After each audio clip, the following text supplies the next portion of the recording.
Chapter 1. The Tale of the Weasel.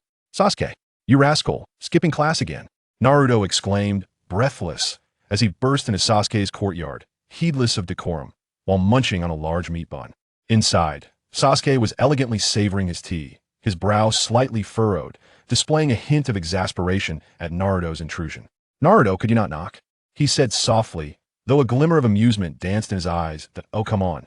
Knocking is such a hassle, it's far more impactful to barge in," Naruto retorted, his expression one of utter conviction. "But speaking of which, why are you absent from class today?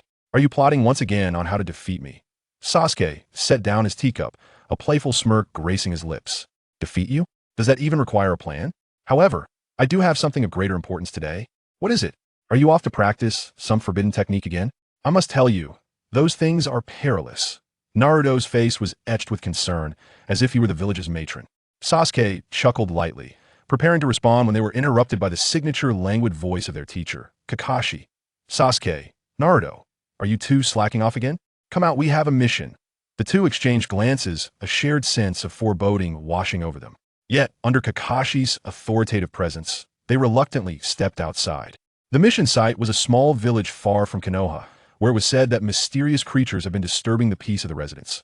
Along the journey, Naruto animatedly shared his battle strategies, while Sasuke maintained an air of indifference, occasionally casting such an idiot glance in Naruto's direction. Upon arrival, the villagers anxiously gathered around, recounting the terrifying appearance of the supposed monster. However, when Naruto and Sasuke finally confronted the so-called creature, they were both taken aback. To their astonishment, the monster turned out to be a lost little fox, curled up in a corner, gazing at them with innocent, watery eyes. "This is the monster you spoke of?" Naruto asked incredulously. Sasuke, on the other hand, wore a face of disbelief, clearly exasperated by such a blunder. Seeing their reaction, the villagers expressed their apologies and warmly invited them to join the evening celebration. Naruto readily accepted, while Sasuke silently hoped that this farce would conclude swiftly. The celebration. The villagers sang and danced with fervor, creating a lively atmosphere. Naruto thrived in the midst of it all, mingling effortlessly with the villagers. Meanwhile, Sasuke observed quietly from the side, occasionally being pulled into dance by enthusiastic villagers, his awkward yet polite smile eliciting laughter from Naruto. At that moment, a villager named Sakura noticed Sasuke. Captivated by his striking looks and stoic demeanor, she resolved to take the initiative. Thus, cup after cup of fruit wine was presented before Sasuke, who, out of courtesy, accepted them all. It was no surprise that he soon found himself somewhat inebriated. His gaze became hazy, his cheeks flushed, a stark contrast to his usual composed demeanor. Seeing this, Sakura felt a thrill of delight and seized the opportunity to confess her feelings to Sasuke. All of this was witnessed by Naruto, who hid in the shadows. His eyes widened, a tumult of emotions swirling within him. He had never anticipated that his dearest friend would forge a connection in this small village with a girl he had never encountered before. Just as Naruto prepared to intervene and halt this budding romance, Sasuke abruptly regained his composure. He gazed at Sakura, a flicker of regret crossing his eyes. "I apologize, I may have had too much to drink." Sakura paused momentarily before responding with a smile. "It's all right, I know you are a good person." Sasuke shook his head firmly and replied, "In truth, I have someone I care for." At this revelation, the crowd erupted in astonishment. Naruto's heart raced, anxiety gripping him as he anxiously regarded Sasuke, fearing he might be the object of that affection. However, Sasuke's next words left him utterly astounded. "The one I like is Naruto." Indeed, you heard correctly, Sasuke professed his feelings for Naruto. It turned out that through their prolonged camaraderie on the battlefield, Sasuke had developed sentiments that transcended mere friendship. Yet, he had been reluctant to acknowledge them. In that moment, Naruto was rendered speechless, unable to fathom the words he had just heard. The villagers, too, bore expressions of shock, and the atmosphere grew palpably awkward. After a series of explanations and clarifications, Naruto and Sasuke finally comprehended each other's feelings. Their bond had long surpassed the confines of simple friendship, evolving into a profound connection. As for the villagers, although surprised by their relationship, they were predominantly filled with blessings. They believed that as long as the two shared mutual understanding, no matter how treacherous the path ahead, they could face it together. From that day forth, Naruto and Sasuke led a more harmonious life in the Hidden Leaf Village. Of course, this harmony referred to their daily banter and occasional sweet exchanges. This tale of mismatched affection soon became one of the most celebrated stories in the village. Just as Naruto and Sasuke reveled in this unexpected emotional elevation, the Hidden Leaf Village faced an unprecedented crisis. An unknown malevolent force quietly emerged, intent on disrupting the peace of the entire ninja world. This formidable and enigmatic power placed even the Hokage under immense strain. In light of such a challenge, Naruto and Sasuke could not stand idly by. They fought side by side, vowing to protect the Hidden Leaf Village and every life upon this land. However, as their investigation deepened, they uncovered a complex history of family, hatred, and sacrifice lurking behind this sinister force. It was revealed that the leader of this malevolence was none other than Itachi Uchiha, Sasuke's long-lost brother. Once hailed as a prodigy of the Uchiha clan, Itachi had betrayed his family and allied with the enemy for reasons yet unknown. His reappearance plunged Sasuke into profound conflict and anguish. Sasuke could not accept this reality. He yearned to uncover the truth and was desperate to put an end to it himself. Thus, he resolved to seek out Itachi alone, while Naruto unhesitatingly chose to follow him. In their quest to find Itachi, the two companions traversed countless trials and tribulations. They were not only compelled to confront formidable adversaries, but also to unravel the mysteries of their lineage and comprehend Itachi's past decisions. Throughout this arduous journey, the bond between Naruto and Sasuke was profoundly elevated through repeated brushes with life and death. At last, on a moonless night beset by gusty winds, Naruto and Sasuke discovered Itachi. A harrowing battle ensued. During the conflict, Itachi exhibited extraordinary prowess, yet his eyes betrayed a profound weariness and resignation. After an intense struggle, Itachi ultimately succumbed to the united efforts of Naruto and Sasuke.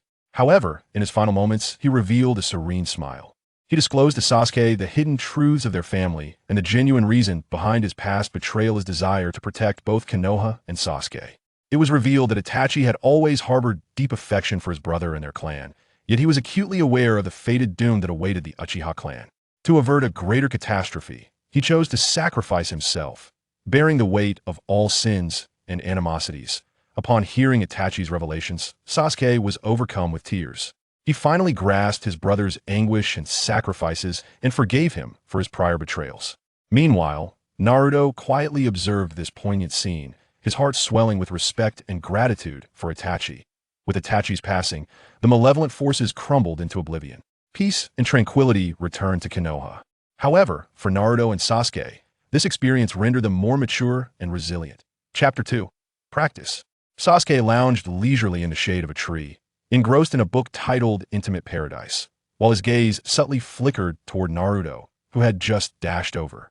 "Sasuke, are you reading that kind of book again?" Naruto exclaimed as he bounded up to Sasuke, reaching for the tome, only to be deftly evaded by Sasuke. "Naruto, have you upgraded your tardiness skills again?" Sasuke quipped, a barely perceptible smile gracing his lips, his eyes gleaming with a hint of mockery. Well, you see, I ran into Kakashi-sensei on the way, and he insisted on teaching me a new jutsu, so..." Naruto scratched his head, his eyes darting, clearly concocting an excuse. "Oh, Kakashi-sensei is teaching you the art of being late?" Sasuke raised an eyebrow, clearly skeptical. "Ahaha, just kidding." Naruto chuckled awkwardly, then shifted the conversation. "By the way, Sasuke, why are you up so early today? Were you secretly practicing your taijutsu again?" Sasuke gently closed his book, stood up, and brushed off the dust, replying nonchalantly, "I simply didn't want to be held back by your tardiness." Hey, Sasuke, that's not very nice." Naruto pouted in mock indignation, but in the next moment, he donned a solicitous expression. "But since you're up so early, why don't we go have breakfast together?" "It's on me." Sasuke paused momentarily, then a subtle smile appeared on his lips as he nodded. "All right, they'll grant you this favor." Thus, the two walked side by side toward the Ichiraku ramen shop in the village. Along the way, Naruto animatedly recounted his dream of becoming Hokage from the previous night, while Sasuke listened quietly, occasionally casting a glance that seemed to say, "You really can spin a tale." Within the bustling confines of Ichiraku ramen, the air was thick with the aroma of steaming noodles and the lively chatter of patrons. Naruto eagerly ordered 2 enormous bowls of ramen, not forgetting to add double servings of chashu and narutomaki. Sasuke, as customary, opted for a more subdued flavor, occasionally glancing at Naruto's voracious appetite, unable to suppress a slight smile. "Naruto, could you possibly be more mindful of your eating?" Sasuke finally interjected that, "Oh, come on. What does it matter? We're amongst friends here. No one will mind." Naruto replied, his mouth full of noodles, his words barely intelligible. I'm just concerned you might consume the table along with your meal. Sasuke shook his head in exasperation. After finishing their ramen, the duo strolled leisurely through the streets of Konoha, savoring their rare moments of tranquility. As they passed a flower shop, Naruto abruptly halted, pointing excitedly at a bouquet inside. Sasuke, look at those flowers. How about I buy some for you?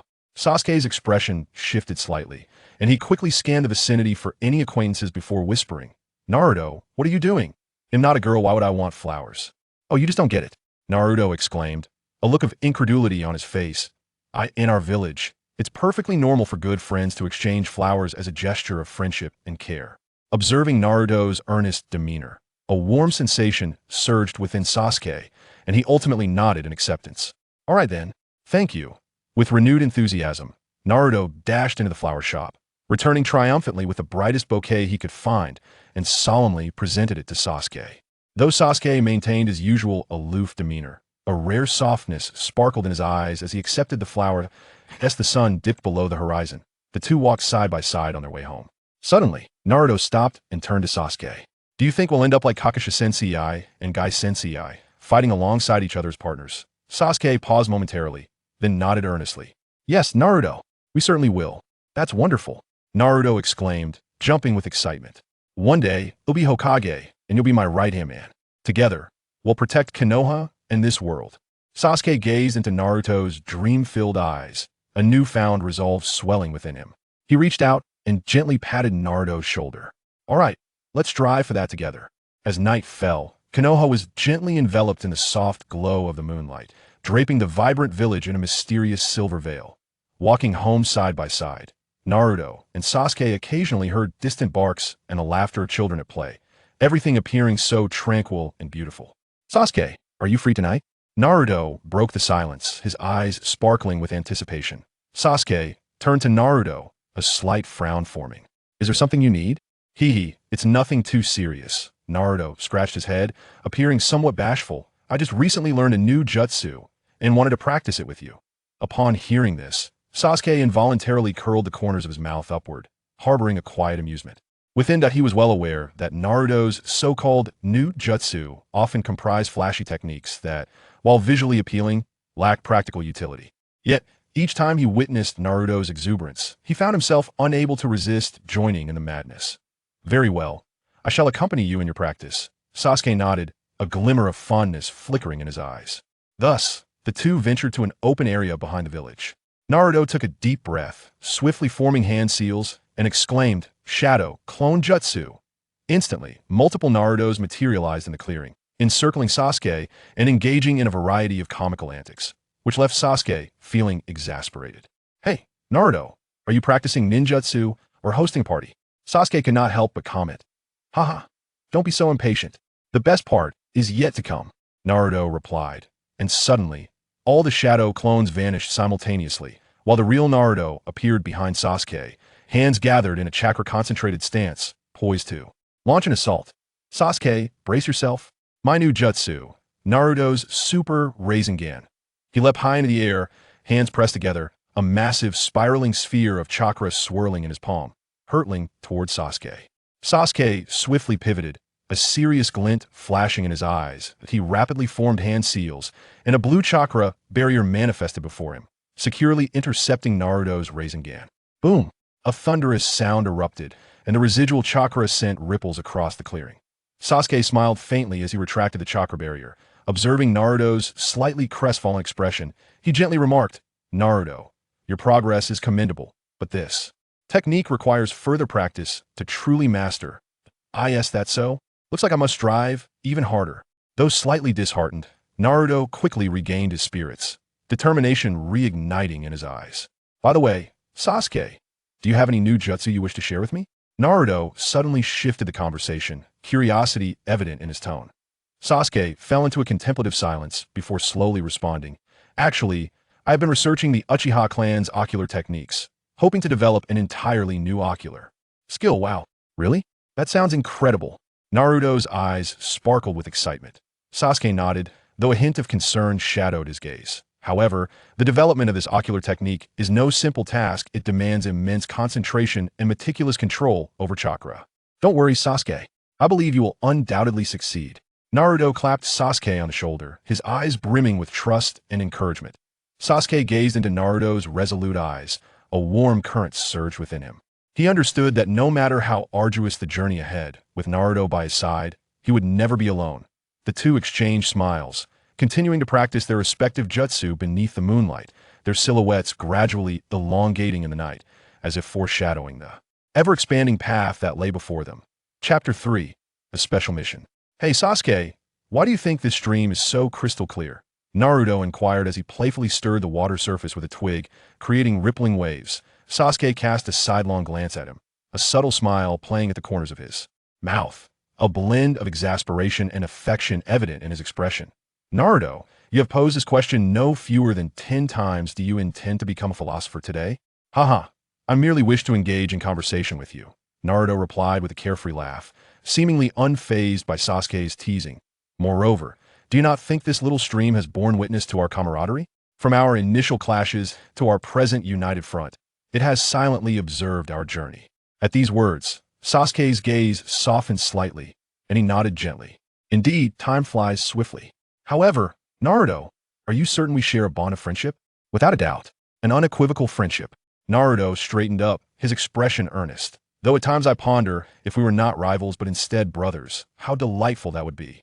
Sasuke paused momentarily, a playful smirk emerging on his lips. Brothers? Are you certain you wouldn't pester me daily for a duel? Hige, that is yet another form of communication.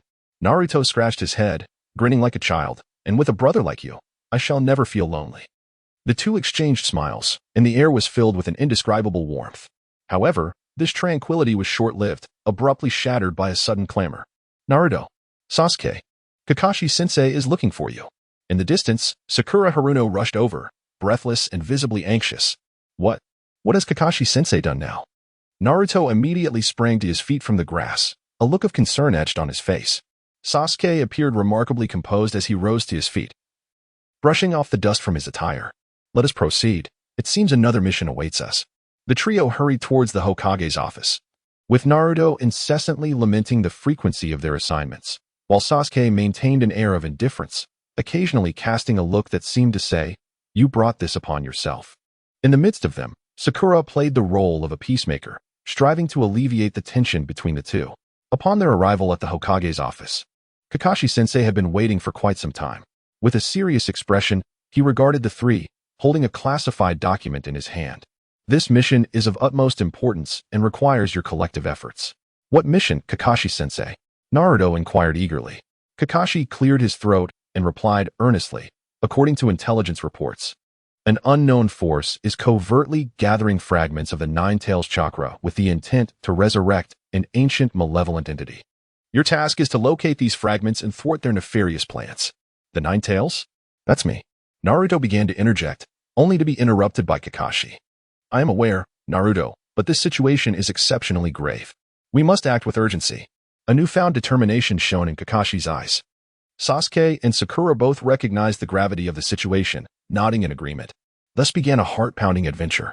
The trio traversed the ninja world, engaging in a battle of wits and courage against various foes, filled with both laughter and tears, yet predominantly characterized by their mutual understanding and trust. During a fierce confrontation with an enemy, Naruto, in a valiant effort to protect Sasuke, exhausted all his chakra and nearly lost his life. In that moment, a flicker of unprecedented panic and fear crossed Sasuke's eyes. He tightly embraced the unconscious Naruto, his heart swelling with a tumult of emotions. You fool. Why must you always be so reckless? Sasuke's voice was choked with emotion, yet he added, but thank you, Naruto. When Naruto awoke, he was greeted by Sasuke's face, etched with concern. He broke into a grin and gently patted Sasuke's shoulder, saying, Don't worry, Sasuke. I'm destined to become Hokage. This little injury is nothing. Sasuke cast a discontented glance at him, yet the tenderness in his eyes was undeniable. After a series of arduous battles, the trio ultimately gathered all the fragments of the Nine Tails chakra and successfully thwarted the nefarious ambitions of their adversaries. Upon their return to the Hidden Leaf Village, they were greeted with a hero's welcome. However, in the face of such accolades and praise, Naruto, Sasuke, and Sakura remained remarkably composed. They understood that true victory was not measured by the number of foes vanquished, but rather by the unbreakable bonds and trust shared among them. As night fell, the three once again found themselves by the stream. Bathed in moonlight, their silhouettes appeared even more resolute and warm. Sasuke, do you think we will continue to fight together like this in the future? Naruto suddenly inquired. Sasuke smiled gently, as long as you remain so impulsive. I must always be prepared to rescue you. Haha, then it's settled. Naruto beamed brightly like the sun. And, Sasuke, there is something I've always wanted to tell you. Sasuke raised an eyebrow in curiosity. Well, Naruto scratched his head, his cheeks slightly flushed. I truly cherish the friendship we share, more than anything else. Sasuke momentarily paused, his lips curling into a gentle smile as he replied, I feel the same, Naruto. At that moment, the breeze by the stream seemed to soften considerably, as if even nature was moved by the purity of their friendship. In the distance, Sakura observed this scene, her heart brimming with comfort and blessings. She understood that no matter how many challenges lay ahead, as long as Naruto and Sasuke stood together, nothing would be impossible. This is the essence of Naruto and Sasuke's bond, a remarkable journey filled with laughter and tears, challenges and growth. In the vast and unpredictable world of ninjas, they were crafting their own legend in their unique way. Undoubtedly, the story continues, and their legend is far from over. Months later, the village of Konoha welcomed the annual Nin exams. This time, Naruto, Sasuke, and Sakura resolved to participate, eager to demonstrate their growth and strength through this examination. In the days leading up to the exam, the trio trained with unparalleled diligence. Naruto, in addition to his fundamental physical training, diligently practiced the shadow clone technique, striving to master more advanced ninjutsu. Sasuke immersed himself in the study of his family's techniques, his Sharingan growing ever more potent, seemingly capable of perceiving the very essence of the world. Sakura, not wishing to lag behind, honed her medical ninjutsu further and also trained in taijutsu and ninjutsu, aspiring to become a versatile ally on the battlefield. Before long, the day of the Nin exams arrived. The examination hall was filled with ninjas from various regions, the atmosphere charged with tension and excitement. Naruto, Sasuke, and Sakura stood side by side amidst the crowd, their gazes exchanged, brimming with encouragement and trust. You can do it, Naruto. Sakura gently patted Naruto on the shoulder. You too, Sakura. And Sasuke, don't let me surpass you. Naruto responded with unwavering confidence, casting a playful challenge towards Sasuke. Sasuke merely smiled faintly, a smile that conveyed both his recognition of Naruto and his own confidence in his abilities. As the examination commenced, the first round was a written test. For Naruto, blessed with extraordinary memory, this posed no challenge, and he effortlessly passed. Sasuke, relying on his keen observational skills and analytical prowess, also advanced smoothly. Sakura, armed with her solid medical knowledge, resolved numerous difficult problems and similarly progressed to the next round. In the subsequent practical assessments, the trio shone brilliantly. Naruto, with his remarkable tenacity and boundless potential, repeatedly triumphed over formidable foes. Sasuke's Sharingan instilled fear in his opponents, as he could almost foresee their movements, enabling him to execute precise counterattacks. Sakura, in the heat of battle, demonstrated her wisdom and courage, saving her teammates from peril on multiple occasions. Ultimately, after a fierce competition, Naruto, Sasuke, and Sakura all successfully ascended to the rank of Nin. At the moment their names were announced, the entire examination hall erupted in exuberance. They exchanged knowing smiles, their eyes sparkling with the joy of victory and dreams for the future. Chapter 4, The Sanctuary of the Soul. Sasuke, will you be joining me for a bowl of my special ramen today? Naruto called out, vigorously swinging the noodles, addressing Sasuke, who was practicing swordsmanship in the adjacent courtyard. Sasuke halted his movements, a slight twitch at the corner of his mouth betraying his irritation. He truly wished to disregard the individual who incessantly found reasons to interrupt his training. However, his stomach betrayed him, rumbling audibly. The usual scenario. Thus, a heartwarming scene unfolded in the village of Konoha as Naruto, beaming with delight, presented a bowl of his specially crafted ramen, rumored to unlock one's potential. Sasuke accepted it with a complex expression, as though it were not a mere bowl of noodles, but rather a ticking time bomb. Hey, Sasuke, Naruto mused dreamily between bites. If this ramen really could make me the Hokage, would that mean I can save the world? Sasuke rolled his eyes. Naruto, your aspiration is to become Hokage, not a savior. Moreover, ramen is merely sustenance. Do not elevate it to the realm of the extraordinary. Yet, Naruto blinked innocently. But don't you think that sometimes dreams are more delectable than reality? Sasuke sighed in exasperation, thinking to himself, this fellow's level of Chinibyu is almost on par with my own. One day, Sasuke suddenly proclaimed that he had discovered the ultimate secret technique of the Uchiha clan and decided to enter seclusion for training. Upon hearing this, Naruto instantly perked up, believing that Sasuke was about to impart some extraordinary martial art to him. Sasuke, are you going to teach me Amaterasu? Or perhaps Susanoo? Please tell me. I want to become the strongest ninja. Naruto tugged at Sasuke's sleeve, his eyes brimming with anticipation. Sasuke's lips quivered more intensely. Naruto, I merely mentioned my intention to enter seclusion. I did not imply that I would impart any profound techniques to you. Furthermore, these are family secrets, not to be shared lightly. Huh? Then what purpose does your seclusion serve? Naruto asked, releasing his grip in disappointment. I am in search of a sanctuary for the soul, Sasuke replied, feigning profundity, a fleeting glimmer of youthful idealism flickering in his eyes. Naruto paused, then erupted into laughter. Ha ha ha. Sasuke, have you been reading some peculiar manga again? A sanctuary for the soul? That sounds so profound. Sasuke's expression darkened as he turned away, silently reflecting, this individual will never comprehend the depths of my solitude and introspection. However, when the village of Konohagakure faced genuine peril, both Naruto and Sasuke stepped forward without a moment's hesitation.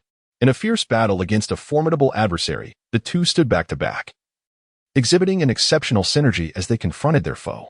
Sasuke, this time we must prevail, Naruto exclaimed, brandishing his Rasengan with fervor.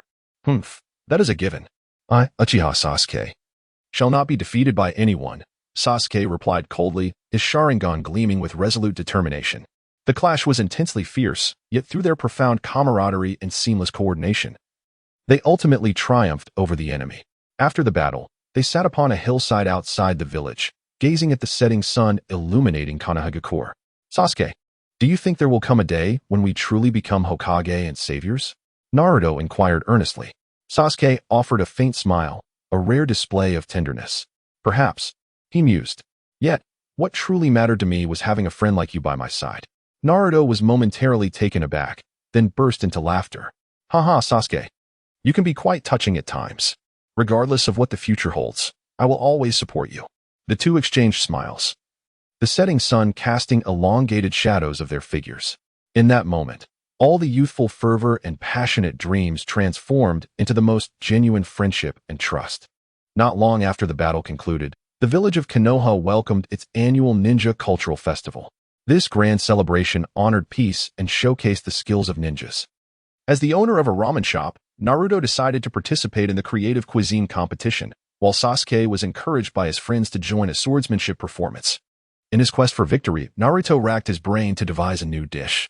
An idea struck him. He would incorporate elements of ninjutsu into his ramen, creating a seemingly ordinary bowl of shadow clone ramen, where each noodle harbored a different flavor.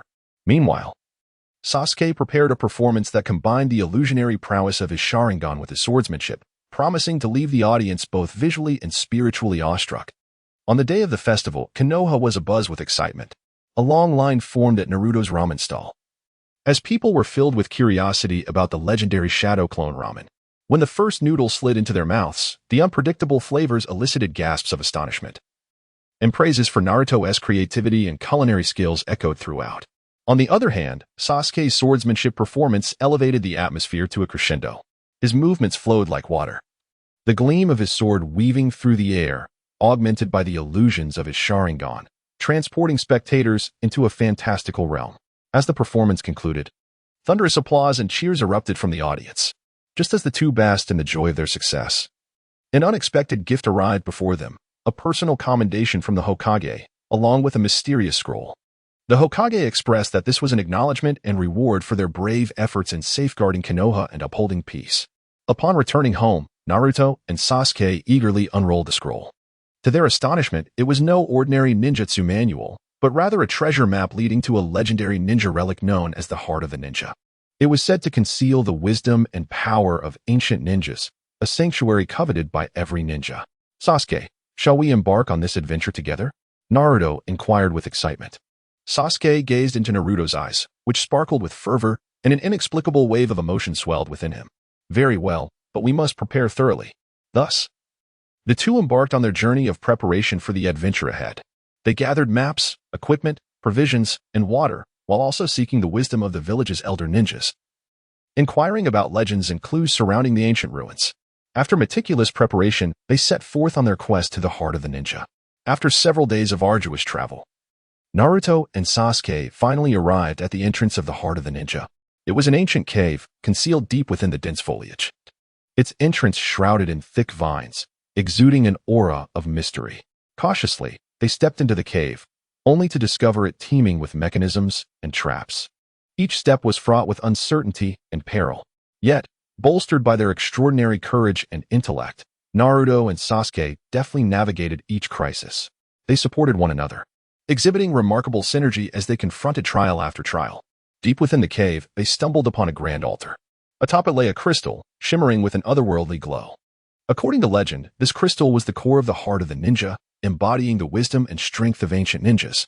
However, just as they prepared to touch the crystal, a sudden surge of energy enveloped them. It became evident that this crystal not only safeguarded the wisdom of ancient ninjas but also sealed away a formidable malevolent force. Should the seal be broken, a cataclysmic disaster would befall the village of Konoha and the entire ninja realm. Faced with this unforeseen turn of events, Naruto and Sasuke did not falter. They were acutely aware of the responsibility and mission that lay upon their shoulders. Consequently, they united to unleash their most potent ninjutsu and swordsmanship, engaging in a fierce battle against the nefarious force. After a heart-stopping confrontation, they ultimately succeeded in resealing the malevolent power back into the crystal. Through their efforts, the crystal became even more pure and radiant, as if narrating the tale of their valor. With the blessings and strength of the heart of the ninja, Naruto and Sasuke began their journey home. They realized that this expedition had not only bestowed upon them invaluable experiences and lessons, but had also elevated their friendship and trust to new heights. Upon their return to Konoha, they were greeted with the accolades and admiration befitting heroes. Yet, for them, the most significant aspect was not the external honors and accolades, but rather the precious experiences they shared while growing together and confronting challenges. From that day forth, Naruto and Sasuke continued to tread their respective paths. Though they may encounter disagreements and disputes, they would always cherish the profound friendship and trust that bound them. For in this world, nothing could rival the invaluable and unforgettable experience of standing shoulder to shoulder with a dear friend, growing together in strength and spirit. Chapter 5. The Flames of Revenge. On a spring afternoon, sunlight filtered through the tender green leaves, casting dappled shadows. Naruto sat alone by the riverbank outside the village, clutching a half-eaten popsicle, his gaze filled with longing for companionship. At that moment, a figure emerged from the depths of the forest. It was Sasuke. Clad in a pristine Ninja Academy uniform, his expression bearing an aloofness and indifference that belied his age. "What are you doing here all alone?" Sasuke's voice shattered the surrounding tranquility. Naruto looked up, a flicker of surprise flashing in his eyes, before he feigned composure and replied, "It's nothing. I simply enjoy the scenery here." Sasuke uttered little, simply taking a seat beside Naruto, and an inexplicable understanding seemed to blossom between them. From that moment onward, the woods transformed into their clandestine sanctuary, where they exchanged dreams and secrets, learning to confront solitude and suffering. As time passed, both Naruto and Sasuke distinguished themselves at the Ninja Academy, yet their personalities remained starkly contrasting. Naruto, ever the optimist, radiated joy and spread smiles to those around him. In contrast, Sasuke embodied restraint, his heart consumed by the flames of vengeance. Nevertheless, irrespective of the changes in their surroundings, their friendship remained steadfast. Through countless training sessions and missions, they supported one another and flourished together. Naruto imparted to Sasuke the wisdom of relinquishing hatred and cherishing those present, while Sasuke enlightened Naruto on the significance of strength and the responsibilities that accompany being a ninja. Their bond transcended mere friendship, becoming an indispensable aspect of their lives. However, the tranquility was ephemeral. With the revelation of the Uchiha clan's tragic fate, the embers of vengeance reignited within Sasuke. He could not accept the destiny that befell his family, nor could he forgive the higher-ups of Konoha for robbing him of everything. Thus, he made a startling decision to depart from Konoha in search of power, seeking retribution. This decision struck Naruto like a bolt from the blue, rendering him unable to accept the reality. He endeavored to dissuade Sasuke, but the disparity in their strengths rendered his efforts futile. Ultimately, in the climactic battle at the Valley of the End, both unleashed their full potential. Yet neither emerged victorious over the other. After the conflict subsided, Sasuke left behind a haunting declaration: "When we meet again, we shall be enemies." before vanishing into the enveloping darkness of the night. Sasuke's departure plunged Naruto into profound guilt and anguish. He understood that he must become stronger to retrieve Sasuke and prevent him from descending into ruin. Thus, he embarked on a grueling journey of self-improvement, relentlessly challenging himself to enhance his abilities. Throughout this extensive odyssey, Naruto encountered numerous like-minded companions and endured countless life and death trials. Yet, no matter the magnitude of the hardships and setbacks he faced, he never relinquished his pursuit and redemption of Sasuke. For he recognized that Sasuke was the most significant presence in his heart. At long last, the day arrived when Naruto found Sasuke. They once again stood upon the battlefield of the Valley of the End, but this time, their roles were no longer those of adversaries. After prolonged dialogue and fierce combat, Sasuke was ultimately swayed by Naruto's sincerity and unwavering determination. He relinquished the hatred and obsessions that had burdened him, choosing instead to stand alongside Naruto in battle. In that moment, the golden rays of the setting sun bathed the battlefield, intertwining their silhouettes in a radiant embrace. They exchanged smiles, as if transported back to their carefree childhood days.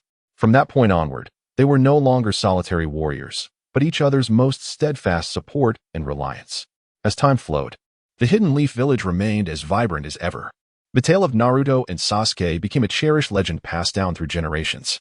Their experiences imparted a vital lesson to the world, regardless of the challenges and adversities encountered, as long as one harbors love, faith, and perseverance. One can surmount all obstacles and discover their own happiness and sense of belonging. The bond that transcended friendship, bordering on destiny, known as the Naruto-Sasuke connection, would forever be etched in the annals of Hidden Leaf's history, becoming an immortal legend. Upon their return to the Hidden Leaf, Naruto and Sasuke did not cease their endeavors. With the remnants of the Fourth Great Ninja War still lingering, new threats quietly emerged. An ancient prophecy began circulating throughout the ninja world, foretelling an impending calamity potent enough to upend the existing peace and order. To safeguard the land and their loved ones, Naruto and Sasuke joined forces once more. Embarking on a new quest, they delved into uncharted territories, exploring ancient relics in search of clues and power to combat the looming threat. During this journey, they confronted terrifying creatures from nature and faced misunderstandings and obstacles from other ninja villages. However, each crisis deepened their mutual understanding and trust. Eventually, the prophesied disaster struck. An alternate dimension known as the Shadow Realm suddenly connected with the ninja world, unleashing boundless dark forces that sought to engulf all light. In the face of this unprecedented enemy, the entire ninja world plunged into panic and chaos. At the critical moment, Naruto and Sasuke stepped forward, uniting the ninja coalition of the 5 great nations to resist the invasion of the Shadow Realm. In the heat of battle, they displayed unprecedented strength. Naruto unleashed cataclysmic attacks fueled by the power of the Nine Tails and Sage Arts, while Sasuke, utilizing the might of his Sharingan, discerned the weaknesses of their foes and struck with precision. After a series of heart-stopping clashes, they ultimately discovered the core of the Shadow Realm, a colossal heart of darkness. In a bid to utterly annihilate it, Naruto and Sasuke, willing to sacrifice themselves, infused all their strength into the endeavor, resulting in a cataclysmic explosion. With the collapse of the Dark Heart, the forces of the Shadow Realm gradually dissipated, heralding the dawn of peace once more in the ninja world.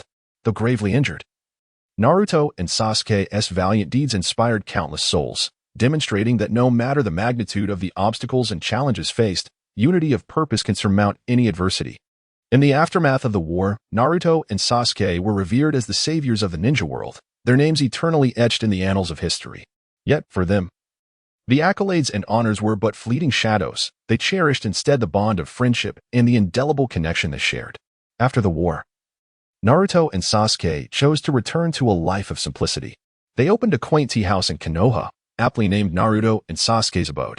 This establishment became not only a sanctuary for their relaxation, but also a gathering place for numerous ninjas to exchange insights and share tales.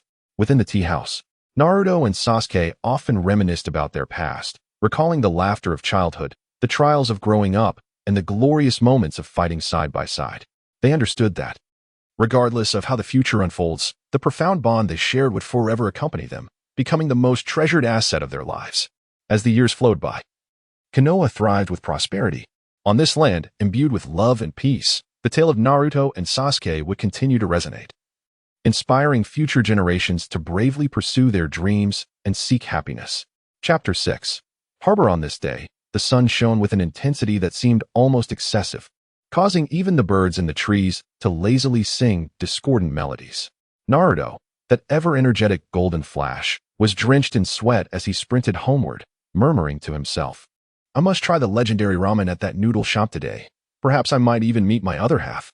Meanwhile, on the opposite side of the Hidden Leaf Village, Uchiha Sasuke, the broodingly handsome rogue ninja, strolled down the street with an uncharacteristic air of leisure, having just returned from a mission.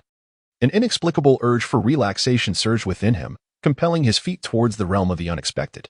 "Boss, one bowl of your special ramen, please," Naruto exclaimed as he burst through the door, his voice brimming with anticipation. "Certainly, Naruto-kun, just a moment," the proprietor replied with a warm smile, inwardly musing. "Here he comes again, always so adamant about finding his other half, yet he merely comes to mooch ramen." Before long, Sasuke also entered, scanning the room with his gaze until it settled upon Naruto, his brow furrowing slightly in surprise at the unexpected presence of his friend. "Sasuke, what brings you here?" Naruto exclaimed, startled, nearly dropping his chopsticks. Sasuke replied curtly, "Why can't I be here?" The two exchanged glances, and a subtle awkwardness lingered in the air. Just then, the owner approached with 2 steaming bowls of ramen, shattering the silence. "Here are your ramen, gentlemen.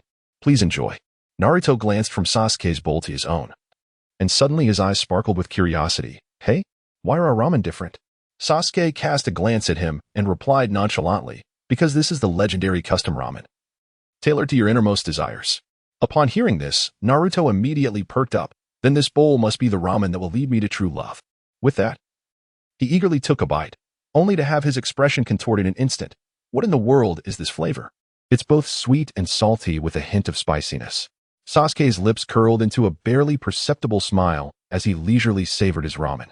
The bowl, seemingly simple and unpretentious, emanated an enticing aroma. "Humph, it seems your inner world is more intricate than your palate," Sasuke remarked, a hint of mockery dancing in his gaze. In response, Naruto, feeling defiant, retorted, "That's only because I have yet to encounter the right person. Once I do, this ramen will surely become delectable." Sasuke fell silent, quietly savoring his ramen. Yet an inexplicable wave of emotion surged within him. As time passed, the two unexpectedly engaged in conversation, from whimsical tales of childhood to the tribulations of growing up. From the rigorous training of ninjutsu to the challenges of their missions, the topics flowed seamlessly, as if there were an endless reservoir of words. "I have always envied you," Sasuke suddenly remarked, his tone laced with a subtle tenderness. "Envied me? Why?" Naruto asked, astonished. "Because you are perpetually optimistic and remarkably resilient, facing every adversity with a smile," Sasuke replied, his gaze profound, as if it could penetrate the depths of one's soul. Naruto chuckled, scratching his head. "That's because I have you, Sasuke. You are not only my dearest friend, but also my greatest rival. With you by my side, I am inspired to become stronger." Sasuke paused for a moment. Then a faint smile graced his lips, a long-awaited expression that radiated warmth and brightness. After their meal, the two walked side by side on their way home, the setting sun casting elongated shadows behind them. "Sasuke, do you truly believe in the legends surrounding this ramen shop?" Naruto inquired suddenly. Sasuke turned to him, his gaze imbued with earnestness. "I cannot ascertain the veracity of the legends, yet I am certain that, regardless of what the future may hold, I shall remain by your side." Naruto paused momentarily, then broke into a childlike grin. "That is more than sufficient. With you here, I fear nothing." In that instant, it seemed as though they had both forgotten the animosities and grievances that lay between them, cherishing instead the purity of their friendship and the companionship they shared. The legend of the misaligned time ramen shop quietly blossomed into its most exquisite flower at that moment. From that day forth, Naruto and Sasuke became regular patrons of the misaligned time ramen shop. They no longer sought a fated partner, but rather relished the rare tranquility of the moment and every shared experience. The proprietor of the ramen shop observed this with delight in his heart, never expecting that a simple jest of his would cultivate such a profound camaraderie. Consequently, he began to infuse his ramen with greater creativity and thoughtfulness, hoping to bring more surprises to these two extraordinary guests. One day, the ramen shop unveiled a specially crafted friendship ramen. This bowl of ramen was not only a feast for the senses, but also possessed a wondrous quality said to deepen the appreciation of one's friends for those around them. Naturally, Naruto and Sasuke seized this opportunity. As usual, they settled at the small table by the window, eagerly anticipating the new flavor. When the proprietor placed 2 steaming bowls of ramen before them, the entire shop seemed to be enveloped in an aura of warmth. "To our friendship, cheers," Naruto declared, lifting his chopsticks in a mock-serious manner, raising the bowl filled with ramen instead of wine. Sasuke chuckled softly, shaking his head, yet imitating Naruto's demeanor. Gently clinking his bowl against Naruto's. "Cheers." The two exchanged a knowing smile before immersing themselves in the exquisite bowl of ramen, laden with meaning.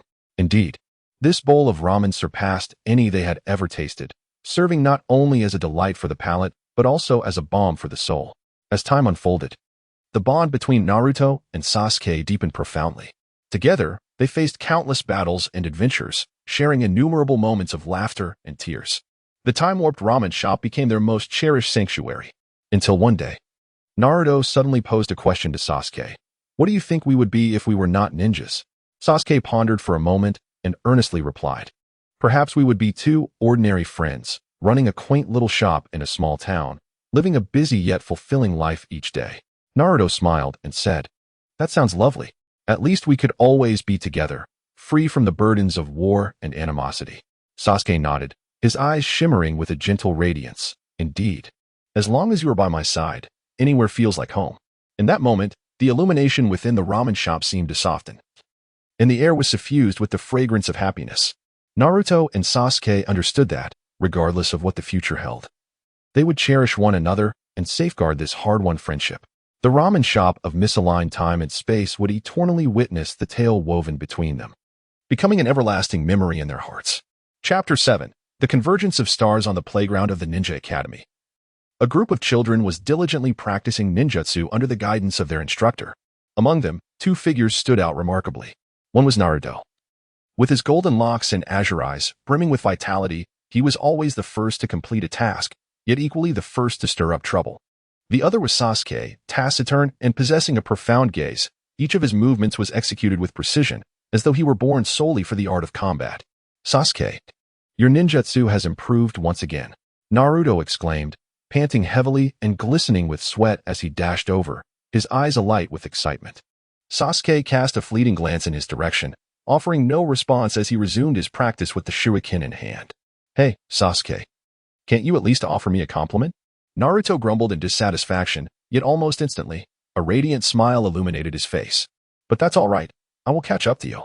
Sasuke was momentarily taken aback, seemingly touched by Naruto's smile, as an involuntary smile graced his lips. In that fleeting moment, a seed named bond was sown in both of their hearts. As time unfolded, the friendship between Naruto and Sasuke deepened gradually. However, the wheels of fate began to turn silently.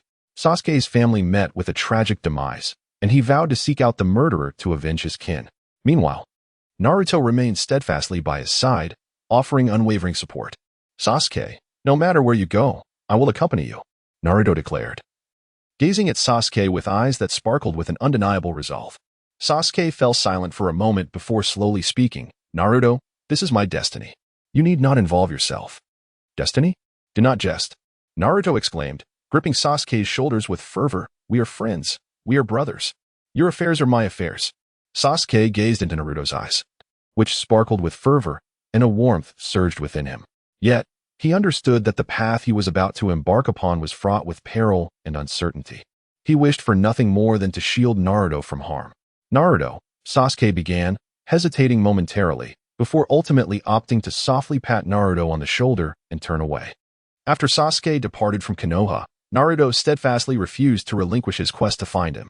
He tirelessly honed his abilities, yearning for the day when he could stand shoulder to shoulder with Sasuke in battle. Meanwhile, in his relentless pursuit of power, Sasuke gradually unearthed the turmoil and contradictions within his own heart. "Sasuke, you have changed." Naruto stood before Sasuke, his eyes reflecting a mixture of anger and disappointment. "You are no longer the Sasuke who would sacrifice everything for his friends." Sasuke gazed coldly at Naruto, a flicker of complex emotions flashing in his eyes. "Naruto, you cannot comprehend the depth of the hatred I bear. It is far more profound than you can imagine. Then allow me to share your burden," Naruto declared resolutely as he charged forward, only to be effortlessly intercepted by Sasuke. "You cannot aid me." Sasuke's voice was low and resolute. "This is a battle I must face alone."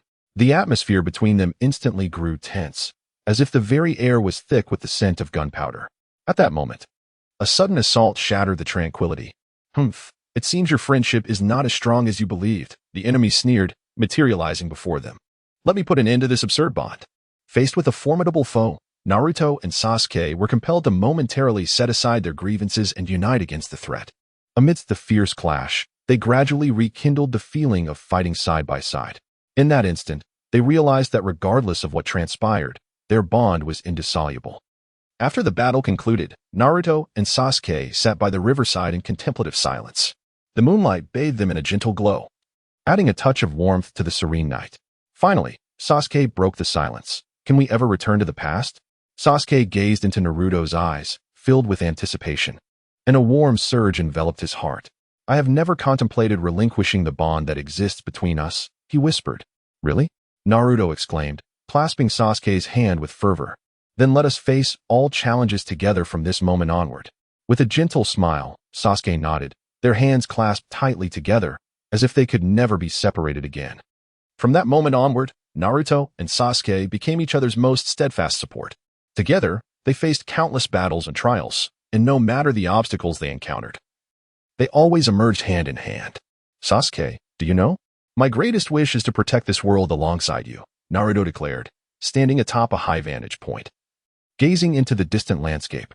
"I feel the same," Sasuke replied, standing beside him, his eyes shimmering with unwavering resolve. "We are not only friends, but also comrades. Regardless of what the future holds, I shall remain by your side." Indeed, Naruto turned to look at Sasuke's familiar visage, his heart brimming with warmth and joy. Thus, the tale of Naruto and Sasuke became a cherished legend within the ninja village. The bond they shared transcended the limitations of time and space, becoming an eternal presence. The emotion known as bond would forever be etched in their hearts. Just when Naruto and Sasuke believed that tranquility had returned, a new power began to rise quietly, threatening the peace of the entire ninja world. This force emerged from an ancient prophecy, which foretold that when the stars reversed, darkness would consume the light, and only the merging of dual stars could save the world. Dual stars? Naruto furrowed his brow, a sense of foreboding creeping into his heart. Could this possibly refer to us? Sasuke pondered for a moment before nodding in agreement. It is quite possible. Our strength may very well be the key to confronting this crisis. The two exchanged a glance, their unspoken understanding evident. They recognized that this mission was more arduous than any they had undertaken before, yet they held steadfast belief that as long as they fought side by side, nothing would be insurmountable. In pursuit of the prophecy's secret, Naruto and Sasuke embarked on a quest to uncover ancient relics. They traversed perilous forests and crossed tumultuous seas, ultimately arriving at the fabled location. However, what awaited them was not peace nor clarity, but formidable foes and relentless challenges. These adversaries seemed to have anticipated their arrival, ensnaring them in a web of traps, determined to seal their fate within these confines. "It appears we have been outmaneuvered." Naruto clenched his fists, his eyes shimmering with indomitable resolve. "Let us shatter this predicament." Sasuke retorted with a scoff, summoning his Sharingan, ready to face the impending battle.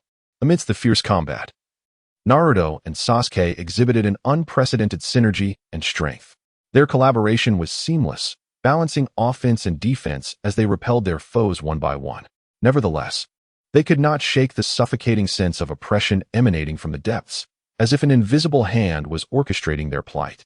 After a grueling struggle, Naruto and Sasuke finally reached the innermost sanctum of the ruins. There, they uncovered an ancient scroll that revealed the truth behind the prophecy. It turned out that the so-called twin stars did not refer to the two of them, but rather to the powers contained within them, the nine tails residing within Naruto and the Uchiha bloodline coursing through Sasuke. These two forces, one yin and one yang, one righteous and one malevolent, were inherently balanced against each other. Yet, when the stars align in reverse and darkness descends, only the unification of these two powers could unleash a radiance potent enough to dispel the shadows. "Now I understand," Naruto exclaimed, enlightenment dawning upon him as he cast a glance at Sasuke, his expression now laced with complexity. Sasuke cast a glance back at him, and an unprecedented determination surged within both of their hearts. "Let us fulfill this mission." In the heart of the ruins, Naruto and Sasuke commenced an unparalleled fusion. Their bodies gradually emanated a dazzling radiance, as the ferocity of the Nine-Tails fox harmonized perfectly with the coldness of the Uchiha bloodline. as the brilliance slowly receded. A new existence emerged before all. He bore golden hair and profound Sharingan eyes, exuding an aura that was both gentle and formidable. He was the embodiment of their unity. Naruto and Sasuke. The darkness would ultimately dissipate, and light would forever illuminate this world. The voice of Naruto and Sasuke resonated throughout the ruins, their gaze resolute and profound.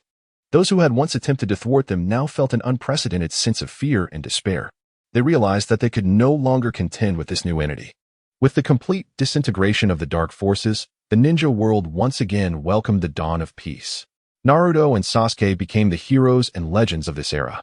Yet, for them, the most significant aspect was not these ephemeral titles, but the bonds and guardianship shared between them.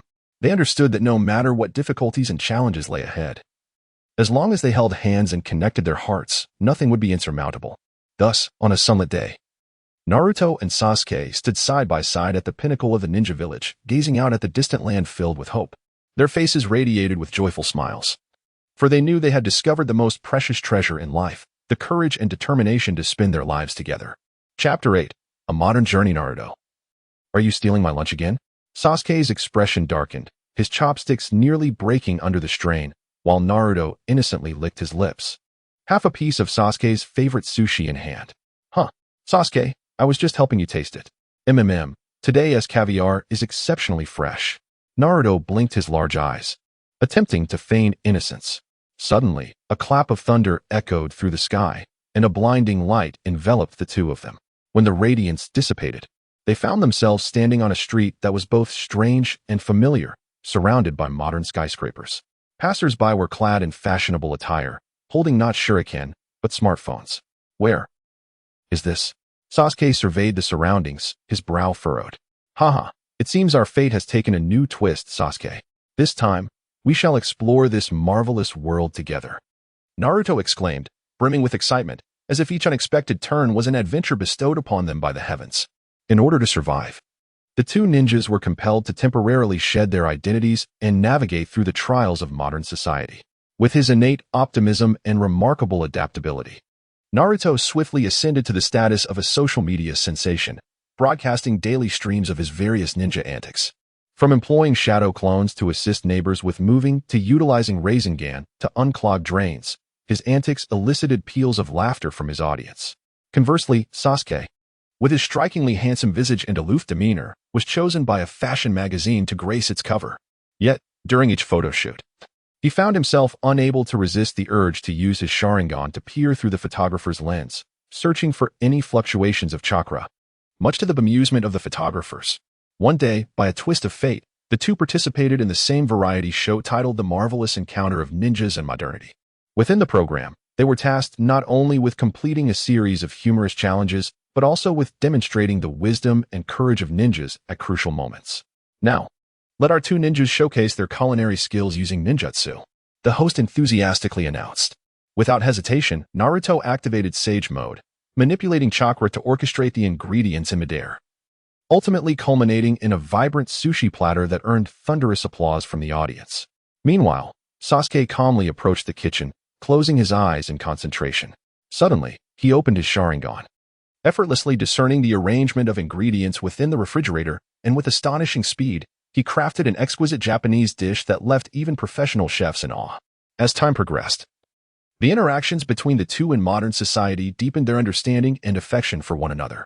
Naruto discovered that Sasuke, despite his icy exterior, harbored a warm heart, albeit one that struggled to express itself. Conversely, Sasuke was moved by Naruto's unwavering optimism and determination, gradually learning to release the burdens of hatred and loneliness. Sasuke, do you know? In this world, there is no war, no hatred, only the friendship that exists between us, Naruto remarked earnestly while seated on a park bench. Gazing up at the starry sky, Sasuke offered a faint smile and gently patted Naruto's shoulder. Indeed, Naruto, perhaps this is a chance bestowed upon us by fate, allowing us to reevaluate one another and reconsider the world around us. At that moment, the sky erupted with a brilliant light, signaling that it was time for them to return to their original realm.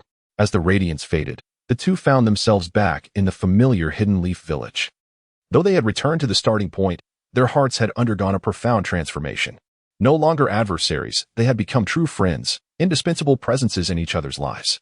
Sasuke, No matter what happens from now on, I will stand by your side, Naruto declared, his fist clenched, his eyes shimmering with unwavering resolve. Sasuke gently nodded, a tender smile gracing his lips. I feel the same way, Naruto. From that moment on, Naruto and Sasuke stood side by side, resolutely safeguarding a ninja world brimming with love and peace, their tale becoming a cherished legend recounted by generations to come. Not long after returning to the Hidden Leaf Village, Naruto and Sasuke received a mysterious package, devoid of any sender information, simply addressed to them. They exchanged glances, their hearts filled with curiosity, yet predominantly with anticipation.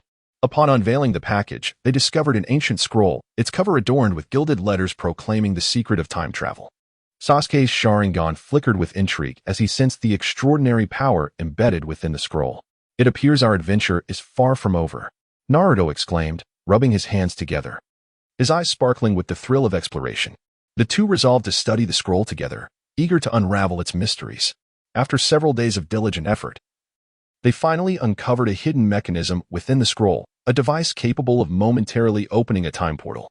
Sasuke, do you think we might traverse back to that world once more? Naruto inquired, excitement tinged with a hint of trepidation. Sasuke pondered for a moment, his gaze resolute. Wherever we may go, as long as you are by my side, I shall fear nothing. With a flash of light, Naruto and Sasuke found themselves once more in that modern world. However, this time they were no longer isolated. Instead, they carried with them a deeper understanding and trust in one another, ready to create more laughter and memories in this realm. They first returned to the variety show they had previously participated in, and the production team was overwhelmed with joy at their return, promptly orchestrating a special episode titled The Ninja's Comeback. In this program, they not only showcased the harmonious fusion of traditional jutsu with modern technology, but also shared their wondrous experiences traversing between two worlds, captivating the audience and eliciting continuous laughter. As time progressed, Naruto and Sasuke's influence in this world grew exponentially. They discerned that despite the technological advancements, there existed numerous concealed dark forces. To uphold justice and peace, they resolved to establish a modern ninja alliance, enlisting individuals with unique abilities to collectively combat malevolence. Under their guidance, the modern ninja alliance flourished rapidly, with members showcasing diverse talents. Some excelled in hacking, others possessed psychological expertise, and a few exhibited extraordinary physical prowess. Together, they resolved numerous intricate cases and safeguarded countless innocents, becoming the guardians of the city. However, with the augmentation of their power, Naruto and Sasuke were confronted with increasingly arduous choices. They were acutely aware that the ancient scroll permitted them only a limited sojourn in this world. Ultimately, they would have to return to the Hidden Leaf Village to fulfill their destinies. Sasuke, what shall we do? Naruto gazed longingly at the distant skyline, his heart heavy with reluctance. Sasuke paused for a moment, then slowly articulated, Naruto, regardless of our whereabouts, the convictions and responsibilities within our hearts remain unchanged. This world requires us, as does the Hidden Leaf Village. We can construct a bridge between the two realms, allowing the forces of both to unite in safeguarding peace. Ultimately, Naruto and Sasuke reached a resolution. They harnessed the power of the scrolls to establish a stable temporal passage between the two worlds, enabling the ninjas from both realms to learn from and support one another.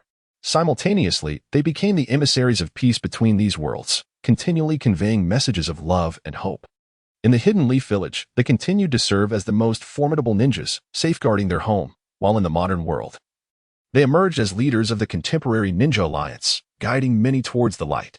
The existence of these two worlds was enriched and harmonized by their presence. Their saga became the most widely shared legend between the realms, inspiring countless individuals to bravely pursue their dreams. The bond between Naruto and Sasuke would continue to radiate a brilliant glow in every corner of both worlds. Chapter 9. The Greatest Technique. Sasuke, why do you think our ninja school's curriculum is so dull? Naruto yawned, lightly nudging Sasuke with his elbow. Sasuke cast a sidelong glance at him, a subtle smile playing at the corners of his lips. Bored, are we? Then why not find me something entertaining to occupy my time? How about a ninja duel? Right now, in the empty space behind the classroom, what do you say? Naruto's eyes sparkled with excitement, as if he had stumbled upon a delightful prospect. Sasuke arched an eyebrow, a broader smile gracing his lips. A duel? Are you certain? Don't come crying to me to admit defeat later. Humph. Do not underestimate me. This time, I shall undoubtedly triumph over you. Naruto sprang to his feet, seizing Sasuke and dashing toward the rear of the classroom. In the open space behind the classroom, the two youths stood in opposition, surrounded by a gathering of curious students who buzzed with excitement over this unexpected confrontation. "Are you ready, Sasuke?" Naruto assumed a fighting stance, his hands swiftly forming seals. "I am always prepared." Sasuke's gaze sharpened as he too entered a combat stance. At the sound of begin, both launched their attacks almost simultaneously. Naruto unleashed the shadow clone technique, multiple copies rushing toward Sasuke. Sasuke, however, remained composed, effortlessly piercing through the illusions with his Sharingan and with a spinning kick. He scattered all the clones. "Impressive, Sasuke. But do not underestimate me," Naruto exclaimed, conjuring a massive shuriken and hurling it toward Sasuke. As Sasuke swiftly evaded the attack, he deftly hurled a kunai, which collided midair with Naruto's shuriken, producing a sharp, resonant clang. The two engaged in a fierce exchange, neither able to gain the upper hand, while the surrounding students watched in awe, erupting into cheers intermittently. "Haha, Sasuke, your Sharingan may be formidable, but my chakra is boundless." Naruto laughed heartily as he pressed on with his assault. Sasuke's lips curled into a subtle smirk, a glimmer of cunning flashing in his eyes. "Is that so? Then allow me to see how long your chakra can endure." No sooner had he spoken than he vanished from sight, reappearing behind Naruto, a kunai poised menacingly at his vital point. "What?" Naruto gasped, hastily summoning shadow clones for defense. Yet Sasuke's speed was astonishingly swift, and the kunai still grazed Naruto's sleeve. "You have lost, Naruto," Sasuke remarked coolly as he sheathed his kunai. Breathing heavily, Naruto, though somewhat begrudging, nodded in acknowledgement. "Indeed, your speed is unparalleled. However, I vow that one day I shall defeat you." Sasuke chuckled softly. "I await that day." From that moment on, Naruto devoted himself to rigorous training, relentlessly challenging Sasuke to duels each day. Despite facing defeat on every occasion, he never wavered in his determination. Meanwhile, Sasuke, touched by Naruto's unwavering spirit, began to approach each confrontation with newfound seriousness, and their relationship underwent a subtle transformation in the process. One day, as Naruto once again urged Sasuke to engage in a duel, he refrained from hastily launching an attack. Instead, he fixed his gaze upon Sasuke and said, "Sasuke, do you know? I have always envied you." Sasuke was taken aback. "Envious of me? Why?" Naruto scratched his head, feeling somewhat embarrassed as he replied, "It's because you always remain so composed and powerful, as if no challenge can ever thwart you. Yet I, on the other hand, am perpetually impulsive and clumsy." Sasuke interrupted him, saying, "Naruto, each individual possesses their own strengths and weaknesses. Your unwavering determination and indomitable spirit are precisely what I admire most about you." Naruto's eyes sparkled with surprise. "Really? Do you truly think so?" Sasuke nodded, "Of course. Moreover, I have been learning from your optimism and bravery." The two exchanged smiles, as if in that moment, all misunderstandings and barriers had dissipated. As time progressed, Naruto and Sasuke not only became the best of friends but also faced numerous life and death trials together. They fought side by side, united in their quest to safeguard the peace of the Hidden Leaf Village. The unique emotions that blossomed from their confrontations gradually took root, ultimately blooming into the most resplendent flowers. "Sasuke, regardless of what the future holds, I will always stand by your side," Naruto declared, his gaze unwavering as he looked into the distance. Sasuke offered a faint smile, tightening his grip on Naruto's hand. "I feel the same, Naruto." The silhouettes of the two gradually elongated beneath the setting sun, leaving behind a beautiful legend woven with threads of friendship, love, and growth. Time flew by, and in the blink of an eye, Naruto and Sasuke had transformed from youthful boys into the pillars of the Hidden Leaf Village. Not only did they exhibit an unparalleled synergy in battle, but they also became indispensable presences in each other's lives. One day, the village was unexpectedly besieged by a formidable and enigmatic enemy, a force so powerful that it left many ninjas feeling utterly helpless. Confronted with this sudden crisis, Naruto and Sasuke stepped forward without hesitation, vowing to protect the tranquility of their homeland.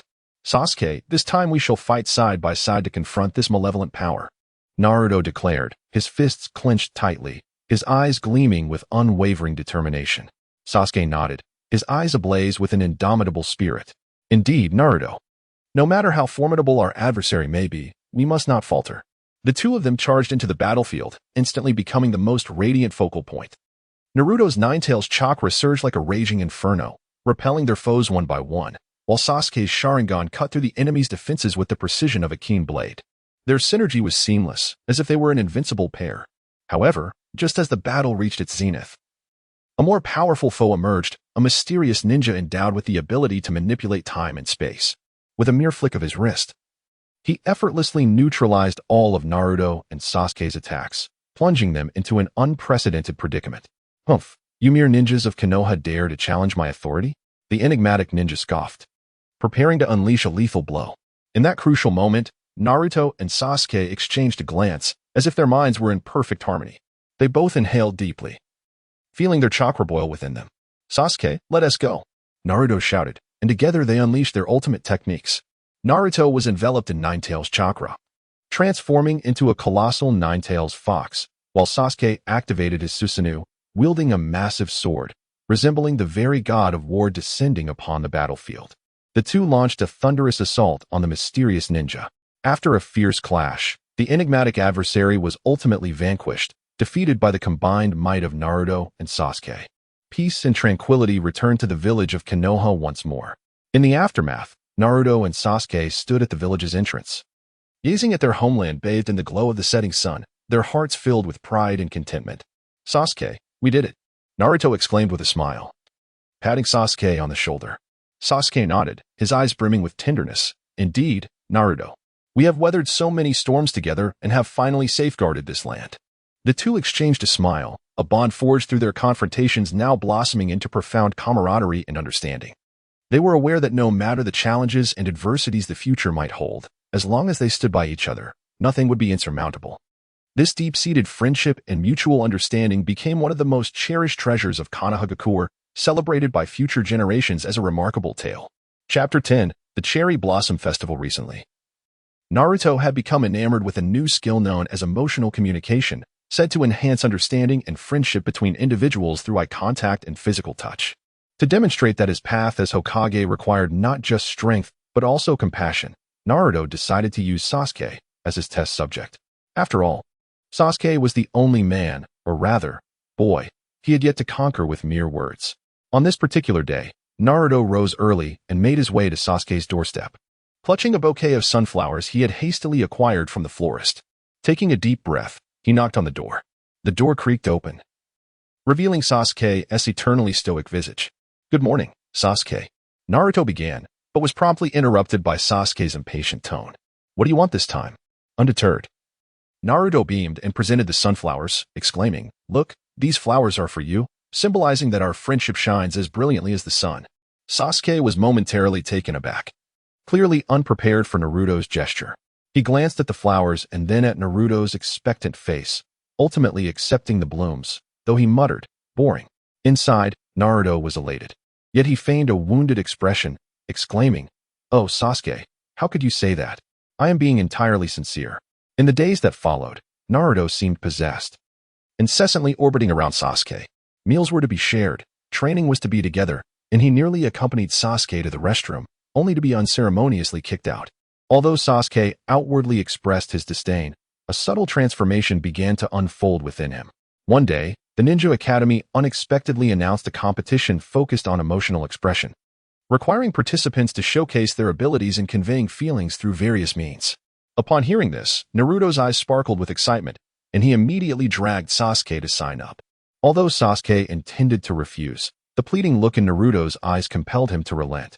On the day of the competition, the entire ninja village buzzed with anticipation.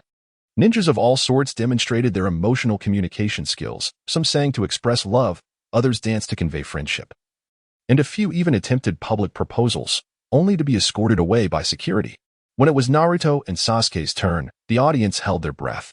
Naruto took a deep breath, approached Sasuke, and earnestly declared, "Sasuke, I know I have been loud and bothersome in the past, but I truly cherish our friendship. I hope we can grow towards the sun like this bouquet of sunflowers, regardless of the storms we face." With that, he gently took Sasuke's hand. Sasuke was momentarily taken aback. He had never anticipated that Naruto would utter such words, nor had he ever experienced such direct and sincere emotions. Lowering his gaze to their clasped hands and then raising it to meet the earnestness in Naruto's eyes, an unprecedented warmth surged within him. Since you insist, I suppose I shall reluctantly accompany you," Sasuke remarked, though the corners of his mouth betrayed him with a subtle smile. At that moment, the crowd erupted into thunderous applause and cheers. Naruto and Sasuke exchanged a knowing smile, as if the entire world had been touched by their connection. From that day forth, the bond between them grew ever stronger. They were not merely comrades in battle, but essential presences in each other's lives. This transformation began with a sunflower and an unexpected emotional competition. Of course, this was merely a small episode in their legendary narrative.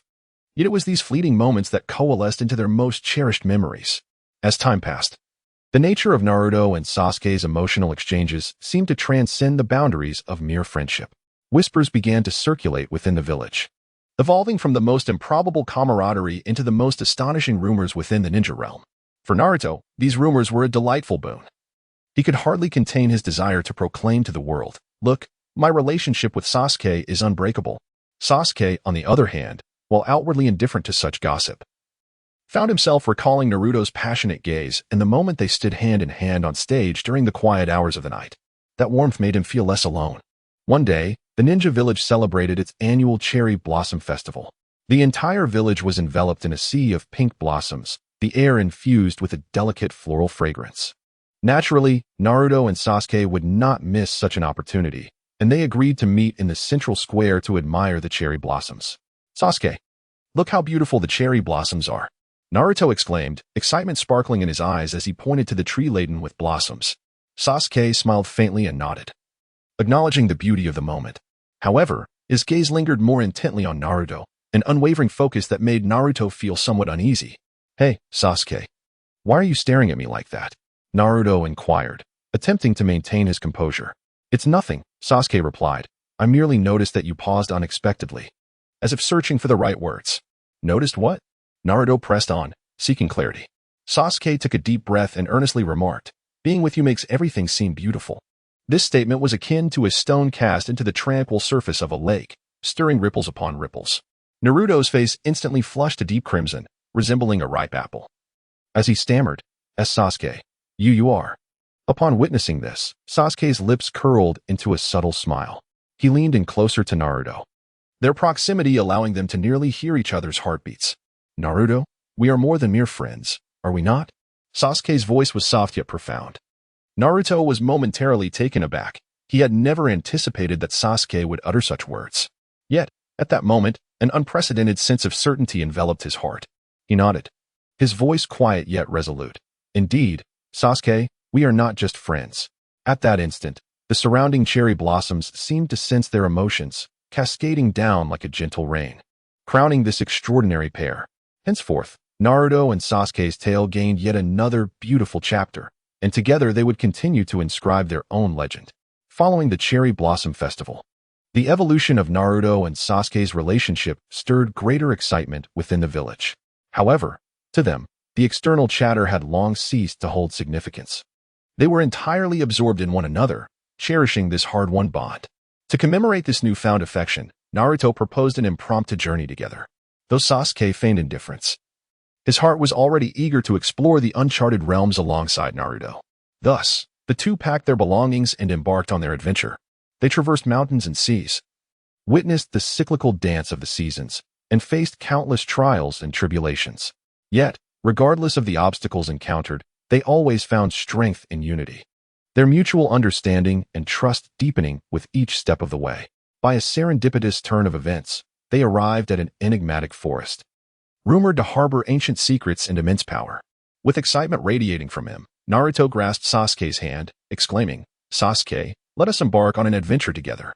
Perhaps we shall uncover treasures or hidden scrolls." Though Sasuke felt somewhat exasperated by Naruto's impulsiveness, he could not help but be swayed by the curiosity and anticipation gleaming in his eyes, ultimately nodding in agreement. Together, they ventured deep into the heart of the forest. Within the woods, they encountered a myriad of extraordinary beasts and unforeseen perils. However, through their respective jutsu and harmonious collaboration, they deftly navigated each challenge. Just when they believed they were on the verge of exiting the forest, they unexpectedly stumbled upon an ancient ruin. Hidden within the relic was a time-worn scroll that contained a secret technique capable of enhancing the emotional bonds between ninjas. Upon discovering it, Naruto's eyes sparkled with excitement as he exclaimed, "Sasuke, let us learn this technique." It will strengthen our bond even further. Sasuke gazed into Naruto's eyes, filled with anticipation, and a warm current surged within him. He nodded and, together with Naruto, delved into the study of secret techniques. As they executed these mystical arts, the emotional bond between them strengthened, as if their very souls had melded into one. Upon emerging from the ruins, Naruto and Sasuke cherished their connection even more deeply. They understood that no matter the adversities and challenges the future might hold, as long as they held hands and connected their hearts, nothing could impede their forward march. This journey became one of the most treasured memories of their lives. Whenever they reflected upon this time, their hearts brimmed with warmth and happiness. For in this world, encountering someone willing to stand shoulder to shoulder with you, facing the storms of life together, is indeed a profound blessing and joy. Chapter 11. Capturing the rabbit in the early morning. As the first rays of sunlight penetrated the gaps in the curtains and illuminated Sasuke's dormitory, he found himself lost in a dream, grappling with memories of his family. Suddenly, a deafening knock on the door accompanied by Naruto's boisterous voice broke the silence. Sasuke, rise and shine. The sun's warming your backside. Sasuke furrowed his brow, suppressing the discontent within as he rose to open the door. Before him stood Naruto, adorned with a radiant smile, holding 2 steaming bowls of ramen that released an enticing aroma, making one's mouth water involuntarily. Look, I brought this especially for you. Aren't you touched? Naruto exclaimed with triumphant glee, waving the bowls of ramen in his hands.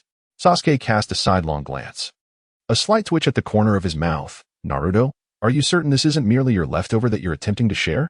Naruto paused for a moment, then burst into hearty laughter. Oh, Sasuke, you truly understand me.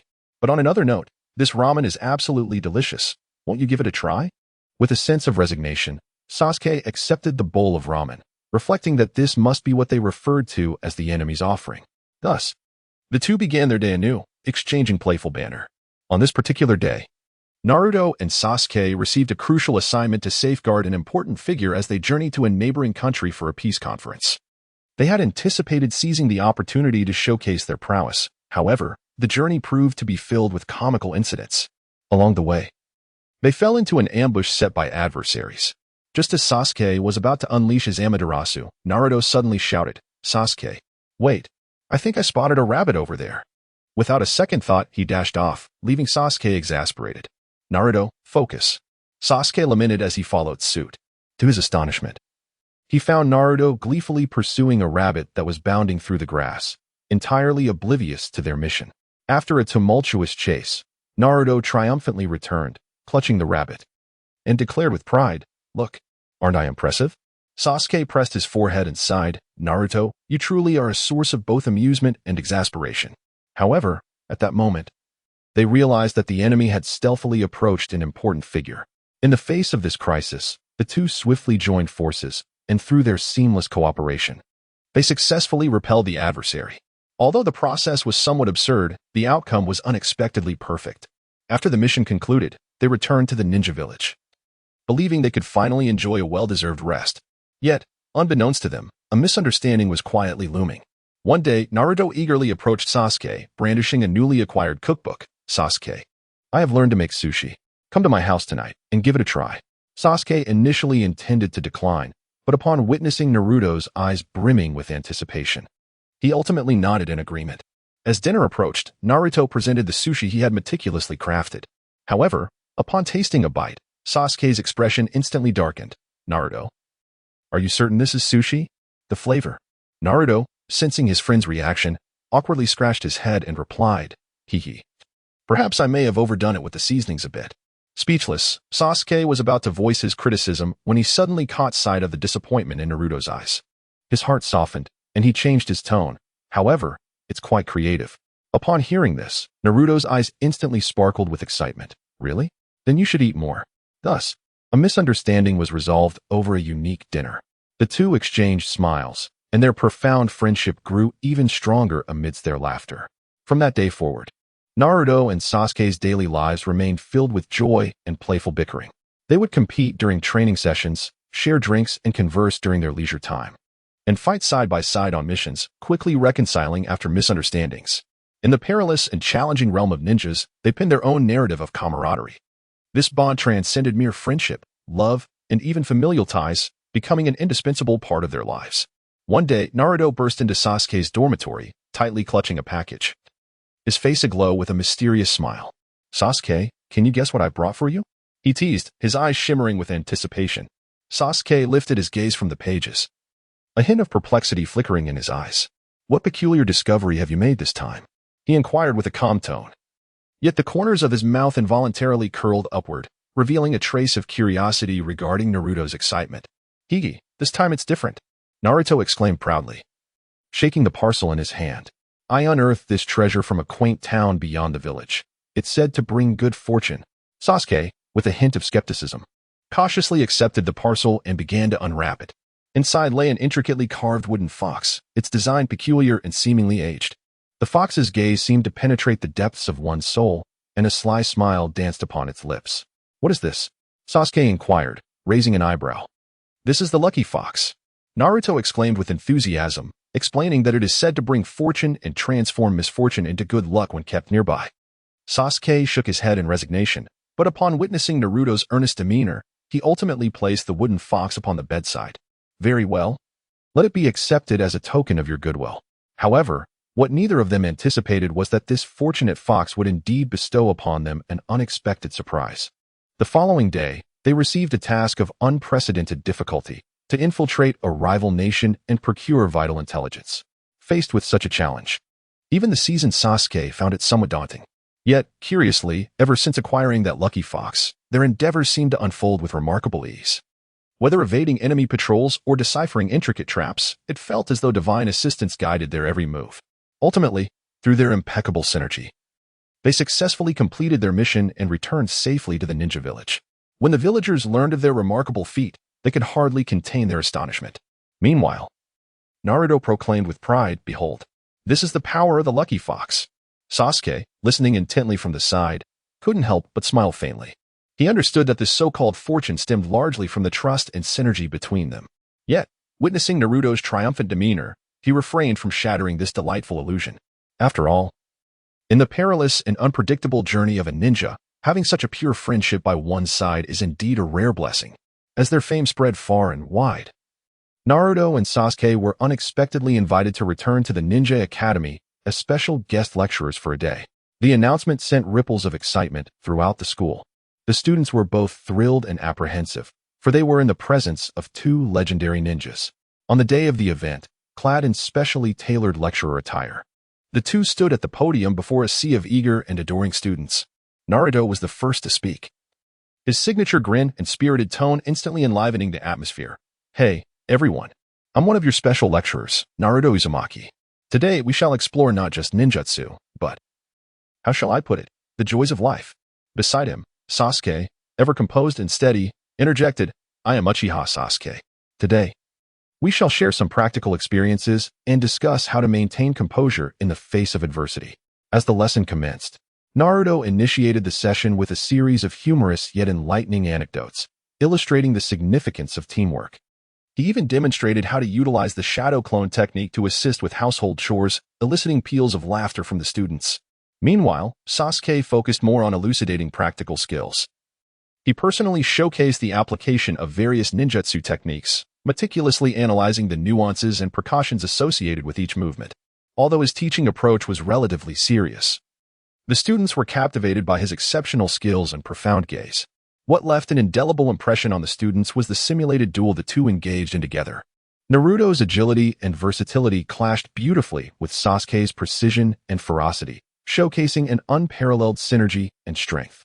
The students watched in rapt attention, their hearts brimming with aspirations and dreams of the ninja path. At the conclusion of the class, the students eagerly surrounded Naruto and Sasuke, posing a myriad of questions. The duo patiently addressed each inquiry, encouraging the students to boldly pursue their dreams and continually challenge themselves. This day was equally memorable for Naruto and Sasuke. They witnessed the fervor and potential of the younger generation of ninjas, while also feeling the weight of their responsibilities and missions as mentors. On the path of ninjas, they would continue to forge ahead, while eagerly anticipating that more successors would surpass them and carve out their own glorious legacies. Chapter 12. The Invasion at Shu. Who lacks public decency? Naruto rubbed his nose, preparing to scold, when he heard the faint sound of footsteps approaching. Curiously, he turned to see a figure slowly advancing. characterized by dark hair and a piercing gaze. None other than Sasuke Uchiha, the acknowledged ice-cold beauty of Konoha and Naruto's eternal rival. Sasuke, what brings you here? Surely, you are not here to admire my latest creation? Naruto exclaimed with a grin, completely oblivious to the graffiti still adorning his face.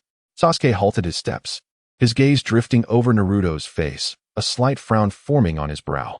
Unable to contain himself, he finally spoke. Naruto, have you once again defaced the Hokage rock? Oh, come on. It's merely a manifestation of my affection for the Hokage. Naruto replied nonchalantly, waving his hand dismissively. By the way, Sasuke, what brings you out for a stroll today? Shouldn't you be engrossed in your training? Sasuke did not respond directly, merely stating, sometimes, one needs to catch their breath. Just then, a gust of wind surged forth, not only sweeping away the markings on Naruto's face, but also unexpectedly causing the two to stumble and collide with one another. Their eyes met, and it felt as though an electric current coursed through the air, blurring the surroundings. This wind is rather strong, Naruto remarked awkwardly, scratching the back of his head in an attempt to alleviate the sudden awkwardness. Sasuke maintained an air of indifference, yet the tips of his ears betrayed a subtle flush. He cleared his throat and turned to depart, stating, I have matters to attend to. I must take my leave. Wait, Sasuke. Naruto quickly called after him. Since we encountered one another, why not share a cup of tea together? My treat. Sasuke paused, glancing back at Naruto, seemingly pondering something, before ultimately nodding. Very well. Just this once. Thus, two boys of contrasting temperaments began an unexpected and delightful tea gathering, stirred by a whimsical breeze. The tea house in Konoha village served as a beloved haven for the townsfolk to congregate during their leisure hours. Enveloped in the rich aroma of tea and a warm ambience, Naruto and Sasuke chose a seat by the window, and with eager anticipation, Naruto called for the proprietor to serve tea, taking the liberty to order a few delicacies. Sasuke, do try this. It is my absolute favorite, dango, Naruto exclaimed, pushing a plate of colorful dango towards Sasuke, his expression brimming with expectation. Sasuke picked one up, taking a gentle bite, his brow furrowing slightly. It's too sweet. Is it?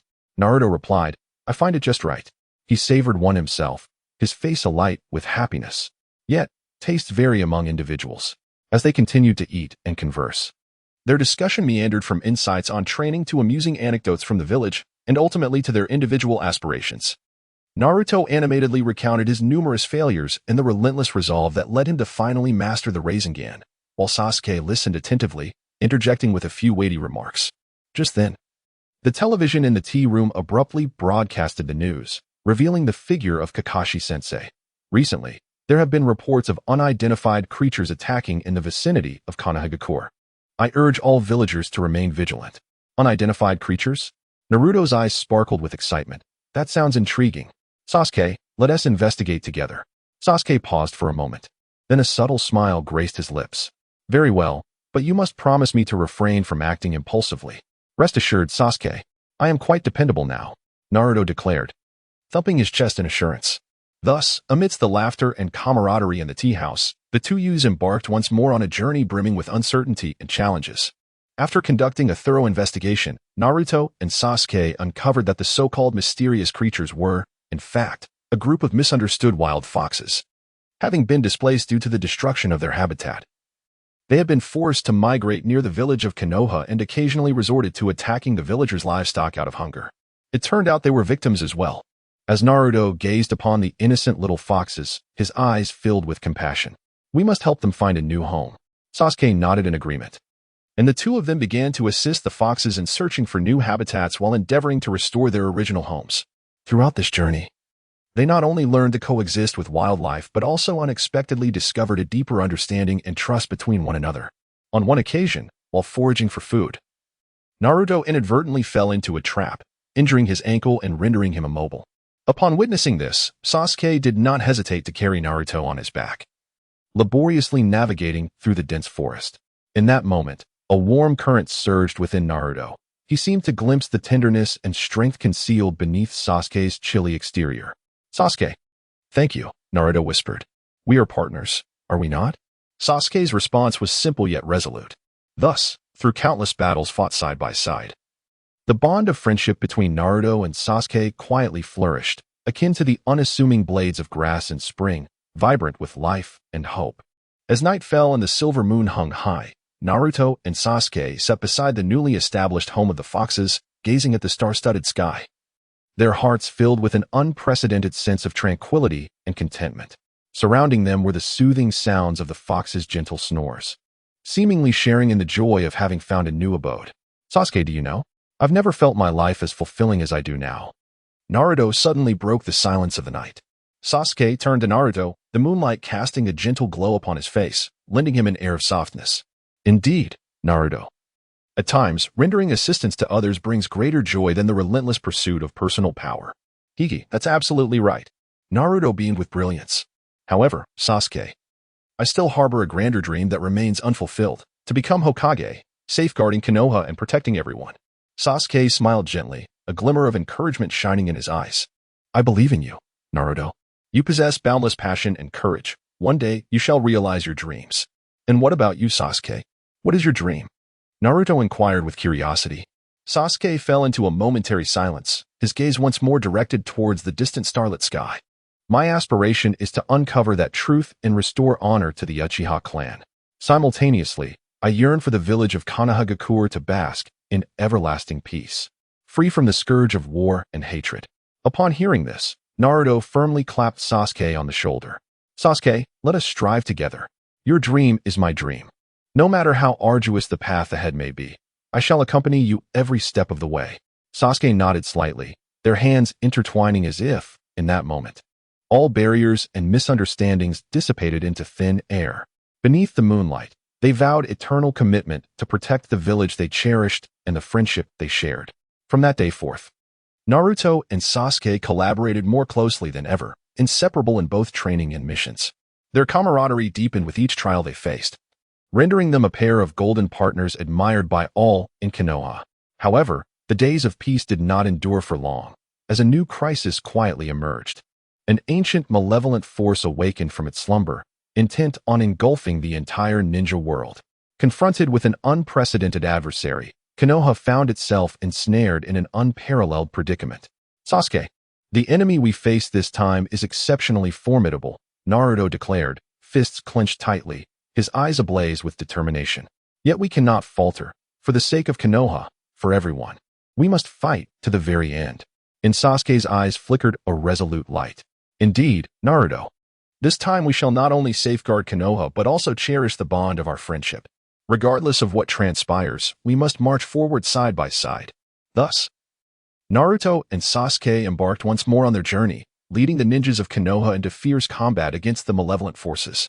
Throughout this protracted struggle, they endured countless trials of life and death, yet each time they emerged unscathed, relying on their mutual trust and understanding. Ultimately, on a moonlit night, Naruto and Sasuke joined forces to vanquish the leader of the evil faction, bringing a long-awaited peace to the ninja world. As the dawn of victory illuminated the land, they exchanged smiles, and all weariness and hardship dissipated into nothingness. Sasuke, we did it! Naruto exclaimed with exhilaration. Indeed, Naruto, we have succeeded, Sasuke responded with a smile, adding, moreover, we have gained something far more precious than victory, our unbreakable friendship.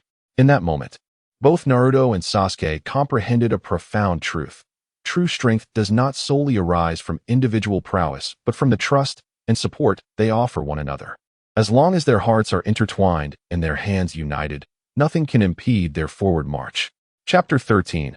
An unexpected rival in the early morning. The tranquility of Konoha village was shattered by a series of loud knocks. It was evident that Naruto was once again engaged in his morning wake-up campaign.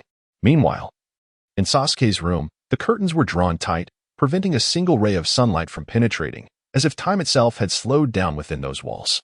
Sasuke, rise and shine. The sun is up, Naruto shouted from outside Sasuke's window, brandishing two freshly made rice balls, attempting to entice the slumbering deity with delectable treats. A profound silence enveloped the room, with only Naruto's echoes reverberating. It seems I must resort to my secret technique. With a twinkle in his eye, Naruto suddenly broke into a self-composed wake-up song for Sasuke. Sasuke, Sasuke, wake from your dreams, the path of Hokage is not for the reclined. Delicious rice balls await your taste, be tardy, and you'll face a standing disgrace. Just as Naruto was caught up in his spirited performance, The door swung open with a resounding bang, revealing a disgruntled Sasuke, clutching a pillow, his expression seemingly conveying, "Dare to sing another note? Ha, Sasuke, you've truly awakened. Come on, breakfast is on me." Naruto beamed, extending the rice balls with complete disregard for the earlier threat to his existence. Sasuke accepted the rice ball, a smile unconsciously curling at the corners of his mouth, as he silently lamented, "This fellow, truly impossible to deal with." On the training ground, Naruto and Sasuke were engaged in their daily regimen. Though termed training, it resembled more of a spirited game of pursuit. "Sasuke, behold my shadow clone technique," Naruto exclaimed loudly. And in an instant, dozens of shadow clones encircled Sasuke. Sasuke calmly closed his eyes, attuning himself to the flow of chakra surrounding him. With a gentle leap, he effortlessly maneuvered through the gaps between all the shadow clones, landing gracefully on the ground. "Wow, Sasuke, you're incredible," Naruto exclaimed, his eyes widening in astonishment. Yet, unable to contain his competitive spirit, he shouted defiantly, "Let's go again. This time, I will definitely win." Thus, the training ground transformed once more into a scene reminiscent of a cat-and-mouse chase. However, this particular cat seemed perpetually unable to catch the cunning mouse. "Naruto, your speed still requires improvement," Sasuke remarked, skillfully evading Naruto's attacks while offering constructive advice. "Just you wait.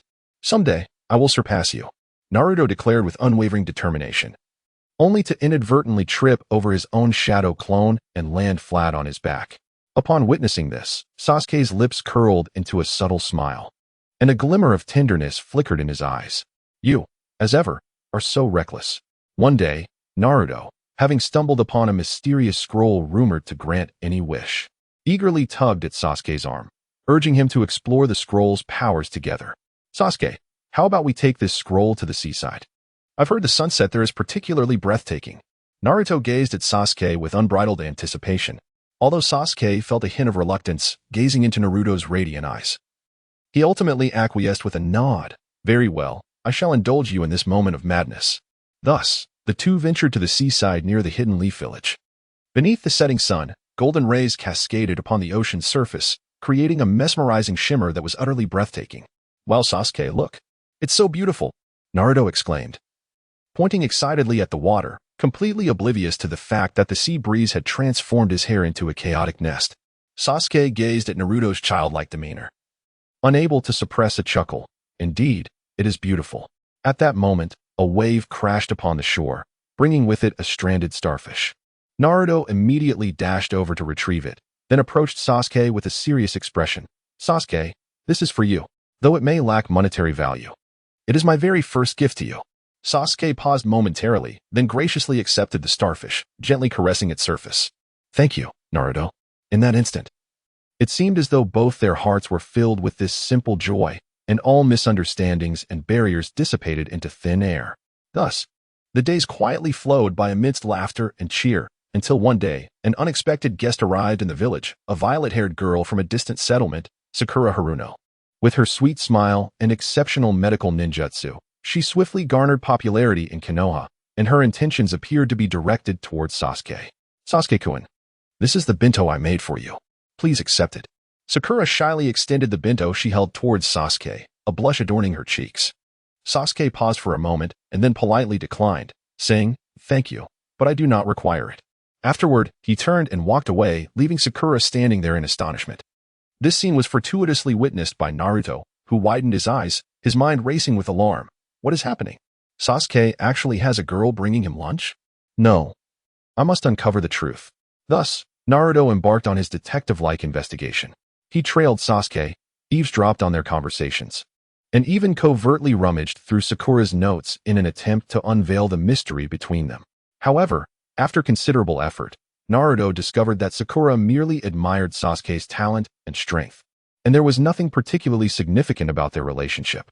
While this revelation brought him a sense of relief, it also instilled an inexplicable sense of loss. "Humph. It seems I was merely indulging in my own sentiments," Naruto muttered to himself, oblivious to the complexity that had taken over his expression. One evening, summoning his courage, Naruto approached Sasuke, eager to clarify things. "Sasuke, do you like Sakura?" he stammered, his heart racing with anxiety. Upon hearing this, Sasuke furrowed his brow slightly and replied, "What are you talking about? How could I possibly have feelings for Sakura? Naruto pressed on. Then why do you consistently rebuff her kindness? Sasuke sighed and explained, Naruto, Sakura and I are merely ordinary friends. I rejected her not to create any misunderstandings. Nor do I wish for her to suffer because of me. In my heart, you are my most important companion. No one can take your place. Naruto was taken aback, astonished that Sasuke would express such sentiments. A warm current surged within him, filling him with an unprecedented sense of happiness and contentment. Sasuke. Naruto's voice trembled, and his eyes glistened with unshed tears. Upon witnessing the scene, Sasuke gently patted Naruto's shoulder and said, Do not weep any longer, you foolish one. We are eternal companions. Are we not?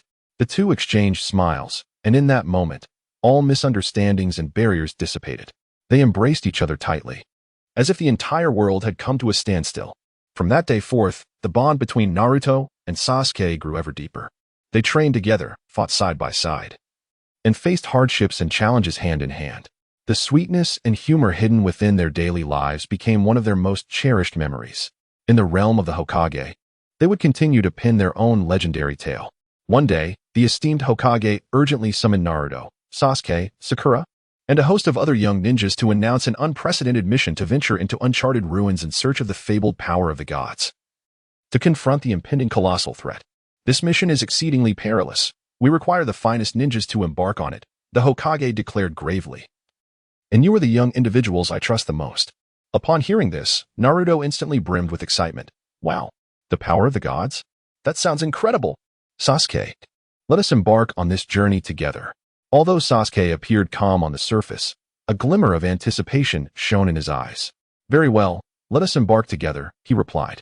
Without hesitation, Sakura stepped forward, declaring, I shall join as well. Thus, the trio set forth on an adventurous journey towards the enigmatic ruins. Inside the ruins, intricate mechanisms and perilous traps were abundant, with each step fraught with uncertainty and danger. Yet, through their extraordinary prowess and harmonious collaboration, Naruto and Sasuke adeptly navigated each crisis. Sasuke, over here. I've discovered a concealed passage. Naruto exclaimed with excitement. Sasuke followed closely behind, the two of them cautiously traversing the narrow passage. Suddenly, a surge of intense energy struck, forcing them apart. Naruto, are you all right? Sasuke called out anxiously, but all he received in return was silence. Meanwhile, Naruto found himself ensnared in a realm filled with illusions. He witnessed the most harrowing sights of his fears, solitude, failure, and abandonment by all. Yet he refused to succumb. He recognized these visions as mere tests of his resolve. I cannot be defeated by these phantoms. I must find Sasuke. Together we shall accomplish our mission. Naruto fervently reminded himself as he struggled against the constraints. At last, he discerned the flaw within the illusions and shattered them in one decisive moment. When Naruto and Sasuke reunited, they discovered that Sakura had also successfully navigated her trial. The trio delved deeper into the ruins, ultimately arriving at a radiant altar. Is this the legendary divine power? Naruto marveled. However, as they approached the altar, they realized that this so-called divine power was not the source of strength they had envisioned, but rather an ancient vision accompanied by profound revelations. The voice within the vision gently articulated that true power does not stem from external endowments, but arises from unwavering conviction within oneself and the trust shared among comrades. The three of them came to a profound understanding. The divine power they had sought was, in fact, the strength of their hearts and the deep friendship they shared. With this cherished enlightenment, Naruto, Sasuke, and Sakura set forth on their journey back home. They understood that the road ahead was long, yet they felt prepared to confront any challenge. Upon their return to Konoha, they were greeted with a hero's welcome. Yet, for them, the most significant treasures were not the accolades or admiration, but rather the bonds of friendship and the experiences of mutual growth they had cultivated. Sasuke, we must continue to fight together, Naruto exclaimed, clapping Sasuke on the shoulder with a smile. Sasuke revealed a rare smile, proclaiming, of course, we are everlasting companions. Meanwhile, Sakura quietly observed them from the side, her heart brimming with warmth and emotion. She understood that, regardless of how the future may unfold, the bond of friendship among the three would remain unaltered.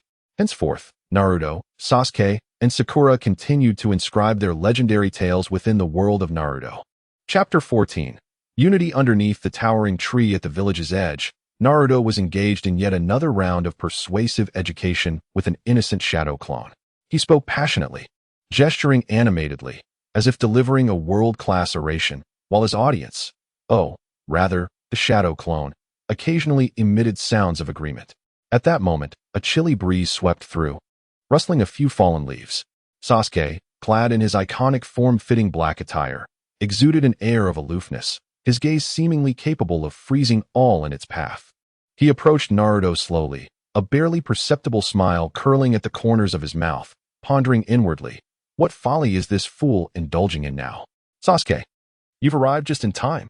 Upon seeing Sasuke, Naruto promptly dismissed the shadow clone, bursting with excitement as if he had discovered a new world. Come, listen to my latest scheme. I intend to have the entire world acknowledge the Uchiha clan. Sasuke's lips twitched, internally lamenting yet another instance of vacuous conversation. However, on the surface, he merely replied with a nonchalant, "Oh, go on." After speaking, he turned to walk away. Naruto, unwilling to let this opportunity for boasting slip by, swiftly advanced, seizing Sasuke's shoulder. "Sasuke, you are my dear friend. Won't you offer me some encouragement?" Sasuke initially intended to push him aside, but for some inexplicable reason, his hand slipped, and he inadvertently struck Naruto with a punch. This blow landed squarely on Naruto's nose. "Ouch!" Naruto exclaimed, clutching his nose, tears welling in his eyes. "Sasuke, you actually hit me." Sasuke was momentarily taken aback. He had not anticipated losing control. Upon witnessing Naruto's woeful expression, an inexplicable sense of remorse welled up within him. Yet, true to his proud nature, he would not easily reveal his feelings, merely retorting coldly, "You brought this upon yourself." Since that fateful punch, the dynamic between Naruto and Sasuke seemed to undergo a subtle transformation. Although they maintained a facade of mutual defiance, beneath the surface, both began to take an interest in one another. One day, upon hearing that Sasuke had fainted from excessive training, Naruto, without a second thought, rushed to the Uchiha residence, eager to showcase his culinary skills. Admittedly, his culinary expertise was limited to preparing ramen, yet his heartfelt intentions were abundant. When Sasuke awakened, the first sight that greeted him was Naruto, brimming with pride, presenting 2 steaming bowls of ramen at his bedside. "Sasuke, come and taste my specialty," Naruto exclaimed with enthusiasm. Though Sasuke held little hope for Naruto's culinary skills, he reluctantly accepted the bowl, drawn in by the glimmer of anticipation in Naruto's eyes. To his surprise, the first bite was quite delightful. As he looked up, he was met with Naruto's goofy grin, which inexplicably warmed his heart. "Hey, Naruto, your ramen is actually quite good," Sasuke said awkwardly. Upon hearing this, Naruto's eyes sparkled with joy. "Really? Then I'll make it for you every day from now on." With a slight upturn of his lips, Sasuke momentarily ignited a fervor in Naruto's heart. As time flowed, they encountered countless battles and adventures together. From their initial distrust to a profound understanding, the bond between them, be it friendship or something deeper, quietly flourished. In a fierce confrontation against formidable foes, Sasuke, in a selfless act of protection, sustained grave injuries to shield Naruto. In that harrowing moment, Naruto felt as though his heart was being torn asunder. For the first time, he experienced the profound fear of losing Sasuke. "Sasuke, you cannot perish. I vowed to become Hokage and bring you back to Konoha," Naruto roared, unleashing an unprecedented power that vanquished their adversaries. Once the battle concluded, he clasped the unconscious Sasuke tightly in his arms, tears welling in his eyes. He came to realize that Sasuke was no longer merely a friend, he had become so much more. Upon awakening, Sasuke beheld Naruto's weary yet resolute visage, his heart surging with a tumult of emotions. He gently uttered, "Thank you, Naruto." Naruto smiled, a smile that radiated from the depths of his being, responding, "We are friends. After all, there's no need for thanks." In that moment, their hearts were intertwined, and all misunderstandings and barriers dissipated like mist. They understood that, regardless of the myriad challenges that lay ahead, as long as they stood by one another, nothing was insurmountable. The night was tender, the moonlight crystalline. As Naruto and Sasuke sat side by side on the hillside outside the village, surrounded by the tranquil forest and the distant warm glow of Konoha, they lingered in silence, seemingly savoring this rare tranquility, yet perhaps contemplating something of profound significance. Sasuke, Naruto suddenly broke the silence, his voice tinged with a barely perceptible tremor. "I have always wanted to ask you a question." Sasuke turned to face Naruto, his pitch-black eyes appearing particularly profound under the moonlight. "What is the question?" His voice, though soft, resonated with unwavering resolve. Naruto took a deep breath, as if steeling himself for what was to come. "What are your plans for the future? Will you leave Konoha again?" Upon hearing this, Sasuke's gaze dimmed slightly, yet he swiftly regained his composure. I do not know, he replied candidly. But wherever my path may lead, you shall always remain my friend, and that truth shall never waver. Upon these words, a wave of warmth surged through Naruto's heart. He grasped Sasuke's hand firmly, his eyes resolute yet tender. Sasuke, whatever decision you make, I shall stand by you unwaveringly. However, I wish for you to understand that Konoha will forever be your home, and I shall always be your most steadfast support. Sasuke gazed at Naruto, a flicker of emotion crossing his eyes. He gently grasped Naruto's hand, and an unspoken understanding blossomed between them, transcending the need for words. Naruto, Sasuke murmured softly. If there comes a day when I must leave Konoha to fulfill my obligations, will you wait for my return? Without hesitation, Naruto nodded affirmatively. Of course. I shall wait for you, until that day arrives. Beneath the moonlight, their shadows intertwined closely, as if whispering a secret known only to them. Deep within their hearts lay a profound reliance on one another, coupled with an undeniable reluctance to part. Yet, more than that, there resided an unwavering hope and faith in the future. From that night onward, the bond between Naruto and Sasuke deepened significantly. They trained together, undertook missions side by side, and confronted various challenges and adversities as a united front. In each other's company, they continuously evolved, surpassing their own limitations. Time passed as swiftly as a fleeting moment, and soon both had become pivotal figures within the village of Konoha. Naruto ultimately realized his dream of becoming the 7th Hokage, while Sasuke, after navigating a tumultuous journey, rediscovered his path and convictions. During a momentous celebration, Naruto stood upon a dais, surveying the jubilant crowd below and the steadfast Sasuke by his side, his heart swelling with gratitude and joy. He understood that none of his achievements would have been possible without Sasuke's unwavering support and companionship. Sasuke, Naruto said softly to the companion beside him, thank you for always being by my side. Without you, I would not be the person I am today. Sasuke smiled faintly, saying, Naruto, we are one. Regardless of what the future holds, I will always be by your side. The two exchanged knowing glances, their unspoken camaraderie and deep affection transcending the need for words. They understood that no matter how arduous the path ahead, as long as they remained together, there was nothing insurmountable. Thus, Naruto and Sasuke continued to stride side by side, crafting their legendary tale within the world of Hokage. Chapter 15. The Scandal? Spring in Konoha is invariably accompanied by the blooming of cherry blossoms and the proliferation of gossip. This year, the winds seemed particularly extraordinary, carrying with them an unprecedented tempest of rumors that swept through the entire ninja academy. Have you heard? Naruto and Sasuke's relationship has transcended mere friendship. Is that true? Shoo. Keep your voice down, we don't want Hinata to hear. Whenever such conversations arose, Hinata Hugo would unconsciously slow her pace, her face adorned with a blend of embarrassment and politeness. As the recognized gentle goddess of Konoha, she was meant to be the cherished dream of countless young hearts. Yet this sudden scandal unexpectedly rendered her a symbol of the third party. Hey, Hinata, do you really not mind? Her friend Ino asked, concern etched across her face. Mind what? Hinata blinked innocently, countering, Naruto and Sasuke are just good friends, and I completely understand and respect their bond. Ino rolled her eyes. You understand? Are you sure you're not merely comforting yourself? The whole village is abuzz, claiming that you harbor a secret crush on Naruto while begrudgingly watching Sasuke be taken away, silently playing the role of the protector. Hinata, unable to suppress a laugh, replied with a resigned smile.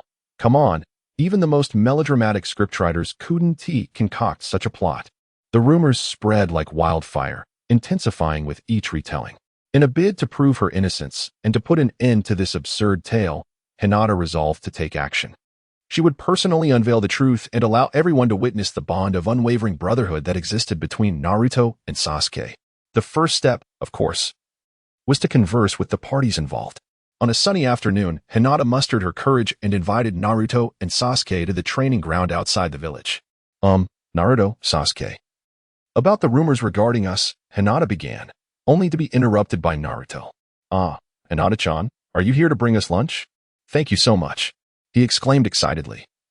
Completely disregarding the crux of the conversation, Sasuke maintained an expression of calm indifference. Hinata, if there is something you wish to say, please do so. However, if it pertains to those trivial rumors, we remain unconcerned. Yet, Hinata, in a flustered state, pressed on, don't you truly think it necessary to clarify? Clarify what? Naruto responded, bewildered. The bond between Sasuke and me is, without a doubt, closer than that of brothers. Sasuke nodded in agreement, affirming, indeed, our bond is unparalleled. Hinata was rendered speechless, suddenly realizing that she might have been misguided from the very beginning. An idea struck her, and she resolved to demonstrate their camaraderie through a friendly match. Let us engage in a 3-on-3 showdown. I shall join you, so everyone may witness the strength of our friendship. Naruto immediately perked up, exclaiming, splendid idea. Sasuke, let's go. Thus, a grand friendship match, ignited by rumors, commenced with fervor in the Hidden Leaf Village. However, during the competition, the seamless coordination and mutual support among the three did not dispel the rumors. Rather, it only deepened the conviction of many regarding their extraordinary relationship. Ultimately, it was Kakashi-sensei who intervened, unraveling the misunderstanding with his unique sense of humor. At a gathering of all ninjas, Kakashi suddenly announced, ladies and gentlemen, regarding the rumors about Naruto, Sasuke, and Hinata, I feel it necessary to clarify. The crowd held their breath as Kakashi, with a grin, continued, the truth is, it all stemmed from my laziness. I was too unmotivated to concoct a new ninja tale for the children, so I used these three as my inspiration. I never anticipated it would cause such a stir. What? The crowd erupted in disbelief. Hinata, Naruto, and Sasuke exchanged helpless glances, then broke into laughter. It turned out that it was merely a misunderstanding, a grand blunder born from Kakashi's idleness. Nevertheless, Kakashi shifted the conversation, stating that the friendship among the three indeed serves as a model for us all. Whether in times of adversity, supporting one another, or engaging in light-hearted banter in daily life, they exemplified that true friendship transcends gender. Amidst applause and laughter, the rumors surrounding Hinata Hyuga, Naruto Uzumaki, and Sasuke Uchiha finally reached a conclusion. This humorous tale, originating from a misunderstanding, became one of the most renowned anecdotes within the Hidden Leaf Village. Although the uproar of the rumors subsided, the relationship among Hinata, Naruto, and Sasuke grew even closer. They recognized that genuine friendship requires no external validation and no labels to define it. It seems we have truly become the legendary trio of the Hidden Leaf Village, Sasuke teased, his eyes betraying a hint of mirth. Indeed, we are invincible, Naruto exclaimed, thumping his chest with pride. Hinata smiled gently, her heart brimming with gratitude. She realized that although this misunderstanding had momentarily embarrassed her, it had also deepened her appreciation for her friendship with Naruto and Sasuke. From that day forward, the trio frequently undertook missions together, seamlessly cooperating to face formidable foes or tackle the mundane tasks of daily life. In the midst of battle, Naruto's optimism and perseverance, Sasuke's calmness and wisdom, along with Hinata's attentiveness and gentleness, create a flawless complement to one another. Whenever the night falls into silence, the three of them gather around the campfire, sharing their dreams and pasts. That pure friendship radiates like a warm flame, illuminating their path forward. Hinata, what kind of ninja do you aspire to become in the future? Naruto suddenly inquired. I hope to use my Byakugan to bring more peace and tranquility to the Hidden Leaf Village, Hinata replied earnestly. What about me? Sasuke interjected, determined. I aim to become the strongest ninja and protect everything I hold dear. Let us make a pact, Naruto suggested excitedly. No matter what the future holds, we must strive together to become the pride of the Hidden Leaf Village. Agreed. Sasuke and Hinata echoed in unison. In that moment, the stars twinkled brightly, as if the heavens themselves bore witness to their friendship. As the years passed, the Hidden Leaf Village underwent countless transformations, yet the bond of friendship among Hinata Hyuga, Naruto Uzumaki, and Sasuke Uchiha remained unwavering. They faced innumerable challenges and trials, gathering countless moments of laughter and tears along the way. Sasuke, now that you're back, make sure to spend more time with Naruto. He has been talking about you all day. Hinata greeted Sasuke at the village entrance with a smile. Don't worry, Hinata. Sasuke replied with a soft smile, his gaze full of warmth. Our bond will not fade with time. Hey, you too, don't forget about me, Naruto exclaimed, having unexpectedly jumped into the scene, looking quite displeased. I'm really looking forward to my next duel with Sasuke. Haha, then bring it on, Sasuke said, opening his arms as he embraced Naruto tightly. Hinata stood by, watching this scene unfold, her heart filled with emotion. She knew that regardless of what the future held, this innocent friendship would forever accompany them, becoming their most treasured asset in life. Thus, beneath the blue skies and white clouds of the Hidden Leaf Village, the three continued their legendary story, penning their youthful chapters with laughter and toil. The misunderstandings that had once sparked amusing rumors had long since become one of their most cherished jokes, always evoking bursts of laughter whenever mentioned. Chapter 16. An unexpected mediation within the Ninja Academy. Sunlight streamed through the gaps in the leaves, casting a golden sheen upon the training grounds. Yet, behind this serene facade, an emotional tempest sparked by an unforeseen incident was quietly brewing.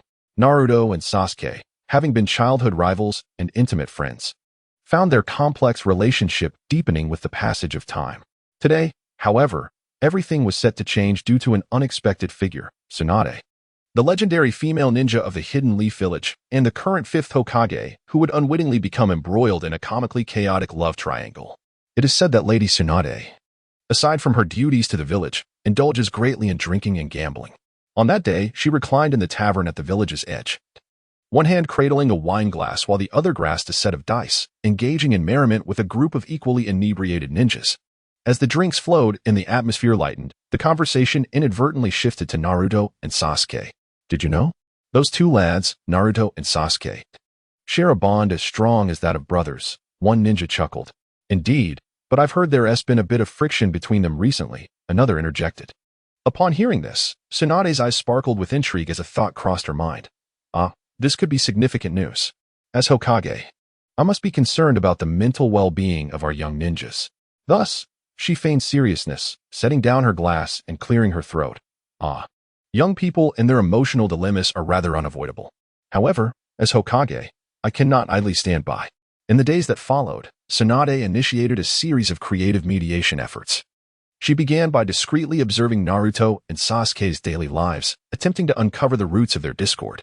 Alas, her fervent obsession with her detective game often led her to manifest at the most inopportune moments, either interrupting Naruto's training or inadvertently intruding upon Sasuke's meditative space, leaving both young men bewildered.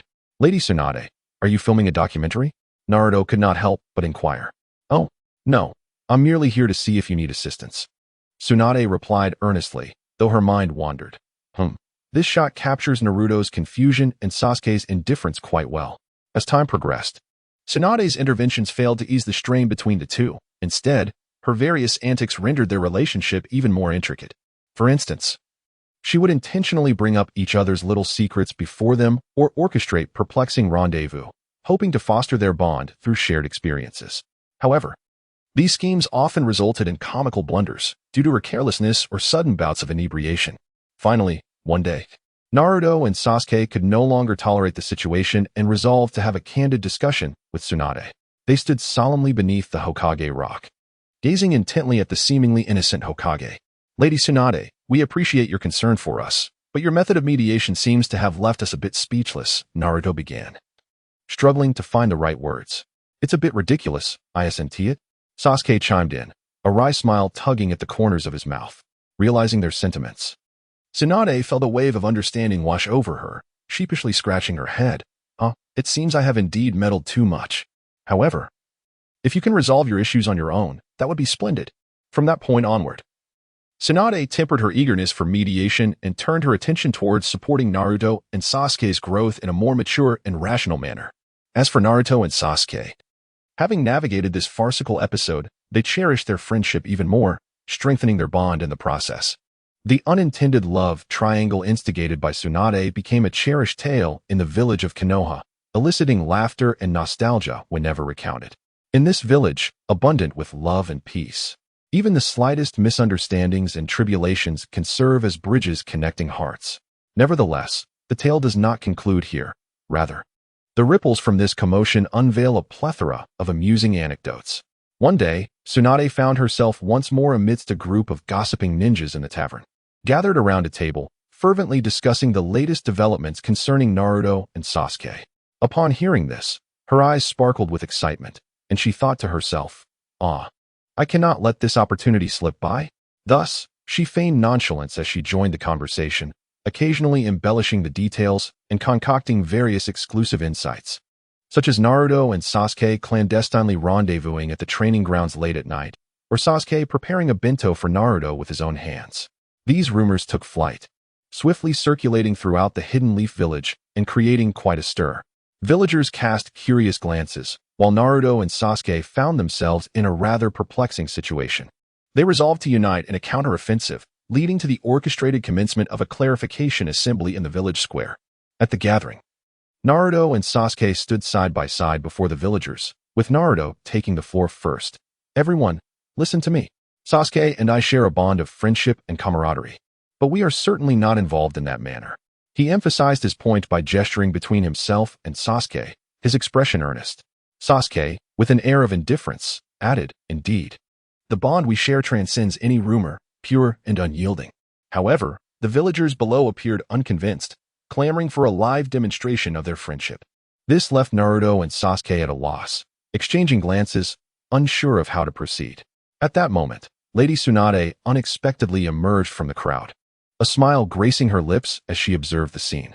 Suddenly, she proposed, "Since everyone is eager to witness it, how about we engage in a friendship challenge?" The villagers, upon hearing this, instantly perked up, enthusiastically voicing their agreement. Thus, under Tsunade's guidance, an extraordinary friendship challenge commenced. The challenges varied widely, encompassing games that required their seamless cooperation and quiz segments that tested their mutual understanding. Throughout the process, though Naruto and Sasuke were somewhat flustered, they ultimately triumphed in each trial, bolstered by their profound friendship and synergy. The villagers, witnessing their success, erupted into applause, visibly moved by the depth of their bond. As for Lady Tsunade, she stood by, beaming with delight, thinking to herself, "It appears I possess a certain talent for matchmaking." Yet, she recognized that this ruckus, though tumultuous, had ultimately fostered greater understanding and trust between Naruto and Sasuke. With this realization, a sense of satisfaction and contentment washed over her. From that point onward, the whispers and gossip surrounding Naruto and Sasuke in Konoha gradually faded, replaced by admiration and envy for their unbreakable friendship. Lady Tsunade, too, became a source of amusement for the village children as her presence consistently elicited laughter and cheers. Naturally, the daily life of Konoha was never devoid of new joys and challenges. Shortly after the friendship challenge, Lady Tsunade sought out another source of amusement. She decided to personally teach Naruto and Sasuke a legendary jutsu known as the technique of resonating hearts. This jutsu was no trivial matter, as it would enable the two ninjas to achieve an unparalleled level of understanding, whether in battle or daily life. With an air of mystery, Tsunade introduced the technique to them. Instantly intrigued, Naruto and Sasuke exchanged smiles, their eyes sparkling with anticipation. Under Tsunade's tutelage, they embarked on a rigorous training regimen. However, the process of mastering this jutsu proved far more complex and arduous than they had envisioned. They were required to engage in a series of intricate meditations and practices, gradually opening their hearts and forging a profound connection with one another. Throughout this journey, Naruto and Sasuke were compelled to confront their inner fears, doubts, and even contradictions. On one occasion, during a pivotal moment in their training, Naruto suddenly succumbed to self-doubt, fearing he might never achieve true harmony with Sasuke. In that moment, Sasuke reached out, his gaze steady and resolute, declaring, "Naruto, we are one. No matter the challenges we face, we shall confront them together." This statement surged into Naruto's heart like a warm current, filling him with an unprecedented strength. With Sasuke's unwavering support, he regained his resolve, and together they overcame numerous challenges, ultimately mastering the technique of spiritual resonance. With the mastery of this ninjutsu, the synergy between Naruto and Sasuke reached an unparalleled zenith. In battle, they could seamlessly coordinate, unleashing combat prowess beyond imagination. In their daily lives, they could effortlessly comprehend each other's thoughts, becoming each other's most steadfast support. As for Lady Tsunade, she watched these two children grow step by step, her heart swelling with pride and contentment.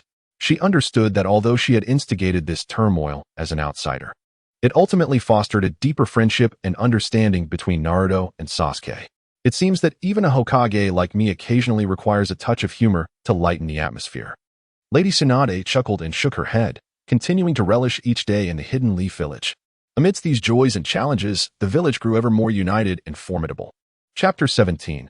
Provocation in the Hidden Leaf Village. An unprecedented love-defense battle quietly commenced, with a core figure surprisingly being the usually stern instructor, Mitarashi Anko. However, this time her role was not that of a mentor, but rather the legendary master of stirring the pot. Yes, you heard correctly. She was the one proficient in ninjutsu. Often clad in alluring kippeos, embodying both mystery and authority in the eyes of her students. Naruto and Sasuke, these inseparable friends, had been side by side since childhood, training together and getting into mischief, forging a profound revolutionary bond through countless battles. However, as they entered adolescence, this friendship began to be veiled with a subtle complexity. Naruto's admiration for Sasuke deepened, while Sasuke, burdened by familial enmity and the weight of his own power, grew increasingly indifferent to everything around him, including Naruto's fervor. At that moment, Mitarashi Anko appeared, wearing a mysterious smile, as if she could see through the boy's hidden thoughts. As a seasoned ninja of the Hidden Leaf, Anko understood the intricacies of emotions but decided to play with fire, using her unique sense of humor and unconventional nature to subtly sow seeds of misunderstanding between Naruto and Sasuke. One day, Anko unexpectedly announced a special mission, assigning Naruto and Sasuke to complete two seemingly unrelated tasks that were, in fact, laden with intricate secrets.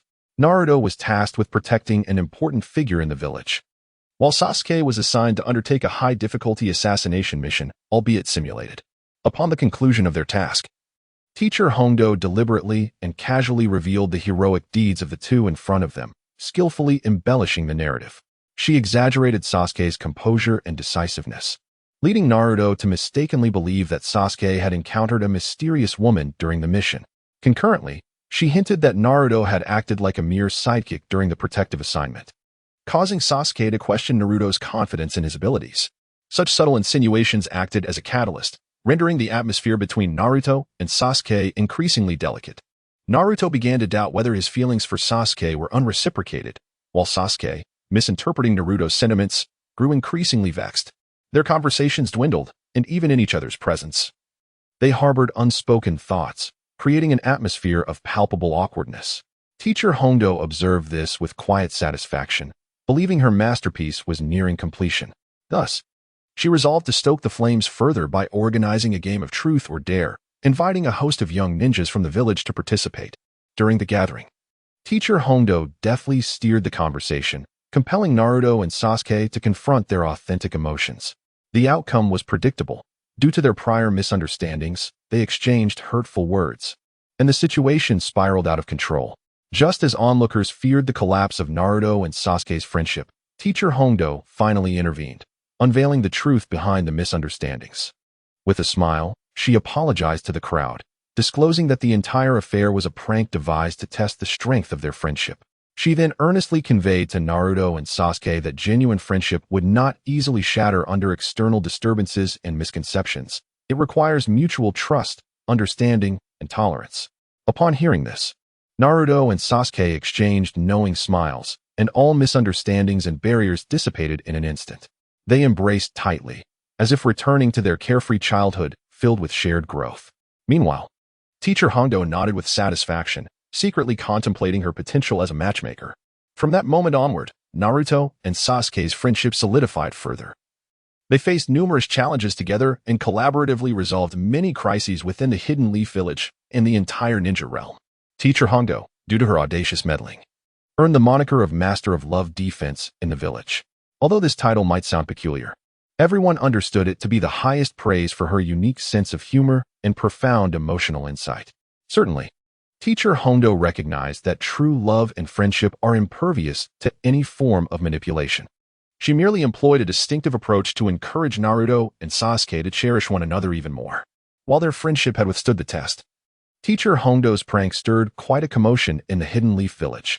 In a fleeting moment, the youth of the village began to emulate Teacher Hondo's actions, attempting to test the bonds of emotion with their friends or lovers through the creation of misunderstandings. This predicament proved to be quite burdensome for the ninjas of Konoha Village, who not only had to contend with their daily training and missions but also remained ever vigilant against surprise challenges from their companions. The village was alive with a myriad of amusing misunderstandings and blunders, infusing the originally tense atmosphere with a sense of levity and laughter. Observing this, Teacher Hondo felt a mixture of gratification and helplessness.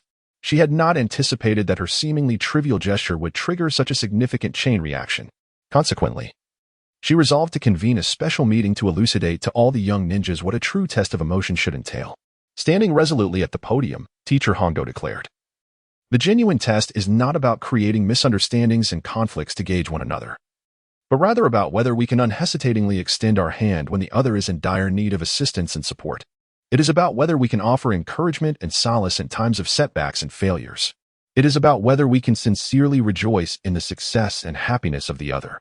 Her words flowed like a clear spring, nourishing the hearts of the youth.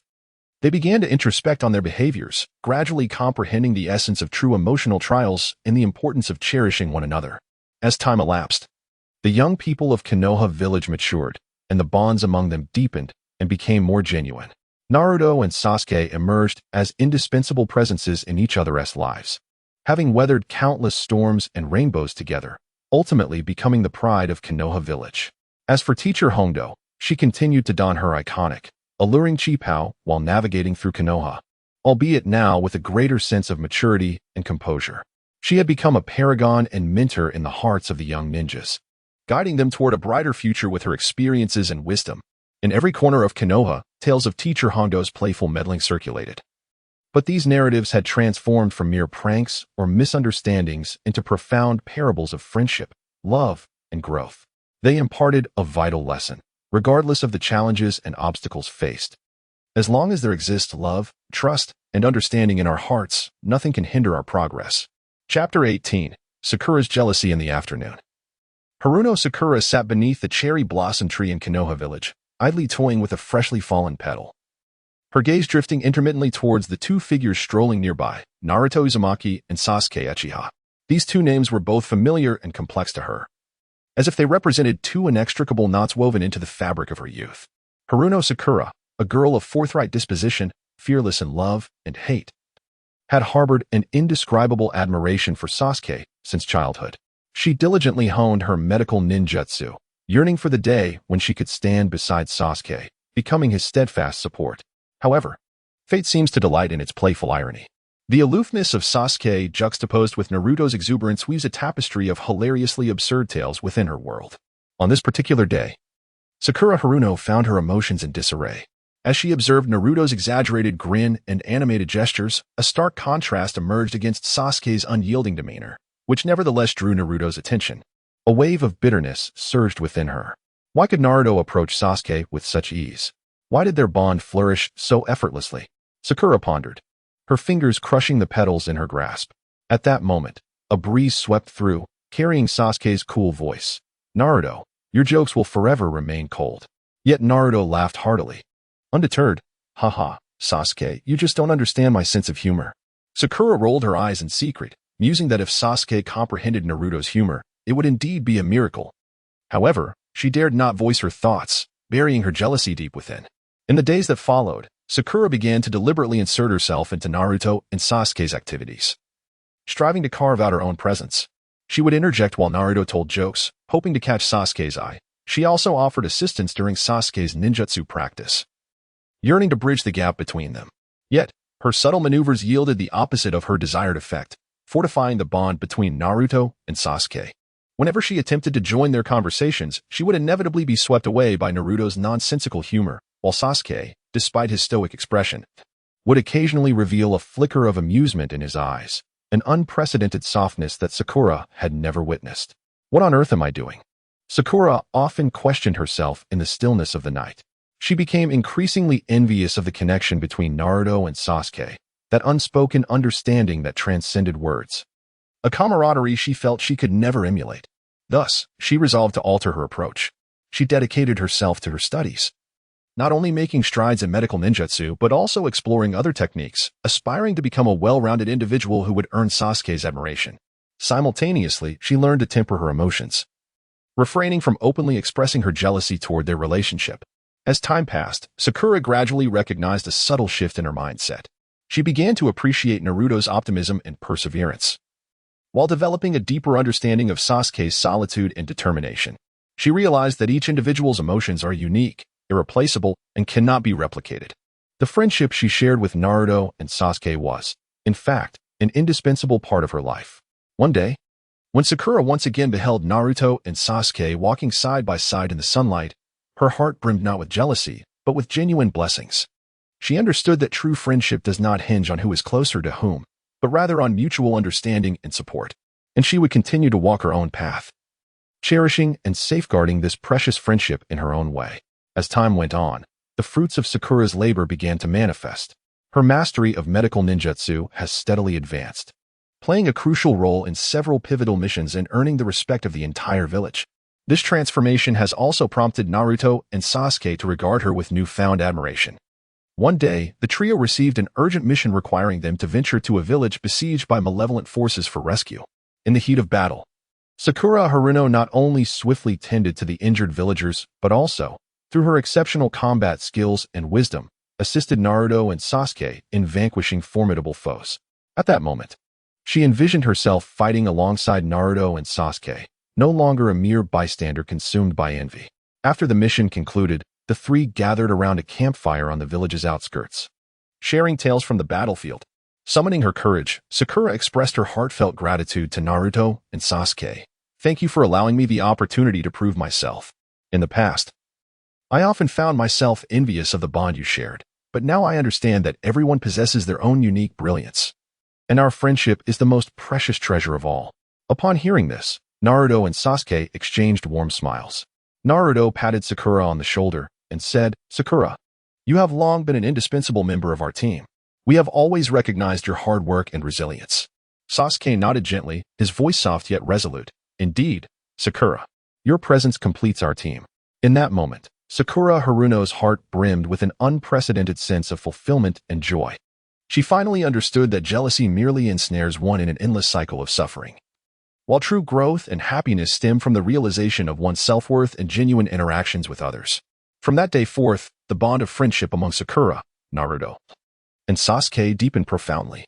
Together, they traversed countless adventures and challenges, becoming the most significant allies in each other's lives.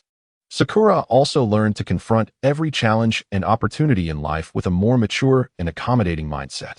As the cherry blossoms bloomed once more in Konohagakure, Sakura stood beneath the cherry tree that had witnessed her growth, gazing at Naruto and Sasuke walking side by side in the distance, her heart filled with gratitude and anticipation. She knew the road ahead was long, but as long as the three of them journeyed hand in hand, nothing was insurmountable. Time flew by, and before long, Sakura, Naruto, and Sasuke had evolved from youthful novices into the stalwart pillars of Konohagakure. They each attained profound mastery in their respective ninja arts and forged an unbreakable friendship through countless battles fought side by side. On this day, Konohagakure faced an unprecedented crisis. An ancient evil organization had resurfaced, seeking to overturn the entire ninja world through the exploitation of forbidden powers. Confronted with such a formidable adversary, Sakura, Naruto, and Sasuke were once again entrusted with a critical mission. They must unite to thwart this impending disaster. During the preparations, the trio convened to strategize.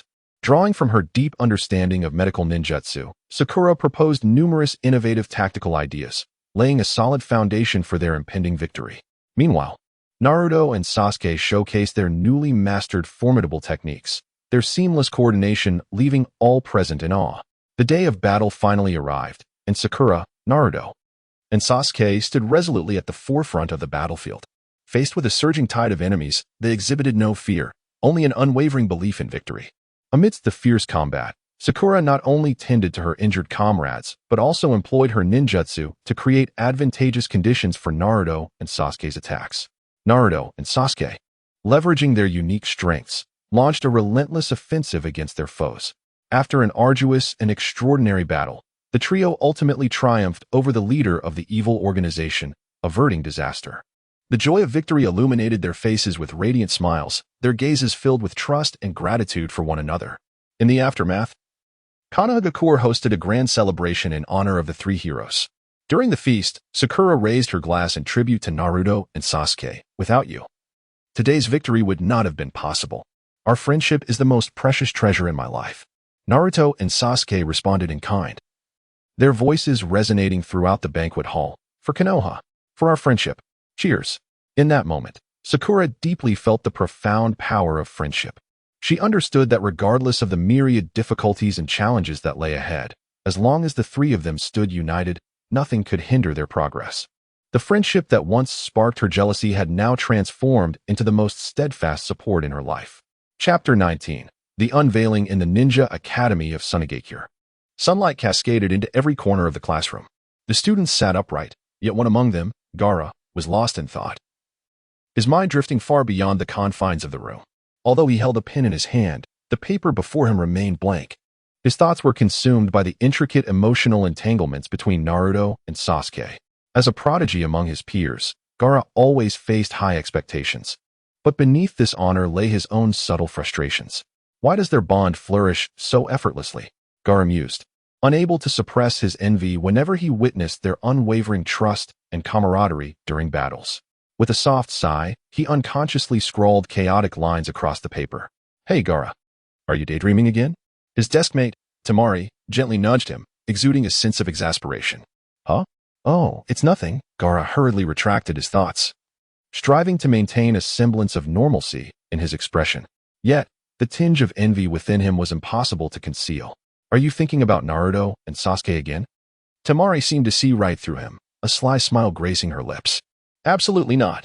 Gaara's face flushed crimson as he vehemently denied it. However, his futile attempts at concealment only solidified Temari's suspicions. Stop denying it.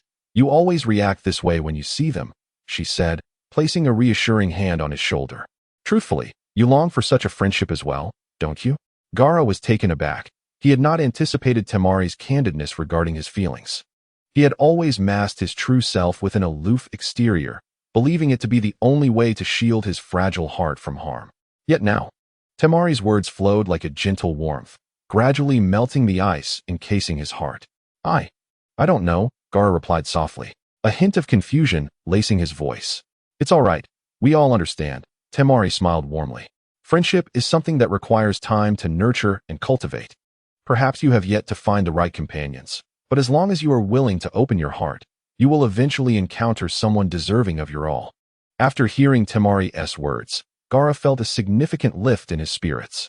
He gazed out the window, where the sun continued to shine brightly, and the leaves danced gently in the breeze. Everything appeared so harmonious and beautiful. He suddenly realized that he had been too preoccupied with envying others' relationships, neglecting the many cherished people and moments surrounding him. Thus, from that day forth, Gaara began to endeavor to alter his perspective.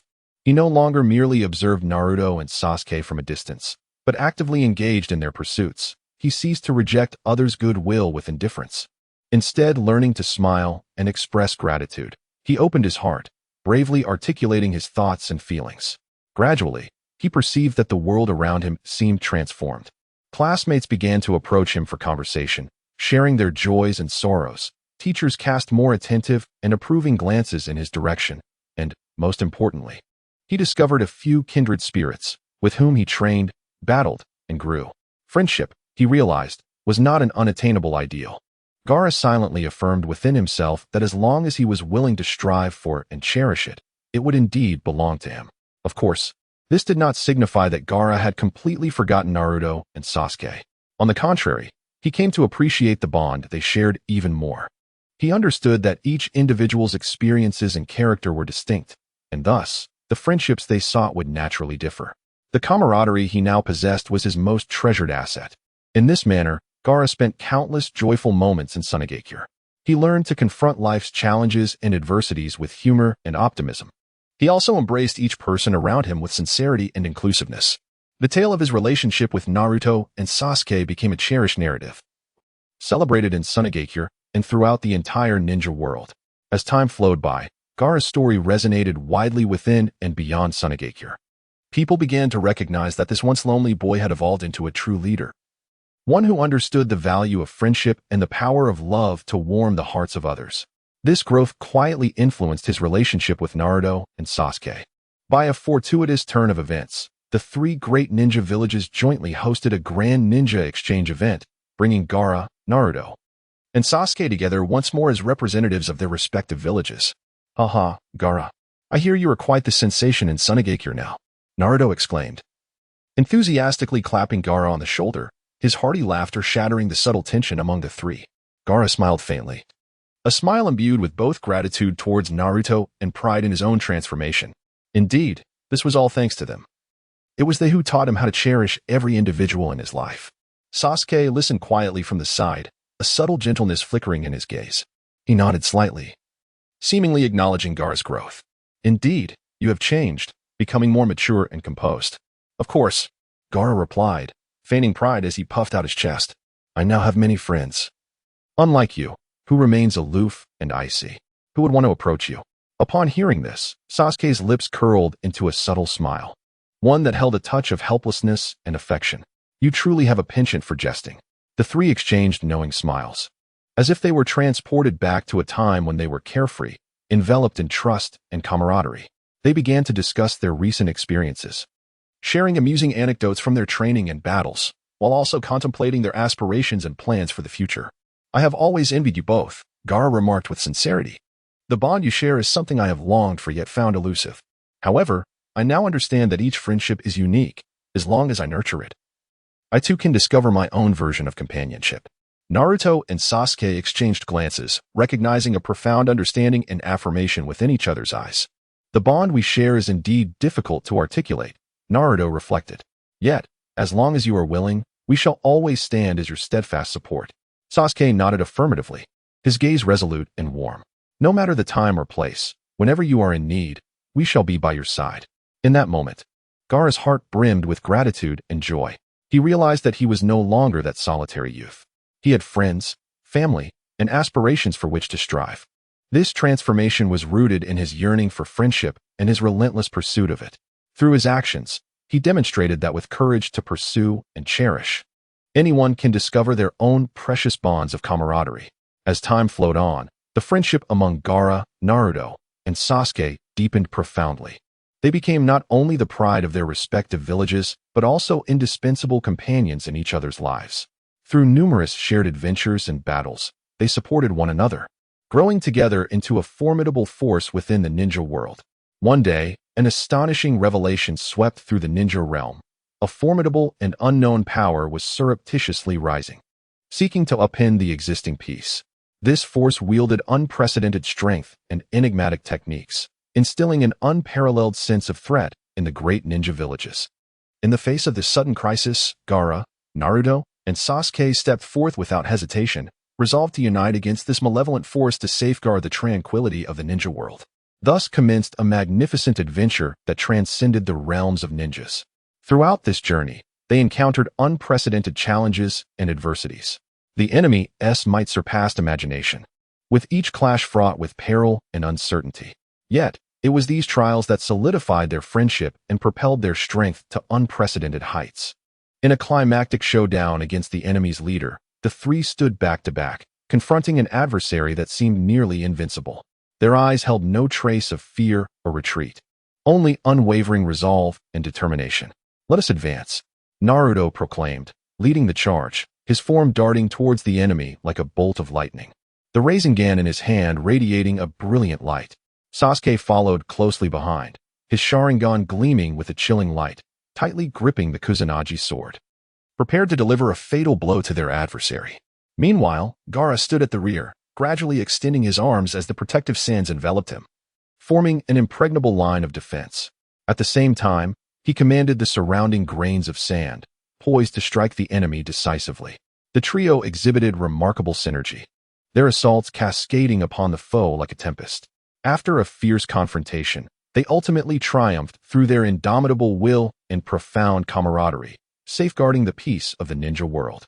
Once the battle concluded, the three sat amidst the ruins, gazing at the gradually restored tranquility in the distance, their hearts brimming with emotion and pride. They understood that this victory belonged not only to them individually, but to the entire ninja realm and all who cherished peace. We did it, Naruto exclaimed with exuberance, his face radiant with the joy of victory. Sasuke smiled faintly, a gentle light flickering in his eyes. Indeed, we have succeeded. Gaara also unveiled a long-forgotten smile, feeling an unprecedented sense of fulfillment and joy. How wonderful it is to have you by my side. In this moment, the essence of their friendship was perfectly encapsulated. Regardless of the challenges and adversities that the future may hold, they would stand shoulder to shoulder, forging ahead together. For they understood that as long as they trusted one another and offered mutual support, nothing could hinder their progress. Chapter 20. Conan's Trial Beneath the Cherry Blossom Tree. Conan leisurely sipped her tea, a mysterious smile gracing her face. Once a member of the Akatsuki organization, she had long since parted ways with that chapter of her life, transforming into a playful spirit between her dear friends, Naruto and Sasuke. Today, She resolved to present this duo with a grand test of friendship, to see if their bond could withstand the peculiar events that awaited them. In the early morning, sunlight streamed through the gaps in the leaves, casting a warm glow upon Naruto and Sasuke as they languidly reclined on the grass, relishing the rare moment of tranquility. Suddenly, a gentle breeze stirred, carrying with it a delicate piece of stationery that landed precisely between them. "What is this?" Naruto exclaimed excitedly as he picked up the letter and read aloud. "To my dearest Naruto and Sasuke, in order to test your unbreakable friendship, I, Conan, hereby invite you to partake in a special adventure. Please gather under the old locust tree west of the village tonight at midnight, and do not fail to show up. Remember to bring along your most trusted companion." Sasuke raised an eyebrow slightly, a barely perceptible smile gracing his lips. "It seems that someone wishes to bring us a touch of amusement." As night fell, Naruto and Sasuke arrived punctually beneath the old locust tree on the western edge of the village. Bathed in moonlight, the ancient tree appeared particularly eerie. Yet the two remained undaunted, eagerly scanning their surroundings in anticipation of some miraculous occurrence. "Hey, Sasuke, what do you think Conan will conjure up?" Naruto inquired, his hands searching about as if seeking hidden mechanisms. "I don't know, but given that it is her plan, it shouldn't be too dull," Sasuke replied succinctly, though a glimmer of curiosity danced in his eyes. At that moment, the old locust tree emitted a low, mournful groan, its trunk slowly splitting to reveal a secret passage leading underground. "Wow, it seems our adventure is about to commence," Naruto exclaimed, enthusiastically grasping Sasuke's hand as he leaped into the abyss. At the end of the subterranean passage lay a labyrinthine maze, its walls adorned with an array of mirrors. As they traversed the path, the reflections within would shift unpredictably, sometimes enlarging, sometimes shrinking, and even displaying bizarre, grinning faces. "Haha, this maze is quite entertaining." Naruto laughed heartily, bouncing through the corridors in search of an exit.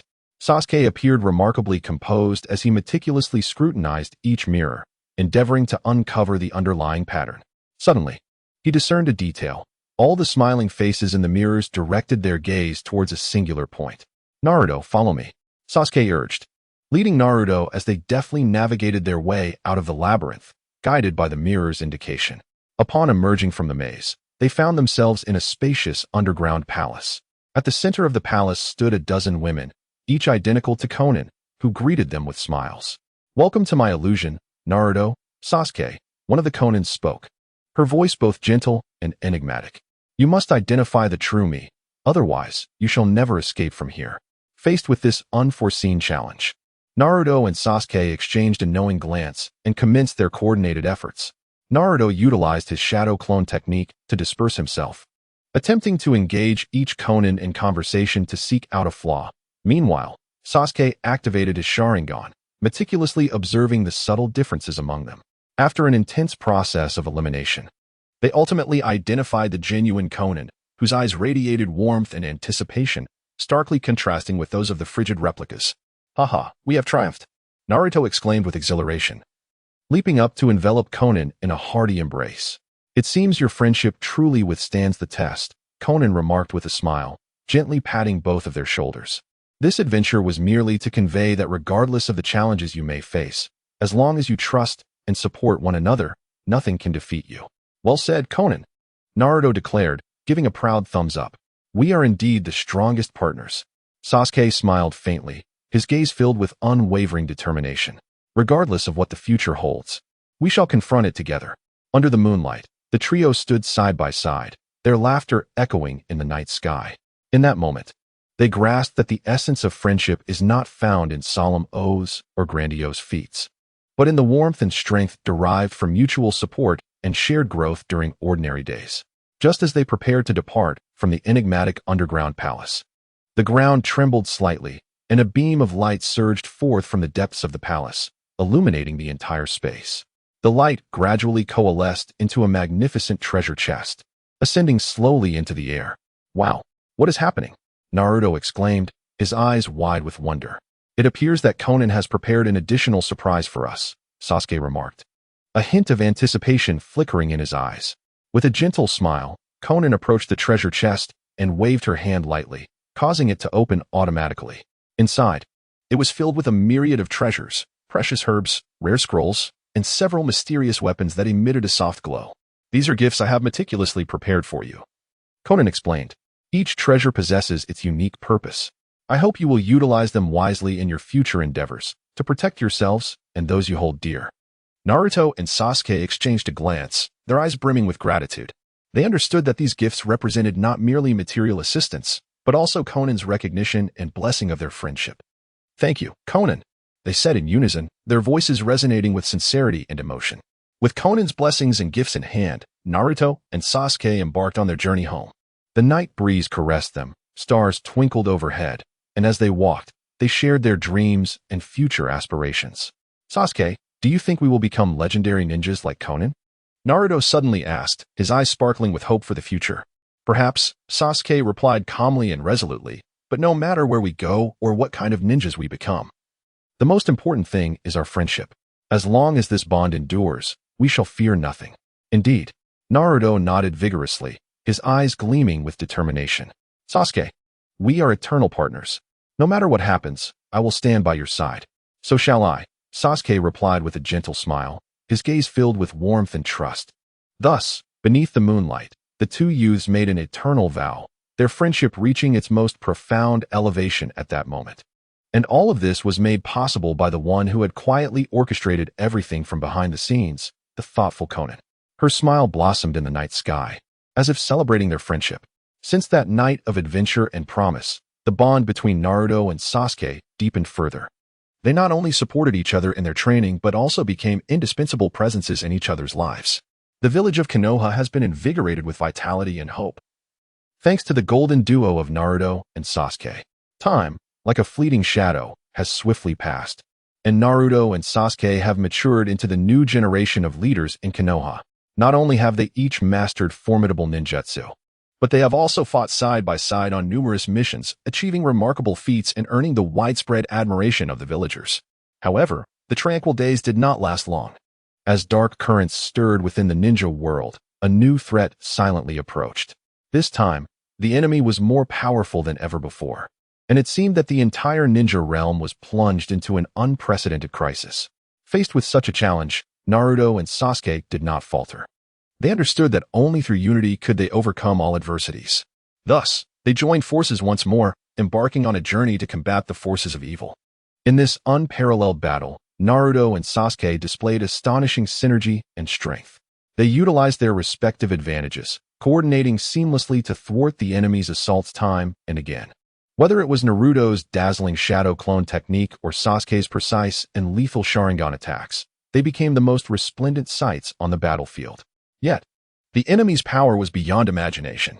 In a fierce clash, Naruto and Sasuke inadvertently fell into the enemy's trap, finding themselves in a dire struggle for survival. Sasuke, we cannot give up, Naruto shouted amidst the peril, his eyes gleaming with an indomitable spirit. Our friendship, our dreams, must not end here. Upon hearing these words, a powerful conviction surged within Sasuke.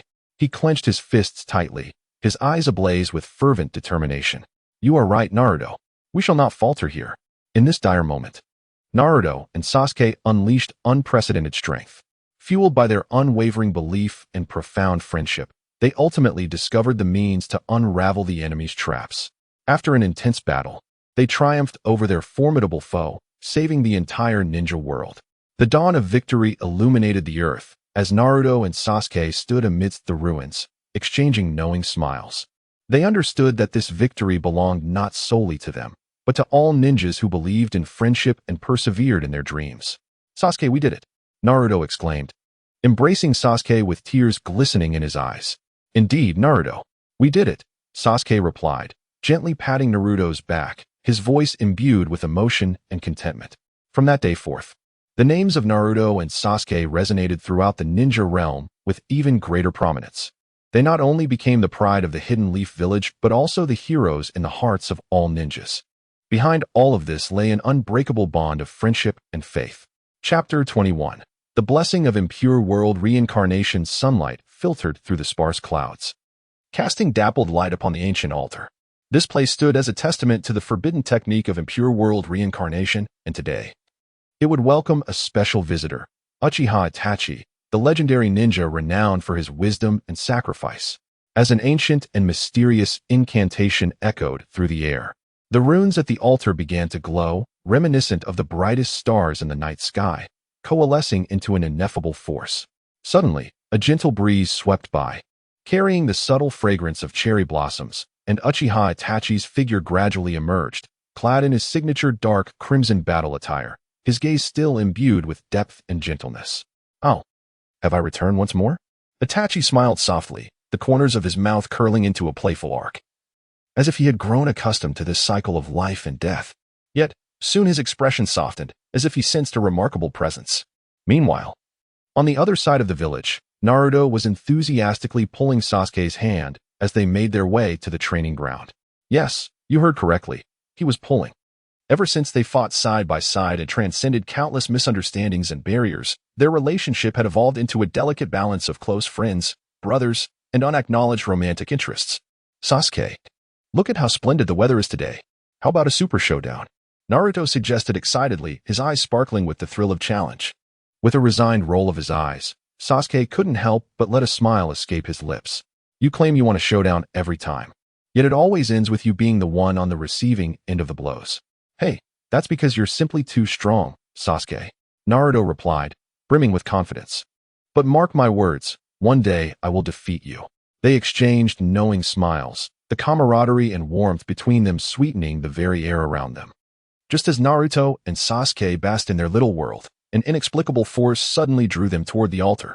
They glanced at each other, bewildered, until their gaze landed on Itachi, standing at the center of the altar.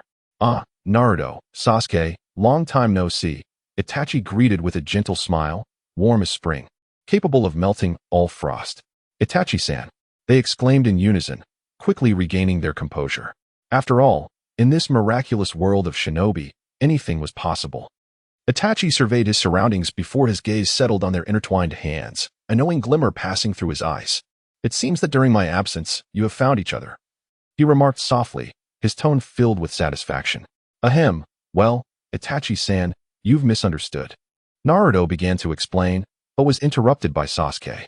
"There's no misunderstanding, Itachi. Naruto and I are indeed indispensable to one another's lives," Sasuke stated, his expression unusually serious. At his words, Itachi's lips curled into an even gentler smile. "That is good to hear. I can rest easy now."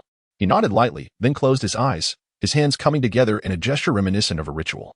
"In the name of the Uchiha, I offer you both my most sincere blessings. May your paths be illuminated with light and hope. And may you face any challenges hand in hand. More importantly, may your bond be as steadfast as rock, enduring the test of time." As Itachi's words fell, a warm and powerful force surged from the altar, enveloping Naruto and Sasuke, as if the entire world was crowning their relationship. When the light dissipated, Itachi's figure gradually faded, leaving behind the echo of his parting words to cherish one another. Naruto and Sasuke shared a smile, only to suddenly realize that a crowd of curious villagers, including Kakashi and other friends, had gathered around them, their faces brimming with intrigue. "We're just good brothers," Naruto hastily defended, though a pair of crimson blushes crept onto his cheeks. Sasuke maintained an air of nonchalance, yet the intensity with which he clasped Naruto's hand betrayed his true feelings. "Indeed, merely good brothers," he reiterated, though his eyes sparkled with a light that only they could comprehend. The villagers, witnessing this exchange, broke into knowing smiles. As if in that moment they all grasped the profound bond transcending mere friendship between Naruto and Sasuke. This would inevitably become one of the most beautiful legends within the ninja world, celebrated through the ages. Naturally, let us continue this joyous adventure. "Very well, everyone, disperse now. We must resume our training." Naruto feigned composure as he waved his hand to disperse the crowd, yet his gaze frequently darted towards Sasuke, anxious that the latter might harbor resentment over their earlier misunderstanding. Sasuke wore an expression he had long since grown accustomed to, gently patting Naruto on the shoulder. "Let us proceed to our training. Do not allow these minor distractions to derail our plans." As the crowd gradually dispersed, Naruto and Sasuke walked side by side towards the training ground. The atmosphere, though somewhat delicate, was imbued with an ineffable sense of camaraderie and harmony. "Sasuke, you are truly not angry, are you?" Naruto finally could no longer contain his curiosity, his eyes brimming with apprehension. "Angry? Why would I be?" Sasuke turned his head, a faint smile gracing his lips. As long as it is you, I could never harbor anger, no matter the circumstance. This declaration flowed through Naruto like a warm current, instantly warming the chambers of his heart. He widened his eyes in disbelief, gazing at Sasuke as if he were truly encountering this usually frosty companion for the first time. Sasuke, you. Naruto stammered for a moment before ultimately shaking his head with a smile. Forget it. Let us hurry. We must not keep Kakashi-sensei waiting. The two exchanged knowing smiles and continued on their journey to the training ground, and the emotions that had inadvertently surfaced were like flowers blooming in spring, vibrant and beautiful. At the training ground, Kakashi had been waiting for quite some time. He watched as Naruto and Sasuke approached hand in hand, a glimmer of satisfaction flashing in his eyes. He understood that although these two often engaged in playful banter, they would invariably support one another and grow together when it truly mattered. Oh, you two have arrived quite early today, Kakashi teased, a playful smile curling at the corners of his mouth. Of course, Naruto puffed out his chest, brimming with pride. We are destined to become the strongest duo in the ninja world. Sasuke remained as composed as ever, merely nodding in agreement. The ensuing training session was naturally filled with laughter and joy. Naruto, brimming with his usual vitality, relentlessly experimented with an array of novel ninjutsu techniques, while Sasuke silently observed from the sidelines, occasionally offering crucial guidance. Kakashi, akin to a benevolent parent, oscillated between sternness and gentleness, guiding them forward with unwavering support. In this environment, infused with love and laughter, the bond between Naruto and Sasuke quietly deepened. They understood that no matter the challenges and adversities that lay ahead, as long as they stood by each other, nothing was insurmountable. All of this stemmed from that fateful afternoon, under the witness of Itachi's Edo Tensei, when they finally dared to confront and cherish their feelings for one another. That moment would forever be etched in their hearts, warm and beautiful. Chapter 22. The Relationship Destroyer. Recently, an unusual atmosphere enveloped the Hidden Leaf Village. This was not due to any shocking mission announced by the Hokage, but rather because the village's most unreliable relationship disruptor, Inuzuka Kiba, had inexplicably set his sights on the two prominent figures of the village, Naruto and Sasuke. During an unexpected lunchtime, Naruto and Sasuke, fated partners and friends entangled in a love-hate relationship, were savoring a rare moment of peaceful dining at a small restaurant in the village. Naruto, with an expression of pride, boasted about his newfound skill in blowing bubbles with ramen, while Sasuke, with an air of disdain, adeptly picked up each noodle with his chopsticks, as if performing a silent artistic display. At that moment, Kiba entered the restaurant, adorned with his signature dog-ear headgear and accompanied by the equally mischievous Akamaru. His eyes sparkled with delight, as if he had stumbled upon a new discovery. Well, if it isn't our village's golden duo. What's this? Have you taken up acrobatics today? Upon seeing Kiba, Naruto perked up immediately. Kiba? Just in time, come see my new skill. With that, he resumed blowing bubbles with the ramen, only to inadvertently send a gigantic bubble soaring straight into Sasuke's bowl, splattering broth all over Sasuke's face. Sasuke's expression instantly turned as cold as ice, ready to erupt. When Kiba timely interjected, "Oh, Sasuke-kun, it seems that Naruto-kun's affection for you runs so deep that even the ramen bubbles cannot resist kissing your cheek." Upon hearing this, the restaurant erupted in laughter. Even the owner could not contain his amusement. Naruto, feeling embarrassed, scratched his head, while Sasuke's lips twitched, wishing he could vanish into a crack in the floor. "Kiba, you rascal." Just as Naruto was about to explode, he was halted by a mere glance from Kiba. Leaning in mysteriously, Kiba lowered his voice and said, "Don't be hasty. I am merely assisting in enhancing your relationship. Haven't you both always claimed that the other does not understand your feelings? This is what I call reverse psychology, allowing you to appreciate each other's significance through the awkwardness." Sasuke and Naruto exchanged glances, their hearts laden with a myriad of frustrations, yet they could not help but acknowledge the peculiar thought process of Kiba. In the days that followed, Kiba resembled an indefatigable troublemaker, perpetually seeking opportunities to disrupt the fragile peace between Naruto and Sasuke. He would deliberately unleash Akamaru during Naruto's ninjutsu training to chase after Sasuke's shadow clones, orchestrating a series of cat-and-mouse games. He would present Akamaru, clutching Naruto's odorous socks, to Sasuke while calling it a gesture of love. He even surreptitiously added a special seasoning to Naruto's drink during a village celebration, causing Naruto to unleash a thunderous fart at the moment of his confession, leading to a complete breakdown of Sasuke's composure. Each act of mischief seemed to heighten the tension between Naruto and Sasuke, Yet amidst these seemingly absurd interactions, they gradually learned to embrace, understand, and cherish one another. They began to realize that no matter how outrageous the other's antics might be, the profound friendship and bond they shared were irreplaceable. Finally, after yet another meticulously planned act of sabotage by Kiba, Naruto and Sasuke could no longer contain their frustration and surrounded him. However, as they prepared to deliver a well-deserved reprimand to the mischief maker, they were met with a beaming smile on Kiba's face. "See, I knew you would react this way," Kiba declared with pride. True friendship does not exist in perpetual calmness, but rather strengthens amidst each other's antics and forgiveness. Naruto and Sasuke exchanged knowing glances, suddenly grasping Kiba's well-intentioned motives. They shared a smile, and then promptly pinned Kiba to the ground, initiating their unique brand of friendship fist. Thus, a new tale of camaraderie and humor emerged in the Hidden Leaf Village.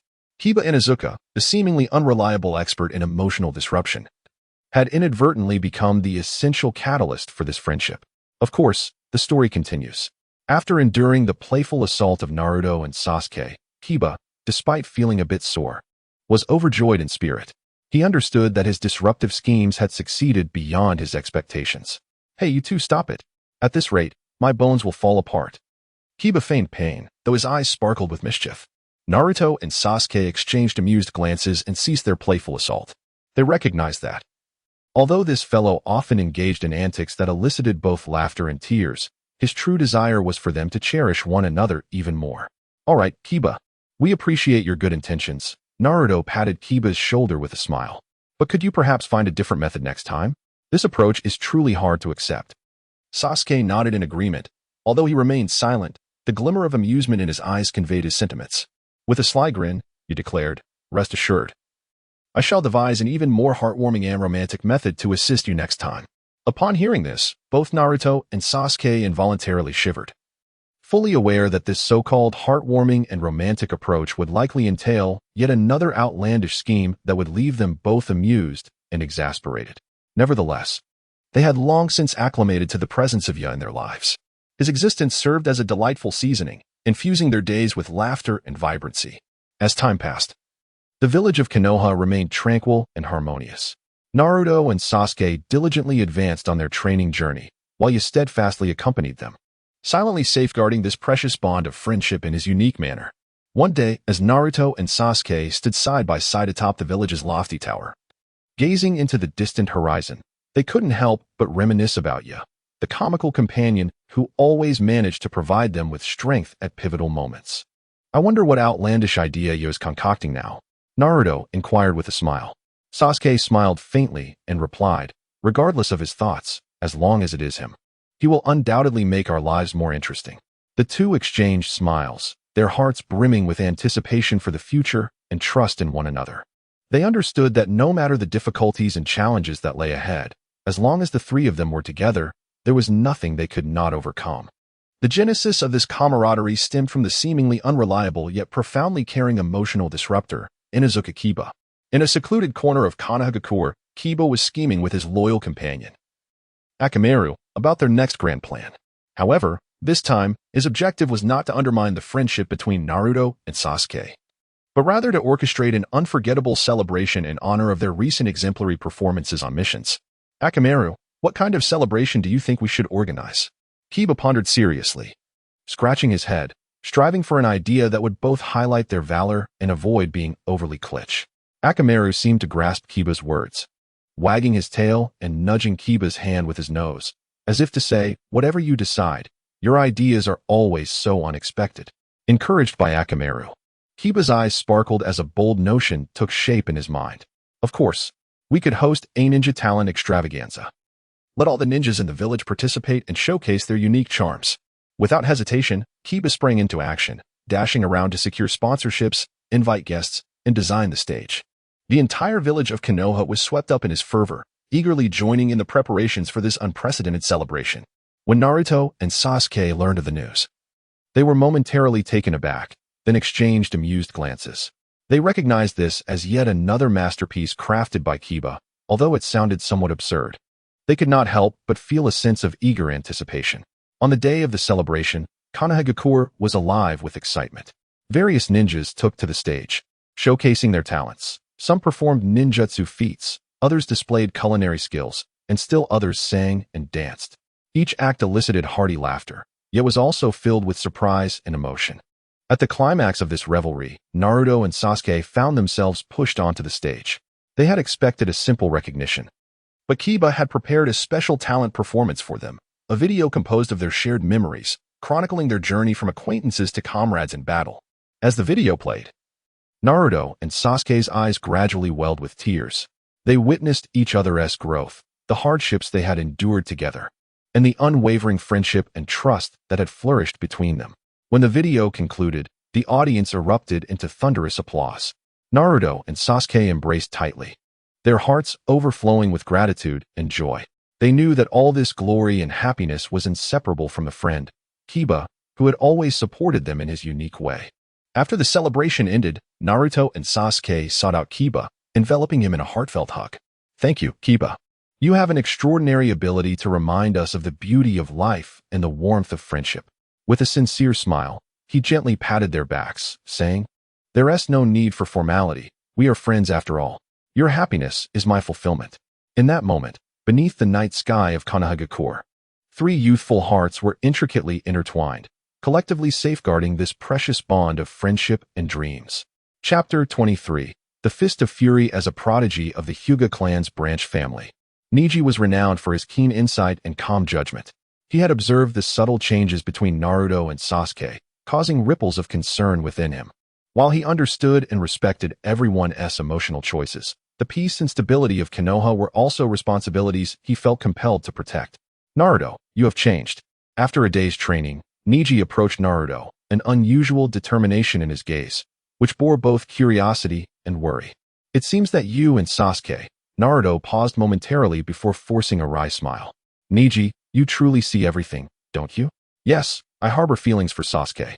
But what of it?" "Naruto, are you aware of the turmoil your relationship with Sasuke could unleash upon Konoha?" Neji stood firm on the training ground, his eyes fixed on Naruto, his tone laced with an imperceptible severity. Sweat trickled down Naruto's cheek, but his resolve remained steadfast. "Neji, I understand the challenges that lie ahead. Yet I refuse to relent. Sasuke is not only my most important comrade, but also the one I love." Neji was momentarily silent, shaking his head in dismay. "We both know the rules of Konoha. Such feelings will only invite unnecessary trouble." Neji's brow furrowed. He had never anticipated Naruto's unwavering determination. He recognized that once this romance was revealed, not only would Naruto and Sasuke face immense pressure, but the entire village of Konoha could potentially descend into chaos. As a member of Konoha, he could not remain passive. "Hinata," Neji hesitated, then resolved to voice his thoughts. "Are you truly oblivious to Hinata's feelings for you?" Upon hearing Hinata's name, a flicker of tenderness crossed Naruto's eyes, quickly replaced by a resolute expression. "Hinata is a wonderful girl, and I am grateful for her care. However, matters of the heart cannot be forced." At this, Neji turned away in fury, taken aback by Naruto's stance. He had not expected Naruto to be this way. Yet, the situation was far more intricate than Neji could have imagined. Somehow, the news spread through Konoha like wildfire, with the most astonished being Hinata herself. Hinata, the shy and gentle girl, had silently nurtured feelings for Naruto. Upon hearing the rumors of his relationship with Sasuke, her heart ached. She could not fathom why her years of affection paled in comparison to a budding emotion. A preposterous thought took root in Hinata's mind. She resolved to seek Neji's assistance. "Neji, I hope you can help me." Gathering her courage, she stood before Neji, tears shimmering in her eyes. "Help me make Naruto see his true heart and understand who is truly meant for him." Neji was taken aback. He never anticipated that Hinata would make such a request. Yet, upon witnessing the sorrowful gaze in her eyes, he found himself inexplicably nodding in agreement. Thus, the following day, when Naruto sought out Sasuke once more to further articulate his feelings, Neji quietly appeared. Initially, he remained silent, standing off to the side until Sasuke sensed an anomaly. Neji then exclaimed loudly, "Naruto, wake up. Your emotions will only bring chaos to Konoha. Hinata is the one who deserves your affection." As Sasuke attempted to turn and flee, Neji swiftly positioned himself in front of him, declaring, "Today, I shall seek justice for Hinata." He leaped beside Naruto and struck him squarely in the face. Dazed and bewildered, Naruto was overwhelmed by confusion and anger. Struggling to rise, he shouted at Neji, "What right do you have to interfere in my feelings?" The matters between Sasuke and me are none of your business. Neji sighed, knowing that Naruto had made his choice. As a friend, he should have supported Naruto's decision. Yet a profound sense of responsibility compelled him to act. He resolved to address the issue in his own way. At that moment, Sasuke stepped forward. His gaze equally resolute. Neji, you are mistaken. The bond between Naruto and me transcends gender and convention. We are safeguarding each other with our very lives. A connection that no one can replace. Furrowing his brow, Sasuke was acutely aware of Neji's strength, yet to protect Naruto, he felt he had no choice but to confront him. Humph, you are wrong, Neji retorted with a cold smile. You have not only harmed Naruto, but have also indirectly hurt Hinata. As a friend, I cannot stand idly by. Before he could finish, the two engaged in combat.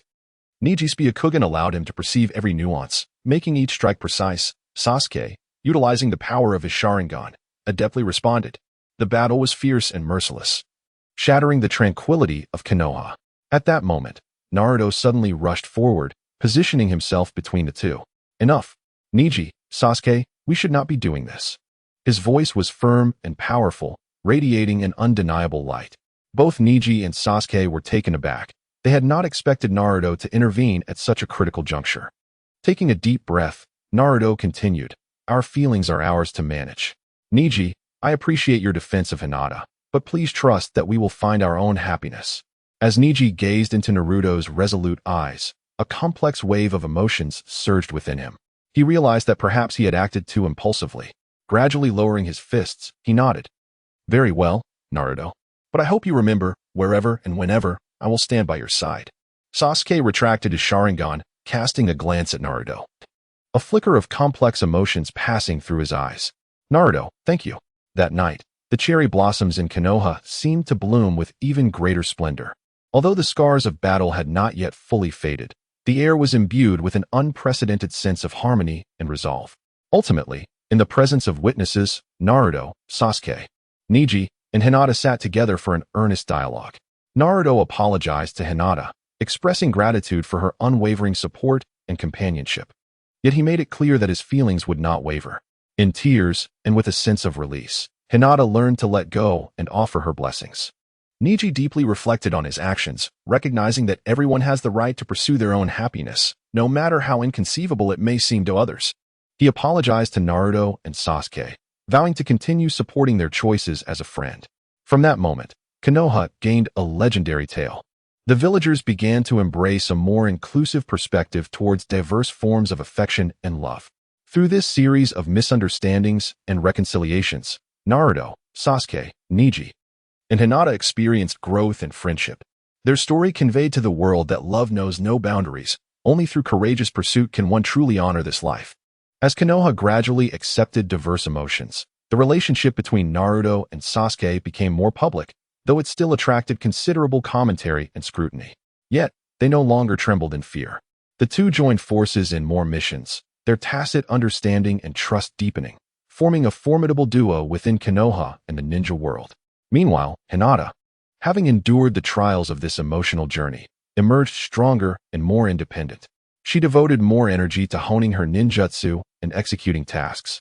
Gradually gaining recognition and admiration in Konoha, she learned to love herself and understood that true happiness lies in forging one's own path rather than blindly following in another's shadow. Neji became a mediator amidst the turmoil. Utilizing his wisdom and influence, he initiated an educational movement in Konoha centered on understanding and inclusivity, helping villagers recognize that everyone has the right to seek their own happiness, irrespective of its form. His efforts rendered Konoha more harmonious and open. Just as tranquility began to settle within Konoha, a new threat stealthily approached. An ancient and formidable force sought to upend the peace of the ninja world, challenging the major ninja villages. Confronted with this unprecedented crisis, Konoha had no choice but to ally with other villages in mutual resistance. In this grand conflict, Naruto, Sasuke, Neji, and Hinata fought side by side once more. Each showcased their strengths, achieving an unprecedented level of synergy. Naruto's optimism and resilience inspired his comrades. Sasuke's calmness and intellect served as the team's strategist. Neji's tactical acumen and leadership ensured the orderly conduct of battle, while Hinata's gentleness and strength brought warmth and fortitude to the team. After a grueling and extraordinary battle, Konoha and the allied ninja villages ultimately triumphed over the formidable force, restoring peace to the ninja world. After the war, the village hidden in the leaves held a grand celebration to honor all the heroes who contributed to peace. At the forefront of this celebration stood Naruto, Sasuke, Neji, and Hinata. They exchanged smiles, their eyes reflecting both the joy of victory and aspirations for the future. They understood that this battle was not merely an external conflict, but a profound internal transformation. Following the celebration, each villager embarked on a new journey. Naruto continued to pursue his dream of becoming Hokage, while Sasuke set off on a quest for true inner peace. Neji chose to remain in the village, contributing his wisdom and leadership to its development. Hinata, on the other hand, decided to become an exceptional medical ninja, healing every wounded soul with her tenderness and medical skills. Although they were each busy with their own paths, the bond of care and blessings they held for one another remained unchanged. They knew that regardless of the obstacles they might face ahead, as long as love and faith resided in their hearts, nothing could impede their progress. This tale of friendship, love, and growth would become an everlasting legend within the village hidden in the leaves and throughout the ninja world. Chapter 24. A Father's Teachings on a Starry Night. Naruto tossed and turned, the complex emotions he felt for Sasuke crashing over him like waves, making sleep elusive. At that moment, a gentle and familiar light enveloped him, gently pulling him into a fantastical realm. It was Minato Namikaze, the man Naruto revered as a hero, always bearing a warm smile, who appeared in his dream. "Ah, Naruto. It seems you have something on your mind, even in your dreams," Minato remarked, his signature Hokage cloak draped over him as he sat on a floating cloud, holding an ancient tome titled Secrets of Love, an incongruous sight. Naruto paused, then sheepishly scratched his head. "Haha, how did you know, sensei?" "Well, I am your father. After all, I can certainly sense my son's troubles," Minato replied with a wink, then shifted the conversation. "But let me guess, it's about Sasuke, isn't it?" Naruto's face flushed crimson, and he nodded awkwardly. Minato chuckled heartily, patting Naruto's shoulder. "Don't worry, today I'll give you a special crash course on love, teaching you how to navigate this heavy emotion. First, Naruto, you must understand what your feelings for Sasuke truly are," Minato said, opening the first page of the love tome with earnestness. "Is it purely friendship, or has it transcended boundaries into love? This distinction is crucial." Naruto fell into contemplation. Memories of battling alongside Sasuke flooding his mind, from their initial rivalry to their seamless cooperation, and those subtle yet intricate exchanges of glances. Suddenly, enlightenment struck him. "Sensei, I understand now. My feelings for Sasuke are far more profound than mere friendship." "Excellent. Recognizing your emotions is the first step," Minato affirmed. Teacher Minato nodded with satisfaction and continued his explanation. Yet he emphasized that love is a matter between two individuals, and one must consider Sasuke's feelings. Lesson 2. The courage to express, yet respect the other. He shifted the topic, saying, "Naruto, remember, bravery does not equate to recklessness. Before expressing your feelings, ensure that there exists sufficient understanding and trust between you." Naruto scratched his head, appearing somewhat troubled. "But Sasuke, he is always so indifferent. I cannot fathom what he thinks." "Thus, patience and meticulousness are paramount," Minato replied with a gentle smile. "Begin with the little things in daily life, show him care, and strive to understand him. Always remember, sincere intentions are inevitably felt." Lesson 3. Graceful acceptance of rejection. Of course, Naruto, I must also remind you that love is not always reciprocated. Minato's tone grew serious. If Sasuke does not share the same feelings, or if he cannot accept them, you must learn to accept reality and turn away gracefully. Naruto paused momentarily, then nodded resolutely. "Teacher, I understand. Regardless of the outcome, I will respect Sasuke's choice." Lesson 4. Personal growth, maturing love. Finally, and most importantly, Minato closed the love manual and gazed deeply into Naruto's eyes. No matter how this relationship unfolds, always remember that personal growth is of utmost importance. Only when you become better and stronger can you protect those you wish to cherish. Naruto nodded contemplatively, as if a realization dawned upon him. He looked up at Minato, his eyes shimmering with an unprecedented determination. "Teacher, thank you.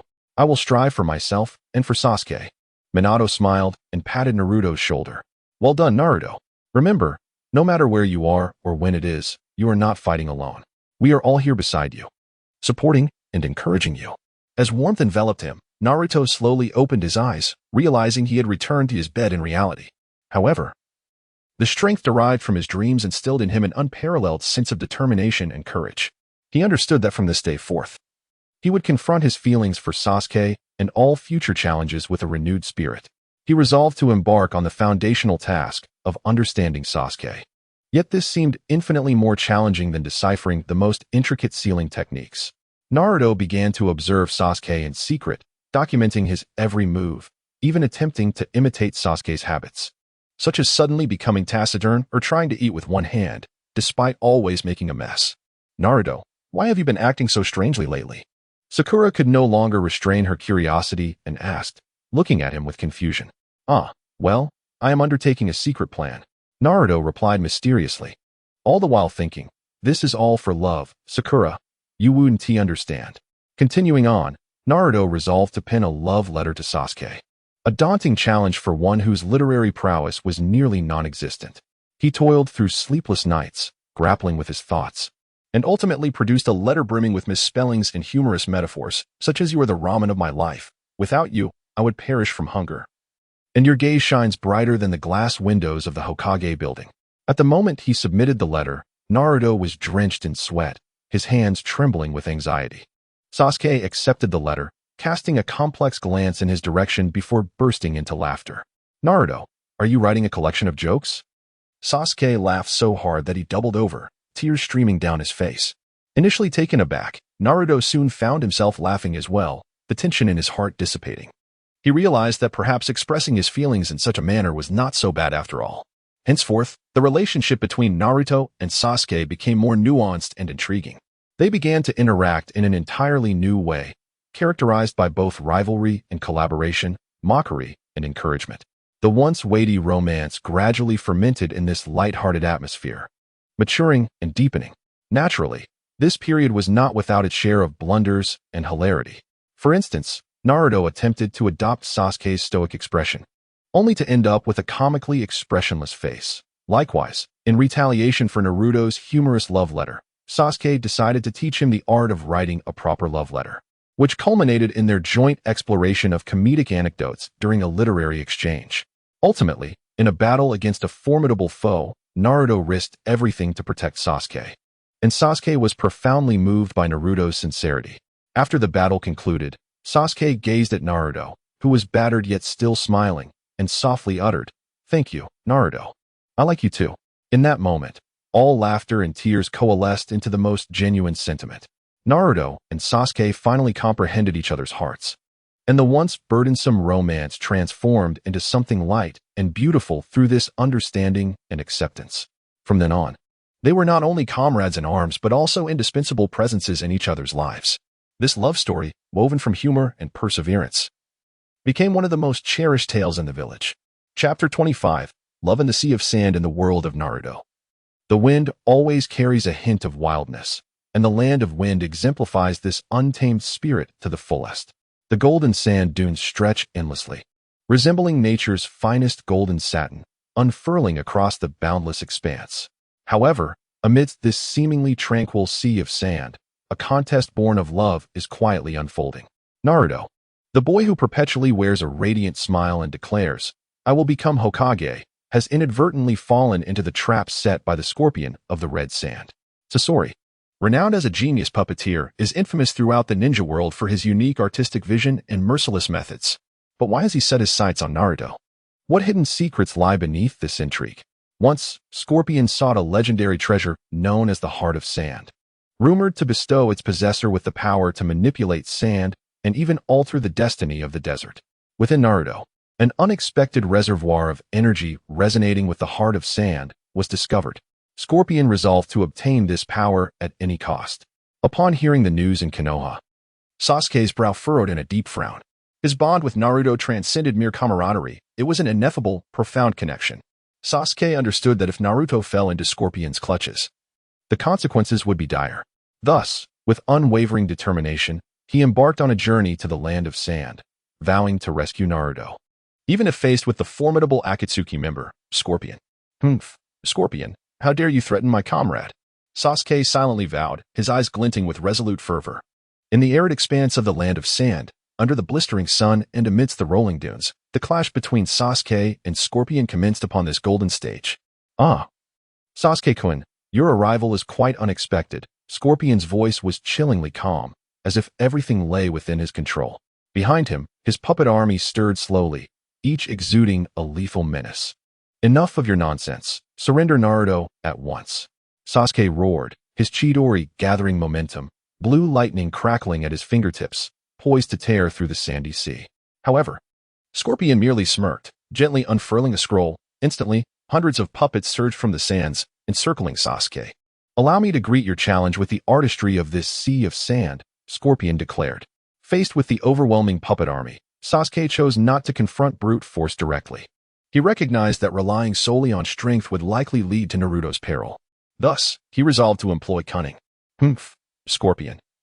Do you truly believe I would be foolish enough to engage you head-on? Sasuke scoffed, suddenly vanishing from the encirclement of puppets. He had utilized the shadow clone technique to create chaos, while stealthily infiltrating Scorpion's base. Naruto, I have come to rescue you. When Sasuke appeared before Naruto, their eyes met in a shared understanding, a silent communication that transcended words. Yet, Scorpion was not to be dismissed so easily. He swiftly responded, personally engaging Sasuke in a heart-pounding, close-quarters battle. The clash of sand and fire, the collision of power and intellect, caused the entire base to tremble. Sasuke, you are indeed formidable, but today, you shall become a part of my art. Scorpion's voice echoed with madness and resolve. Is that so? Let us see whether your art can conquer me or if my love can surpass all. Sasuke stood undaunted, his eyes ablaze with unwavering determination. Ultimately, after a breathtaking confrontation, fueled by his deep affection for Naruto and an insatiable thirst for victory, Sasuke triumphed over Scorpion. He cradled the unconscious Naruto tightly, his gaze filled with tenderness and resolve. As they stood once more atop the sandy expanse, the setting sun stretched their silhouettes long across the desert. Under Sasuke's care, Naruto gradually awakened. The moment he beheld Sasuke, a radiant smile spread across his face, filled with profound contentment. Sasuke, thank you. Though Naruto's voice was faint, it resonated with heartfelt gratitude. You fool, we are comrades. Sasuke retorted with feigned disdain, yet warmth enveloped his heart. He understood that this bond was more precious than any treasure. Thus, a beautiful tale emerged in the land of wind, chronicling the saga of two youths who inscribed a legend of love and courage upon the golden sands. The shimmering expanse of the desert seemed to bear witness to their story, becoming ever more gentle and enchanting. After vanquishing the threat posed by Sasori, Sasuke and Naruto chose not to depart from the land of wind immediately. Both realized that behind this incident lay perhaps an even greater secret, the legendary Heart of the Sand. Sasuke, what exactly is this Heart of the Sand? Why is Sasori so obsessed with it? Naruto gazed into the boundless desert, his eyes shimmering with curiosity and uncertainty. Sasuke pondered for a moment and slowly remarked, regardless of what it may be, since it pertains to you, we cannot turn a blind eye. Perhaps by discovering it, we can unravel further mysteries. Thus, the two resolved to delve deeper into the land of sand in search of the truth behind the Heart of Sand. Their journey was not solitary. Along the way, they encountered numerous amiable residents of the land of sand, who were inspired by Naruto's optimism and Sasuke's resilience. They readily extended their assistance, guiding the duo on their path. After a series of arduous explorations, Sasuke and Naruto finally arrived before an ancient ruin. It was said to be the hiding place of the Heart of Sand, and also the dwelling of an ancient guardian. You have finally arrived, echoed an aged yet commanding voice within the ruins, as a benevolent elder clad in a long robe emerged. He was the guardian of the Heart of Sand, a sage who had witnessed the countless transformations of the sandy seas. Esteemed elder, we have come in search of the Heart of Sand. Sasuke respectfully bowed, articulating their purpose. The elder smiled gently, his gaze profound. The Heart of Sand is not an ordinary treasure. It is the very essence of this sandy expanse, a crystallization of natural power and the goodwill of the human spirit. Only those who harbor great love may wield its power. Under the elder's guidance, Sasuke and Naruto entered a mysterious realm. There, they beheld the true visage of the Heart of Sand, a gem radiating a soft glow, seemingly alive as it pulsed gently. Is this truly the Heart of Sand? Naruto exclaimed in awe, reaching out to touch it, only to be gently lifted by a warm force. Indeed, my child. The elder's voice resonated within the space. Only when you fully comprehend the power of love can you become its master. In that moment, A profound connection seemed to bind the spirits of Sasuke and Naruto, as they reminisced about their shared experiences, their battles fought together, their growth side by side. Love transcends mere affection for a partner. It embodies selfless care and dedication towards friends, companions, and the world itself. As Sasuke and Naruto deepened their understanding of love, the Heart of Sand emitted a dazzling light, causing the entirety of the sandy expanse to sense this newfound power, initiating subtle transformations. The sandstorms gradually subsided, and oases emerged in the desert, with life-giving waters flowing forth, bestowing new life upon the once barren land. "Behold, Sasuke, this is the power of love," Naruto exclaimed, pointing excitedly at the rejuvenated oasis, his eyes shimmering with the light of hope. With a gentle smile, Sasuke nodded, aware that their adventure in the Land of Sand had not only led them to discover the Heart of Sand, but also imparted a profound understanding of the essence of love. In the days to come, regardless of the challenges and adversities they may encounter, as long as love resides in their hearts, nothing would be deemed impossible. Thus, the two embarked on their journey home, their hearts brimming with boundless hope and anticipation for the future.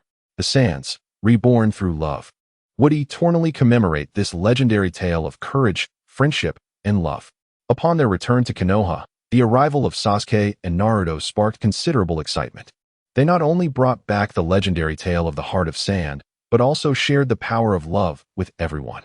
Villagers gathered around them, captivated as they recounted their extraordinary adventures in the Land of Sand, their eyes shimmering with admiration and emotion. Watching his two disciples, Kakashi felt a deep sense of gratification. He understood that this experience had not only enhanced their abilities, but, more importantly, had fortified and matured their spirits. "You both have done remarkably well, Naruto and Sasuke," Kakashi said, patting their shoulders with sincerity. "Remember, no matter where life leads you in the future, hold steadfast to your dedication and belief in love." As time flowed on, Konoha ushered in a new era of peace. Yet, Sasuke and Naruto did not relent. They were acutely aware that, as ninjas, their mission was to safeguard peace. Consequently, they intensified their training, continuously honing their skills while imparting the power of love to a new generation of young ninjas. They became legends in Konoha, celebrated as the Golden Duo. Whenever a crisis arose, they were invariably the first to step forward, wielding their wisdom and courage to protect the land and its people. The tale of the Heart of Sand transformed into songs and legends, resonating throughout the ninja world. It was not merely a story of treasure, but rather an eternal legend of love, bravery, and sacrifice. Years later, as Sasuke and Naruto ascended to legendary status within the ninja realm, each had established their own families and children. Yet, regardless of the passage of time, their unwavering commitment to love and belief remained unchanged. Their children, nurtured by their parents' legacy, blossomed into exceptional ninjas. They inherited their parents' will, continuing to safeguard the land and its inhabitants. The legend of the Heart of Sand became their most cherished treasure, inspiring them to forge ahead. On a sun-drenched afternoon, Sasuke and Naruto sat side by side beneath the old locust tree at the edge of the village, watching their children frolic and play in the distance. Happiness radiated from their faces, and their hearts were filled with beautiful dreams for the future. "Sasuke, do you think our choices back then were the right ones?" Naruto suddenly inquired. Sasuke smiled gently, his gaze tenderly directed towards the horizon. "Indeed, Naruto, it is love that has brought us to this day. It is love that will guide us onward. Yes, love is the most formidable force of all. It has the power to transform a barren desert into a flourishing oasis, to warm even the coldest of hearts." The tale of Sasuke and Naruto stands as the finest testament to this profound power. Chapter 26. The teaching of the dual cultivation technique. Once, there was a woman named Hong, her eyes shimmering like a constellation of stars. When she opened her eyes, even the clouds on the horizon seemed to tremble under her gaze. Her mastery of ninjutsu was unparalleled, and she possessed a unique charm that moved every soul fortunate enough to encounter her. On this day, Hong sat alone upon a grand stone platform, while two young ninjas, Naruto and Sasuke, stood before her. Both were distinguished figures within their village, yet they appeared somewhat apprehensive in Hong's presence. "What brings you both here today?" Hong inquired softly, her voice imbued with warmth and an air of mystery. "Teacher," Naruto exclaimed, "we have come to request that you impart to us the supreme technique of dual cultivation." "Dual cultivation?" Hong smiled faintly. "Do you both wish to train together?" "Indeed," Naruto and Sasuke replied in unison. Hong nodded, rising gracefully to approach the two. Very well. I shall demonstrate the dual cultivation technique I have created. As time unfolded, Hong began to elucidate the key points and secrets of this dual cultivation technique. Naruto and Sasuke listened intently, their hearts aflame with unprecedented excitement and anticipation. The essence of the dual cultivation technique lies in the exchange of hearts, Hong explained. You must trust and support one another. Only then can you harness the full power of this technique. Naruto and Sasuke exchanged a knowing smile and nodded in agreement. Subsequently, Hong commenced a demonstration of the movements and techniques inherent to dual cultivation. Her motions flowed like water, mesmerizing to behold. Soon, Naruto and Sasuke embarked on their practice of dual cultivation. They supported and encouraged one another, gradually integrating the intricate movements into their ninjutsu. Each harmonious collaboration elicited a nod of approval from Hong.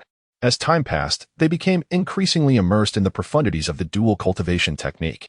Whenever their gazes met, it was as though an electric current coursed between them.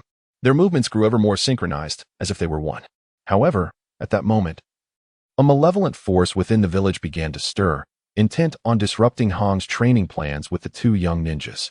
Yet, fortified by the dual cultivation technique, Naruto and Sasuke had already acquired greater strength and unwavering resolve. One fateful day, this evil force launched an assault against them. Naruto and Sasuke seamlessly coordinated their efforts, engaging the enemy with unbreakable unity. Their movements were as swift and sharp as lightning, vanquishing their foes one by one. After the battle concluded, Hong approached them. You both performed admirably. She smiled and said, your dual cultivation has been successful. Upon uttering these words, tears of emotion streamed down her face. She was deeply moved by their courage, efforts, and the mutual support and affection they shared. The two young individuals also grasped profound truths about life, that courage, perseverance, and the boundless power of love are limitless and transcendent. From that moment on, Naruto and Sasuke continued their training and growth under the guidance of their mentor, Kurenai Yuhi. The unspoken understanding and trust between them became their most formidable weapon. Subsequently, Kurenai imparted the essence of dual cultivation ninjutsu to Naruto and Sasuke. She explained that dual cultivation transcended mere physical synergy. It was a fusion of souls. In the days that followed, Naruto and Sasuke dedicated themselves even more fervently to their training. Not only did they coordinate seamlessly in battle, but they also shared their innermost thoughts during quiet moments. Their friendship deepened and evolved through their shared experiences. One day, Kurenai decided to take them beyond the village into a broader world for their training. During this journey, they encountered a myriad of challenges and adversaries. However, bolstered by their dual cultivation ninjutsu, they consistently worked in perfect harmony, overcoming every obstacle. Throughout their trials, Naruto and Sasuke recognized their own growth. Their strength intensified, and their spirits became more resilient. They began to comprehend that dual cultivation ninjutsu was not merely a combat technique. It was a philosophy of life and an approach to existence. As time passed, Kurenai was increasingly touched by Naruto and Sasuke's development. She witnessed their transformation from naive youths into true ninjas. Their courage, perseverance, and unwavering faith filled her with immense pride and satisfaction. During one of their training sessions, they faced a formidable ninja from a distant land who had once been an ambitious youth. However, after enduring various hardships, his heart had turned cold and ruthless. Yet, in the confrontation with Naruto and Sasuke, they managed to touch his heart through the power of their dual cultivation ninjutsu. Their persistence and dedication ultimately rekindled his original aspirations and beliefs. After a series of trials and challenges, Naruto and Sasuke achieved remarkable accomplishments. Their mastery of dual cultivation ninjutsu grew increasingly refined, enabling them to navigate perilous encounters with unwavering courage. Kurenai observed their growth and progress, her heart brimming with joy and contentment. Ultimately, she imparted all her knowledge to Naruto and Sasuke, hoping they would continue to strive for excellence and contribute significantly to their village and society. Naruto and Sasuke, in turn, expressed profound gratitude for Kurenai's guidance and sacrifices. They understood that it was her nurturing and mentorship that had fostered their achievements and growth. From that day forth, Naruto and Sasuke became legendary figures within the village. Their tale was recounted and revered by many. Kurenai remained steadfast by their side, witnessing their journey of growth and progress. Their friendship, convictions, and courage became the village's most treasured assets and sources of strength. In the days that followed, Naruto and Sasuke lived up to the expectations of their mentor, Tsunade. They bravely forged ahead on their respective paths in life. Their mastery of dual training and ninjutsu attained new heights, enabling them to unleash astonishing power in battle. One day, they received alarming news regarding a formidable leader of a malevolent force intent on wreaking havoc upon their village. In a bid to protect their homeland, they promptly resolved to join forces against this formidable adversary. The ensuing battle was unprecedented, with their dual training in ninjutsu serving as the bedrock of their combat. Naruto and Sasuke exhibited an unparalleled synergy. They supported and encouraged one another, with each strike and defense executed with impeccable precision. After a fierce struggle, they ultimately vanquished the nefarious leader, safeguarding their village. Their heroic deeds reverberated across the globe, inspiring admiration for their courage and determination. However, Naruto and Sasuke did not allow their triumph to inflate their egos. They recognized that their growth and progress were deeply rooted in Tsunade's teachings and guidance. Thus, they resolved to return to the village and express their heartfelt gratitude to her. Upon their return, Tsunade awaited them at her residence. Tears of joy streamed down her face as she beheld their safe return. She understood that her students had blossomed into true ninjas, becoming the guardians of their village. "Thank you for your unwavering guidance and dedication," Naruto said earnestly. "You have instilled in us the values of courage, perseverance, and the power of love." "There's no need for such formality," Tsunade replied with a smile. "I am immensely proud and gratified by your growth and progress. I hope you will continue to strive for excellence and contribute even more to the village and society." In the days that followed, Naruto and Sasuke diligently pursued their training, continually enhancing their strength and skills. They actively engaged in various village affairs, making significant contributions to its development and prosperity. Tsunade remained by their side, bearing witness to their evolution. Her heart brimmed with pride and joy, for she knew her students had become true heroes, using their strength to protect the world. Chapter 27. Art at 16, Deidara was an artist. He was the third Tsuchikage of the IWA Ninja Village, possessing the ultimate art known as C0. His left eye bore the emblem of Garuda, symbolizing the beauty of his artistry. His attire was adorned with trinkets, such as golden wrist guards and a headband, designed by his father, representing the glory and legacy of the Tsuchikage clan. On a bright and sunny day, with the sky a brilliant blue, Deidara stood in the wilderness outside the village, gazing at a distant field of golden wheat, his heart brimming with inspiration. He smiled to himself and declared, "Today, I shall unveil my new masterpiece."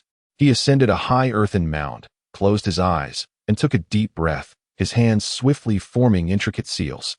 In an instant, an array of crimson chakra lines surged around him, moving like living entities in his vicinity. Then, he suddenly opened his eyes wide, thrusting his hands forward and exclaiming, "Drink." Instantly, a multitude of diminutive clay figurines soared into the sky, adorned in vibrant and colorful attire, each bearing a myriad of expressions. Some danced, some sang, while others struck various poses. Deidara observed this spectacle with a satisfied nod, proclaiming, "This is my new art, miniature life," just as he immersed himself in the realm of creativity. A familiar voice echoed from a distance, "Hey, Deidara, what are you doing?" Startled, Deidara turned to see his arch-rival, Sasuke Uchiha. He furrowed his brow and inquired, "Sasuke, what brings you here?" Sasuke approached and cast a disdainful glance at Deidara's miniature creation, scoffing, "Is this your art? It resembles mere toys crafted by children." Deidara's expression darkened instantly. "Sasuke, you fail to comprehend my art. My art is the art of explosions. It is beyond your understanding." Sasuke let out a cold snicker. "Humph. Is your art merely a series of explosions? How childish and tiresome." Deidara, incensed, retorted, "You dare to label my art as childish and dull. Today, I shall unveil to you the essence of true artistry." He closed his eyes once more, his hands swiftly forming intricate seals. The air around them began to tremble, and numerous fissures appeared on the ground. Observing this, Sasuke hastily took a few steps back. "What are you planning now?" Deidara offered no reply, standing silently at the center of the cracks. Suddenly, a thunderous roar echoed from the heavens. A colossal clay giant descended from the sky, towering over 10 meters, radiating a resplendent golden glow. Deidara perched upon the giant's shoulder, gazing coldly at Sasuke. "Behold the C0, the great Buddha descends." Sasuke's eyes widened in disbelief. "What on earth is this?" Deidara smirked with pride. "This is my ultimate art. It possesses the power to annihilate everything. I shall use it to bring your life to an end." With that, he pressed a button on the chest of the colossal figure. A thunderous roar echoed as the giant emitted a blinding light and shock waves. Sasuke staggered back, struggling to regain his footing. Gazing at Deidara and the immense clay titan in the distance, a wave of helplessness washed over him. Is this truly your art? Deidara regarded him coldly. Indeed, this is the power of art. Just as the two faced each other, a familiar voice interrupted from the side. Hey, what are you two up to? Turning towards the sound, they saw Naruto Uzumaki approaching with Shikamaru and others. Noticing the tense atmosphere, Naruto curiously inquired, "What's going on?" Sasuke glanced at Naruto, but remained silent, while Deidara let out a derisive chuckle. It's merely a debate about art. Naruto, slightly puzzled, looked between the two before turning to Shikamaru and the others. Let's go. Nodding in agreement, they followed Naruto away, leaving Deidara and Sasuke in their standoff. After a prolonged silence, the sky erupted with another tremendous explosion. The gigantic clay figure detonated once more, scattering fragments across the ground. Deidara, staring into the distant sky, murmured, "This is my art." Suddenly, his face paled. He realized that his chakra had been depleted, rendering him unable to sustain the C0 form. Weakly, he collapsed to the ground, gazing at the sky with a self-deprecating smile. So, my art has its limits after all. At that moment, Sasuke approached him, coldly stating, "You have lost." Deidara looked at him, smiling faintly, then closed his eyes. In his dreams, he revisited the cherished memories of crafting clay figurines with his father during his childhood. Those were his happiest moments, the last time he spent with his father. Since then, he had been alone, accompanied only by his art. Now, he finally understood that his father had always supported him in his own way. And he had discovered his answer, to end everything with an explosion, to allow for a fresh start. In the darkness, a smile crept across his face. For this was his destiny and his final art. As the first rays of sunlight kissed his face, he had already closed his eyes forever. Farewell to this world. Farewell to my father. Farewell to my art. Farewell, Sasuke. Farewell, Naruto. Sasuke gazed at Deidara, who lay sprawled upon the ground, a tumult of emotions surging within him. Memories of the intricate entanglements between himself and Deidara flooded his mind, alongside recollections of Uchiha Itachi, who once fought valiantly by his side. A sudden wave of impotence washed over him, revealing the disheartening truth that the power he had relentlessly pursued was not the genuine answer he sought. Naruto approached, placing a reassuring hand on Sasuke's shoulder. "Do not be too sorrowful," he said. "Deidara was also our friend, though his methods were unconventional. He too endeavored to safeguard this world in his own distinctive manner." Sasuke remained silent for a moment, then slowly nodded. "I understand. I just find it difficult to accept." Naruto sighed. Indeed, who could have anticipated that his art would come at the cost of his own life? Suddenly, a figure rushed towards them from afar. It was Shikamaru. He ran breathlessly, clutching a document in his hand. "Sasuke. Naruto. I have news. It's about Akatsuki." Sasuke and Naruto immediately adopted a serious demeanor as they took hold of the documents and began to read. It was revealed that the Akatsuki organization was plotting a large-scale assault, with the target being the Hidden Leaf Village. Their leader was none other than the enigmatic Orochimaru. "We must return at once to prepare," Naruto exclaimed, pulling Sasuke and Shikamaru along as they sprinted towards the village. They were acutely aware that a great battle was imminent, one that would determine the fate of the entire ninja world. On their way back to the Hidden Leaf, Sasuke suddenly halted, turning to gaze at the spot where Deidara had fallen. He bowed deeply, uttering, "Thank you, Deidara. Your art has provided me with profound inspiration. Though our paths diverge, we both strive to protect this world."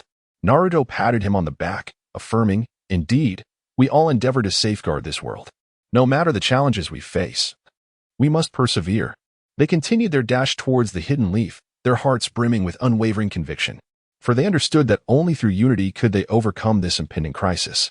Deidara's artistry would forever remain etched in their hearts, serving as a source of strength for their journey ahead.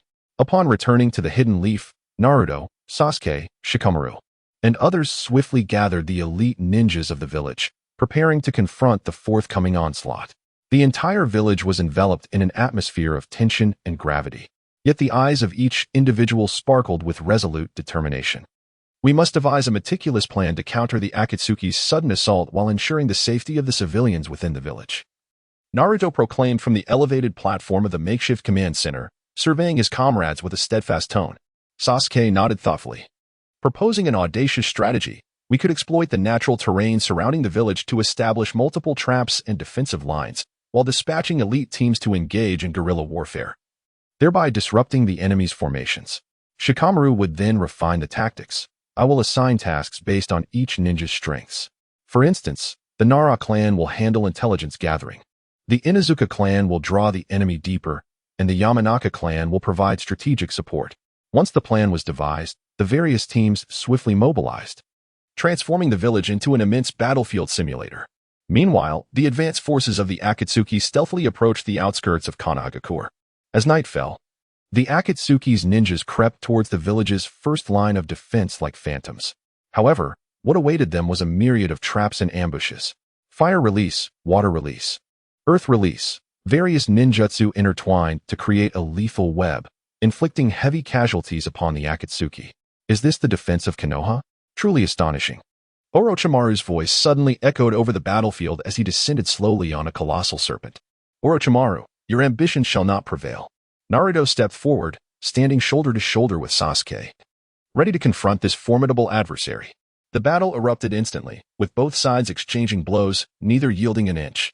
Yet, just as the combat reached a fever pitch, an unforeseen twist occurred. Shikamaru executed a brilliant tactic, successfully luring the Akatsuki's main force into a preset trap outside the village. With a thunderous explosion, the trap erupted in dazzling light and shockwaves, severely crippling the Akatsuki's core forces. However, in this conflict, Shikamaru paid a hefty price. The light of his life began to fade. In his final moments, he wore a satisfied smile. This is the last thing I can do for the village.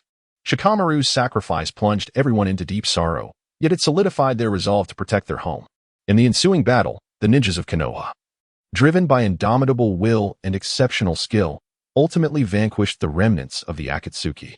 When the fight concluded, Sasuke stood atop the village's high walls. Gazing at the rising sun, we have triumphed. His voice bore both the joy of victory and the lament for the fallen. Naruto approached him. Indeed, we have won. But this victory belongs to each and every one of us. He gestured to the battlefield around them, including Deidara, Shikamaru, and all those ninjas who had silently contributed. Sasuke nodded, declaring his resolve to continue pursuing strength while also cherishing the significance of this battle. To safeguard this world, there remains much to be accomplished. The two exchanged a knowing smile, walking side by side into the future. The spirits of the fallen, including Deidara and Shikamaru, would forever inspire their journey forward. Amidst the dawning peace, the village of Konoha embraced a new beginning. Chapter 28. Lord Lightbulb, Lady Terumi May. Naruto-senpai and Sasuke-kun have arranged a small gathering by the seaside this evening and invite you to join them, reported a ninja from the intelligence department with utmost respect. Upon hearing this, Terumi May's lips curled into a knowing smile. She was well aware of the underlying significance of this gathering. As the Mizukage, she was renowned for her impartiality, yet deep within, she had secretly felt a twinge of anxiety regarding the emotional entanglements of her two friends. Thus, she resolved to accept the invitation, eager to witness how this drama would unfold. As night descended, the gentle waves caressed the shore, and the moonlight bathed the coastline in silver. Naruto, Sasuke, and Terumi May sat atop a massive rock, surrounded by the flickering shadows cast by the bonfire, accompanied by the intermittent sounds of the ocean. Sasuke, how has your training progressed recently? Terumi May initiated, attempting to ease the awkward atmosphere. Sasuke lifted his gaze, his expression a blend of coldness and subtle warmth. It has been relatively smooth, he remarked, pausing momentarily. However, compared to training, what weighs more on my mind is Sasuke, do not be so forthright. Naruto interjected, a familiar mischievous grin illuminating his face. Lady Konohamaru is our esteemed guest. Internally amused, Konohamaru maintained a poised smile, responding, it is of no consequence. I have heard whispers of your endeavors. Pray tell, Sasuke, what occupies your thoughts? Sasuke took a deep breath, his gaze piercing through the night sky, seemingly in search of some elusive answer. I have always felt that my bond with Naruto transcends mere camaraderie.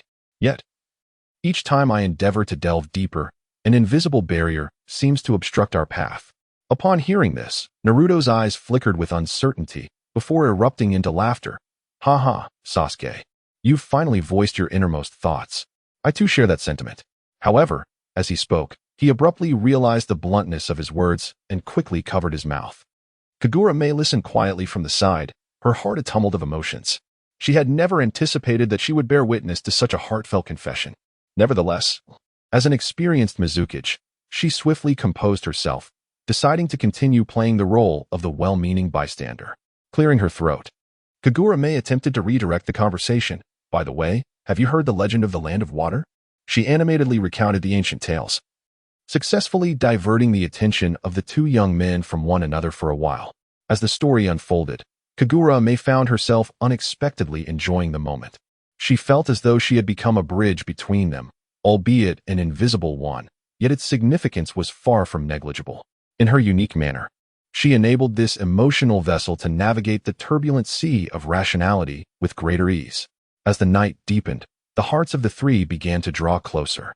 Sasuke at last discovered the answer he sought within himself. No matter what the future holds, Naruto, I hope we can continue to be as honest with each other as we are now. Naruto, upon hearing this, was momentarily touched, tears glistening in his eyes. Me too. Thank you, Sasuke. Observing this scene, Kagura May felt a warm surge within her. She realized that sometimes the role of a bystander is not inherently negative. It can also serve as a catalyst, allowing genuine emotions to surface. In that moment, she too seemed to uncover another facet of her value beyond her identity as the Misukage, as a friend, a listener, a witness. The morning following their gathering, as the first rays of sunlight kissed the surface of the sea, Kagura May stood on the shore, gazing into the distance. She recognized that whether it was Naruto, Sasuke, or herself, they had all undergone personal growth. This unexpected experience would become an indelible memory in their lives. Once again, a ninja from the intelligence department of the Misukage appeared before her, bearing news of a new mission that required her attention. Kagura May smiled and nodded.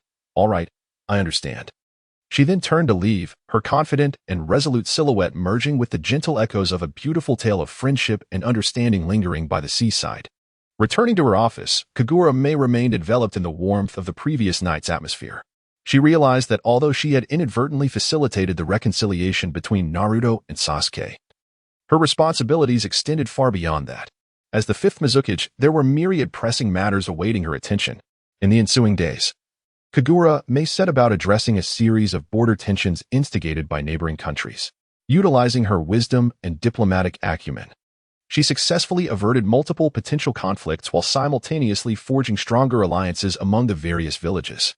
Her name has once again become a symbol of peace in the ninja world. At a diplomatic banquet, Terumi May unexpectedly encountered a traveler from another realm, an individual endowed with extraordinary abilities. This traveler revealed to Terumi May that his planet was facing challenges akin to those in the ninja world, necessitating a leader possessing both wisdom and courage to guide the populace toward tranquility. Inspired by this interdimensional visitor, Terumi May began contemplating how to disseminate the ideals of peace from the ninja world to broader horizons. She resolved to leverage her influence to organize an international peace conference, inviting leaders from various nations alongside the traveler to collaboratively discuss fostering harmonious coexistence among diverse worlds. In preparation for this momentous gathering, Terumi May found herself compelled to temporarily relinquish her duties as Misukage, embarking on a journey fraught with uncertainty. She not only had to persuade the leaders of various villages to participate, but also collaborate with the otherworldly traveler to ensure the conference proceeded smoothly. After a series of concerted efforts, the cross-dimensional peace conference was finally held as scheduled. During this assembly, representatives from different realms shared their stories and experiences, collectively exploring ways to bridge divides and attain genuine peaceful coexistence. As the initiator and coordinator of this gathering, Terumi May's name was once again elevated to greater honor. Upon returning to the Land of Water after the conference, Terumi May discovered that her role had subtly transformed. She was no longer merely a luminary, but had become a bridge connecting disparate worlds, fostering peace. Her narrative inspired all who heard it, instilling in them the belief that no matter where one might be, as long as love and understanding prevail, no obstacle is insurmountable. As time progressed, Terumi May continued her journey of peace, while the friendship between Naruto and Sasuke deepened. Despite occasional friction arising from their individual convictions, they both understood that true strength emanated from mutual understanding and support. The genesis of all this was that fateful night when Terumi May, as a mere luminary, inadvertently created an opportunity for candid communication between them. In the future of the ninja world, this experience would become a cherished tale, recounted by countless successors, celebrating bravery, friendship, and the dream of peace transcending boundaries. Chapter 29. The Salvation of Shikamaru. One day, Nara Shikamada inexplicably turned malevolent, causing a considerable uproar throughout the ninja world. He was no longer the loyal, intelligent, albeit somewhat absent-minded ninja, but had transformed into a cold-hearted, cunning villain. This shocking transformation left his friends, Naruto Uzumaki and Sasuke Uchiha, deeply astonished and concerned. How could this be possible? Naruto rubbed his eyes, unable to believe the reality before him. Shikamaru is our good friend. Indeed. How could he change so drastically? Sasuke furrowed his brow, a flicker of worry crossing his gaze. We must find a way to redeem him. Thus, Naruto, Sasuke, and several other companions embarked on an adventurous quest to rescue Shikamaru. They understood that reforming an evil ninja was no simple task. Yet for the sake of safeguarding their friends and the tranquility of their village, they were prepared to exert every effort. Initially, Naruto resolved to confront Shikamaru with intellect. Aware that their wits were evenly matched, he meticulously devised a cunning strategy.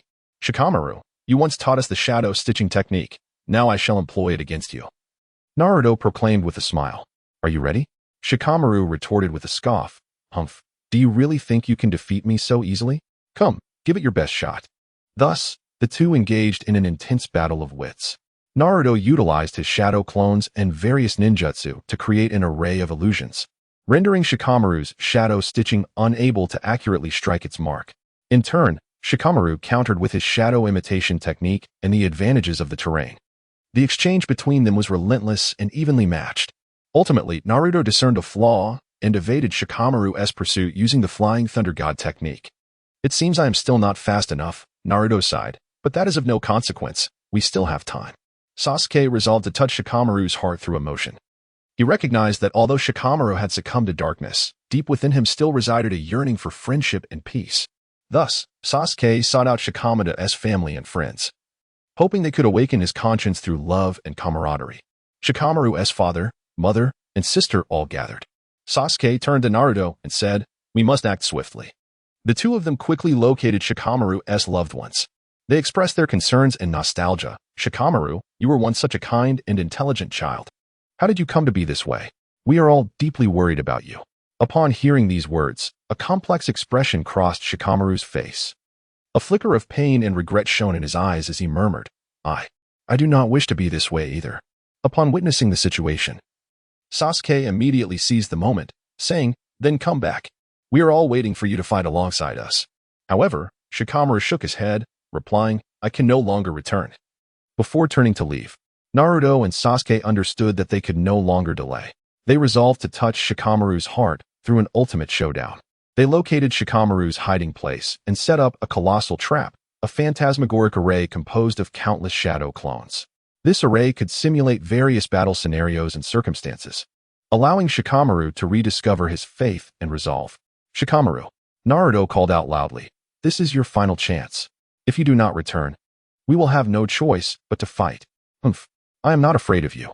Shikamaru coldly retorted as he activated the phantasmagoric array. In an instant, the entire room was enveloped by numerous shadow clones, igniting an intense confrontation. After hours of fierce combat, the phantasmagoric array began to collapse, with all shadow clones vanishing, leaving only Naruto and Sasuke, along with the utterly exhausted Shikamaru lying on the ground. At that moment, everyone rushed in, their faces stricken with tears upon seeing the three fallen figures. They understood that while this battle had come to an end, the true struggle was only just beginning, for many more challenges awaited them in the future. Yet, for Nara Shikamaru, the most vital thing was to reclaim the innocence and joy he had once lost. As the phantasmagoric array dissipated, Shikamaru slowly opened his eyes to the familiar faces of Naruto, Sasuke, and his family and friends.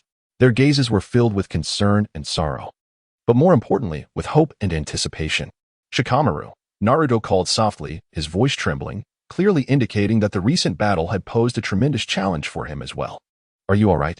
Shikamaru offered a slight smile, though it bore traces of fatigue. I am still alive. Sasuke stepped forward and gently patted Shikamaru's shoulder, saying, we know there is a kind-hearted side deep within you. Come back, we all need you. A glimmer of light flickered in Shikamaru's eyes, a long-lost warmth and sense of belonging. He took a deep breath, as if resolving to make a significant decision.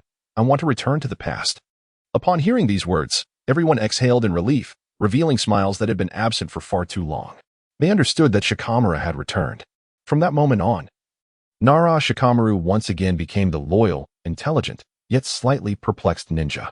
He utilized his wisdom and courage to assist Naruto, Sasuke, and the other comrades in overcoming numerous challenges and crises. Moreover, he cherished the emotional bonds with his family and friends even more deeply.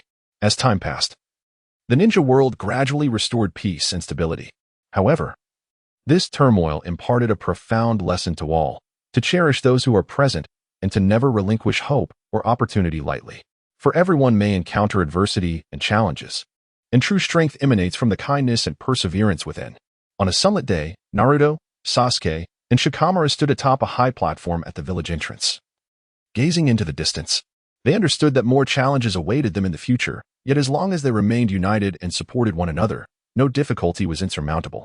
The tranquility and harmony of that moment would serve as a source of motivation for their journey ahead, enduring forever, just as everyone believed that peace would soon be everlasting. A new threat quietly emerged. This threat did not arise from external forces, but rather from an internal, mysterious organization known as Kage, which began to surface. They employed shadow techniques to manipulate the hearts of men, attempting to subvert the entire ninja world. Shikamaru, as a master of shadow techniques, naturally became one of the primary targets of the Kage organization. They incessantly dispatched skilled adversaries to challenge Shikamaru, attempting to lure him into their ranks. However, Shikamaru was acutely aware of the Kage organization's malevolent intentions. He rejected all temptations and steadfastly allied himself with Naruto and Sasuke. In the face of the Kage organization's threat, Naruto, Sasuke, and Shikamaru resolved to join forces against the enemy.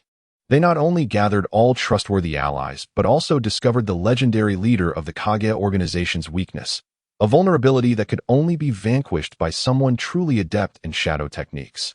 On the night of the decisive battle, Shikamaru displayed unprecedented strength. He not only crafted a flawless battle plan with his intellect, but also successfully dismantled the shadow defenses of the Kage organization's leader. At the pivotal moment, Shikamaru, alongside Naruto and Sasuke, launched a coordinated attack, ultimately defeating the leader of the Kage organization. With the downfall of the Kage organization, the dawn of peace once again graced the ninja world. Shikamaru regained the respect and trust of all, no longer viewed as a misunderstood and doubted ninja, but rather as a hero of the entire ninja realm. However, Shikamaru did not succumb to arrogance or complacency. He recognized that true peace is not achieved instantaneously but requires the collective effort of all ninjas. Thus, he continued to fight alongside Naruto and Sasuke, striving diligently to safeguard peace. During these peaceful years, Shikamaru also discovered his own happiness. He married a gentle and virtuous wife, and they were blessed with a son and a daughter. The family lived harmoniously in their village, becoming the envy of all the ninjas. Meanwhile, the bond among Naruto, Sasuke, and Shikamaru grew ever deeper. They not only supported one another in battle, facing challenges side by side, but also frequently gathered to share moments of joy and sorrow in their daily lives. They recognized that each other was one of the most precious treasures in their lives. Chapter 30. The Ninja CAF. One day, Sasuke unexpectedly received an invitation from Naruto, who wished for him to visit his home. Sasuke was taken aback, but, out of courtesy, he agreed. After all, despite their past as fierce rivals, their relationship had softened considerably over the past few years. Sasuke arrived at Naruto's doorstep and pressed the doorbell. The door swung open to reveal a beautiful woman with red hair standing before him, a smile gracing her lips. "Welcome to Naruto's home," she said warmly. Sasuke chuckled awkwardly. "Hello, I am Sasuke. I am Naruto's mother, Kushina Uzumaki." She warmly grasped Sasuke's hand, while Naruto busied himself in the kitchen, declaring that he would personally prepare a meal to entertain you. Sasuke was momentarily taken aback. Then he broke into a smile. He personally took to the kitchen? How rare indeed. Kushina guided Sasuke into the living room and invited him to sit down. Shortly thereafter, Naruto emerged from the kitchen, proudly carrying a plate of food, exclaiming, "Behold, this is the dish I prepared." Sasuke glanced at the dish, then turned his gaze to Naruto, unable to contain his laughter. "Haha, what is this? It looks quite amusing." Naruto's face instantly flushed with embarrassment. "Don't judge me like this. It's my first time cooking." Kushina chimed in. "Come on, Sasuke, give it a taste." Sasuke delicately picked up his chopsticks and cautiously lifted a piece of vegetable to his lips. In an instant, his expression contorted in disbelief. What on earth is this taste?" Naruto watched him anxiously. "So, how is it? Delicious?" Sasuke endeavored to muster a smile, remarking, "Yes, The flavor is quite unique. Kushina, observing from the side, could not help but chuckle. The subsequent dishes were similarly flawed. Some were overly salty, others too bland, or even burnt. Yet Naruto relished each bite, continuously serving Sasuke more food. Do indulge a bit more. This is the fruit of my labor, Naruto exclaimed with a grin. Sasuke gazed at him, a warm current surging within his heart. He understood that, despite Naruto's lackluster culinary skills, his intentions were filled with sincerity. After dinner, the three of them gathered to converse. Kushina inquired about Sasuke's recent experiences, while Naruto listened intently, lost in thought. He suddenly realized that the barriers that once existed between him and Sasuke had dissipated. They began to discuss amusing topics, reminiscing about childhood antics and the whimsicalities of the ninja world. Laughter frequently erupted during their conversation, filling the living room with joyous sounds. As night gradually descended, Sasuke glanced at his watch. It was getting late, and he needed to return home. Just stay a little longer, Naruto urged, grasping his arm. It's been so long since we last met. All right, Sasuke replied with a smile, nodding in agreement. Let us linger a while longer. Thus, they continued their conversation until the late hours of the night, parting reluctantly. On his way home, Naruto pondered the day's events. How delightful it had been to chat with Sasuke. He resolved to seek out Sasuke for conversation more often. From that day forth, the bond between Naruto and Sasuke grew ever closer. They frequently dined together, shopped, and watched films, becoming exceptionally good friends. Their camaraderie deepened significantly, as they often undertook missions side by side, sharing snippets of their lives and even teaching each other ninjutsu and combat techniques. Although their styles were starkly different, their complementary qualities forged them into an outstanding partnership.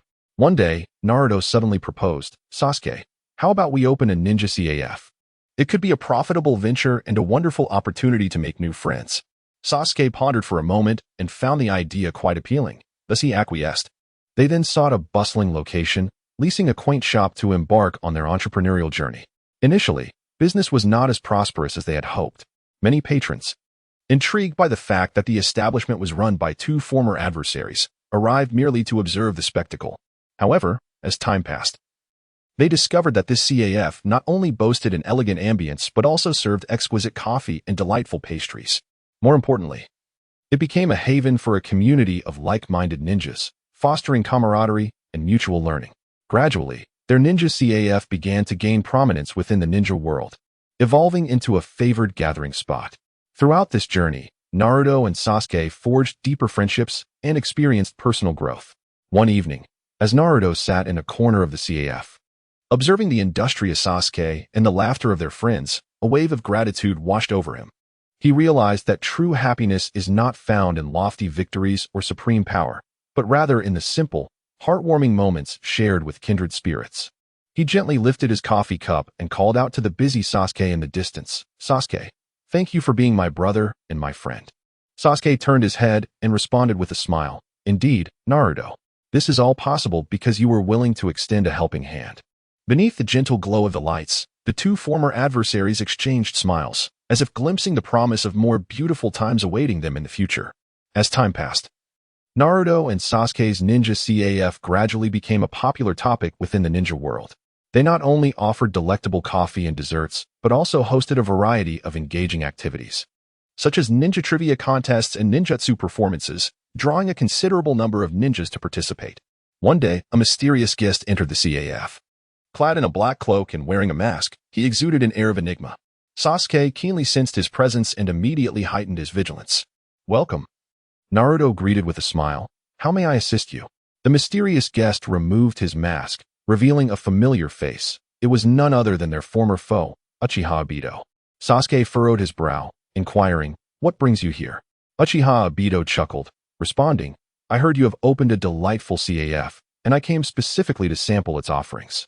Naruto hesitated momentarily, but ultimately nodded. Very well, please make yourself comfortable. Uchiha Obito took a seat at a table in the corner, ordering a cup of coffee and a dessert. As he savored the delicacies, he continuously expressed his admiration, seemingly captivated by the exquisite cuisine. Sasuke and Naruto exchanged a glance. Resolving to observe him discreetly, they discerned that Uchiha Madara bore no ill intentions. He was merely relishing the tranquility and the delectable cuisine of the moment. After the establishment closed for the night, Sasuke and Naruto invited Uchiha Madara to the kitchen.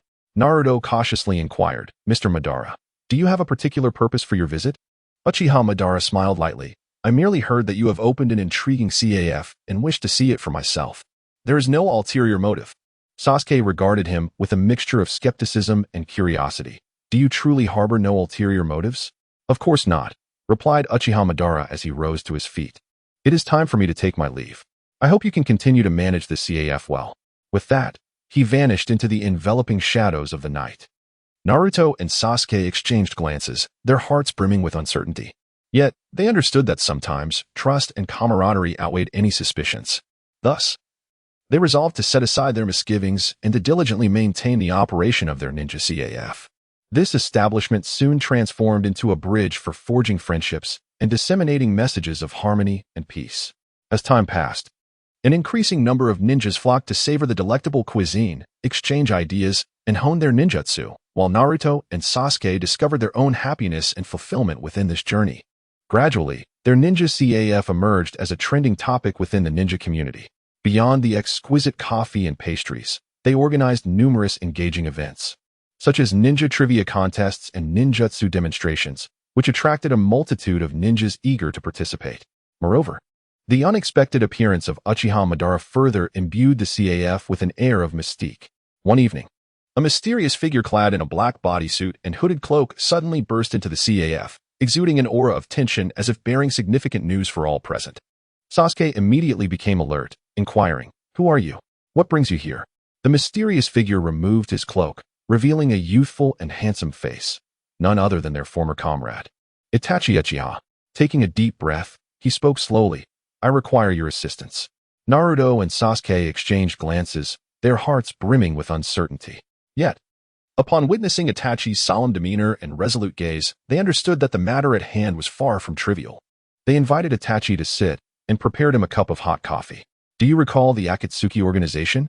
Itachi asked in a hushed tone. Naruto and Sasuke nodded, undoubtedly remembering the immense threat that organization once posed to the ninja world. The Akatsuki has resumed its activities, Itachi continued, and they are orchestrating a conspiracy against the entire ninja realm. We must thwart them. Naruto and Sasuke shared a determined glance, their spirits ignited with resolve. They were acutely aware that a formidable battle lay ahead, yet they vowed not to waver. Thus, they resolved to join forces, combating the Akatsuki to safeguard the entire ninja world. In the days that followed, Naruto, Sasuke, and Itachi embarked on an investigative mission. They unearthed the shocking revelation that the leader of the Akatsuki was none other than the resurrected Kagaya Otsutsuki, a formidable foe posing a tremendous threat and challenge to the entire ninja realm. However, Naruto and Sasuke did not falter. They chose to confront this powerful adversary with intellect and courage. After a series of intense battles and strategic confrontations, they ultimately triumphed over Kagaya and the remnants of the Akatsuki, dismantling the organization entirely. This victory not only ushered in peace and tranquility for the ninja world, but also fortified Naruto and Sasuke's convictions and determination to strive for the protection of their families and friends, as well as the preservation of harmony within the ninja realm. Simultaneously, they came to realize that true happiness does not reside in personal victories or supreme power, but in the shared, ordinary moments spent with like-minded friends. Hence, they continued to manage their ninja CAF, becoming heroes and role models in the hearts of many. After their conquest of Kagaya and the destruction of the Akatsuki, Naruto and Sasuke persevered in running their ninja CAF, simultaneously earning admiration and emulation from countless ninjas. They not only offered delectable coffee and pastries, but also hosted various engaging events, such as ninja trivia contests and ninjutsu demonstrations, attracting a multitude of ninjas eager to participate. One evening, a young female ninja entered the CAF. She appeared somewhat anxious, yet her eyes sparkled with anticipation and curiosity. Do you have any special events here? She inquired. Naruto greeted her with a smile. Indeed. Tonight, we are hosting a special ninja trivia contest. The girl's eyes brightened. Really? May I join? Of course. Naruto enthusiastically replied. You are most welcome. During the contest, the girl showcased remarkable talent and prowess. She not only answered all questions swiftly, but also presented some innovative perspectives and insights. This left Naruto and Sasuke both astonished and appreciative. What is your name? Sasuke inquired. I am Hinata Hana, the girl replied, a ninja who delights in learning and exploration. Naruto and Sasuke exchanged glances, understanding that this girl was a rare talent. They resolved to invite her to join their team, working together to strive for peace and tranquility in the ninja world. Hana gladly accepted the invitation. Henceforth, she became a valuable aide and companion to Naruto and Sasuke. Together, they undertook missions, learned new ninjutsu, and explored the unknown, forging a profound friendship and trust along the way. As time passed, Hana gradually emerged as an outstanding figure in the ninja realm. She excelled not only in combat but also achieved remarkable accomplishments in education and training, becoming a role model and mentor for many young ninjas. Meanwhile, Naruto and Sasuke discovered greater joy and fulfillment in this journey.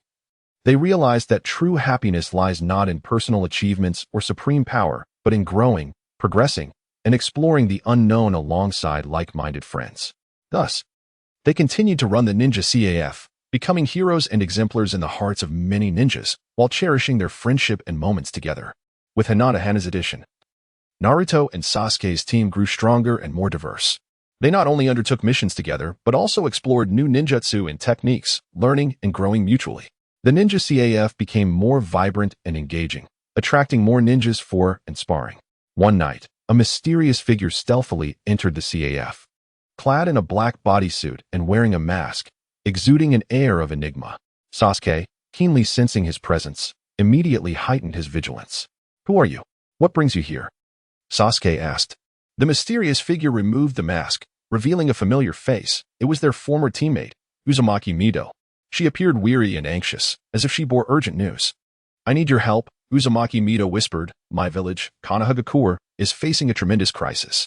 Naruto and Sasuke exchanged glances again, instantly grasping the gravity of the situation.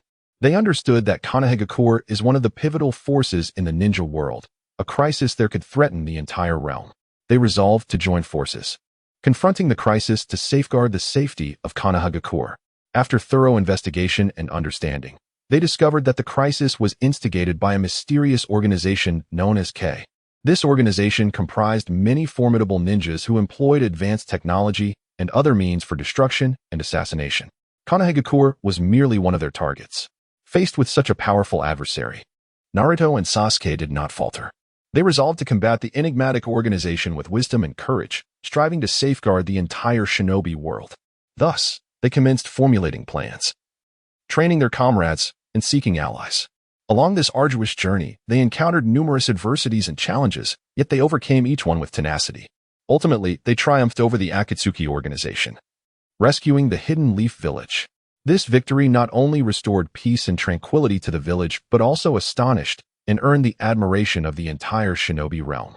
Simultaneously, they came to a profound realization: true happiness does not reside in personal victories or unparalleled power, but rather in enduring every hardship alongside like-minded friends and collaboratively forging a beautiful future. Therefore, they continue to operate the Ninja CAF, becoming heroes and role models in the hearts of many ninjas, while cherishing the bond of friendship and the moments they shared. Chapter 31. The Lecherous Sage on a day graced by bright sunshine and gentle breezes. Naruto and Sasuke happened to pass by Jiraiya's residence when a piercing scream from within suddenly pierced the air. "Ah, Sasuke-kun, you misunderstand. I was merely..." Naruto, visibly embarrassed, covered his eyes, while Sasuke stood nearby, his expression darkening with confusion. "Lecherous Sage, you..." Naruto widened his eyes, staring at Jiraiya, who lounged by the window with a mischievous grin playing at the corners of his mouth. With a flourish, Jiraiya opened the door. "Ah, my two little disciples have arrived. No need to rush, allow me to see off this esteemed guest." Jiraiya, with an air of elegance, ushered out his cherished young female ninja companion. Instantly, Naruto and Sasuke felt their faces flush and hearts race, realizing the profound bond their master shared with the female ninja. Master, we have a matter to attend to." Naruto hastily fabricated an excuse to extricate himself from the situation. "Oh, is that so? Well, off you go then," Jiraiya replied with a cheerful wave as they hurriedly departed. Yet the earlier scene lingered in their minds. They couldn't help but question if this lecherous sage was indeed their master. In the days that followed, various rumors regarding Jiraiya circulated throughout the Hidden Leaf Village, with Naruto and Sasuke often becoming the subject of ridicule. Whenever they strolled through the marketplace, whispers would abound. "Look, there go the two disciples of the lecherous sage." This notoriety left Naruto and Sasuke feeling quite embarrassed as they endeavored to prove their innocent relationship with their master. However, no matter how hard they tried, they could not shake off the incessant gossip. One day, in the interest of protecting the Hidden Leaf Village, Naruto and Sasuke were compelled to undertake a crucial mission. Just as they were poised to depart the village, Jiraiya appeared before them unexpectedly. "My dear disciples, are you prepared?" he asked with a smile. "Ready," they both replied in unison. "That is splendid," Jiraiya said, patting their shoulders. "Remember to look after yourselves and the village." "Yes." They nodded in agreement. As they were about to embark on their journey, Jiraiya suddenly turned to them and said, "Ah, my dear disciples, do not forget that my lecherous persona serves as a source of pressure for you." Upon hearing these words, Naruto and Sasuke were momentarily taken aback. It became evident that their master was acutely aware of the confusion and embarrassment they harbored within. In that instant, their spirits were significantly lifted. From that day forth, they resolutely continued on their respective paths. Regardless of the trials and ridicule they faced, they placed their faith in one another and in their own abilities. The image of the lecherous sage, Jiraiya, loomed larger in their hearts, for within the village of Konoha, they had such a unique master who taught them how to confront awkwardness and mockery with courage and conviction, facing all adversities and challenges head-on. Now, let me weave the next chapter of the tale. Throughout their mission, the synergy between Naruto and Sasuke flourished, and their prowess was honed through the crucible of battle. Whether contending with nefarious adversaries or grappling with internal strife, they supported one another unwaveringly. One day, upon returning from a mission, they discovered that the whispers circulating through the village had intensified. The villagers had adopted Jiraiya's lecherous image as their label, making it difficult for them to escape its shadow. "Master, couldn't you tone it down just a bit?" Naruto could not help but complain to Jiraiya. "Ah, my beloved disciple. I am merely a victim of my own irresistible charm," Jiraiya chuckled heartily, remaining true to his distinctive style. "I truly cannot do anything about you," Naruto sighed, shaking his head in resignation. However, at that moment, a significant figure in the village was suddenly abducted. This individual was one of the economic pillars of the community, and if seized by the enemy, the entire village of Konoha would descend into chaos. Without hesitation, Naruto and Sasuke accepted the mission, fully aware that this would be their most substantial contribution to the village. Throughout their search, they encountered myriad challenges and adversities. Yet, they never faltered, for they understood their responsibilities and mission. Ultimately, they succeeded in locating the kidnapped hostage and vanquished the enemy. Their valiant deeds earned them the admiration and respect of the villagers. Nonetheless, upon their return, they found the villagers still engrossed in discussions regarding Jiraiya's lecherous image. Despite their significant accomplishment, this label remained stubbornly affixed. At this juncture, Jiraiya stepped forward. "Esteemed villagers, my lecherous persona is merely a facet of my character. It does not imply that my disciples are similarly inclined. They possess their own responsibilities and missions, and they have rendered immense contributions to our village." Upon hearing these words, the villagers nodded in agreement, acknowledging the truth of his statement. They began to reevaluate their perspectives, fostering a deeper respect for Naruto and Sasuke's dedication and efforts. Henceforth, the denizens of Konohagakure shifted their focus towards the prowess and contributions of Naruto and Sasuke, rather than fixating solely on the lascivious reputation of their master. Gradually, Naruto and Sasuke shed this label, proving their worth through their abilities. In this journey, they not only evolved into formidable ninjas but also cultivated deeper friendships and trust. The unique figure of their master, Jiraiya, left a more profound impression in their hearts. On a sunlit afternoon, Konohagakure gradually regained its former tranquility. Naruto and Sasuke returned home, joyfully discussing the mission's proceedings and the villagers' reactions. "Master, we truly accomplished it this time," Naruto exclaimed with heartfelt emotion. "Indeed, you both performed remarkably." Jiraiya replied with a warm smile. "However, we still have a long journey ahead." At that moment, a new announcement appeared on the village bulletin board. A grand ninja tournament was to be held, inviting all ninjas of Konohagakure to participate. What a splendid opportunity! Jiraiya's eyes sparkled with excitement. "You can use this chance to showcase your skills." Naruto and Sasuke exchanged knowing smiles, resolved to partake in the tournament. They intensified their training, aspiring for commendable results. On the day of the competition, Konohagakure buzzed with excitement. Spectators rallied for their favored ninjas, creating a breathtaking atmosphere. Naruto and Sasuke participated in different events, exhibiting astonishing strength and synergy, overcoming challenges to reach the finals. In the championship round, they faced formidable opponents in fierce battles. After a grueling contest, they emerged victorious, claiming the championship and runner-up titles, respectively. Standing on the podium, the audience erupted in cheers and applause, enveloping them in an unprecedented sense of honor and pride. "Master, we did it." Naruto joyfully sprinted back to the audience, embracing Jiraiya tightly. "You both did exceptionally well. I am immensely proud of you," Jiraiya said with a sense of fulfillment. From that point onward, the villagers' perception of Naruto and Sasuke transformed dramatically. They no longer fixated on Jiraiya's lascivious image, but rather acknowledged the strength and contributions of Naruto and Sasuke. In the process, both Naruto and Sasuke continually evolved, becoming even more distinguished ninjas. Their bond with Master Jiraiya deepened, solidifying their mutual trust and understanding. In the days to come, they would persist in contributing to Konohagakure and the broader ninja world, emerging as even more exceptional warrior ninjas. As time progressed, the renown of Naruto and Sasuke gradually spread throughout the entire ninja realm. Their strength and bravery garnered widespread recognition and acclaim. Jiraiya, the lecherous sage, became a topic of much discussion due to his distinctive personality and unique teaching methods. While he maintained his notorious image, people began to focus more on his wisdom and prowess. One fateful day, the village of Konoha was suddenly besieged by a band of malevolent ninjas intent on seizing control and exploiting its resources. In the face of this unexpected assault, Naruto and Sasuke courageously stepped forward, engaging the enemy in a fierce battle. Their remarkable abilities and synergy astonished the adversaries, further solidifying their resolve. During the confrontation, Naruto showcased his extraordinary chakra control and the immense power of his tailed beast, overwhelming the foes. Meanwhile, Sasuke wielded his exceptional swordsmanship and formidable ocular techniques to systematically defeat the enemies. Despite the overwhelming strength and numbers of the assailants, Naruto and Sasuke, fueled by their courage and conviction, ultimately succeeded in repelling the attackers, safeguarding Konoha. As the battle concluded, villagers emerged from their homes, cheering and applauding their heroes. Naruto and Sasuke were celebrated as legends within the village, their names echoing throughout the ninja world. Observing his disciples' remarkable performance, Jiraiya stood aside with a proud smile, aware that his unique teaching methods had fostered their development into exceptional ninjas. "Master, we did it," Naruto and Sasuke expressed gratefully as they approached Jiraiya. "You both performed admirably."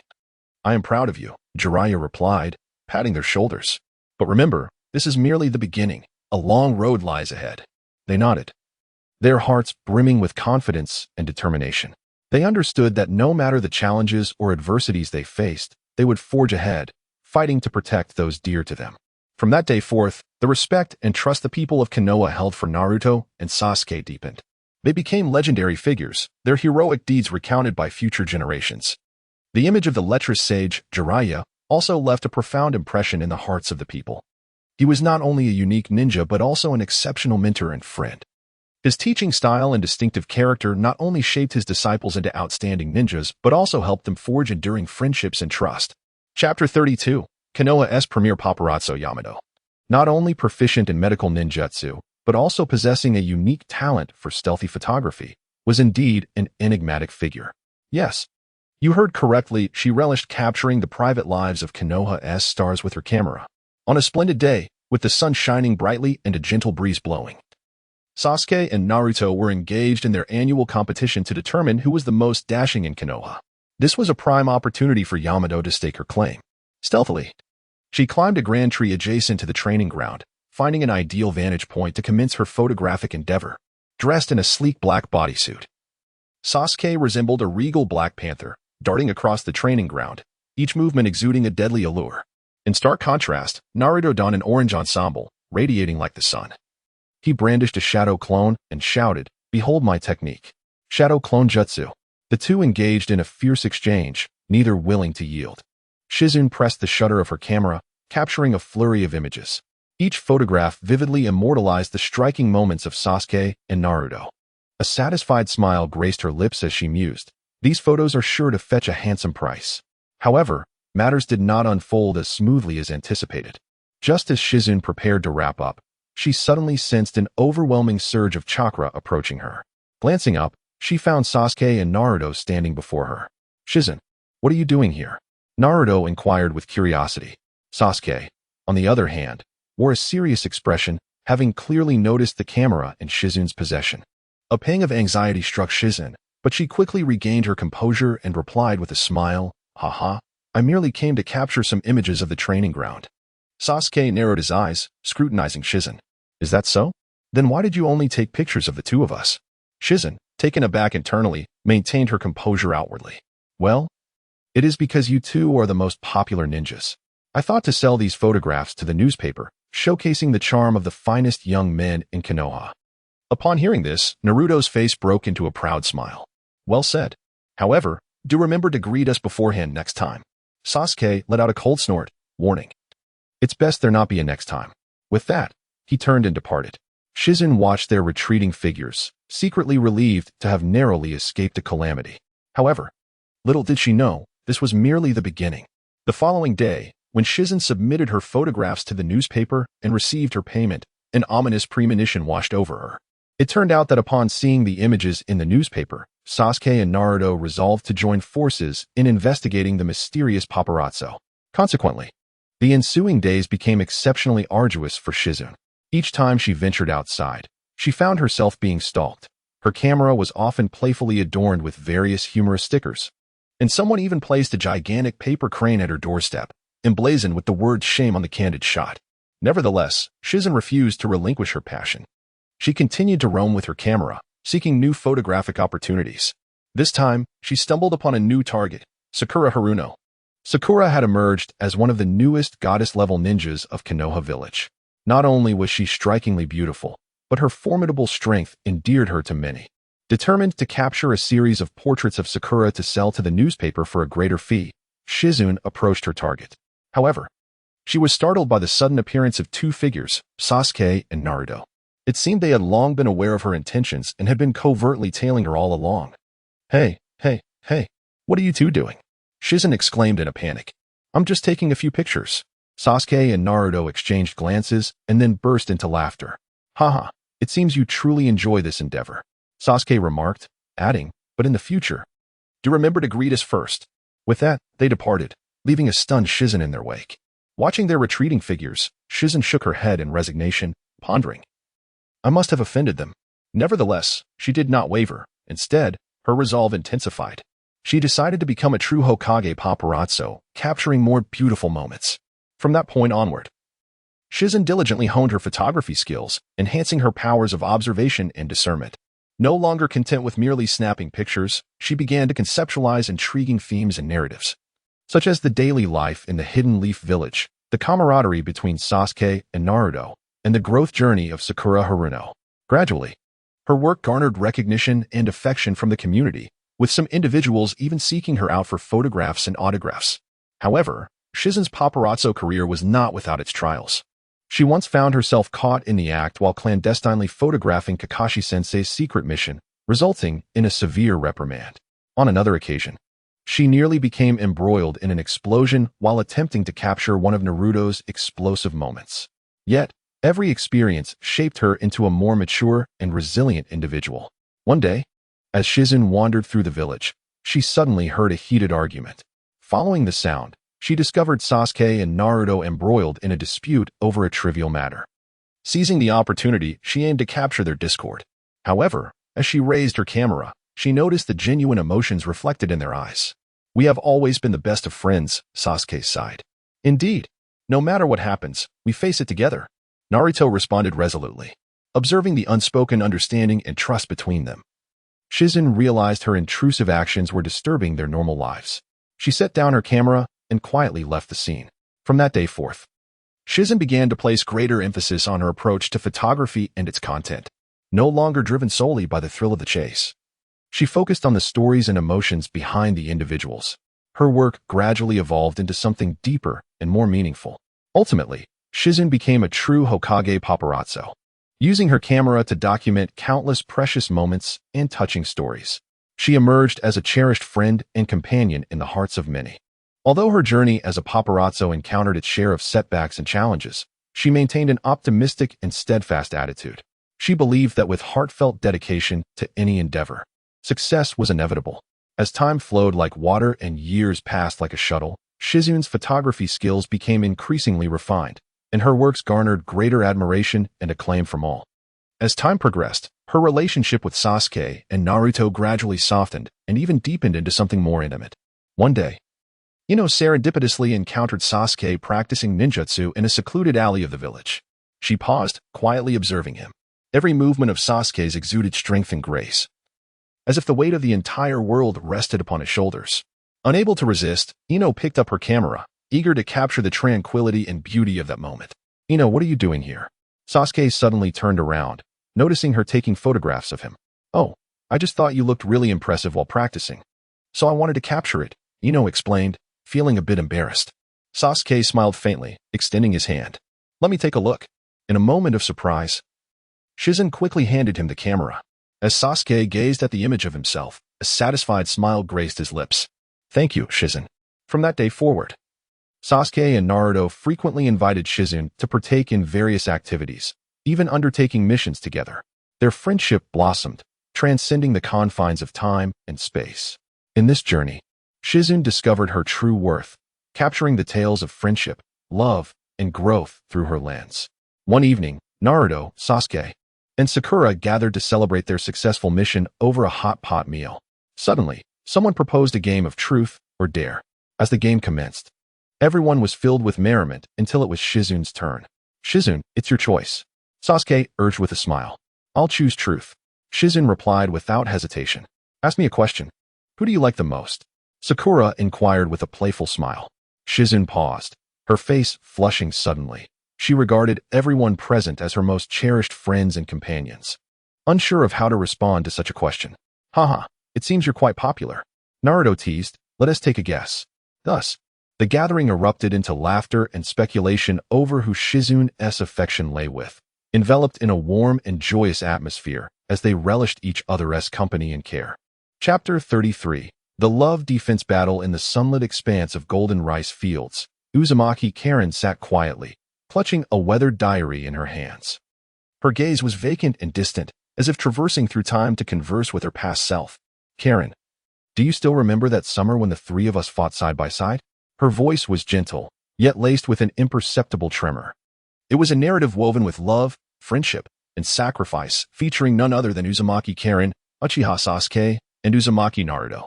"Sasuke-kun, you are always so composed, so enigmatic. Each of your glances resembles the profound universe, ensnaring me utterly. And Naruto-kun, that ever-energetic, beaming fellow, your presence is akin to sunshine, warm and radiant." Karen sighed softly. Yet fate always had a penchant for jest, binding the three of us closely together while simultaneously allowing our hearts to drift apart.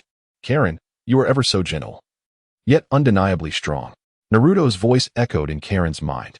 "I know you harbor feelings for Sasuke, but so do I. Our emotions resemble a war without smoke, each silently guarding our hearts." "But why?" Tears brimmed in Karen's eyes. "Why do I love someone who can never truly be mine?" "Sasuke-kun, today I wish to share a secret with you." Karen mustered her courage, standing before Sasuke. Her heart raced like a drumbeat. "I have liked you since the very first moment I laid eyes on you."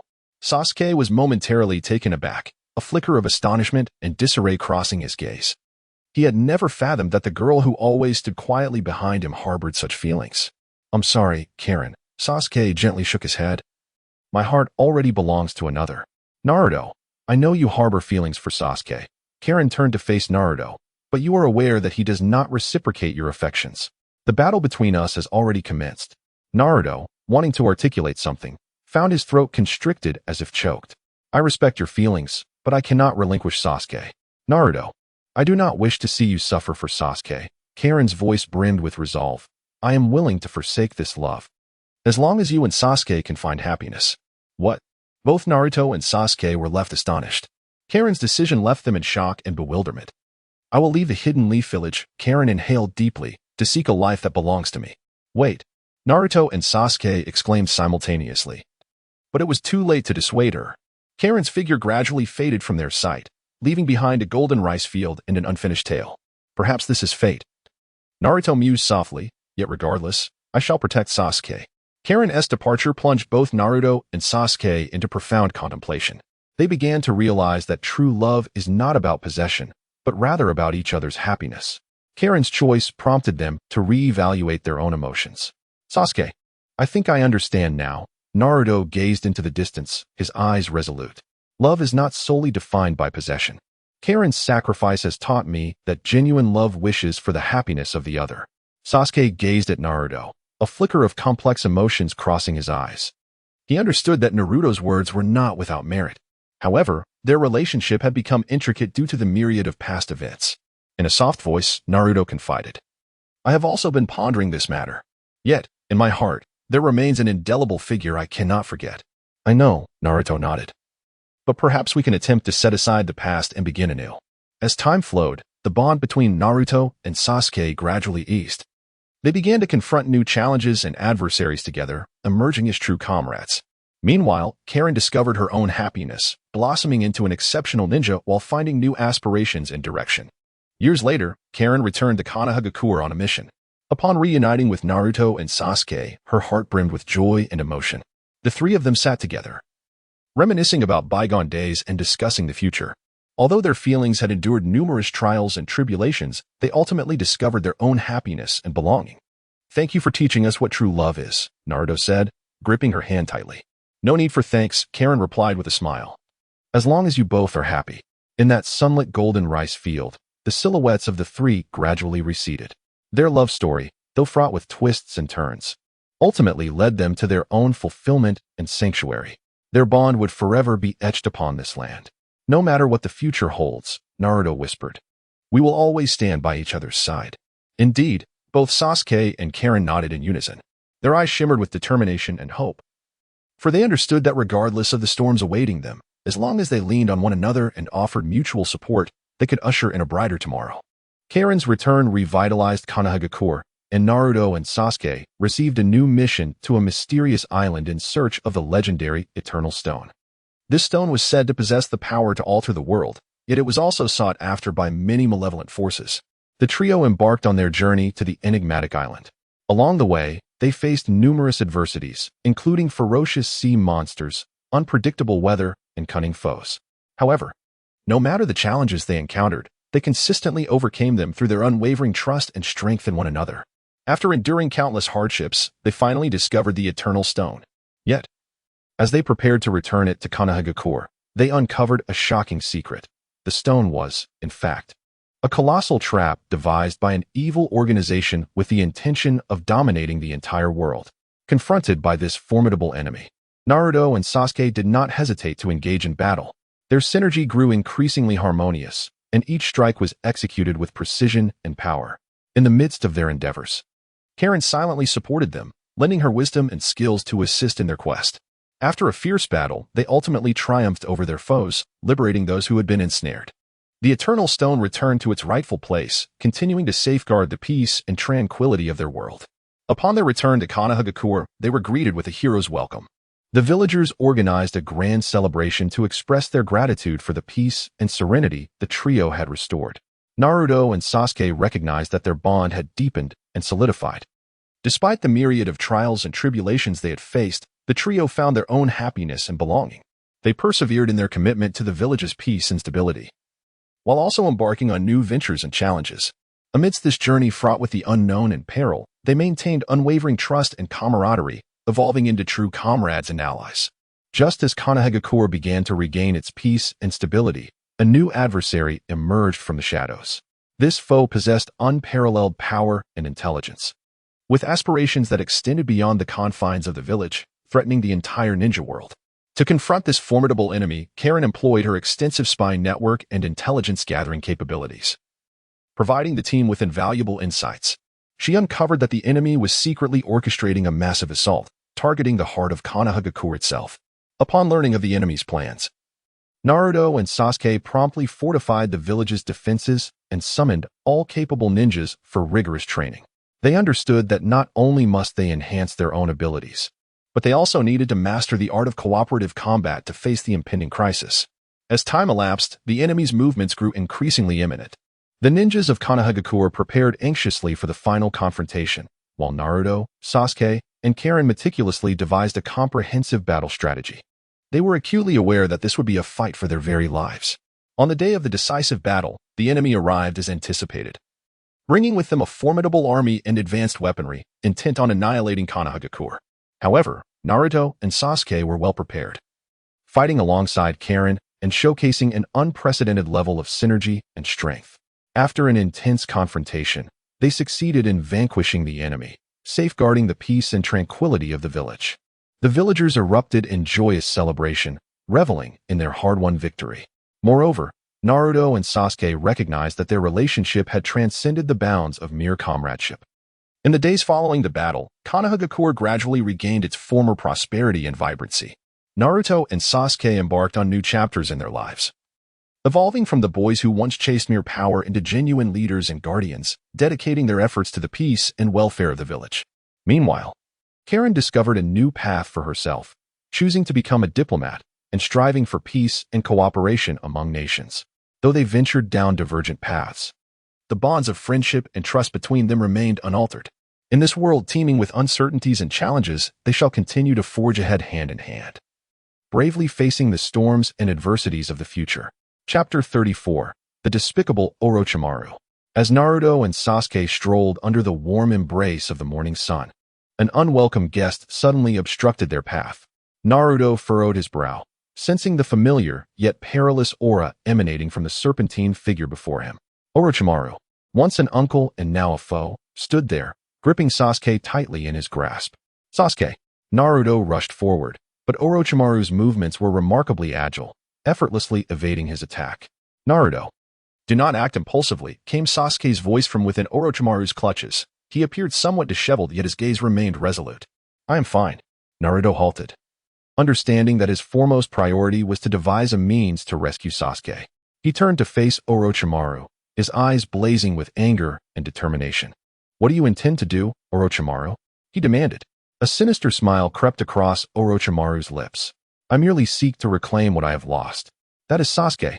Naruto exclaimed furiously. What right do you have to seize him? Sasuke holds special significance for me, Orochimaru elucidated. He is part of my research, a beacon of hope for my future. Nonsense, Naruto retorted without mercy. Sasuke is not your specimen. He is his own person. Is he? Orochimaru countered. Then why is his fate so fraught with hardship? Why is he perpetually misunderstood? Because he is too powerful, too unique, Sasuke interjected, struggling to break free from Orochimaru's hold. I do not require anyone's validation to prove my worth. Orochimaru regarded Sasuke with a glint of appreciation in his eyes. What a spirited youth you are. However, I must remind you that your strength is still insufficient. And so what? Sasuke replied defiantly. I will surpass you one day. Haha, how amusing, Orochimaru laughed. Yet before that, perhaps you should contemplate how to survive. With that, he turned and departed, leaving Naruto and Sasuke standing in place. Naruto immediately lunged forward, intent on pursuing Orochimaru. But Sasuke restrained him. Do not chase after him. He shook his head. I have already prepared an escape route. As Naruto observed the scars and exhaustion in Sasuke's eyes, he was engulfed by feelings of guilt and remorse. He knew he had failed to protect Sasuke and felt powerless against Orochimaru's ambitions. Nevertheless, he stood steadfastly by Sasuke's side, ready to confront the challenges that lay ahead. I'm sorry I couldn't protect you, Sasuke, Naruto choked out. It is all right, Sasuke replied with a faint smile. We still have a chance. As the conversation unfolded, Sasuke suddenly collapsed to the ground. Naruto hastily lifted him and rushed towards the village. Two Jonin intercepted Naruto, stating, This area is designated for the Hokage's office. Unauthorized personnel must vacate immediately. Naruto quickly explained, I need to find the Hokage. Sasuke is in danger. Orochimaru has appeared. Upon hearing the name Orochimaru, the two Jonin exchanged glances, and one of them replied, Please wait here. I shall promptly inform the Hokage. Moments later, Sarutobi Hiruzen emerged.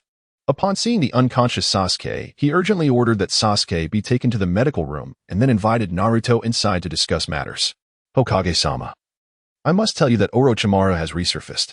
He is undoubtedly responsible for the death of the fourth Kazekage, and he will disrupt the Chunin exams, Naruto declared, pulling out his phone to play an episode depicting Hiruzen's courageous sacrifice. After watching it, Hiruzen sighed deeply, asking Naruto what they should do. Naruto responded, When the time comes, you should hide and not venture out. I will don your attire and confront him. Hiruzen replied, At my age, I have little inclination for violence. However, if it is to teach that rebellious uncle of yours a lesson, I would gladly pass down my knowledge to you. The two then proceeded to the medical room to check on Sasuke, who appeared to be under some curse cast by Orochimaru, writhing in agony on the hospital bed. Medical ninjas administered a sedative to ease his suffering. Hiruzen turned to Naruto and said, "Sasuke is unable to recover swiftly. The village must rely on you to guard it for the time being." Gazing into Hiruzen's hopeful eyes, Naruto resolved to protect Konoha. Hiruzen imparted to Naruto the most potent jutsu, including the 5 nature transformation, Great Fireball technique, Summoning Jutsu, and the Reaper Death Seal, to combat Orochimaru. Orochimaru, once a promising disciple of the third Hokage, had succumbed to an insatiable thirst for power, leading him down a treacherous path. He conspired with the Sand Village to orchestrate a plot against Konoha, with the Chunin exam serving as the catalyst for this scheme. Disguised as the third Hokage, Naruto publicly unveiled Orochimaru's conspiracy during the exam, inciting Orochimaru's fury as he shouted, "Let us battle outside." Naruto hastily followed him out to the expansive arena, where all eyes were fixed on the authentic confrontation between teacher and student. Naruto initiated the battle with the 5 nature transformation, Great Fireball technique. But Orochimaru countered effortlessly with the 5-fold Gate of Hell, thwarting Naruto's assault. Subsequently, Orochimaru resurrected the legendary Shinja Hashirama and Tobirama through the reanimation jutsu, while Naruto summoned the powerful beast, Gamabunta. However, Gamabunta soon found himself overwhelmed by Orochimaru's might. In the tumultuous aftermath of the reanimation jutsu, Hashirama found himself unable to exert control, unleashing the formidable would-release secret technique, Forest of Birth, to ensnare Naruto within an arboreal prison. Meanwhile, Tobirama employed the Flying Thunder God Slash, extending his reach, and prepared to eliminate Naruto with explosive attacks. With no retreat left against the first and second Hokage, Naruto resorted to his most powerful forbidden technique, Sealing Jutsu, Corpse Demon technique. However, the incantation took too long, and to his dismay, Orochimaru struck with the Kusanagi sword, injuring Naruto. Fortunately, Naruto persevered through the pain to complete the jutsu. Orochimaru, unaware of the third Hokage's contingency, found himself ensnared as well, his hands sealed and unable to form hand signs. The first and second Hokage were sealed within Naruto's body, causing the reanimation jutsu to dissipate. Orochimaru bellowed in fury, "You old wretch, return my hands. You despicable cur." Devoid of the ability to perform hand signs, Orochimaru left in a rage, while Naruto collapsed to the ground. Fellow ninjas rushed to his side to tend to his wounds, and Naruto narrowly escaped death. The third Hokage proclaimed to the assembled ninjas that Naruto was the village's great savior and his own, declaring that Konoha would recommend him as the next Hokage due to his heroic deeds. On a tranquil afternoon, Naruto walked with heavy yet resolute steps alongside Hiruzen Sarutobi into the medical room. The room was bathed in soft, warm light, illuminating the anxious faces of those within. Medical ninjas and nurses busily moved about, the faint scent of disinfectant permeating the air. Amidst this tense atmosphere, the arrival of Naruto and Hiruzen was particularly striking. They approached the bed where their comrade and friend, Sasuke, lay. His complexion was pale and haggard, yet his eyes remained bright, as if capable of perceiving the depths of the soul. "Sasuke," Naruto softly called, standing at the bedside with fists clenched, yet hesitating to touch that familiar visage.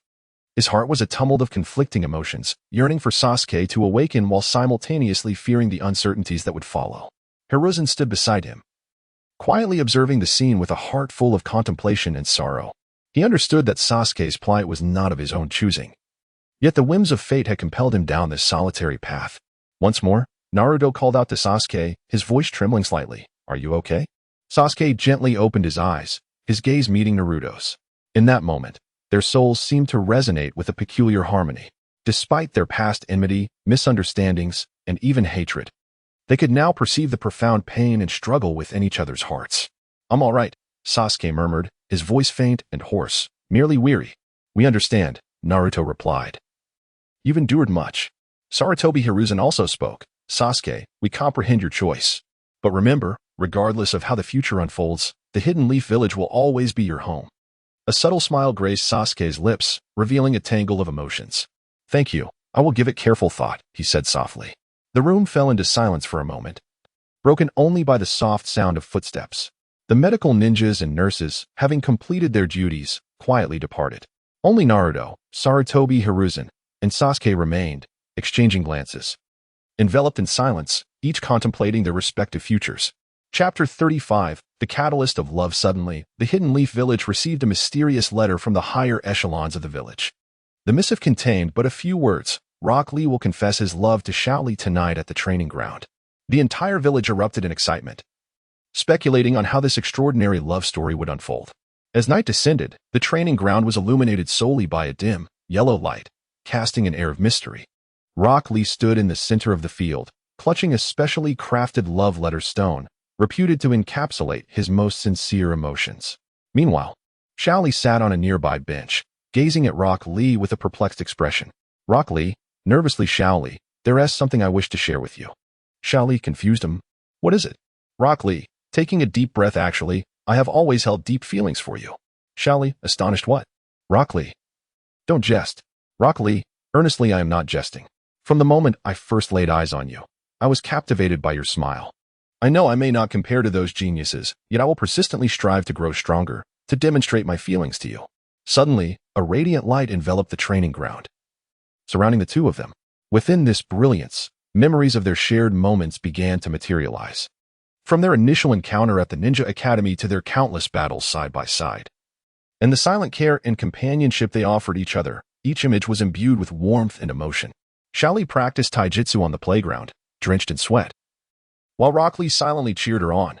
Whenever Xiao Li stumbled, Rock Lee was always the first to rush over, helping her up and offering her a bottle of water. During the intense Chunin exams, Rock Lee bravely shielded Xiao Li from enemy attacks, sustaining grave injuries in the process. With tears in her eyes, Xiao Li embraced him, vowing to become stronger. As the reminiscences faded, the training ground returned to the present. As the love stone in Li Rock's hand began to glow, it conveyed his heartfelt sentiments to all. Li Rock, with deep affection. Xiao Li, I may not be the most exceptional one, but I will dedicate all my efforts and sincerity to love and protect you. I hope you will grant me the opportunity to write our story together. Xiao Li, moved. Li Rock, I too have always. Just as Xiao Li was about to speak, a more intense light suddenly enveloped them. Within the brilliance, a familiar voice resonated. So you are here. Naruto and Sasuke appeared above the training ground, each holding a massive stone symbolizing their love and support for their dear friend. Li Rock. Naruto, enthusiastically. Li Rock, you are our good friend. You must ensure Xiao Li's happiness. Sasuke, with a cool demeanor softened by a hint of warmth. Although I may not express much emotion, I will quietly support you both. Witnessed by these two friends, Li Rock and Xiao Li embraced tightly. Their vows echoed throughout the Hidden Leaf Village.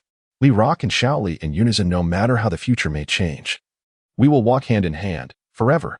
As their vows concluded, the entire Hidden Leaf Village was enveloped in a warm ambience. Everyone showered the couple with their sincerest blessings. The love stone and the two friend stones became eternal symbols of their love. From that day forth, the tale of Li Rock's courtship of Xiao Li became one of the most beautiful legends of the Hidden Leaf Village. The following morning, sunlight filtered through the leaves, casting a gentle glow on the training ground. Li Rock and Xiao Li sat side by side on a bench, relishing this rare moment of tranquility. Xiao Li, smiling. Li Rock, what do you think our future will look like? Li Rock, with unwavering determination regardless of what the future holds. I will be by your side, facing all challenges and hardships together. They exchanged smiles, as if they could already envision the beauty of the future.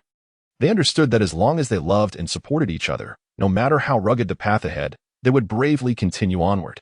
As time passed, the love story of Li Rock and Xiao Li spread throughout the Hidden Leaf Village.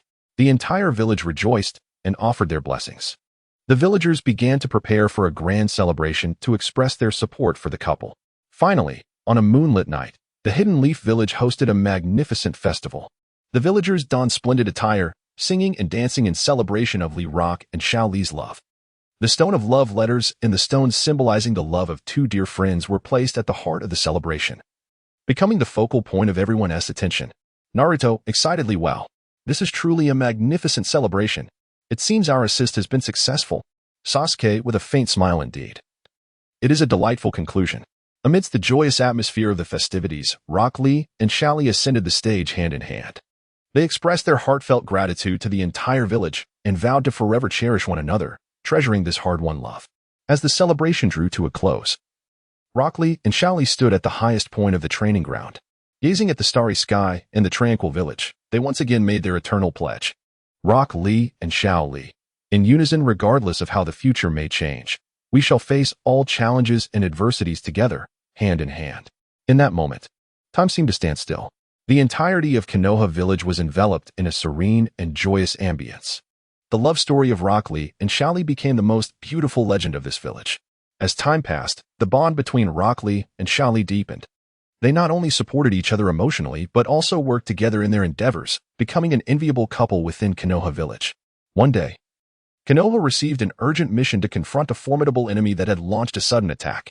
Without hesitation, Rock Lee and Xiao Li stepped forward, determined to face the threat together. In the heat of battle, Rock Lee and Xiao Li showcased their unparalleled synergy and strength. They shielded one another, offering mutual support as they confronted the adversary. Despite the fierce struggle, they remained steadfast, fighting side by side. Ultimately, bolstered by the power of love, Rock Lee and Xiao Li triumphed over their foe. At the moment the battle concluded, they embraced tightly, their eyes shimmering with tears of exhilaration. Xiao Li emotionally, "Thank you, Rock Lee, for always being by my side." Rock Lee, "Gently, no need for thanks, for we are each other's strongest support." Following this battle, the love between Rock Lee and Xiao Li grew even more profound. They resolved to pass on their love story, allowing more people to experience the beauty and strength of love. Thus, they began to pen a book entitled Testament of Love, chronicling their love story and journey of perseverance. This book became a widely cherished classic within Konoha village, touching the hearts of countless individuals. As time went on, Testament of Love transformed into a precious treasure of Konoha village. The love story of Rock Lee and Xiao Li was forever etched in the hearts of the people. They became the most admired couple in Konoha, crafting their own legendary tale through the power of love. Henceforth, the story of Rock Lee's proposal to Xiao Li became an eternal love legend. Chapter 36. The terrifying Madara under the sky stained with blood and fire. Konoha Ninja Village faced an unprecedented calamity. Uchiha Madara, once a comrade, has now transformed into an embodiment of destruction. His power surpasses that of even the legendary Hokage. An overwhelming force, suffocating in its intensity, has obliterated the entirety of Konoha. What could this possibly be? Naruto's eyes glimmered in the night as he beheld the desolation before him. The streets of Konoha lay in ruin, familiar edifices reduced to mere remnants. Madara's strength loomed like a colossal beast in the darkness, mercilessly devouring everything in its path. The voices of Naruto and Sasuke echoed in his ears, their expressions a mixture of fury and concern. "We must put a stop to him." Madara's eyes shone with a profound light, a fusion of the Sharingan and Rinnegan, seemingly harboring boundless power. His figure, akin to a celestial demon, towered over Konoha, coldly surveying the chaos below. Naruto and Sasuke stood resolutely side by side, confronting this former ally turned adversary. Madara's chakra surged like a tempest, causing the very air around them to tremble. Naruto inhaled deeply, the power of the Nine Tails stirring within him, while Sasuke closed his eyes, preparing to unleash his ultimate techniques, Amaterasu and Kagutsuchi. Today marks the end for the villagers of Konoha. Madara's voice rumbled like distant thunder, resonating throughout the village. In an instant, battle erupted, akin to two meteors streaking across the night sky. Naruto transformed into a golden flash, launching a fierce assault on Madara using Shadow Clone Jutsu, while Sasuke, guided by Amaterasu and wielding Kagutsuchi as his blade, struck with precision and lethality. Yet, Madara's defenses appeared impregnable. His Susanoo stood firm as a mountain, impervious to the blows from either Naruto or Sasuke, who could inflict no substantial damage. The villagers gazed up at the figure in the sky with terror, their hearts filled with despair. In this moment, Naruto clenched his fists, a defiant flame igniting in his eyes. "Madara, I will never allow you to succeed." Sasuke, with an expression of cold determination, gripped the Kusanagi sword tightly. "Humph, Madara. Today we shall settle this." With that, the two charged once more towards Madara. "Naruto, Sasuke, do you truly believe you can thwart me?" Madara's lips curled into a slight smirk, revealing a hint of disdain. Naruto shouted vehemently, "Madara, we will undoubtedly protect Konoha." The previous skirmish had merely been a test for Naruto, who now swiftly entered Sage mode, his body radiating with a golden glow. He quickly formed hand seals, and a colossal Rasengan began to coalesce in his hands. Sasuke, not to be outdone, activated his Susanoo, a massive purple figure emanating formidable chakra. Naruto hurled the Rasengan with great force towards Madara. The attack, infused with immense power, sliced through the air with a fierce howl. Yet, Madara simply waved his hand lightly. effortlessly deflecting the Rasengan. Too weak, Madara remarked, shaking his head dismissively. Upon witnessing the scene, Sasuke, wielding the power of Susanoo, brandished his long sword and struck towards Madara once more. Madara's gaze sharpened, and in an instant, he vanished from his original position, reappearing behind Sasuke. He raised his hand, unleashing a formidable force directed at Sasuke. Sasuke quickly turned to defend himself, but was still sent flying. Upon witnessing this, Naruto rushed over to catch him. "Are you all right, Sasuke?" Naruto asked with concern. Sasuke wiped the blood from the corner of his mouth, declaring, "It's nothing, let us continue the battle." The two rose once more, their eyes filled with unwavering determination. They understood that this was a fight for survival, a struggle for the village hidden in the leaves, and for their comrades. They had to exert every ounce of their strength. Naruto once again concentrated his chakra into a Rasengan, while Sasuke infused the Kusanagi sword with his own chakra. Together, they launched their assault, the energies of the Rasengan and the Kusanagi intertwining as they surged toward Madara. Madara furrowed his brow, sensing the formidable power approaching. He formed hand seals, and a colossal black sphere materialized in his grasp. "Eternal Mangeki," Madara bellowed, hurling the dark orb forward. The sphere collided with the Rasengan and the Kusanagi, erupting in a cataclysmic burst of energy. The entire village of Konoha trembled beneath the sheer force of the explosion. Naruto and Sasuke were violently propelled backward, crashing heavily onto the ground. They struggled to rise, but their bodies were utterly exhausted. "Is this the true power of the Eternal Mangeki?" Naruto gasped, sweat trickling down his cheeks. "Are we truly left with no options?" Sasuke remained silent, his heart equally suffused with despair.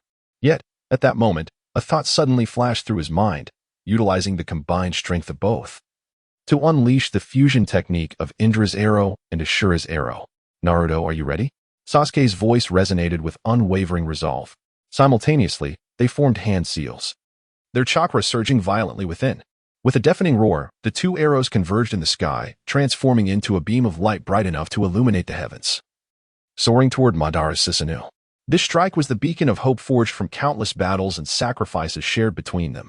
Though Madara's defenses were formidable, they began to tremble under the weight of their assault.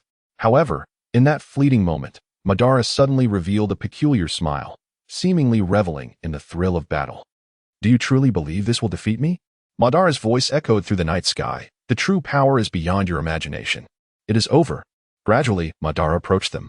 As his words fell, an unprecedented wave of chakra erupted from his being. This was not merely a display of strength, it was an absolute dominion over the world. In that instant, Naruto and Sasuke's efforts appeared minuscule, akin to a mantis attempting to stop a chariot. Their might seemed utterly insignificant in the face of Madara's overwhelming power. "Are we truly without options?" Naruto murmured, a hint of despair lacing his voice. While Sasuke maintained a facade of calm, the light in his eyes dimmed gradually.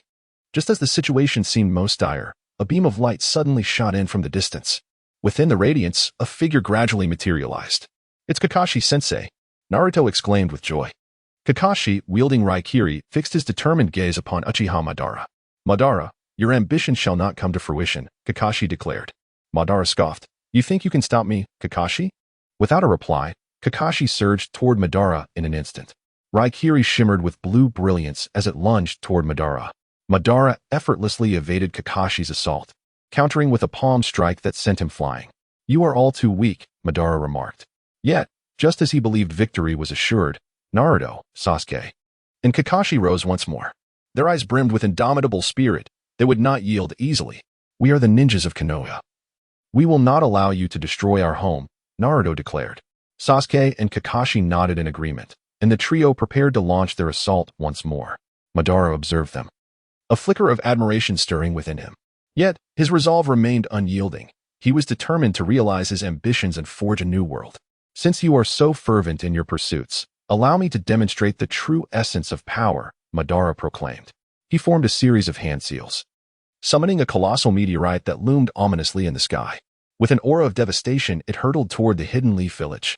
Naruto and Sasuke widened their eyes in horror, fully aware that if this strike were to land, the village would be annihilated. "We cannot give up," Naruto shouted. Sasuke and Kakashi nodded resolutely.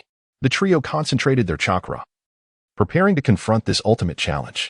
The meteor drew ever closer, the immense pressure rendering it nearly impossible to breathe. Naruto, Sasuke, and Kakashi gripped each other's hands tightly, unleashing their chakra to its utmost potential. Just as the meteor was about to descend, the three of them let out a fierce roar, and a brilliant beam of light erupted from their hands, colliding with the meteor. The impact of the light against the meteor resulted in a colossal explosion, causing the world around them to seem to freeze in that moment. As the smoke cleared, the Hidden Leaf Village still stood tall. Exhausted, Naruto, Sasuke, and Kakashi lay on the ground. While the village had been saved through their desperate struggle, it had suffered immense devastation. Houses lay in ruins, streets were cracked, and injured villagers began urgent rescue and rebuilding efforts with the assistance of the ninjas. Amidst the debris, Naruto, Sasuke, and Kakashi lay, having depleted nearly all their chakra, their bodies in utter weakness. Naruto struggled to open his eyes, surveying the ravaged village, a profound sense of responsibility swelling within him. We cannot fall here. The leaf still needs us, Naruto declared through gritted teeth. Sasuke nodded slightly. Despite his usual demeanor of stoic resolve, a hint of concern for Konoha emanated from him. Kakashi struggled to sit up, gazing at the two, and said, "We must regain our strength swiftly. Madara could strike again at any moment." Under the urgent care of the medical ninja, Naruto and Kakashi's conditions gradually stabilized. Meanwhile, the other ninja of Konoha actively prepared for Madara's impending assault. The intelligence department began gathering information on Madara's movements and abilities, while the strategic division devised various defensive and counteroffensive plans. However, Madara afforded them little time. Merely days later, he reappeared above the village, his aura more terrifying than before, as if the entire world lay under his dominion. "Konoha, your resistance is futile.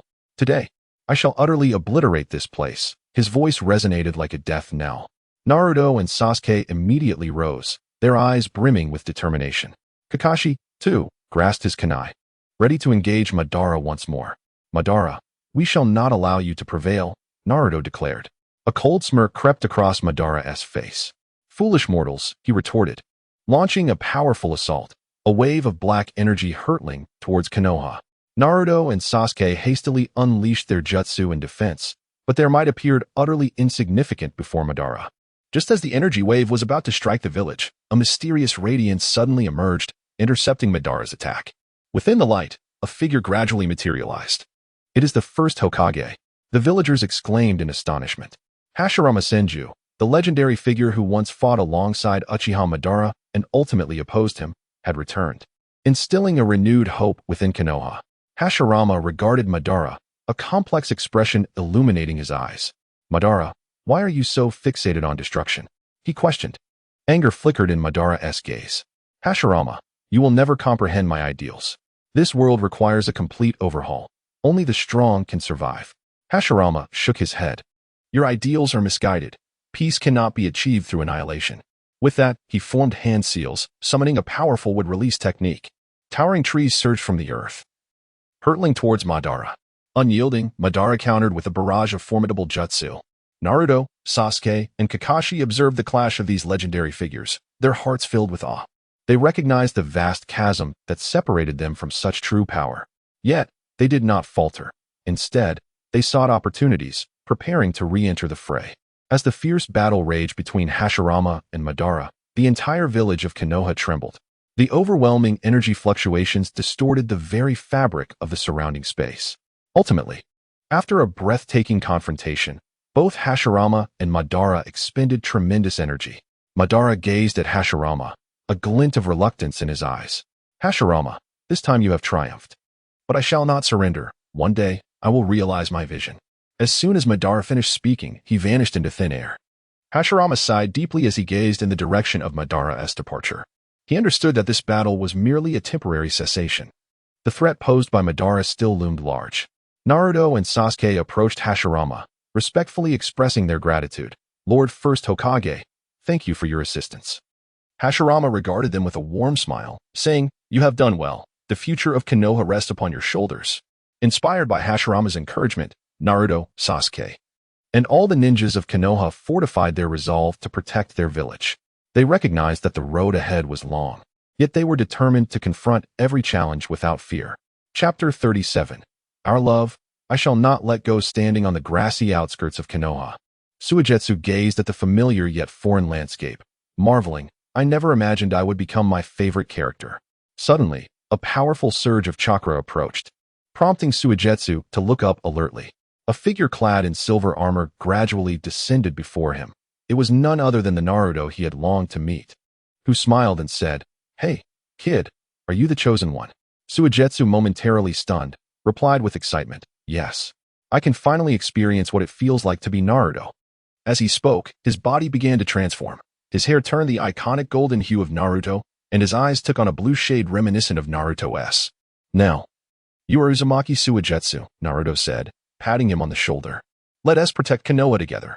Suigetsu nodded, yet his heart was heavy with questions. What about Sasuke? How is he faring now? Nevertheless, he decided that, embodying Naruto, he should focus on fulfilling his mission. Days later, Konoha received a new mission to investigate the mysterious disappearance of a village. Suigetsu accompanied Naruto to probe this matter. Along the way, Suigetsu not only felt Naruto's immense strength but also learned various jutsu and combat techniques from him. As they traversed the village streets, they encountered a mysterious figure cloaked in black. The individual smirked and said, "I didn't expect you to find this place so quickly." Suigetsu's heart raced. Who is this person? How does he know we would come? Yet, he maintained an outward calm, asking, "Who are you? How do you know our whereabouts?" The mysterious figure removed his cloak, revealing a familiar face, Sasuke. At that moment, a whirlwind of emotions surged within Suigetsu. He felt exhilarated to see the person he had longed for. Yet he was also disheartened by their opposing stances. "Sasuke," Suigetsu choked out, "why are you here? Aren't we supposed to be protecting Konoha?" Sasuke cast a cold glance at him. "Protecting Konoha? Humph, I do not care at all for the safety of Konoha. My sole objective is to eliminate that man." He referred to Kakashi. Suigetsu felt a pang of sorrow. "Sasuke, have you truly become this heartless?" He attempted to persuade Sasuke to return to Konoha. But Sasuke merely shook his head. "You cannot comprehend." With that, he turned and walked away. After the mission ended in failure, Suigetsu and Naruto returned to Konoha. Naruto seemed to sense an inexplicable, ambiguous relationship between Suigetsu and Sasuke. The first time Naruto noted the interaction between Suigetsu and Sasuke was after a mission. They sat together by a small pond in Konoha, the intimate atmosphere between them causing Naruto a sense of unease. He suddenly realized he seemed to be overlooked.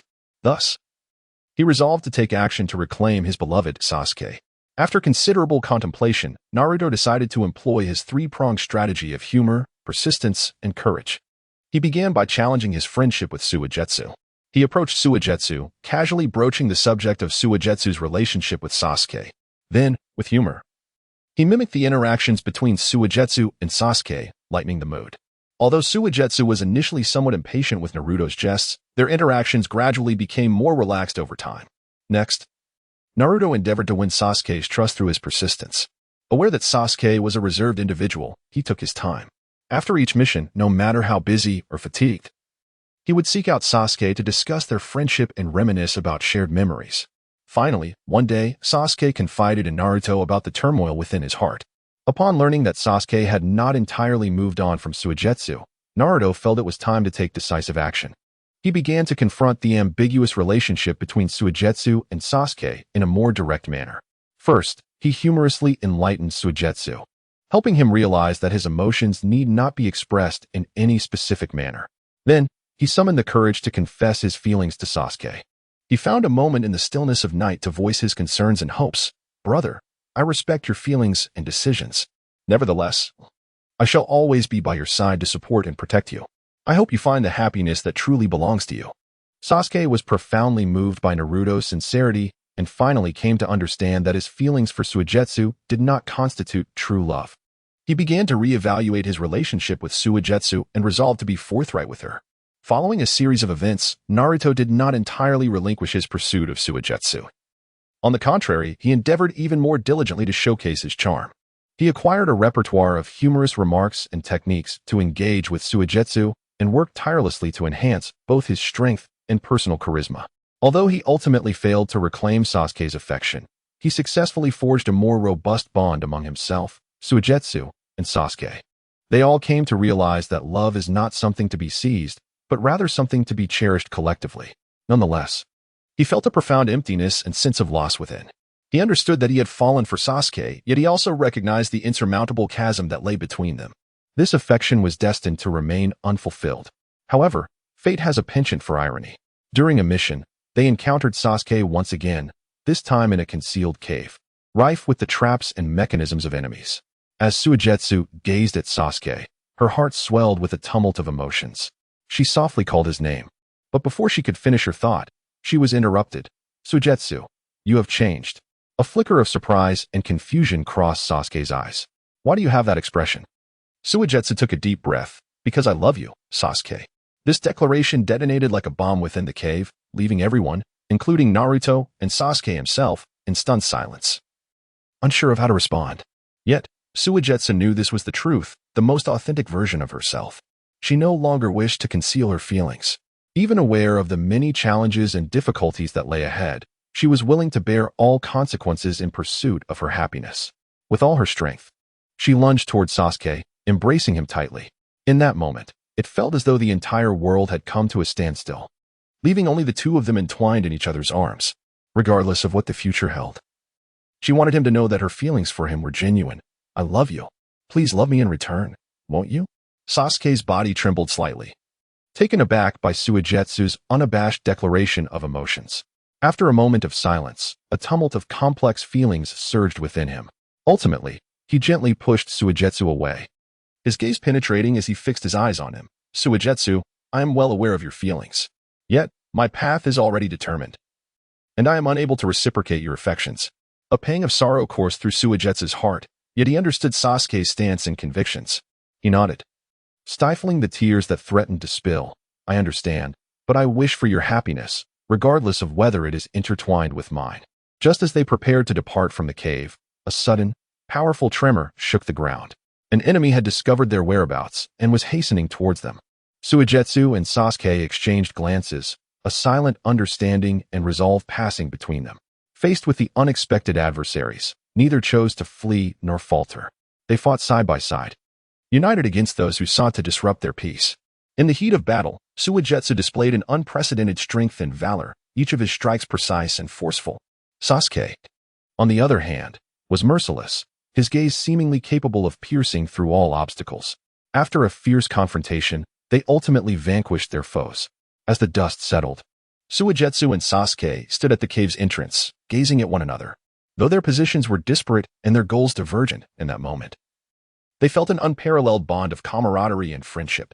Thank you, Sasuke murmured softly. Regardless of how the future unfolds, our friendship shall remain unchanged. Suigetsu smiled and nodded. I too hope that one day we can safeguard this world together. From that day forth, the relationship between Suigetsu and Sasuke became increasingly intricate and subtle. They were both adversaries and allies, lovers and strangers. Yet, it was this complexity that deepened their appreciation for each other's presence and memories. Although the path ahead remained fraught with uncertainty and challenges, they believed that as long as love and conviction resided in their hearts, they could overcome any obstacle. Thus, they each embarked on their individual journeys, seeking their own happiness and answers, while the love and resentment hidden deep within them became their most cherished treasures and memories, forever etched in their hearts. As time flowed like a river and the years passed, Suigetsu and Sasuke ventured further along their respective paths, yet their destinies remained entwined. Whenever the night grew still and quiet, Suigetsu would invariably recall the moments spent with Sasuke, his heart a bittersweet blend of sorrow and sweetness. One day, Konoha village was abruptly besieged by an unknown force, plunging the entire village into chaos. As the heir of the Uzumaki clan, Suigetsu unhesitatingly threw himself into the fray to defend the village. Meanwhile, Sasuke, although situated in enemy territory, immediately set out to assist upon receiving the news. The two met once again on the battlefield, their eyes reflecting a tangle of emotions. Yet, in the face of crisis, they momentarily set aside their personal grievances and united against their common foe. The battle was extraordinarily fierce, with the synergy between Shueiyu and Sasuke reminiscent of a night many years ago. Ultimately, through their concerted efforts, the enemy was utterly vanquished. As the clash subsided, Shueiyu and Sasuke stood amidst the smoke-filled battlefield, gazing into each other's eyes. In that moment, they seemed to glimpse their past selves, as well as a glimmer of hope for the future. Shueiyu opened his mouth, yet found himself at a loss for words. Sasuke smiled faintly, acknowledging, "We still have much ground to cover and numerous tasks to accomplish." Shueiyu nodded, a surge of inexplicable strength swelling within him. Indeed, regardless of how the future unfolds, we shall continue to walk this path together. Following the recent events, the bond between Shueisha and Sasuke grew increasingly intricate and profound. They transcended the simplistic labels of enemies or friends, evolving into indispensable presences in each other's lives. Although they remained unable to unite fully, their hearts were irrevocably intertwined by this complex affection. As time meandered on, both Shueisha and Sasuke encountered myriad adventures and challenges. They constantly evolved and matured, yet steadfastly preserved their invaluable friendship and understanding. In times of adversity, they instinctively thought of one another, seeking each other's aid and support. One fateful night, Shueisha sat in quiet contemplation beneath the moonlight, pondering his future and destiny. It suddenly dawned on him that he had fallen in love with Sasuke, willing to pay any price to safeguard this sentiment. Thus, he resolved to confess his feelings to Sasuke in search of an answer. To his astonishment, when Shueisha revealed his heart, he received a delightful response. In truth, I have long cherished you as well. This revelation filled Shueisha with unrestrained joy, bringing forth tears of happiness. From that moment onward, they were free of any barriers or hindrances, blossoming into an enviable couple embarking on a new journey together. Upon discovering their mutual affections, Shueisha and Sasuke committed to exploring uncharted realms, seeking further adventures and challenges. They transitioned from mere adversaries to steadfast companions in arms. Throughout their journey, they faced an array of trials and foes. Sometimes it was a battle fraught with peril, other times a test of wit and courage. Yet, no matter the obstacle, they consistently uplifted one another, conquering all in tandem. Their synergy and coordination left others in awe. As time passed, the depth of Shueisha and Sasuke's relationship deepened. They not only became each other's closest confidants, but also the most unwavering supporters. In each other's company, they gradually discovered their direction and aspirations. However, just as they relished this blissful period, a new challenge silently approached. A mysterious organization known as Akatsuki began to sow chaos and destruction across the globe. This formidable entity, boasting immense power and countless ninja followers, posed a grave threat to the entire shinobi world. Upon learning of this dire situation, Shueisha and Sasuke joined the fight against Akatsuki without hesitation. Alongside other ninjas, they formed a formidable coalition to confront this malevolent organization. In this battle, Shueisha and Sasuke exhibited unprecedented strength and harmony. Their seamless collaboration and valor distinguished them as leaders within the coalition, their names echoing throughout the shinobi realm. After a series of fierce battles and sacrifices, the leader of the Akatsuki finally revealed himself. This is a figure of immense power and countless secrets, who intends to plunge the entire world into darkness. Suigetsu and Sasuke, acting as the main forces of the allied army, engage in an assault against this leader alongside other ninjas. In this fateful battle, Suigetsu and Sasuke once more stand shoulder to shoulder. They not only demonstrate their formidable strength but also successfully awaken the latent potential and power within each other. Ultimately, through their combined efforts, they triumph over the leader of the Akatsuki organization and save the world. As the battle draws to a close, Suigetsu and Sasuke stand atop the ruins, exchanging smiles. They are aware that they have fulfilled their mission and discovered their own happiness and answers. From that moment onward, they shall walk hand in hand through the remainder of their lives, continuing to explore a world brimming with the unknown and miracles. Chapter 38. The Starry-Eyed Girl in the Hidden Leaf Village. The ninjas relish a rare moment of leisure. Amidst this tranquility, there is a girl whose heart races with fervent admiration for two super idols. Indeed, she is Tenten. Today, she has resolved to elevate her idol-worshipping endeavors to new heights. Wow! Lord Sasuke, your gaze is so profound, akin to the depths of the universe, making it impossible to look away. Tenten murmurs to herself, fixated on Sasuke's silhouette. Sasuke, the cold yet formidable man, seems to freeze time with every appearance. And Naruto, his smile is like the warm sun of spring, warming the hearts of everyone around. Tenten adds, her eyes sparkling with enthusiasm. Naruto, the eternally vibrant fellow, possesses a smile that seems to hold the power to heal all wounds. How can I draw closer to them? Tenten ponders deeply. Suddenly, an idea strikes her. Of course, I can orchestrate a chance encounter. With renewed vigor, she begins to scour the village for the perfect location for this serendipitous meeting. Ultimately, she selects the village training ground, a place not only frequented by ninjas for their daily training, but also a common haunt for Naruto and Sasuke. Tenten meticulously sets up a delightful surprise and then hides nearby, eagerly anticipating the miracle to unfold. Just as she is lost in her daydreams, A familiar voice pierces the air beside her. Tintin, what are you doing here? It is Sasuke. She whirls around, finding him standing before her. A flicker of curiosity in his eyes. Ah, Lord Sasuke. I was just practicing, Tintin stammers, yet inside, she is jubilant. Her idol has spoken to her. Just when she thinks this encounter is about to conclude, Naruto suddenly appears on the training ground. Haha, Sasuke, what brings a little fan here? Naruto chuckles, addressing Sasuke. Tintin feels a rush of embarrassment and shyness, yet it is overshadowed by excitement and exhilaration. Naruto-senpai, Sasuke-senpai, you are my favorite idols. She gathers her courage to exclaim. Oh, really? Naruto inquires with curiosity, what do you like about us? Certainly, it is your unwavering resilience and indomitable spirit. Tintin responded without hesitation, along with your smiles and gazes, which always fortify me. Upon hearing this, Naruto and Sasuke exchanged knowing smiles. They understood that this was the charm of their role as idols, capable of inspiring every ardent admirer of the ninja way. Tintin, you truly exert yourself, Sasuke gently remarked, hoping she would maintain this fervor. Indeed, I most certainly will, Tintin affirmed with a resolute nod. She experienced an unprecedented sense of happiness and fulfillment, for her idols not only acknowledged her efforts but also encouraged her to forge ahead. From that moment on, Tintin devoted herself even more diligently to training and mastering ninjutsu. She aspired not only to become a formidable ninja like Naruto and Sasuke, but also to be an idol who could inspire others. On her path toward her dreams, she gradually grasped profound truths. True idols are not merely stars that incite blind admiration. They are individuals who impact others through their actions and disseminate positivity.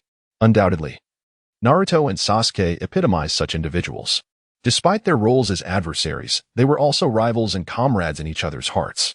After enduring countless battles and trials, they learned to understand and respect one another, thus evolving into genuine partners and friends. Ultimately, Tintin became part of this family, emerging as one of their staunchest supporters and most unwavering allies. From then on, Konoha gained a vibrant new star, Tintin, the dream-chasing girl who would forever follow in the footsteps of her idols and persist in her journey forward. As time passed, Tintin not only distinguished herself within the village but also successfully joined Team Hawk, fighting alongside Sasuke, Suigetsu, and Karen. Her life transformed from a singular pursuit of fandom into one brimming with adventure and challenges. Each time she undertook a mission, she recalled the encouragement from Naruto and Sasuke, that strength rendering her fearless on the battlefield. However, even idols experience confusion.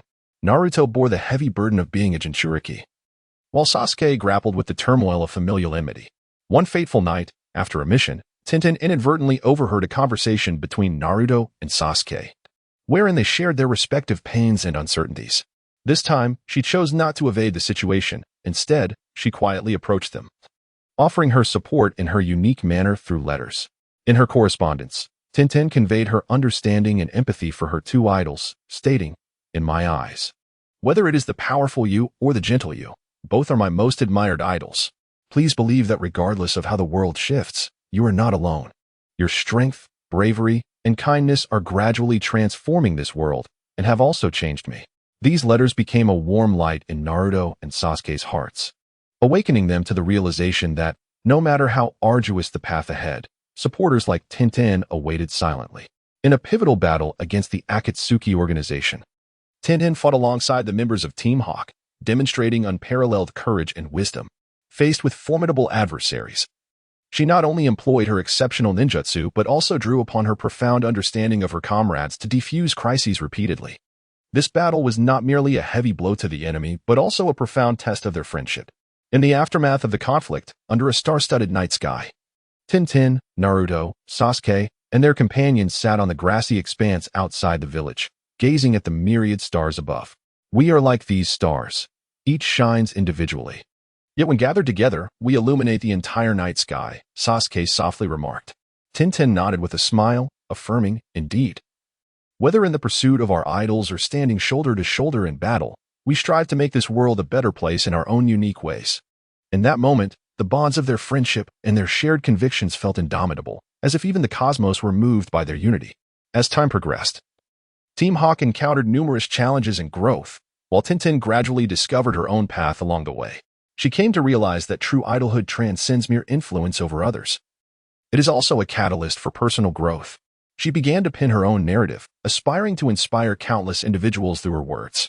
Ultimately, Tintin emerged as a respected ninja and author within the Hidden Leaf Village, her writings widely circulated and motivating generations of young ninjas. In her tales, profound respect and gratitude for Naruto and Sasuke were ever present. In her prose, the two icons were not only heroes but also beacons guiding her toward maturity and resilience. Thus, the starry-eyed girl Tintin, while chasing the brilliance of her idols, became the most radiant star in her own life. Her story conveys that true fandom lies in becoming a better version of oneself, drawing closer to those who can illuminate one's world. As time unfolded, Tintin not only distinguished herself as an outstanding ninja in the Hidden Leaf Village, but also as a highly esteemed writer. Her works inspired countless young ninjas, portraying Naruto and Sasuke as not merely idols, but as guiding lights leading her to strength and maturity. By a fortuitous twist of fate, Tintin encountered a boy from another world, endowed with extraordinary abilities and an insatiable thirst for the unknown. This boy revealed to Tintin that his realm was on the brink of unprecedented peril, and the only salvation lay in the hands of one who possessed the power of starlight. Upon hearing this, an unprecedented fervor ignited within her. She resolved to assist the boy and journey to his world in search of a solution to the looming crisis. In this enchanting world filled with magic and wonder, Tintin and the boy faced countless challenges and trials together. They forged bonds with a variety of allies and confronted formidable foes. Throughout this journey, Tintin not only showcased her intellect and bravery, but also unearthed the latent strength residing within her. She learned to blend her ninjutsu with the magic of this foreign realm, crafting a unique fighting style all her own. After enduring a series of adventures, Tintin ultimately discovered the source of starlight, a gem radiating with dazzling brilliance. This gem possessed the power to transform worlds and rescue the alternate realm from its dire fate. However, to acquire this gem, one must confront the ultimate trial. Throughout the ordeal, Tintin fought valiantly alongside the young boy, facing formidable adversaries, and ultimately succeeded in obtaining the gem. Upon returning to the Hidden Leaf Village with the Star Gem, Tintin shared her experiences and insights with her companions. She transformed the gem's power into a unique ninjutsu, which she imparted to the younger generation of ninjas. Thus, a new strength emerged within the village, empowering the young ninjas to confront future challenges with greater courage. Gazing at the stars in the night sky, Tintin's heart brimmed with reflection and gratitude. She understood that both her stargazing and her battles fought alongside comrades would become cherished memories in her life. The passion and pursuit of her idols would forever illuminate her path. In the days to come, she would continue to document her journey through words, inspiring others to bravely chase their dreams and forge ahead. The story does not conclude here, for Tintin and her comrades persist in their individual quests. They recognize that regardless of the unknowns and challenges that lie ahead, as long as love, dreams, and faith dwell within their hearts, they can face anything with courage. The star that belongs to Tintin will continue to shine brightly in the years to come. Chapter 39, Infinite Tsukuyomi Uchihame. A descendant of a renowned clan in the Land of Fire, her eyes seem to harbor endless stars, possessing a unique and profound ocular technique that radiated dazzling brilliance in the night. Draped in a white kimono, her graceful figure resembled a blooming white lotus, standing serenely beneath the moonlight. At this moment, she found herself enveloped in the illusion of the infinite Tsukuyomi. This special genjutsu could ensnare its victim in a dreamscape solely belonging to them. Under the cloak of the infinite Tsukuyomi, Uchihame's world transformed into a poetic and picturesque realm, brimming with infinite imagination and possibility. Cherished as a treasure by her family, she, like any girl, fell deeply in love without reservation, only to find herself utterly defeated. At 16, in the prime of her youth, she possessed all that a girl could desire: unparalleled beauty, a prestigious lineage, and unmatched talent. Yet, despite having it all, she felt an emptiness within.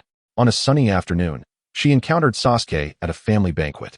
Sasuke donned a black form-fitting attire, his eyes shimmering with an indomitable light. He appeared as though he had emerged from the pages of a manga, captivating the attention of all around him.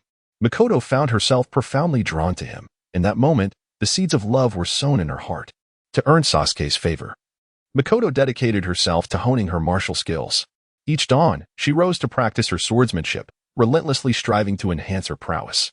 Yet, Sasuke regarded her with disdain, even mocking her clumsy techniques during family meetings. Undeterred, Mikoto's resolve to win his heart only deepened.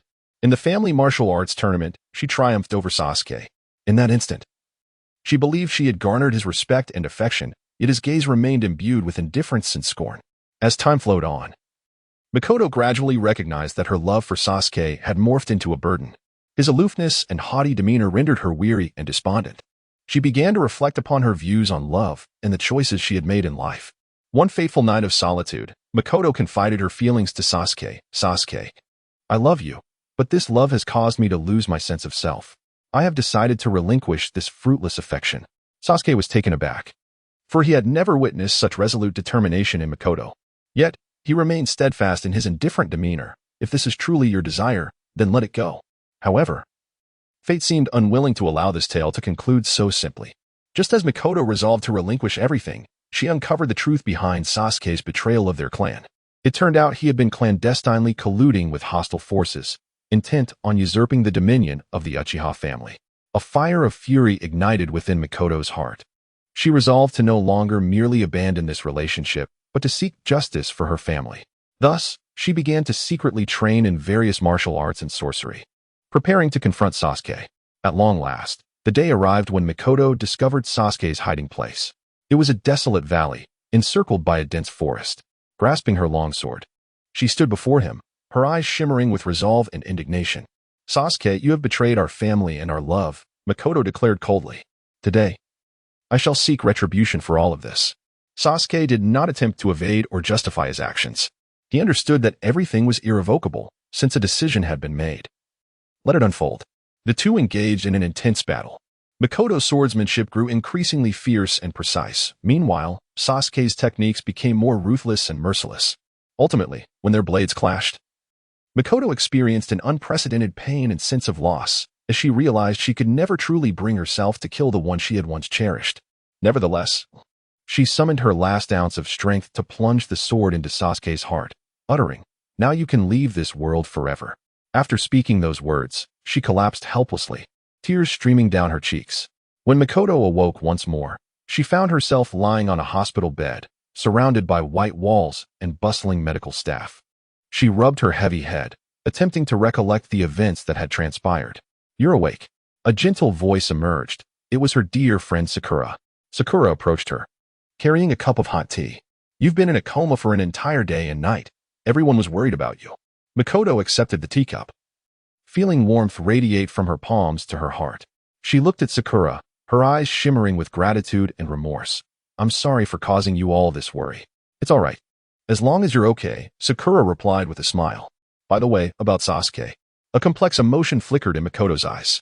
Taking a deep breath, she spoke slowly. "I have let go. Although I once loved him, now I only wish to live well." Sakura beamed with relief. "I knew you could do it. Mikoto, you are the strongest girl." After this incident, Mikoto matured and grew stronger. She began to reevaluate her outlook on life and her values, striving to become the ideal person she envisioned. She actively participated in family affairs and social activities, using her talents and strength to contribute to her family and society. Over time, Mikoto gradually emerged from the painful memories. Though she occasionally recalled Sasuke, her heart bore no resentment or anguish. Instead, she began to appreciate how that experience had fostered her growth and transformation. By chance, Mikoto encountered a gentle and kind-hearted youth named Naruto.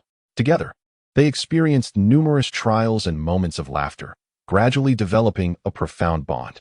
Ultimately, they became each other's most significant individuals in life. Many years later, on a morning when sunlight streamed through the curtains into the room, Mikoto sat quietly on the windowsill, engrossed in a book, when suddenly a wave of dizziness washed over her. When she opened her eyes again, she found herself lying in a strange yet familiar place, the home she had once shared with Naruto. "You're awake?" A familiar voice called out. "How do you feel?" Mikoto turned her head to see Naruto standing beside the bed, smiling at her. I'm fine," she said, somewhat dazed. Yes, we are married." Naruto gently clasped her hand and asked, "Will you walk with me through every day of our future?" In her eyes sparkled tears of happiness as Mikoto replied, "I will." She held Naruto's hand tightly, as if grasping the entirety of the world. In that moment, filled with love and hope, they embraced the dawn of a new life together. As time flowed onward, Mikoto and Naruto welcomed a new member into their lives, a delightful daughter whom they named Uchiha Kokoro. Kokoro was exceedingly adorable, inheriting the virtues of her parents, intelligent, lively, and full of vigor. From a young age, she exhibited an insatiable curiosity for martial arts and magic, often beseeching her parents to teach her various skills. Makoto and Naruto cherished their daughter dearly, resolved to impart their experiences and wisdom to her. Together, they guided her in the arts of combat, the application of magic, and the navigation of life's myriad challenges. Under their diligent tutelage, Kokoro gradually blossomed into an exceptional girl. However, as Kokoro matured, she began to confront her own trials and choices. She aspired to become a powerful ninja like her parents, but feared that she might never surpass their achievements. Recognizing her confusion and apprehension, Makoto and Naruto decided to offer her additional support and encouragement. "My dear daughter," Makoto gently spoke, "there is no need for you to surpass us. Each individual possesses their own unique mission and path. As long as you pursue your dreams with determination, that is sufficient." Upon hearing this, Kokoro's eyes glimmered with resolute light. "I understand, mother. I will strive to become the person I wish to be." With her parents' unwavering support and encouragement, Kokoro gradually evolved into an outstanding ninja. Not only did she inherit her parents' martial prowess and magical talent, but she also learned to wield wisdom and strategy to resolve challenges.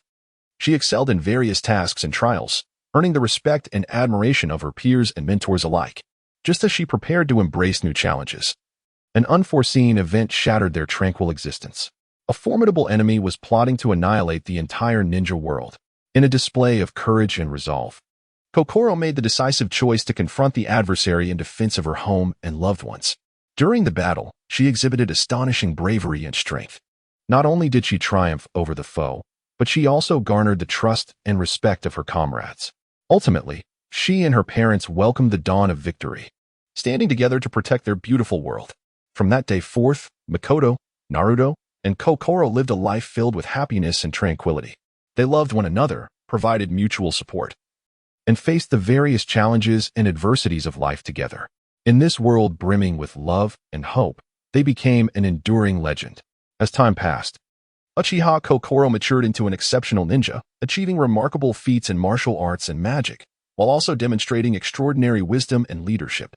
She emerged as a standout within her family and became an idol for many young ninjas. However, just as Kokoro prepared to face new challenges, a mysterious prophecy disrupted their serene existence. The prophecy speaks of a mysterious artifact known as the Eternal Stone, said to possess the power to alter the fate of the world. However, it has also attracted the greedy and malevolent gazes of many. Heart, fully aware of the prophecy's significance and the peril it entails, resolves to embark on a quest to locate the Eternal Stone, intent on safeguarding it from the clutches of evil forces. Leading a team of devoted ninjas, Heart sets forth on this adventurous journey. They traverse treacherous mountains, navigate tumultuous rivers, and engage in fierce battles against various perilous creatures and adversaries. Throughout this arduous journey, Heart's team faces countless challenges and hardships, yet their camaraderie and unwavering faith remain steadfast. In a climactic confrontation with a formidable foe, Heart sustains grave injuries. In her direst moment, her parents arrive just in time to rescue her. They harness their own strength to heal her wounds and encourage her to persevere. With their love and support, Heart gradually regains her strength and continues her quest. After enduring numerous battles and adventures, Heart ultimately discovers the Eternal Stone. However, as she prepares to return this enigmatic artifact to her family, a nefarious ninja organization emerges, intent on seizing the Eternal Stone and dominating the world. In the final showdown, Heart displays unprecedented courage and strength. Not only does she triumph over her enemies, but she also ensures the Eternal Stone remains unexploited. Yet, this victory exacts a tremendous toll. Her life force is nearly depleted. In her final moments, she entrusts the Eternal Stone to her parents, hoping they will continue to protect the world. Makoto and Naruto, engulfed in sorrow, understand this is their daughter's last wish. Tearfully, they vow to honor Heart's request and commit to safeguarding the peace of the world eternally. As time flows on, the Eternal Stone is preserved safely. Makoto and Naruto become its new guardians, diligently nurturing the next generation of ninjas to carry forth Heart's will and ideals. Through their efforts, an increasing number of young ninjas join the ranks of those who protect the world, collectively safeguarding a realm filled with love and tranquility. The Uchiha clan, bolstered by Heart's sacrifice, grows ever more united and formidable, emerging as a significant force within the ninja world, perpetuating Heart's spirit and wisdom. In this era brimming with challenges and opportunities, love and hope remain the most potent forces. Chapter 40. Speak your story in the Village of Mist. A tale circulates, a tale of a merciless rogue ninja and a gentle spirit. Their names are Momochi Zabuza, one of the feared 7 ninja swordsmen of the mist, and his ever-present shadow, Haku. The Village of Mist, perpetually shrouded in thick fog, is the dominion of the 7 ninja swordsmen, and among this cadre of lethal warriors, Momochi Zabuza stands out as the most legendary figure. He wielded a mutated blade known as the shark skin, and regardless of the strength of his adversaries, they were but wisps of smoke beneath its edge. Yet, the life of Zaibujan was not solely drenched in blood and violence. Each nightfall, he cherished the moment spent sitting on the small bridge by the village, gazing into the boundless mist that lay ahead, lost in contemplation. At such times, a figure clad in a white kimono would quietly emerge. It was Bai. He held 2 folding umbrellas, one to shield himself from the elements, and the other eternally to protect Zaibujan from the unnecessary chill. "Mr. Zai, will you sit here until dawn again tonight?" Bai's voice was always gentle, akin to a spring breeze. Zaibujan offered a faint smile. "Indeed, Bai. And you? What keeps you awake this time?" Bai lowered his head. "I merely worry for you." "Worry for me? Huh. What do you need to worry about?" Zaibujan chuckled, a hint of melancholy in his laughter. Bai lifted his gaze, determination glimmering in his eyes. "Because you are my only friend in this world." As time progressed, the relationship between Zaibujan and Bai began to evolve into something intricate. They were no longer merely friends, they had become indispensable to one another's existence. Yet, this bond maintained a delicate equilibrium, never piercing the thin veil that separated them. After a fierce battle, Zaibujan lay gravely injured, motionless in bed. Bai remained vigilantly by his side, tears cascading down his cheeks. He gently clasped Zaibujan's hand. "Mr. Zai, please be strong." A complex emotion flickered in Zaibujan's eyes. "Bai, is your affection truly that of mere friendship?" Bai was taken aback. He had never anticipated such a question from Zaibujan. Taking a deep breath, he replied slowly, "Yes, Mr. Zai. I only wish for your safety." A fleeting sense of disappointment crossed Zaibujan's features, yet he refrained from saying more. He understood that Bai harbored deeper dreams and aspirations, while he himself was but a transient presence in Bai's life. However, fate has a penchant for irony. During a mission, Bai was unfortunately captured. Enduring the enemy's interrogation and torment, he remained resolutely silent, aware that she was Zaibujan's trusted aide and only friend. The enemy resolved to use her as bait against him. When Zaibujan learned of this grim news, fury ignited within him. Without hesitation, he led his subordinates to the enemy camp, determined to rescue Bai. Yet upon his arrival, he found Bai lying on the ground, barely clinging to life. Her body was marred with wounds and blood. Still, she smiled at Zaibujan. "Mr. Zai, don't, enough." Zaibujan bellowed, "I have come too late." He embraced Bai tightly, tears streaming down his face. In that moment, he finally comprehended that his feelings for Bai extended far beyond friendship. Yet, it was too late. Bai had already closed her eyes. Bai departed from this world, leaving behind an endless array of memories and regrets for Zaibujan. He began to grow taciturn, no longer exhibiting the cold-heartedness he once possessed. Each night, he would sit on the bridge, staring into the infinite mist, yearning for Bai. He came to the realization that his feelings for Bai transcended mere friendship and had blossomed into love, yet all was irretrievably lost. Thus, he concealed this emotion deep within his heart and continued with his tasks, forever missing the presence of Bai by his side. From that moment on, a poignant tale of love between Zabuza Momochi and Bai spread throughout the hidden mist village, though the ending was far from perfect.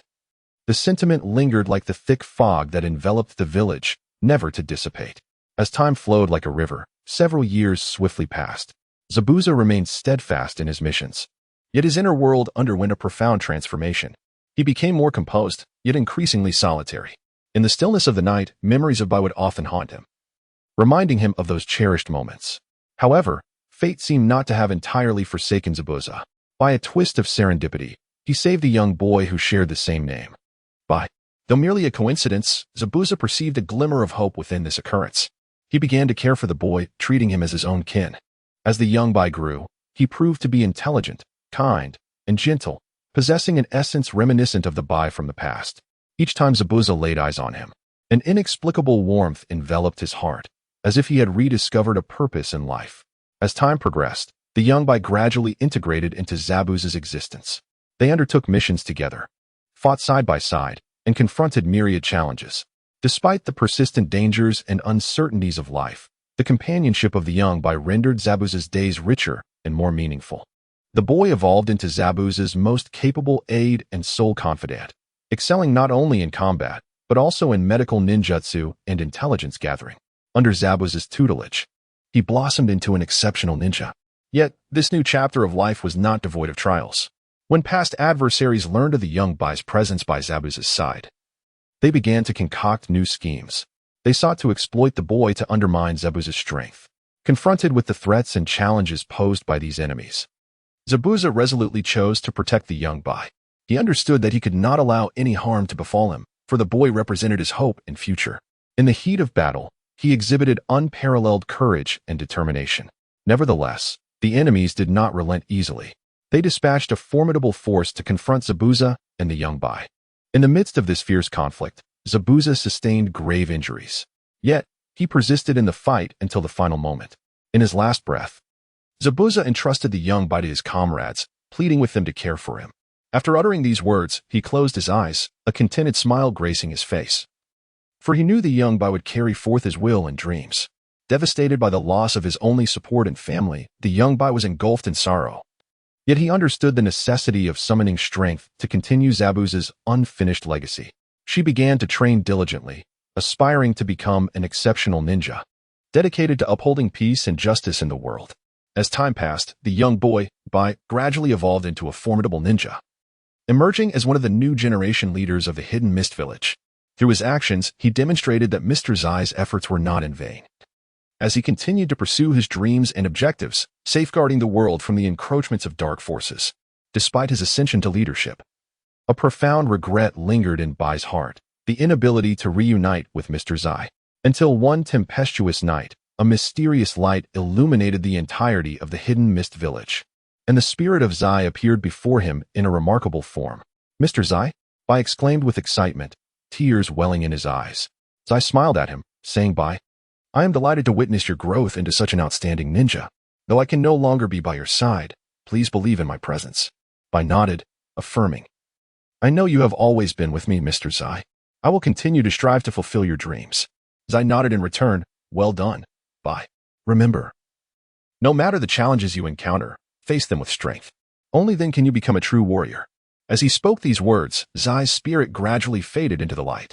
Following his reunion with Zai, Bai's resolve and determination were further solidified. He continued to lead the Hidden Mist Village in its struggle against dark forces, gradually becoming a respected leader. Simultaneously, he embarked on a new chapter of life, finding love and happiness, and welcoming a child into the world. He hoped that his child would inherit his will and dreams, continuing the pursuit of peace and justice. Whenever he stood on the bridge, gazing into the boundless mist, he would reminisce about Mr. Zai and that misplaced love song. He cherished the memory, knowing it would forever accompany him as an indispensable part of his life. Under his leadership, the Hidden Mist Village flourished and grew stronger. This village, once shrouded in dense fog, radiated with newfound vitality, becoming a dazzling gem within the world of ninjas. The name of Bai would eternally be etched in the annals of history.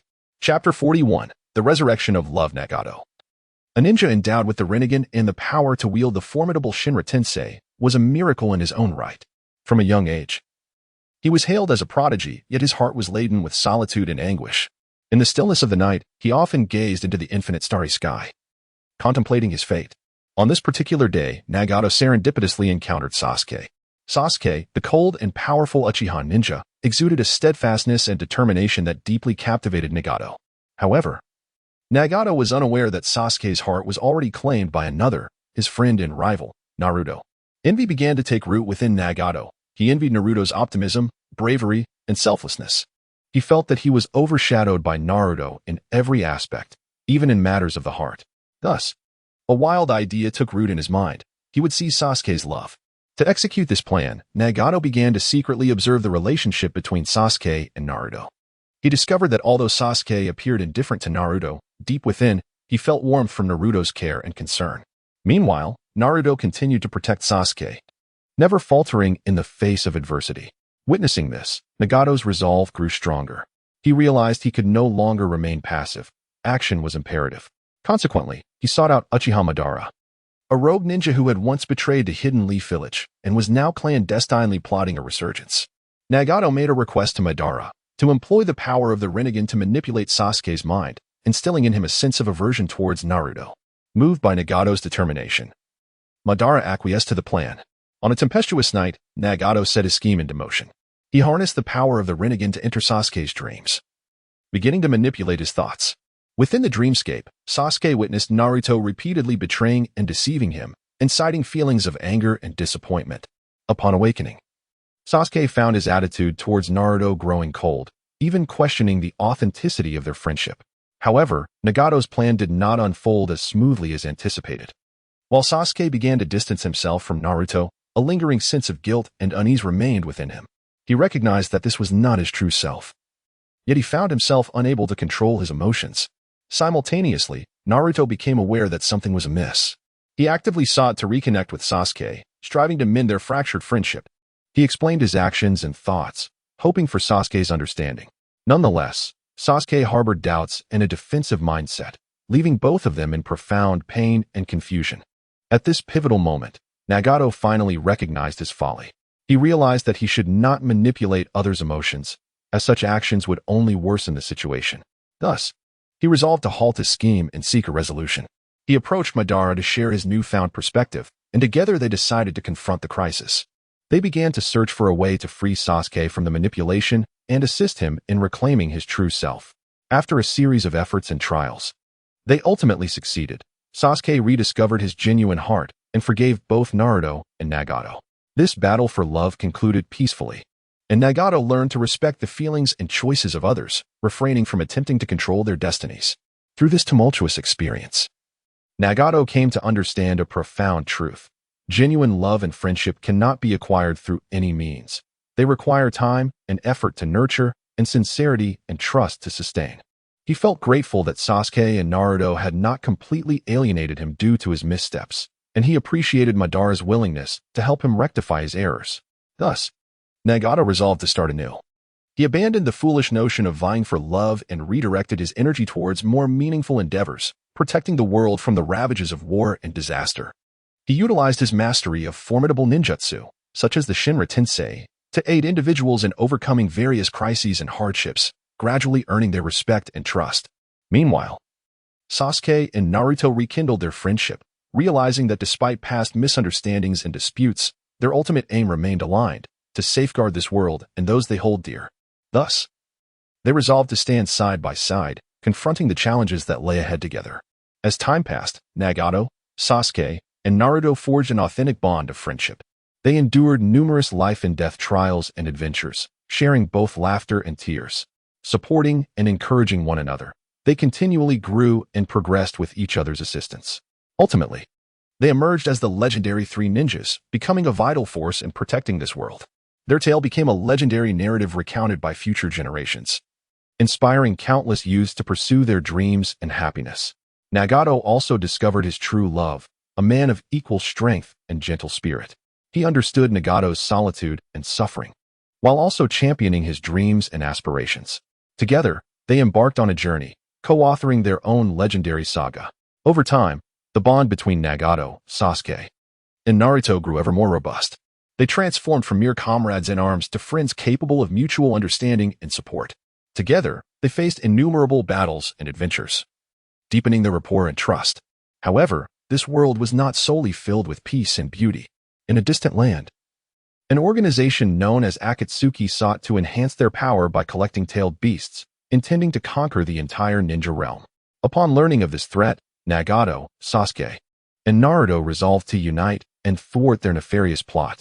To combat Akatsuki, they began recruiting additional allies and devising strategies to counter the organization.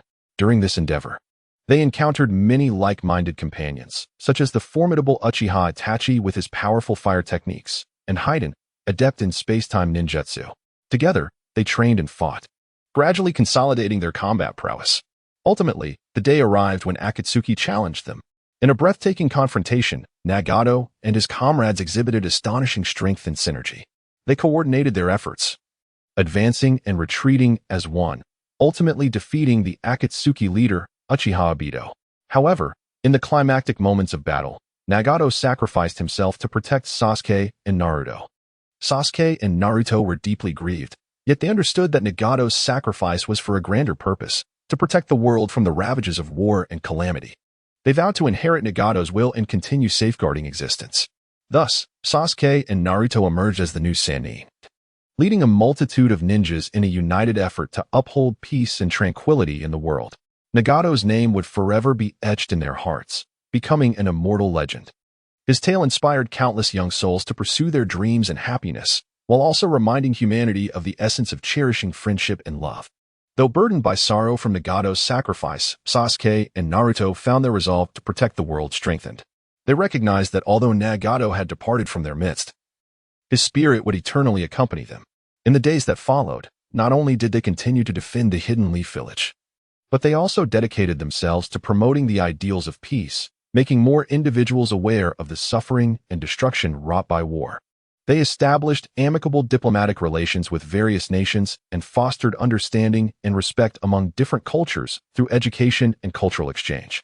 As time passed, Sasuke and Naruto ascended to legendary status within the ninja realm. Their names were inscribed in the annals of history, becoming paragons for future generations. Nagato's story was imbued with renewed significance. He was not merely a powerful ninja, but also a hero who sacrificed himself for peace and justice. However, peace is not always a lasting state. On a tempestuous night, an organization known as the Avengers suddenly emerged. They proclaimed their intent to bring true balance to the world.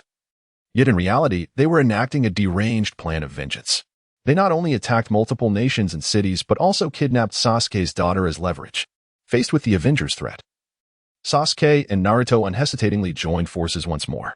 They fought not only for the safety of Sasuke's daughter, but also to preserve the peace and tranquility of the world. In a fierce battle, they successfully rescued her and vanquished the leader of the Avengers. However, in the final moments of the confrontation, Sasuke intercepted a lethal blow meant for Naruto. Naruto was engulfed in profound sorrow and rage at Sasuke's sacrifice. He vowed to find a way to save Sasuke and bring an end to all wars and hatred. After countless explorations and attempts, Naruto ultimately discovered the legendary Resurrection Stone, a mystical artifact capable of reviving the deceased, albeit at the cost of the user's life. Faced with this harrowing choice, Naruto resolutely opted to sacrifice himself to resurrect both Sasuke and Nagato. With the aid of the Resurrection Stone, they returned to the world, but Naruto was forever lost to them. Before his departure, he imparted his final words: "True peace is not attained through force. It requires every heart to be filled with love and hope."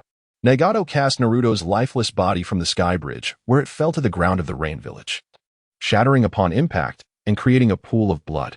Thus, did he truly perish? Sasuke's voice was chillingly cold. There was no choice. His chakra had been entirely depleted.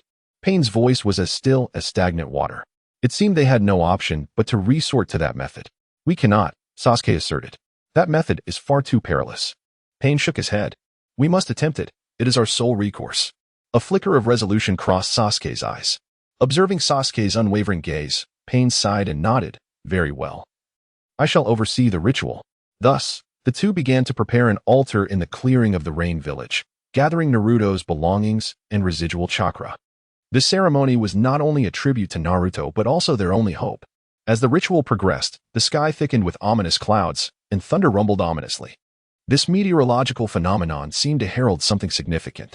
The villagers, stricken with terror, fled the village in droves.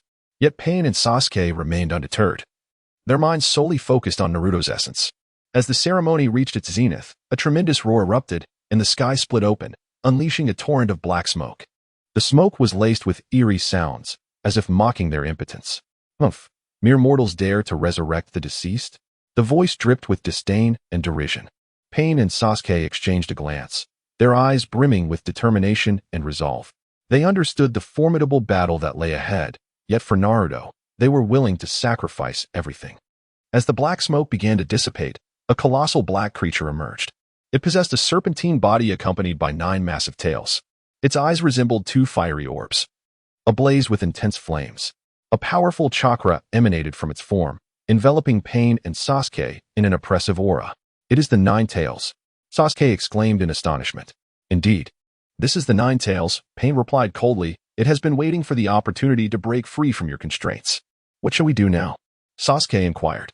Only by defeating it can we hope to resurrect Naruto, Pain stated resolutely. Thus, the two began to unite their strengths against the Nine Tails. They unleashed every ninjutsu and taijutsu at their disposal, yet the Nine Tails effortlessly countered their assaults. Its tails lashed out like whips, leaving Pain and Sasuke unable to retaliate. Just as they were on the brink of defeat, a familiar voice rang out. Konoha Whirlwind. A massive green tornado descended from the heavens, ensnaring the Nine Tails within its grasp. The tornado's might was overwhelming, rendering the Nine Tails unable to resist. Meanwhile, Pain and Sasuke seized the moment to escape the creature's clutches. That is Naruto's shadow clone. Pain exclaimed in surprise. He is not dead, Sasuke said with excitement. We still have a chance. With renewed vigor, the two once more joined forces against the Nine Tails, this time bolstered by Naruto's presence. They relentlessly targeted the creature's vulnerabilities, while Naruto tirelessly employed potent wind-style jutsu to diminish the Nine Tails' strength. After an intense battle, the Nine Tails was finally vanquished. Its form dissipated into countless tendrils of black smoke, merging into the atmosphere. Nagato and Sasuke collapsed onto the ground, panting wearily. At that moment, a gentle voice resonated. Thank you. It was a warm and familiar sound, Naruto's voice. As if descending from the heavens, Naruto's spirit gradually descended from the celestial bridge, intertwining with his body and bestowing upon him the gift of life once more. Nagato and Sasuke gazed upon the revived Naruto, tears of joy welling in their eyes as they embraced one another, celebrating this hard-won victory. From that day forth, they continued their journey to safeguard world peace, becoming the closest of comrades. However, this resurrection ritual deepened their understanding of the fragility and preciousness of life. Chapter 42. The villainous Akatsuki. Akatsuki was nothing short of a notorious villain. He spent his days stirring trouble and wreaking havoc, bullying Naruto and his friends mercilessly. Yet, do not assume that Naruto and his companions are easily trifled with. Akatsuki, you have bitten off more than you can chew. One day, Akatsuki returned to Konoha village to cause chaos. Upon seeing him, Naruto exclaimed, "This cannot stand," and immediately pursued him. The two halted in a clearing outside the village, preparing for an epic showdown. What are you up to this time, Akatsuki? Naruto demanded, glaring intensely. Haha, what I do is none of your business, Naruto. I'm here for a fight. Akatsuki retorted with a mischievous grin. A fight? Very well, let us see who prevails, Naruto declared, unleashing the shadow clone technique. In an instant, a multitude of Narutos surrounded Akatsuki, encasing him completely. Unfazed, Akatsuki utilized his signature Flying Thunder God technique, vanishing from his spot in the blink of an eye, only to reappear behind Naruto. Startled, Naruto swiftly countered with a verbal onslaught. Akatsuki, you wicked villain, where do you think you're running? This tactic proved effective, momentarily immobilizing Akatsuki. Seizing the opportunity, Naruto and his clones launched a flurry of attacks, leaving Akatsuki battered and defeated. The first round concluded with Naruto emerging victorious. Days later, Akatsuki, still unwilling to concede, sought a one-on-one confrontation with Sasuke. Unlike Naruto, Sasuke was not so easily persuaded. He readily accepted the challenge. Bring it on. I've been eager to teach you a lesson. The two met on an expansive field of grass. Akatsuki, as usual, initiated with verbal provocation. Sasuke, do you know what great wisdom appears foolish? Just look at you, always frowning like a wooden puppet. Sasuke, indifferent to his opponent, merely cast a cold glance in his direction. Observing that this tactic bore no fruit, Akatsuki began to engage in combat. He unleashed all his power, employing the Flying Thunder God technique and the Sharingan. However, Sasuke was no pushover. His Serpent Squad and Susanoo deftly countered Akatsuki's assaults. You think you can defeat me with such feeble attempts? Sasuke scoffed mockingly. You might want to train for a few hundred more years. With this round concluded, Sasuke emerged victorious. Yet, unlike Naruto, who would relentlessly pursue his enemies, Sasuke chose to spare Akatsuki this time, recognizing him as an adversary of Konoha, though, in truth, Sasuke aimed to provide Naruto with a chance to hone his skills. This leniency only intensified Akatsuki's jealousy and animosity towards them. Thus, the tale continued, but fear not, this is merely a jest, and the villain shall not prevail. Readers can enjoy the unfolding narrative with ease. Of course, I shall persist in penning this story, for I am a novelist fond of humor. What shall transpire next? Well, that depends on what you wish to see. Perhaps a collaboration between Naruto and Sasuke to vanquish the dastardly Akatsuki, or the inclusion of other characters for comedic relief. It's entirely up to you. As long as you find joy, I find joy. For now, let us conclude here. Hoping this whimsical tale brings you laughter.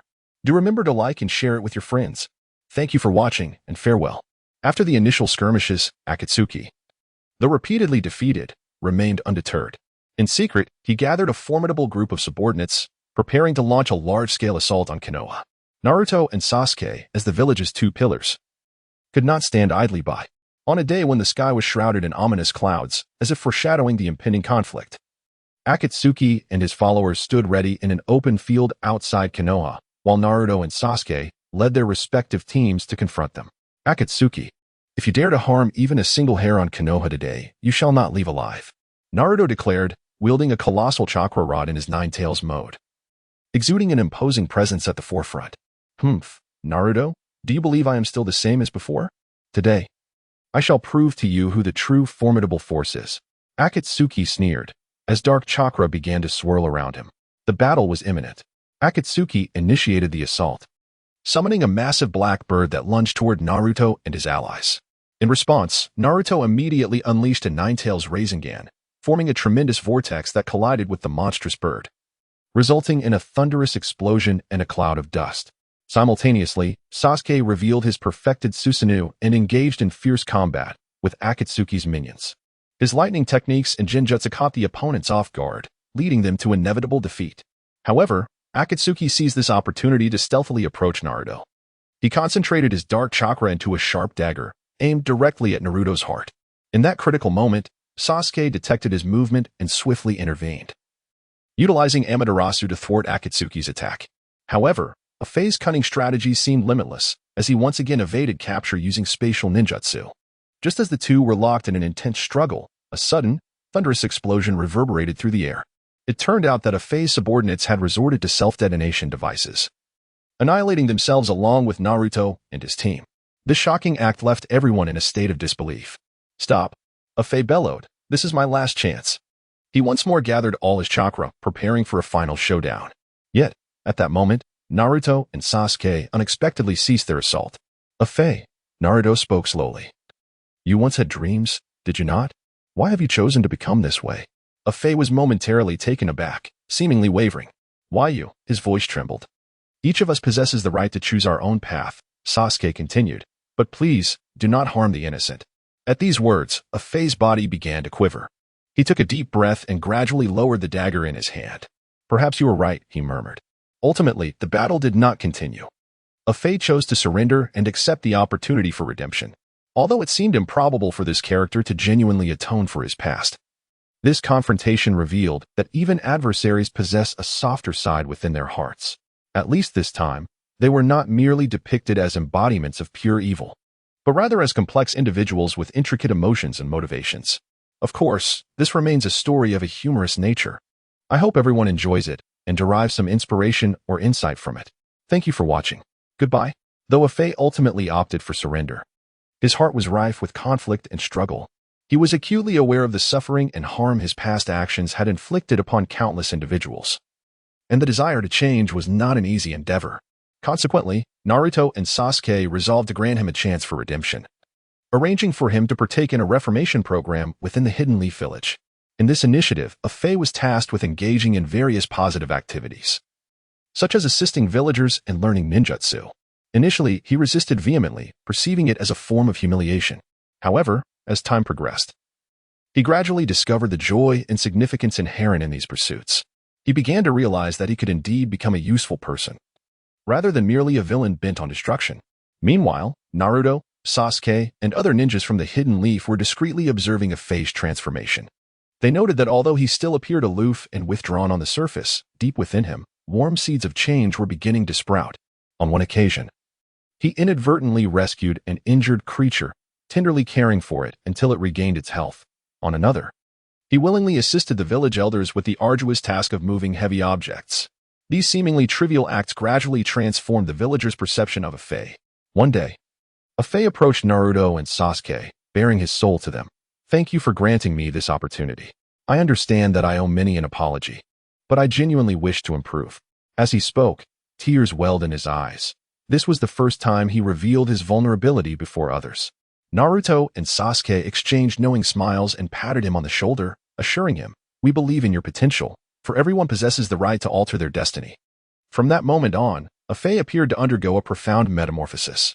He ceased his destructive behavior and bullying, striving instead to become a valuable member of society. Although he occasionally reminisced about his former glory days, those memories had become relics of the past. Now, he sought to cherish the present and forge ahead. Of course, this is merely a fictional tale. In reality, such transformation programs do not exist. Yet, the moral this story conveys is remarkably profound. Every individual holds the right to reshape their fate.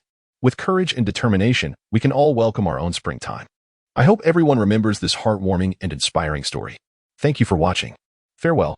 After a period of transformation, Afei gradually integrated into the life of Konoha Village. He began to explore various new endeavors, from assisting villagers in transporting goods to learning ninjutsu and participating in village defense training. His life became both fulfilling and enjoyable. Throughout this journey, Afei formed new friendships.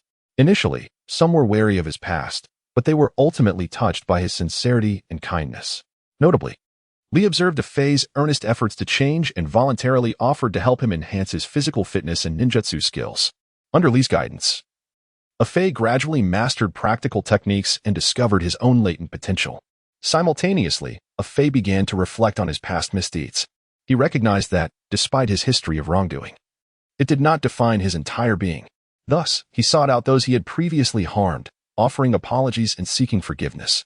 Although this process was fraught with challenges, Afei's sincerity and remorse eventually won them over. As time passed, Afei's life in Konoha Village stabilized. He was no longer the notorious troublemaker, but rather an ordinary person striving to transform his life for the better. While he could not alter his past, his efforts earned him the respect and trust of the community. One day, Naruto, Sasuke, and Kakashi visited Afei's home. Bringing joyful news, Afei had been officially accepted as a ninja of Konoha Village. This signifies that he will have the opportunity to engage in more tasks and challenges, continuously enhancing his prowess. Upon receiving this news, a spark of excitement gleamed in Afei's eyes. He recognized this as a pivotal moment in his life, the finest reward for his past endeavors. "Thank you all. I will certainly persist in my efforts." Afei excitedly clasped Naruto's hand. In that moment, he truly felt the warmth and strength of home. From then on, Afei officially became a member of the Hidden Leaf Village and embarked on his new life. Of course, this is merely a fictional tale. Nevertheless, I hope this story can inspire some reflections or insights. After all, in reality, we have all made mistakes or had imperfect pasts. But with courage and determination to change, we can surely welcome our own spring. Upon becoming a ninja of the Hidden Leaf Village, Afei's life underwent a remarkable transformation. He began to undertake various missions, ranging from simple patrols to assisting villagers in resolving issues, and ultimately to participating in the defense against small-scale enemy invasions. Each mission tested both his strength and resolve. During an S-rank mission, Afei, along with Naruto, Sasuke, and others, ventured deep behind enemy lines with the objective of rescuing a kidnapped important figure. The task was exceptionally daunting, as the adversaries were not only powerful but had also laid numerous traps. Yet, Afei did not falter, leveraging the training and accumulated experience from this period. He successfully navigated several traps, laying a solid foundation for the mission's success. In a particularly fierce battle, Afei shielded an injured teammate, bravely absorbing wave after wave of enemy attacks. His figure darted across the battlefield, each strike precise and forceful, earning the admiration of all present. Ultimately, with Afei's assistance, they successfully rescued the kidnapped individual and returned safely to the Hidden Leaf Village. Following this mission, Afei's standing in the village rose once more. No longer was he the derided villain. He had become the hero in the hearts of the people. His transformation and growth moved everyone deeply. However, Afei's challenges were far from over. In the ensuing days, he received even more arduous tasks and trials. Each time he faced difficulties, he recalled his past mistakes and the responsibilities of the present. He understood that only through relentless progression and effort could he meet the expectations and trust of others. Thus, Afei embarked on a path of even more rigorous training and cultivation. He sought guidance from Naruto, Sasuke, and others regarding their experiences and techniques, while also self-studying numerous new jutsu and strategies. His strength surged within a short span, making him one of the premier ninjas in the village. Simultaneously, Afei began to contemplate his future and path. He recognized that there were many areas for improvement and enhancement, but more importantly, He discovered what he truly wished to pursue, to become a person of value to society, someone capable of protecting family and friends, and contributing to the nation and community. Hence, Afei set forth on a new journey. Of course, this is merely a fictional story. Yet, I hope this tale may provide you with some inspiration or insight. After all, we have all encountered hardships and setbacks in the tapestry of life. Chapter 43. The Eternal Oath. Once, there existed a continent divided among 5 great nations. And in a secluded corner of this land lay a village revered by countless ninjas as their homeland, Konoha. The establishment of Konoha marked the inception of a legend. With 2 heroes, Senja Hashirama and Senja Tobirama, embodying its spirit, they were disparate in personality yet intertwined by fate.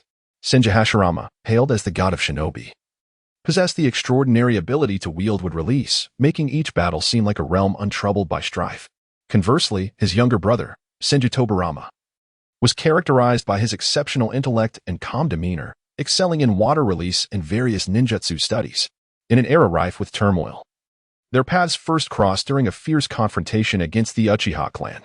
"Brother, this time we shall surely prevail," Tobirama declared, standing resolutely beside Hashirama, determination gleaming in his eyes.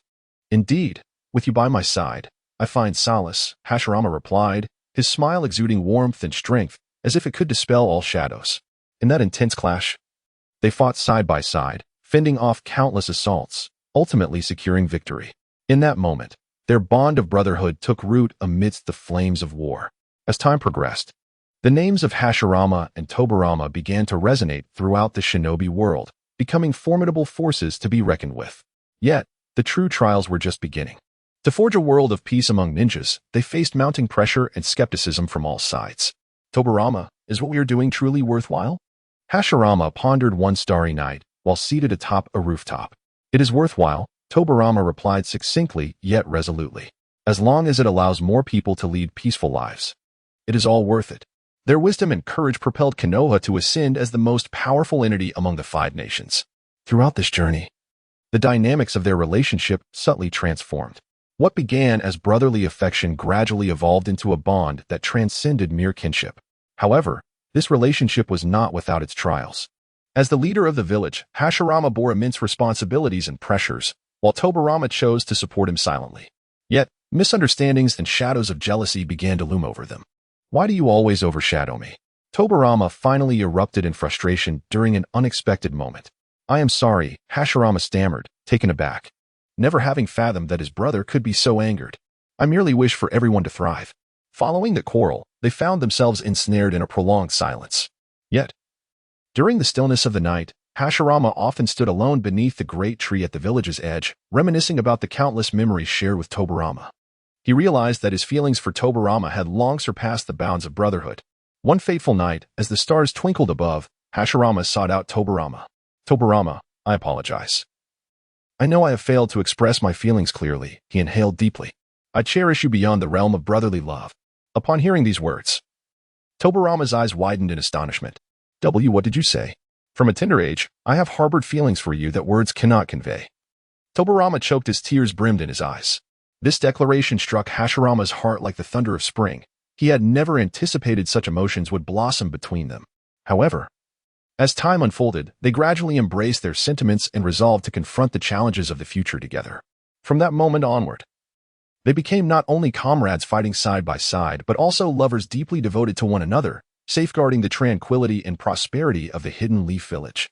Although their love seemed incongruous within the realm of shinobi, even attracting considerable scrutiny and skepticism, they steadfastly believed in the righteousness of their choice. In a world where nothing is more precious and worthy of cherishing than true love, their tale would become a legendary narrative in the annals of the Hidden Leaf Village, destined to endure through time. As time progressed, the village flourished under their leadership, yet new challenges loomed on the horizon. Other ninja nations began to take notice of the Hidden Leaf's strength and sought various means to diminish its influence. Simultaneously, internal strife and discord began to surface, with some questioning Tobirama and Hashirama's decisions and even doubting the nature of their bond. Must we continue down this path? One evening, Tobirama mused atop the roof, gazing at the starry sky, his expression a tapestry of complexity. "Yes, regardless of what the future holds, I shall walk alongside you," Hashirama replied, gripping Tobirama's hand firmly, his gaze resolute. As the Hidden Leaf Village edged toward prosperity, an immense crisis loomed quietly. An organization named Akatsuki commenced its path of destruction, targeting the village. Behind this organization lurked adversaries privy to the intricacies of Tobirama and Hashirama's relationship. "We must thwart them," Tobirama declared without hesitation, deciding to lead a small team for reconnaissance. However, just as they prepared to embark, an unforeseen betrayal unfolded. A key figure within the village had been compromised, leaking vital information to Akatsuki. Confronted with this sudden peril and internal treachery, Tobirama and Hashirama found themselves compelled to reassess their relationship. On the day of the decisive battle, the entire Hidden Leaf Village was enveloped in a tense atmosphere. Tobirama and Hashirama fought side by side against Akatsuki's formidable force. Though their bodies were weary, their hearts brimmed with profound affection for one another and unwavering faith in the future. "No matter the outcome, I will stand by your side." Tobirama gazed deeply into Hashirama's eyes, a flicker of determination illuminating them. "So shall I," Hashirama responded with a smile, his warmth radiating like the sun. After a harrowing battle, Akatsuki was ultimately vanquished. Yet, this confrontation exacted a heavy toll, claiming many precious lives and comrades. As the smoke cleared, they stood amidst the ruins, locking eyes, tears glistening in their gaze. Yet this time, they refrained from weeping, for they understood they had endured far too much together, and these experiences had fortified their love. "From this day forth, regardless of what transpires, we shall face it together." Hashirama tightly clasped Tobirama's hands, pledging eternal vows with deep affection. To which Tobirama responded with a gentle smile. Thus, they walked hand in hand towards an everlasting future. In the aftermath of the war, the village of Konohagakure embarked on a phase of reconstruction. Both Tobirama and Hashirama were not only responsible for restoring the village's infrastructure but also began addressing internal conflicts and fostering unity among the villagers. They understood that true peace required not only formidable strength but also the cohesion of hearts. "We must ensure that everyone feels the warmth of home," Tobirama declared at the village assembly, unveiling new policies aimed at enhancing the villagers' quality of life, bolstering education, and bridging the wealth gap. As time passed, the tale of Tobirama and Hashirama's love began to spread throughout the village. While some expressed confusion and dissent, many others were moved by their unwavering affection. They resolved to hold a grand ceremony on the day of the reconstruction's completion to demonstrate to all that their love was genuine and pure. On that momentous day, the entirety of Konohagakure was enveloped in joy. The villagers spontaneously organized a magnificent wedding to celebrate Tobirama and Hashirama's love. During the ceremony, they exchanged specially crafted rings engraved with each other's names and symbols of eternity. "From this day forth, through storms or sunshine, I shall walk beside you," Tobirama proclaimed with heartfelt sincerity. "Indeed, let us together pen our own legend," Hashirama replied with a smile. With the conclusion of the wedding, Konohagakure entered a new chapter. Tobirama and Hashirama not only became the leaders of the village but also emerged as paragons in the hearts of all. Their love transformed into a legend, inspiring generations of shinobi to pursue true love and peace. "Our story will forever be passed down." Tobirama gazed into the distance, his eyes filled with hope. "Yes, let us create even more beautiful memories together." Hashirama firmly grasped Tobirama's hand, both sharing a knowing smile. Thus, the love of Tobirama and Hashirama shone with a unique brilliance in the world of Hokage, becoming an eternal legend. Their story encouraged everyone to believe in the power of love and to courageously seek their own happiness. Under their leadership, Konohagakure welcomed a future marked by greater prosperity and peace. As time flowed on, Tobirama and Hashirama's children gradually grew, inheriting their parents' wisdom and courage, becoming exemplary figures among the new generation of shinobi. Among them, Senju Rope Tree and Senju Dance Butterfly distinguished themselves in the village, possessing not only formidable strength but also their parents' relentless pursuit of peace. "We shall protect the peace of Konohagakure just as our parents did," Senju Rope Tree resolutely stated during a family meeting. "Indeed, we must make our parents proud," Senju Dance Butterfly responded with a smile. However, just as Konohagakure was on the path to prosperity, a new threat quietly emerged. A mysterious organization known as the Dark Moon began to wreak havoc, targeting the very heart of the village, the Nine-Tails Jinchuriki. This organization possesses formidable strength and enigmatic technology, plunging the Hidden Leaf Village into an unprecedented crisis. "We must thwart their ambitions." Without hesitation, Senju Rope Tree resolves to lead a small team for an investigation. On the day of the climactic battle, the entire Hidden Leaf Village is enveloped in a tense atmosphere. Senju Rope Tree and Senju Dance Butterfly fight side by side, confronting the formidable power of the dark moon. Although their bodies are utterly exhausted, their hearts are filled with profound affection for their parents and unwavering faith in the future. "We shall let everyone know that we have inherited our parents' will," declares Sinju Rope Tree resolutely. "Indeed, let us together forge our own legend," smiles Sinja Dance Butterfly in response. Following a breathtaking battle, the Dark Moon is ultimately vanquished. However, they have lost many precious lives and comrades in the process. As the smoke clears, they stand amidst the ruins, gazing into each other's eyes, tears welling in their gaze.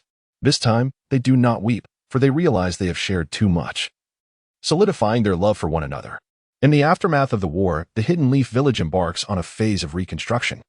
Tobirama and Hashirama not only oversee the restoration of the village's infrastructure but also begin to address internal conflicts, fostering unity among the villagers.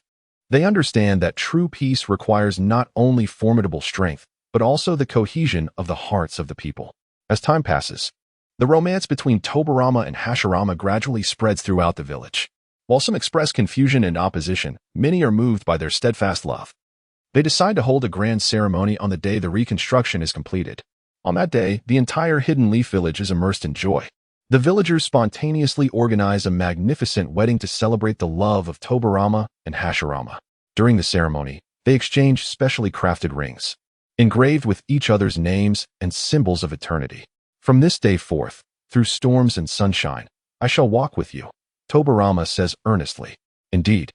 Let us together inscribe our own legend," Hashirama replies with a smile. Chapter 44.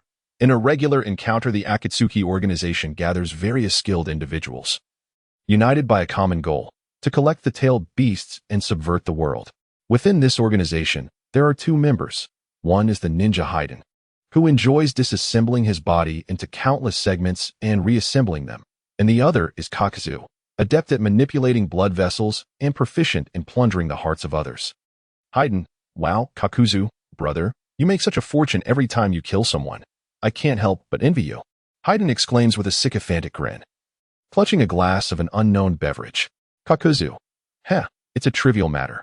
However, Haiden, your immortal body technique seems rather intriguing. You get sliced to pieces, yet still bounce back." Haiden: "Haha, indeed. I have received the curse of the god of immortality. As long as I obtain my enemy's blood, I can resurrect infinitely." On that day, the Akatsuki held a grand assembly. Pain: "Esteemed members, how progresses our grand design?" Haiden: "Progress? Ah, indeed. We have yet to capture the Three Tails." Kisame: "The Three Tails? That creature is formidable." Haiden: "Fear not, for I possess my blood, and you have your riches. Together, we shall surely succeed." The duo was dispatched to undertake the mission of capturing the Three Tails. Upon arrival at the site, Haiden and Kisame began their preparations. Haiden: "Brother Kisame, this time, watch me." With that, he charged directly at the ferocious Three Tails. Kisame: "Be cautious, Haiden," he anxiously observed from the side. Haiden was struck by the creature's tail and was instantly fragmented into countless pieces. Yet, in the following moment, he reappeared, whole and unscathed. Haiden: "Ha ha ha. This is the power of the immortal god." Following this battle, Kisame began to regard Haiden with newfound respect. They commenced sharing tales and anecdotes from their missions. Though they appeared to be vastly different characters, they gradually discovered astonishing similarities between themselves. Kisame: "Do you know? When I first laid eyes on you, I thought you were a fool." Haiden: "Haha, brother Kisame, you too. Every time I saw you counting your money, I believed you to be a miser." During the Fourth Great Ninja War, the Akatsuki finally faced their climactic battle. Haiden and Kisame fought side by side against formidable foes. Haiden: "Brother Kisame, let us strike together this time." Kisame: "Indeed, we cannot be separated again." The battle was fiercely intense, yet their synergy was impeccable. They unleashed a powerful assault, ultimately defeating their adversaries.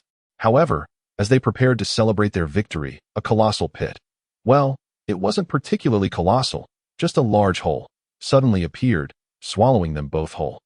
And thus there was no further narrative. Ahem, I apologize, dear readers, this is a fictitious tale, so you may conjure your own ending, and remember to make it entertaining. Also, let us name this pit the Pit of Haiden and Kisame. And so, the story concludes.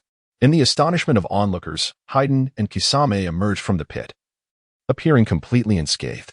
It turned out they had fallen into a mysterious realm known as the Time Vortex, where time seemed to stand still. Haiden: "Wow. This place is truly marvelous. I feel as if centuries have passed." yet it was merely a fleeting moment. Kisame, indeed.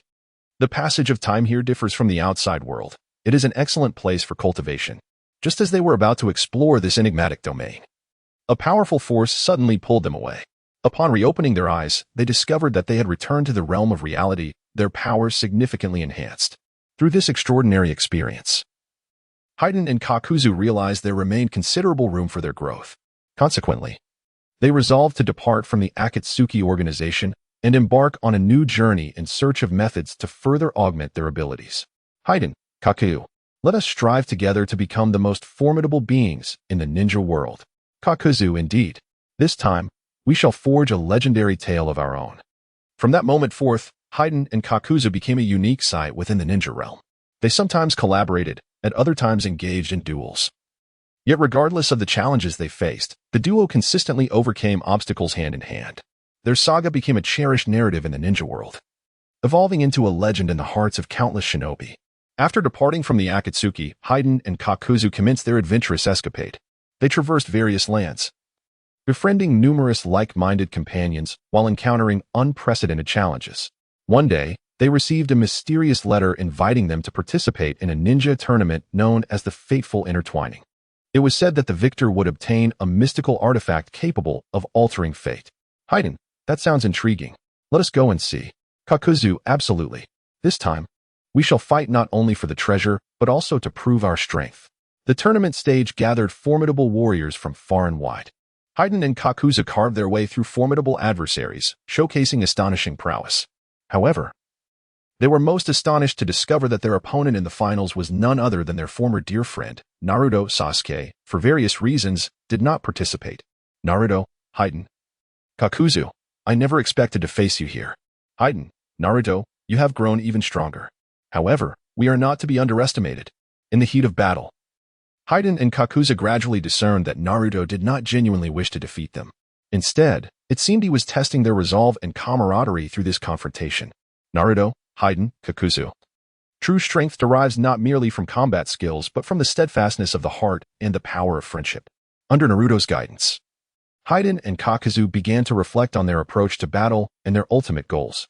They recognized that true strength lies not in vanquishing all opponents but in discovering their own paths and becoming better versions of themselves. Ultimately, Haiden and Kakuzu chose to relinquish their pursuit of the artifact, opting instead to bestow their newfound strength upon those shinobi in greater need. Naruto expressed profound gratitude and respect for their decision. Naruto, Haiden, Kakuzu, you have proven your strength and value. Let us together create more possibilities for this world. From that day forward, Haiden and Kakuzu became invaluable allies by Naruto's side. Together, they safeguarded the village and continued their own adventurous journey. This experience has become one of their most treasured memories. However, the days of peace did not last long. One day, Fadewan and Kakuzu unexpectedly received an anonymous letter. The letter mentioned that a force known as the Shadow Organization was secretly orchestrating a grand conspiracy aimed directly at the entire ninja world. Fadewan, it seems our adventure is far from over. Kakuzu, indeed, this time, we must safeguard the entire ninja realm from any threats.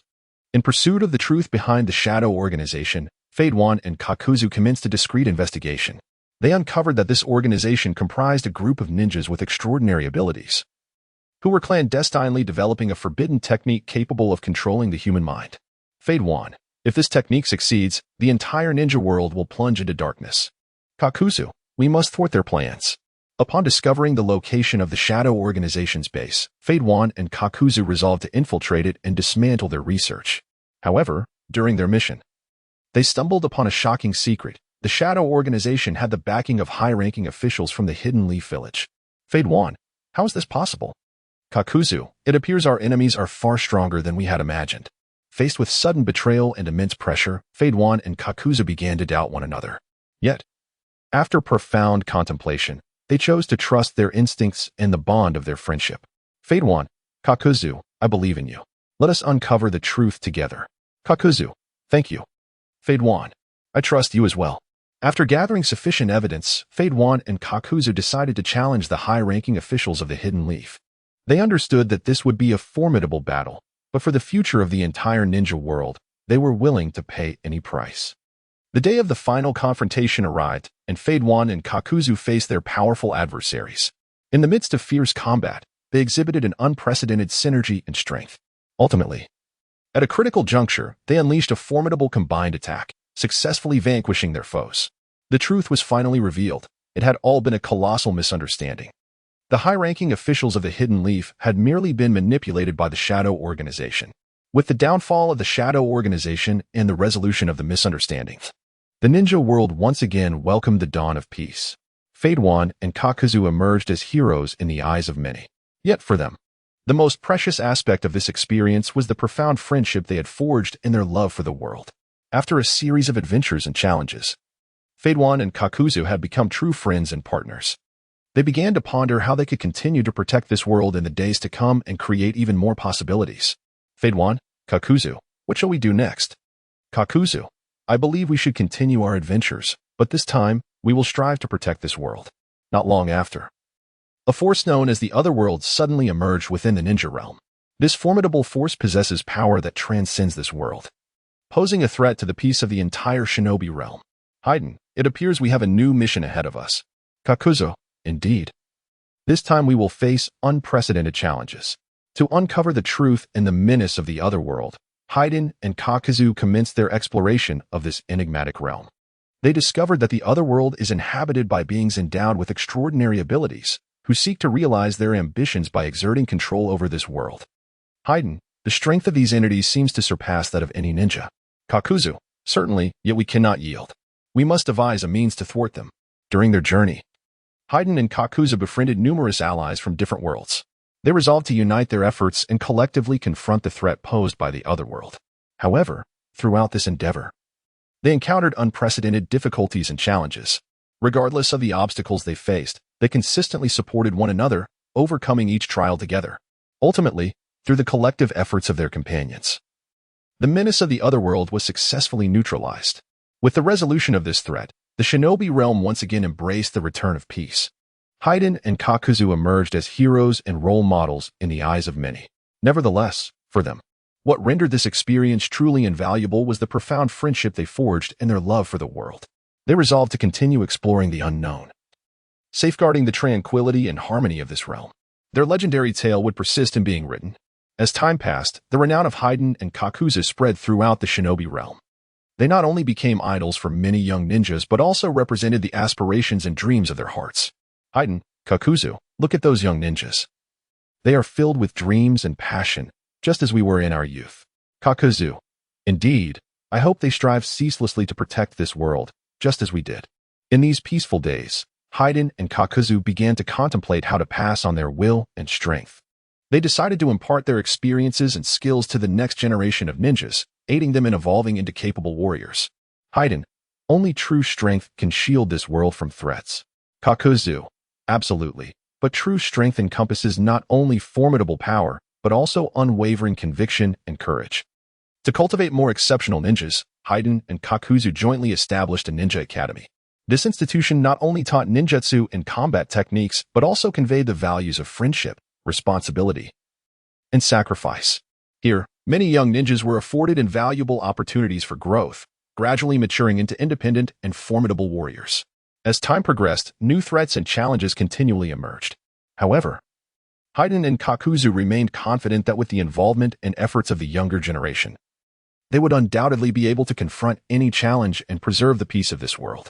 Thus, they led the young ninjas on a new journey, embarking on fresh adventures. Chapter 45, the newly appointed Hokage in a village shrouded in ominous clouds. The villagers busily attended to their tasks, fearful of impending misfortune. Surrounding the village was a dense forest, concealing a mysterious power within. On this day, the village welcomed a distinguished visitor, the newly appointed Hokage, Pain. Clad in the Hokage's robe and bearing a colossal rinnegan on his back, he exuded an imposing aura. He strode directly to the village square. Addressing the approaching villagers, I am Pain, the newly appointed Hokage, here to pay a visit today. The village chief, upon witnessing his arrival, hurried forth to greet him. Lord Pain, it is truly an honor for our village to host you. What are your commands? Pain replied with a faint smile. I have come to assess your capabilities and determine if you are fit to become my subordinates. As soon as he finished speaking, the sound of hurried footsteps echoed as several elite ninjas from the village gathered in the square, aware that this moment had finally arrived. Lord Pain, please guide us. exclaimed a ninja clad in red, stepping forward with unwavering confidence. Pain nodded. Very well, let me witness your strength. With a single command, the two engaged in swift combat. Pain launched an attack with breathtaking speed, while the red-clad ninja nimbly evaded. The atmosphere in the square grew palpably tense.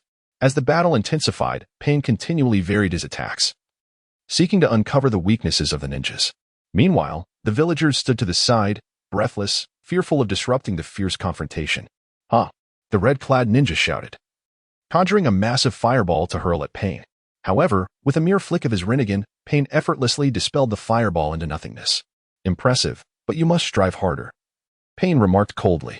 He then launched another assault, this time with multiple shadow clones attacking simultaneously. Despite the red-clad ninja's utmost efforts to defend and counterattack, he was struck by one of the clones and collapsed to the ground. "Continue." Pain's voice remained devoid of emotion.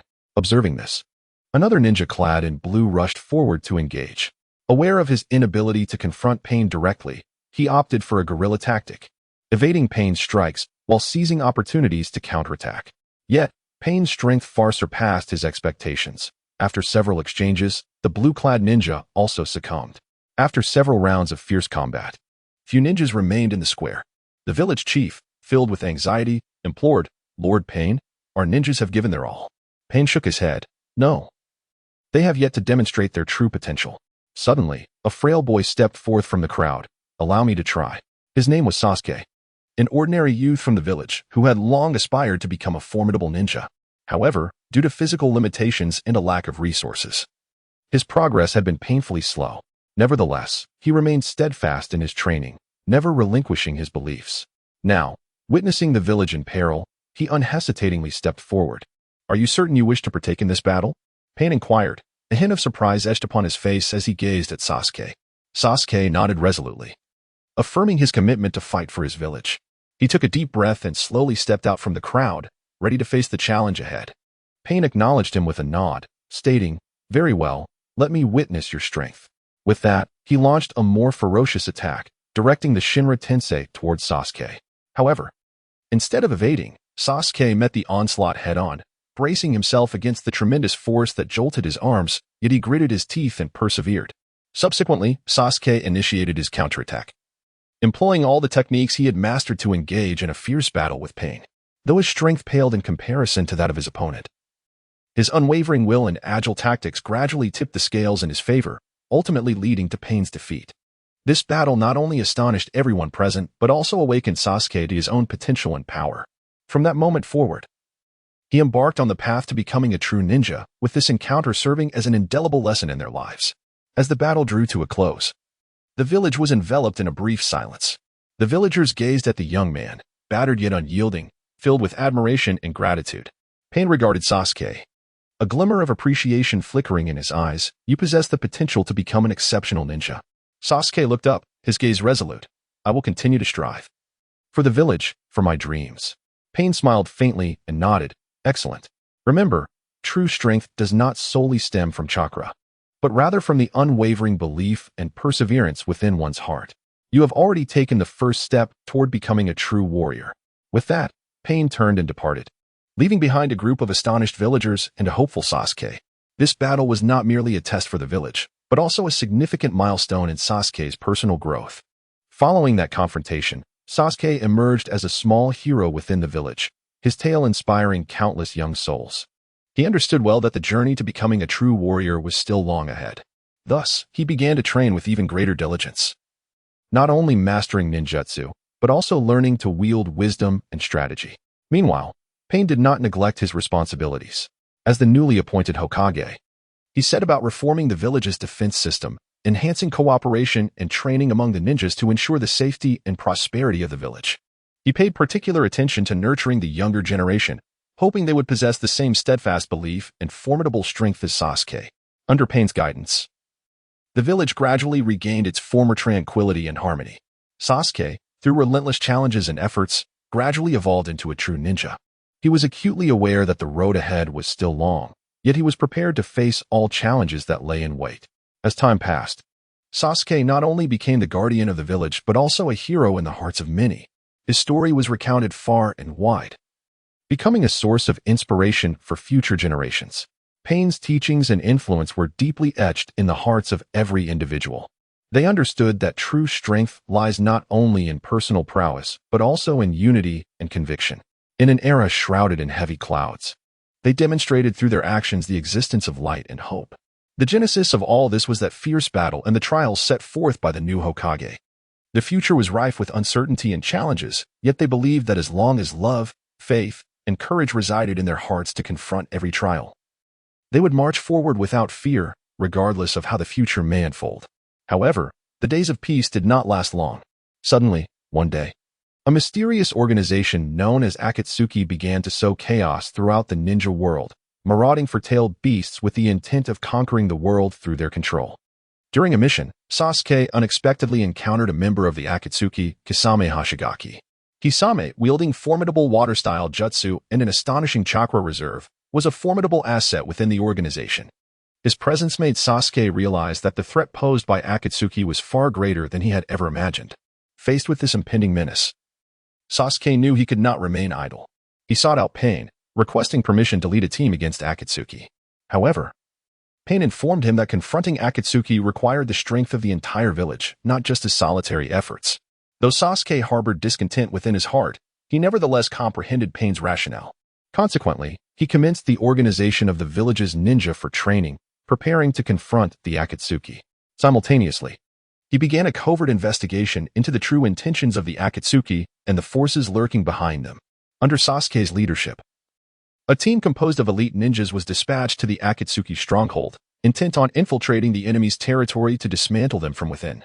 However, during their incursion, they encountered another member of the Akatsuki, Haiden. Haiden, possessing an immortal body and formidable taijutsu, exerted immense pressure on the team. After a fierce battle, although the team ultimately triumphed over Haiden, they incurred devastating losses.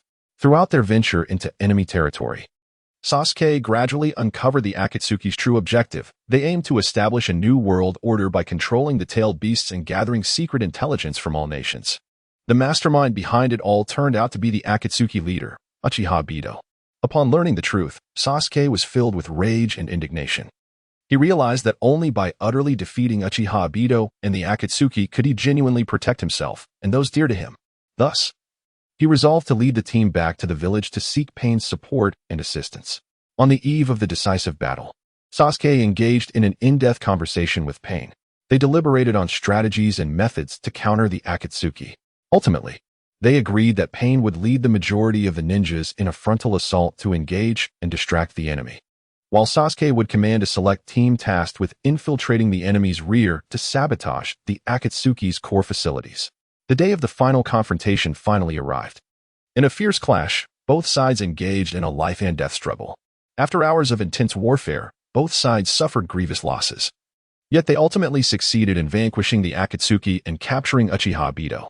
However, unexpectedly, just before his demise, Uchiha Obito activated a secret plan that plunged the entire ninja world into another crisis. The death of Obito did not usher in peace, rather, it cast the entire ninja realm into an unknown peril. It was revealed that, at the brink of death, Obito had initiated a plan known as Infinite Tsukuyomi, which, if successful, would ensnare the entire ninja world in an eternal dream, rendering them unable to awaken. Sasuke and Pain recognized the gravity of their mission, prompting them to seek a means to thwart the Infinite Tsukuyomi. In their pursuit, they discovered that the only way to halt its implementation was to locate and destroy the Outer Path Golem left behind by Uchiha Obito. To prevent the activation of the Infinite Tsukuyomi, Sasuke and Pain resolved to lead the remnants of the Ninja Alliance to Obito's grave, where they believed clues to the Golem's whereabouts were concealed. Upon arriving at the grave, they were met with fierce resistance from the remnants of the Akatsuki organization and a formidable defense composed of Obito's shadow clones. The battle raged with unparalleled intensity, as both sides exerted their utmost strength.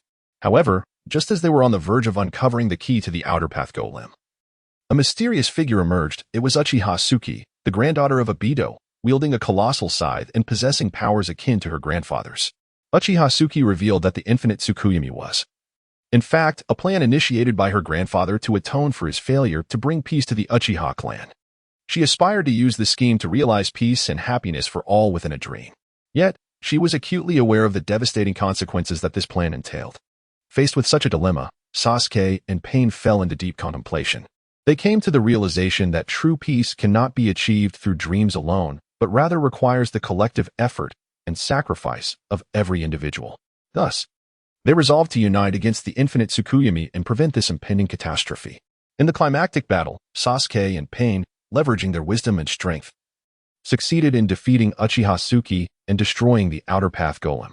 As the infinite Tsukuyomi was dispelled, the entire ninja world began to awaken from its slumber. Despite enduring countless wars and sacrifices, they finally embraced a genuine sense of peace and hope. In the aftermath of the conflict, Pain emerged as a true hero, earning the respect and admiration of all, while Sasuke evolved into a formidable warrior. They comprehended that true power lies not solely in individual strength but in unity and conviction. In the days to come, they would forge ahead together, tirelessly striving to safeguard this beautiful world.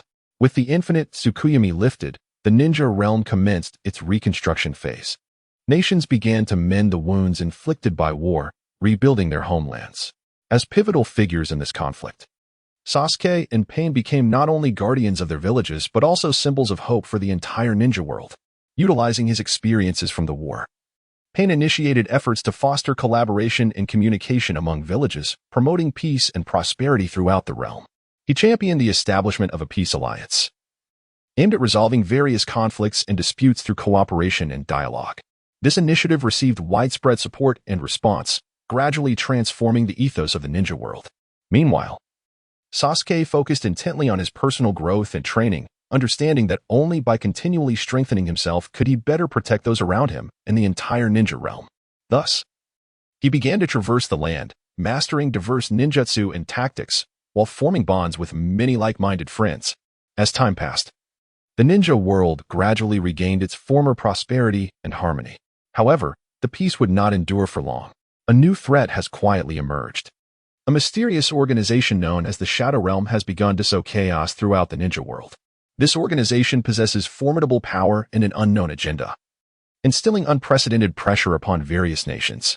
In the face of this new challenge, Sasuke and Pain have once again joined forces, leading a new coalition of ninjas to confront the Shadow Realm. This time, their mission extends beyond merely safeguarding their villages and the ninja world. They seek to unravel the secrets and conspiracies lurking behind the Shadow Realm.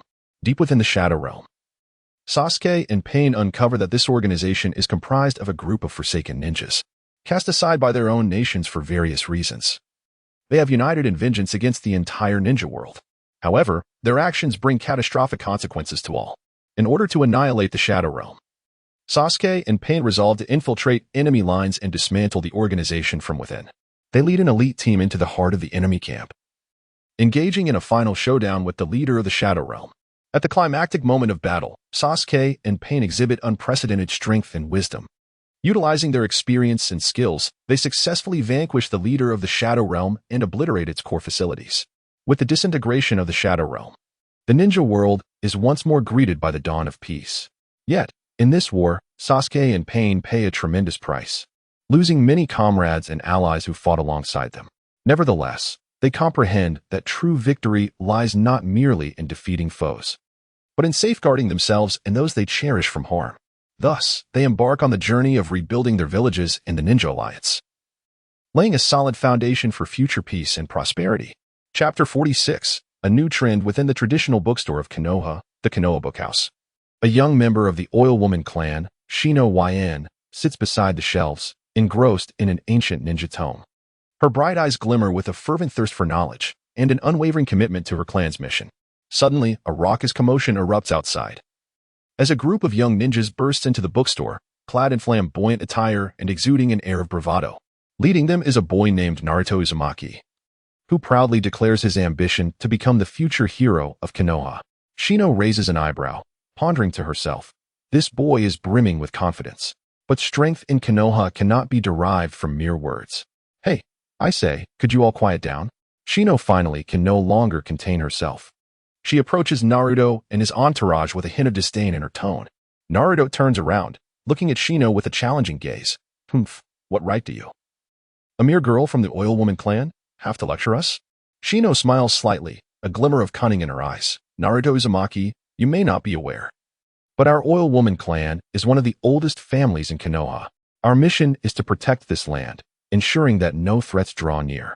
Naruto is taken aback, then bursts into laughter. Haha, you're quite the amusing girl. All right, let us see who is truly more formidable.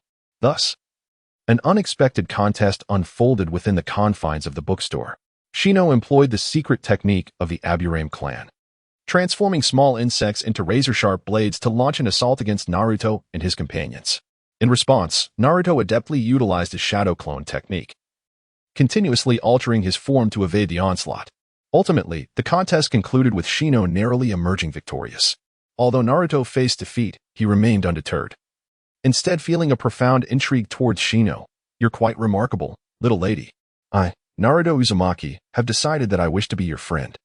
As Shino gazed upon Naruto's beaming smile, warmth surged within her heart. Very well, Naruto Uzumaki, I accept your challenge and friendship. As time progressed, the bond between Shino and Naruto deepened. They trained together, embarked on missions, and confronted various challenges side by side. Under Shino's influence, Naruto gradually tempered his impulsive nature, evolving into a more composed and mature individual. Conversely, guided by Naruto, Shino began to explore and learn about the world beyond the confines of Konoha Village. She discovered that the world of ninjas encompassed more than mere conflict and bloodshed. It also embraced friendship, love, and dreams. In a fortuitous encounter, Shino and Naruto stumbled upon a burgeoning trend sweeping through Konoha Village known as the New Wave of Konoha. This movement advocated for values of peace, camaraderie, and mutual assistance, creating a striking juxtaposition against the traditional ninja culture. What exactly is this new wave? Shino inquired, her curiosity piqued.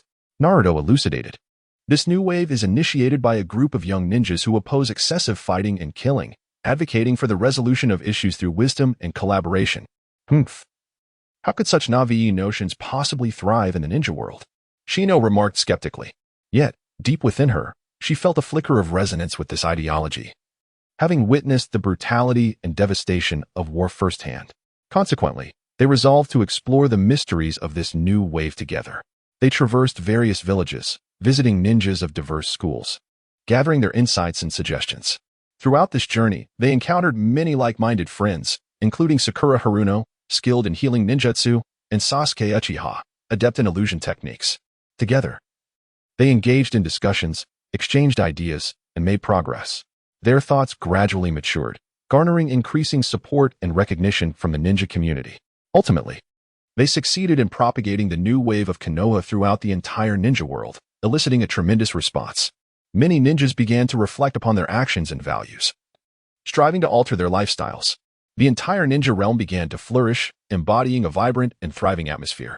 In this era, Shino Aburame and Naruto Uzumaki emerged as emblematic figures, embodying the essence of true peace and camaraderie through their actions.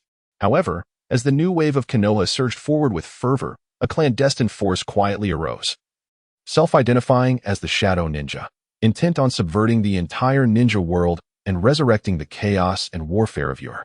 Possessing formidable strength and enigmatic ninjutsu, the Shadow Ninja instigated discord and turmoil, launching assaults on numerous villages and shinobi. Upon learning of this dire situation, Shino and Naruto promptly convened all ninjas aligned with the Konoha new wave to devise a strategy. We cannot remain passive. We must take the initiative, Shino declared resolutely. Naruto nodded in agreement, affirming, indeed, we shall employ our intellect and strength to safeguard this land and thwart any malevolent forces. Thus, they formed a formidable coalition and embarked on a quest to vanquish the Shadow Ninja. In this confrontation, they faced unprecedented challenges. The leader of the Shadow Ninja, Kagyuki, was a ninja endowed with immense chakra and peculiar ninjutsu, capable of manipulating shadows to ensnare foes in an abyss of fear and despair. Shino and Naruto led the coalition into fierce combat against Kagyuki, employing a myriad of ninjutsu and strategies in a battle of wits and valor. However, Kagyuki's power proved overwhelming, gradually placing the coalition at a disadvantage. At that critical juncture, Shino conceived a brilliant strategy, harnessing the Aburame clan's secret technique, the bug sphere. She transformed thousands of tiny insects into a colossal sphere, launching a fierce assault on Kagyuki. Concurrently, Naruto utilized the shadow clone technique, creating countless clones to bewilder Kagyuki's perception. Through their seamless collaboration, the coalition ultimately triumphed. With Kagyuki's defeat, the Shadow Ninja crumbled, restoring peace and tranquility to the ninja world. In the aftermath of this battle, the Konoha New Wave's prestige soared to new heights. It transcended mere trend or movement, evolving into a belief and pursuit. Many ninjas joined their ranks, collectively striving for peace and friendship. Shino Aburame and Naruto Uzumaki became celebrated as some of the greatest heroes of their time, exemplifying the true essence of friendship, cooperation, and genuine peace. Their names would be eternally etched in the annals of ninja history, serving as paragons for future generations. As time unfolded, the influence of the Konoha New Wave gradually expanded. It not only transformed the behavior and mindset of ninjas but also imparted profound effects on the world at large. People began to place greater value on the ideals of peace, friendship, and mutual assistance, diligently striving to implement these principles in their lives. The atmosphere across the globe became increasingly harmonious and beautiful. In this new epic, Shino Aburame and Naruto Uzumaki will continue to advance hand in hand, emerging as pivotal forces propelling the progress of the world. Their legendary saga will inspire countless generations to labor tirelessly for a brighter future. As time progressed, the values of the Konoha New Wave deeply resonated within the hearts of many, becoming a guiding compass for the growth of the new generation of ninjas. Although Shino and Naruto ascended to legendary status, they were acutely aware that genuine transformation necessitated the involvement and contributions of a greater number of young ninjas.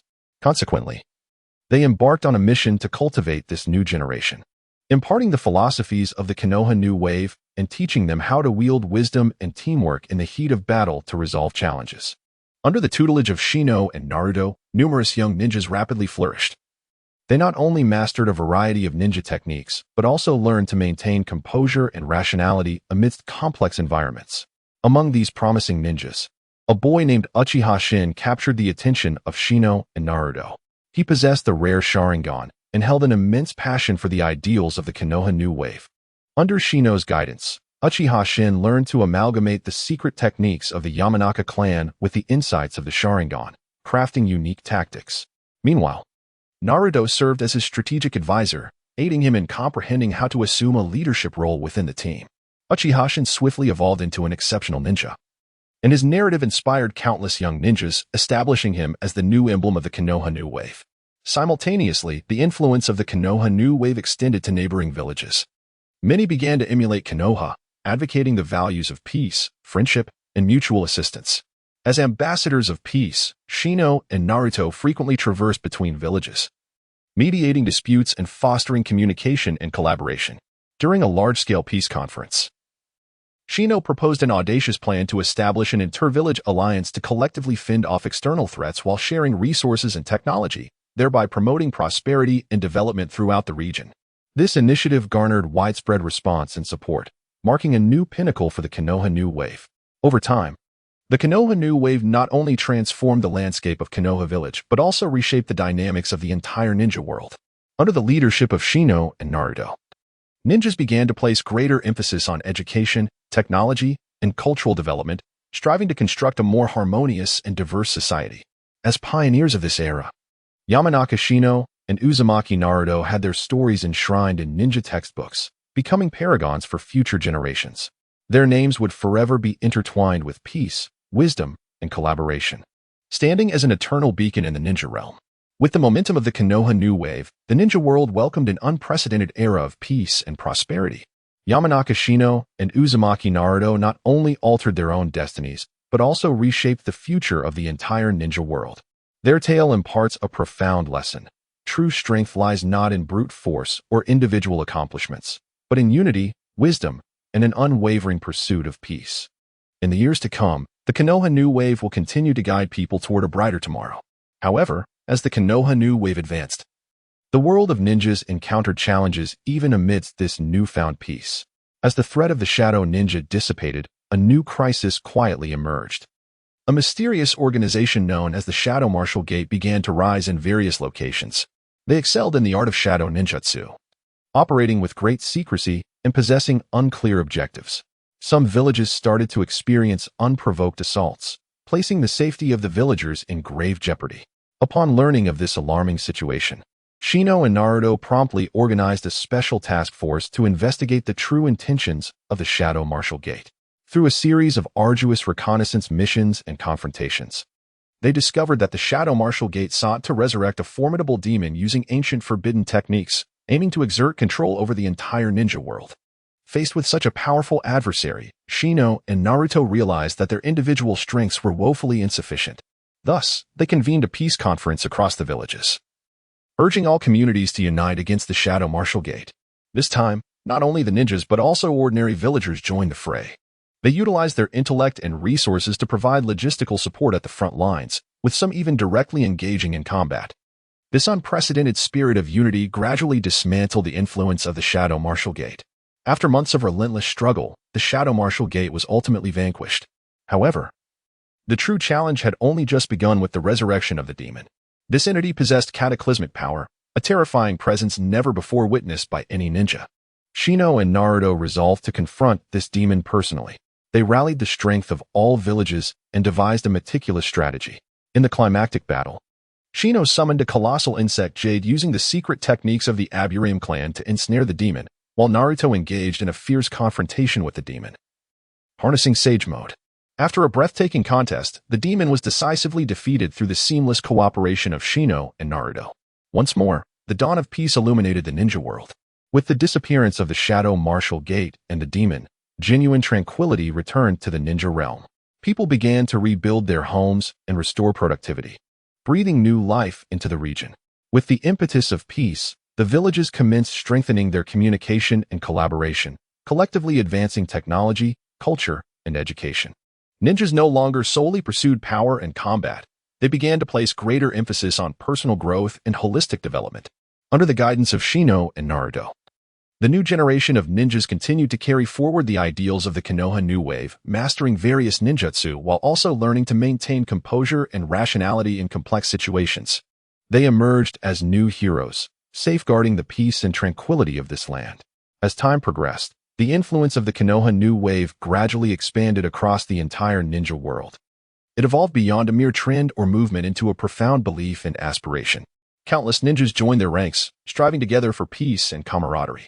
Shino Aburame and Naruto Uzumaki became the great symbols of this era, their names forever etched in the annals of ninja history, serving as paragons for future generations to admire. In this new era, they shall continue to advance hand in hand, propelling the world towards progress and becoming an eternal beacon, illuminating the path to the future. However, peace did not endure for long. An organization known as the Shadow Council quietly emerged, claiming to be the guardians of the ninja world, yet secretly manipulating the forces of various villages with the intention of establishing a new order in the ninja realm under their control. To unveil the true nature of the Shadow Council, Shino and Naruto resolved to infiltrate its ranks for investigation. Disguised as ordinary merchants, they mingled within a trade fair controlled by the Shadow Council. At the fair, they discovered that the Shadow Council was secretly trading a forbidden technique known as the Heart Curse, capable of controlling the minds of individuals. Once invoked, this technique would render the afflicted entirely obedient to the caster's commands. Upon learning of the Shadow Council's sinister plot, Shino and Naruto swiftly returned to Konoha, gathering all ninjas who supported the new wave of Konoha to devise a meticulous plan to counter the Shadow Council. They first dispatched spies to infiltrate the core of the Shadow Council, acquiring detailed information about the Heart Curse. Subsequently, they began preparing methods to counteract the curse. Meanwhile, the Shadow Council became aware of Shino and Naruto's actions, initiating a pursuit and assassination attempts against them. However, through wit and courage, Shino and Naruto successfully evaded multiple assassination attempts. At last, the moment of confrontation arrived. On a dark and stormy night, the ninjas of the new wave of Konoha engaged in fierce battle against the forces of the Shadow Council. In this clash, Shino and Naruto once again demonstrated their synergy and strength. Shino summoned a colossal insect sphere using the secret techniques of the Yamanaka clan, ensnaring the enemies of the Shadow Council, while Naruto, in Sage Mode, fought fiercely against the adversaries. Ultimately, through the combined efforts of Shino and Naruto, the Shadow Council was utterly vanquished. With the dissolution of the Shadow Council, the ninja world embraced a true peace once more. People began to rebuild their homes and restore production, the entire region blossoming with vitality. Shino and Naruto emerged as the great symbols of this era, their names forever etched in the annals of the ninja world, serving as paragons for future generations. In this new age, they would continue to stride forward together, advancing the world and becoming an everlasting beacon illuminating the path ahead. Under the impetus of peace, various villages began to strengthen communication and cooperation, collectively promoting the development of technology, culture, and education. Ninjas no longer solely pursued power and combat but placed greater emphasis on personal growth and holistic development. They became new heroes, safeguarding the tranquility and serenity of this land. Under the guidance of Shino and Naruto, the new generation of ninjas continued to inherit the ideals of the new wave of Konoha, mastering various ninjutsu while also understanding how to maintain composure and rationality in complex environments. They became the new heroes, safeguarding peace and tranquility in this land while advancing towards a brighter future. Chapter 47. Eternal Love.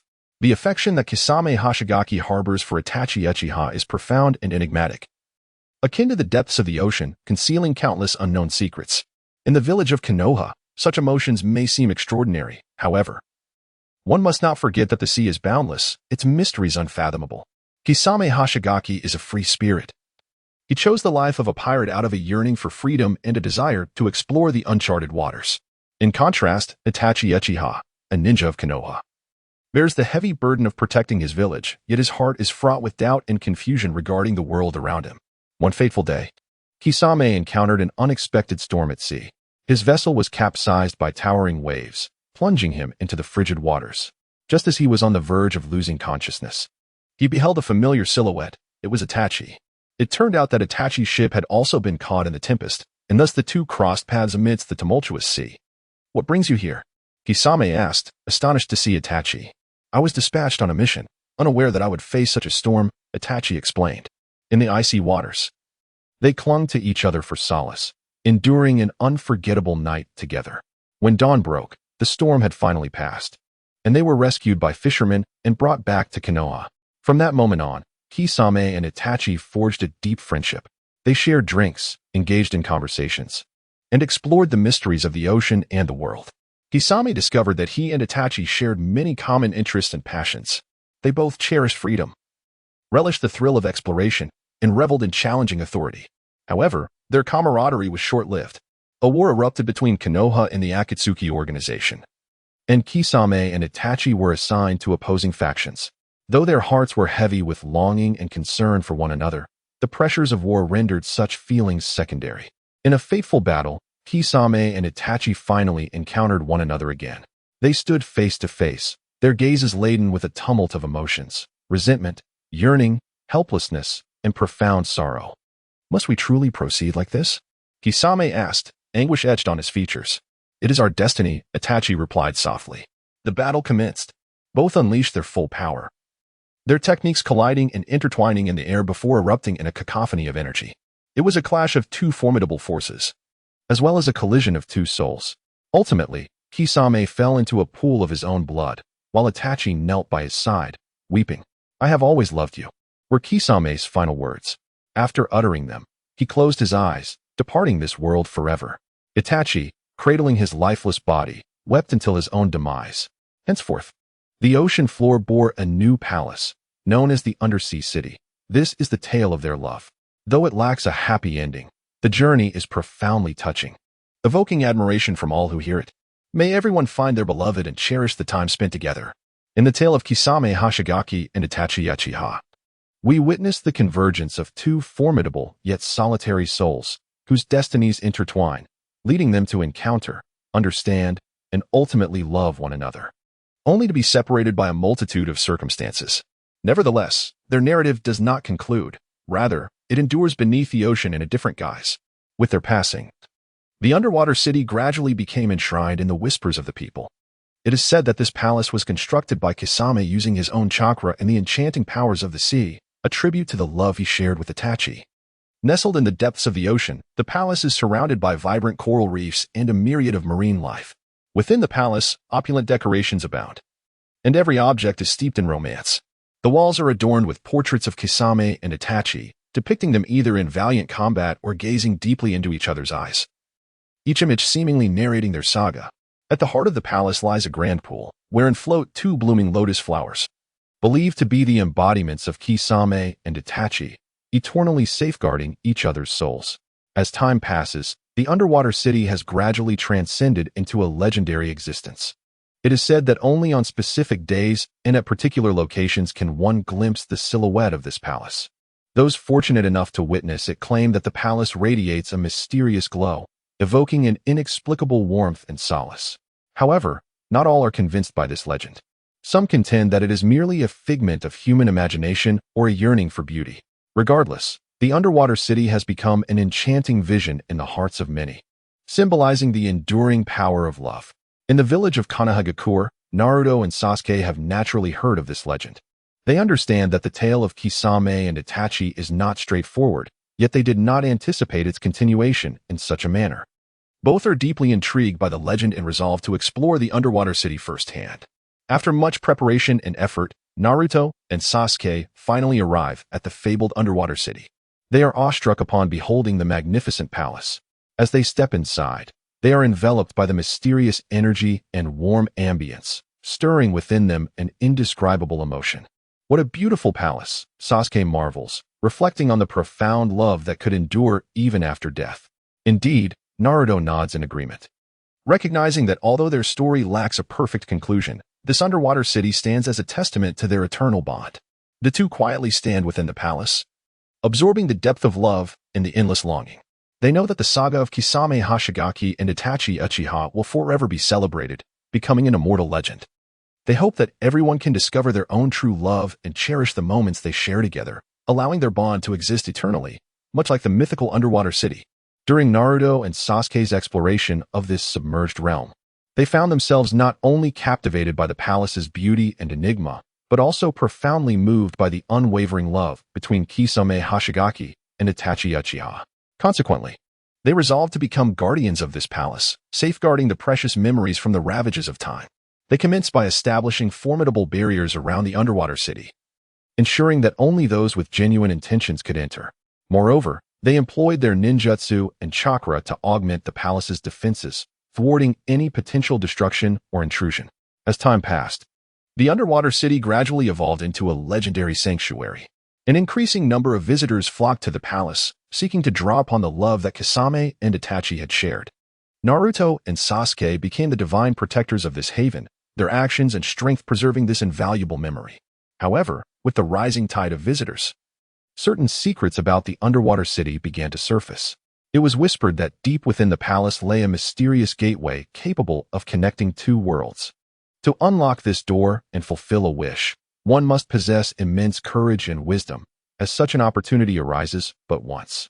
This revelation swiftly spread throughout the ninja world, creating a considerable stir. Many yearned to realize their aspirations through this portal, yet few comprehended the true significance behind the secret.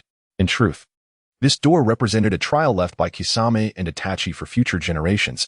Only those who genuinely understand and respect love could pass through. As guardians of the underwater city, Naruto and Sasuke were privy to this secret. They recognized that only authentic love could unlock the door and unleash its true power. Thus, they embarked on a quest to find someone who could truly appreciate and cherish love. Throughout this journey, they encountered a multitude of intriguing individuals and witnessed various expressions of love. Some couples journeyed through life hand in hand, while others suffered agonies due to misunderstandings. There were those who sacrificed everything for love. Through these experiences, Naruto and Sasuke gradually grasped the essence of love and ultimately discovered the individual capable of unlocking the mysterious door, someone who truly understands the value of cherishing and safeguarding love.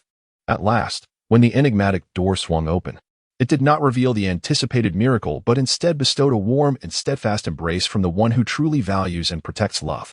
In that moment, Naruto and Sasuke realized that genuine love requires no miracles. It simply necessitates mutual understanding, respect, and protection. The underwater city would forever safeguard this precious memory and strength. As the mysterious door slowly opened, a gentle and warm light emanated from behind it, illuminating the entirety of the underwater city. In that radiant glow, there seemed to reside an ineffable power, enveloping all present in an unprecedented tranquility and harmony. At the heart of this luminescence, a pair of ethereal figures gradually emerged: Kisame Hashigaki and Itachi Uchiha. Their silhouettes became increasingly distinct, as if transcending the boundaries of time and space. Returning once more to this realm, "Welcome to our world." Kisame's voice resonated in the ears of all. Though intangible, it was imbued with strength and tenderness.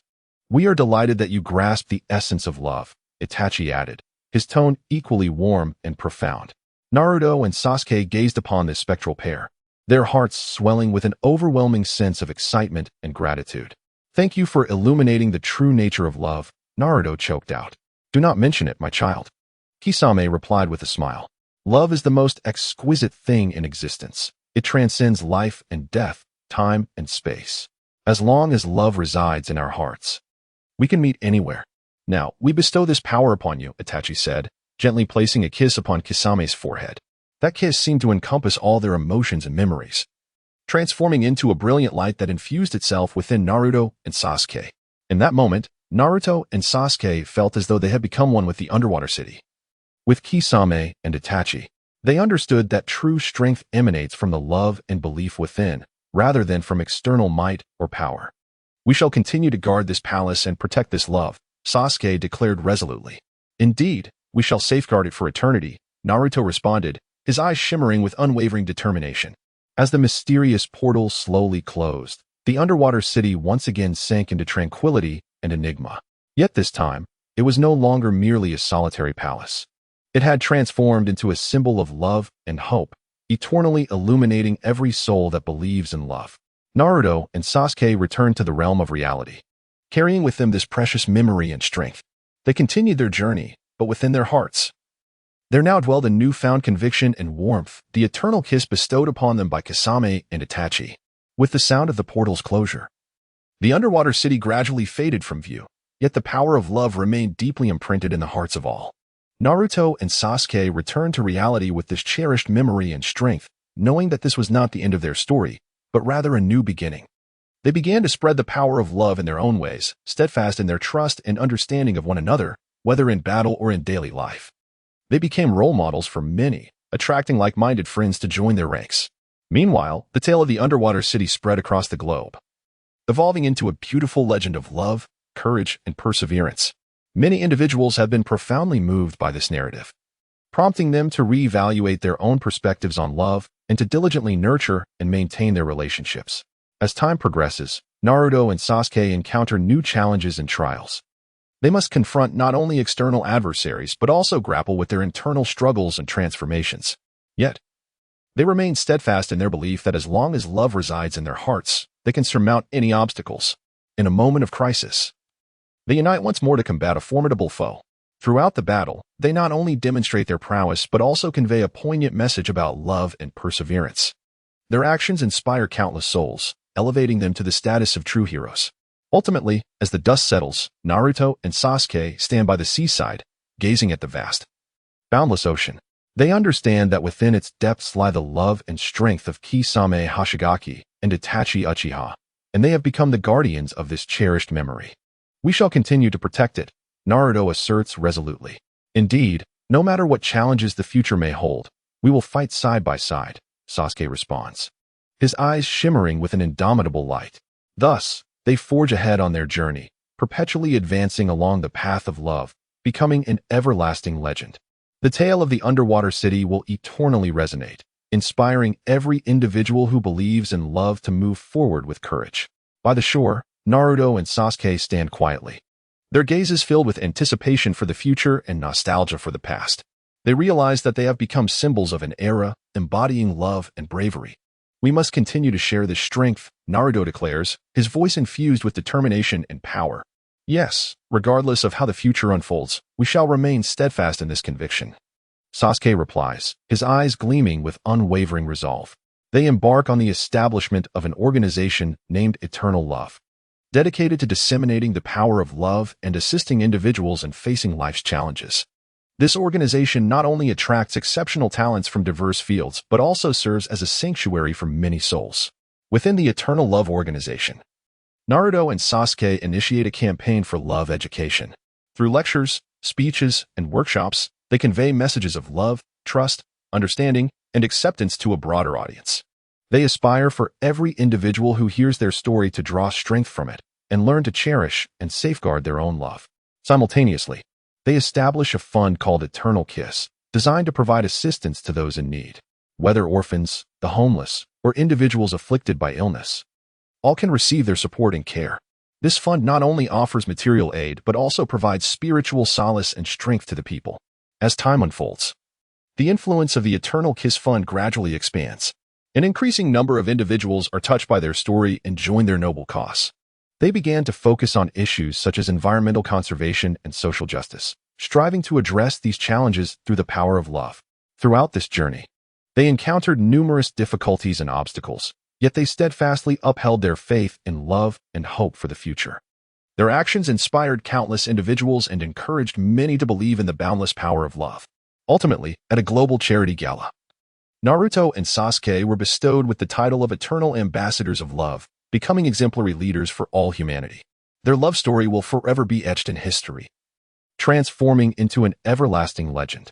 Chapter 48. The concubine Samui. Since the departure of Lord Jiraiya from the village on his quest to find the legendary Sannin, his life has been filled with adventures and surprises. Naturally, this journey has not been without its amusing episodes, particularly due to his persistent romantic encounters. One day, in a secluded alley, Jiraiya fortuitously crossed paths with Samui. Samui, a medical ninja from the Hidden Leaf Village, possessed blue hair and heterochromatic eyes, characterized by her calm and composed demeanor. That day, as she hurried through the alley, a shadow suddenly descended from above, landing directly in front of her. Indeed, it was Jiraiya. "Ah, my lady, you are obstructing my path," Jiraiya remarked nonchalantly, attempting to mask his embarrassment with his signature grin. Samui looked up to find a muscular, affable middle-aged man standing before her, momentarily taken aback. Though she had heard of Jiraiya's renowned reputation, she had never witnessed him in such a disheveled state. "Who are you? What brings you here?" Samui inquired coolly. "Oh, I am Jiraiya, one of the Sannin of the Hidden Leaf Village. However, do not misunderstand. I am merely passing through," Jiraiya explained. "So, it is indeed Lord Jiraiya, one of the Sannin." Samui's tone softened slightly. "However, your sudden appearance here has certainly taken me by surprise." "Haha. I never anticipated my fame to resonate so loudly," Jiraiya chuckled proudly. "So, my lady, what is your name?" "I am Samui, a medical ninja from the Hidden Leaf Village." She introduced herself succinctly. "Oh, a medical ninja. How splendid. Could you assist me in treating my injuries? I recently sustained some wounds during training," Jiraiya requested. His eyes lighting up, Samui observed Jiraiya's muscular physique and the few minor injuries on his skin, and she couldn't help but stifle a laugh. Nevertheless, she maintained her composure and diligently began to treat his wounds. As they tended to his injuries, their conversation blossomed. Jiraiya recounted his adventurous exploits, his passion for ninjutsu, and his aspirations for the future, while Samui shared her insights on the role of a medical ninja, her yearning for peace, and her plans for the future. The more they conversed, the more they resonated with one another, as if they had discovered their kindred spirits. Following that serendipitous encounter in the alley, Jiraiya and Samui found their paths intertwining more frequently. They commenced their missions together, honing their ninjutsu skills, and even indulging in culinary delights side by side. Throughout their shared experiences, a profound bond gradually blossomed between them. Although they were acutely aware of the vast chasm separating their identities and statuses, they found themselves irresistibly drawn to each other's allure. One evening, under the moonlight that bathed the rooftops of Konoha in silvery radiance, Jiraiya and Samui sat atop the building, engaged in heartfelt conversation. They spoke of their dreams, their pasts, and their visions for the future. They discussed love, friendship, and familial ties. Even the most distant aspirations found their way into their dialogue. In the tranquility of that night, their souls seemed to draw closer together. "Samui," Jiraiya suddenly broke the silence. "If one day I were to leave Konoha to embark on a journey, what would you do?" His tone carried a tinge of reluctance and expectation. After a brief pause, Samui softly replied, "If you truly leave, I will wish you a safe journey. But I will always be here, waiting for your return." Her voice, though gentle, resonated with unwavering conviction.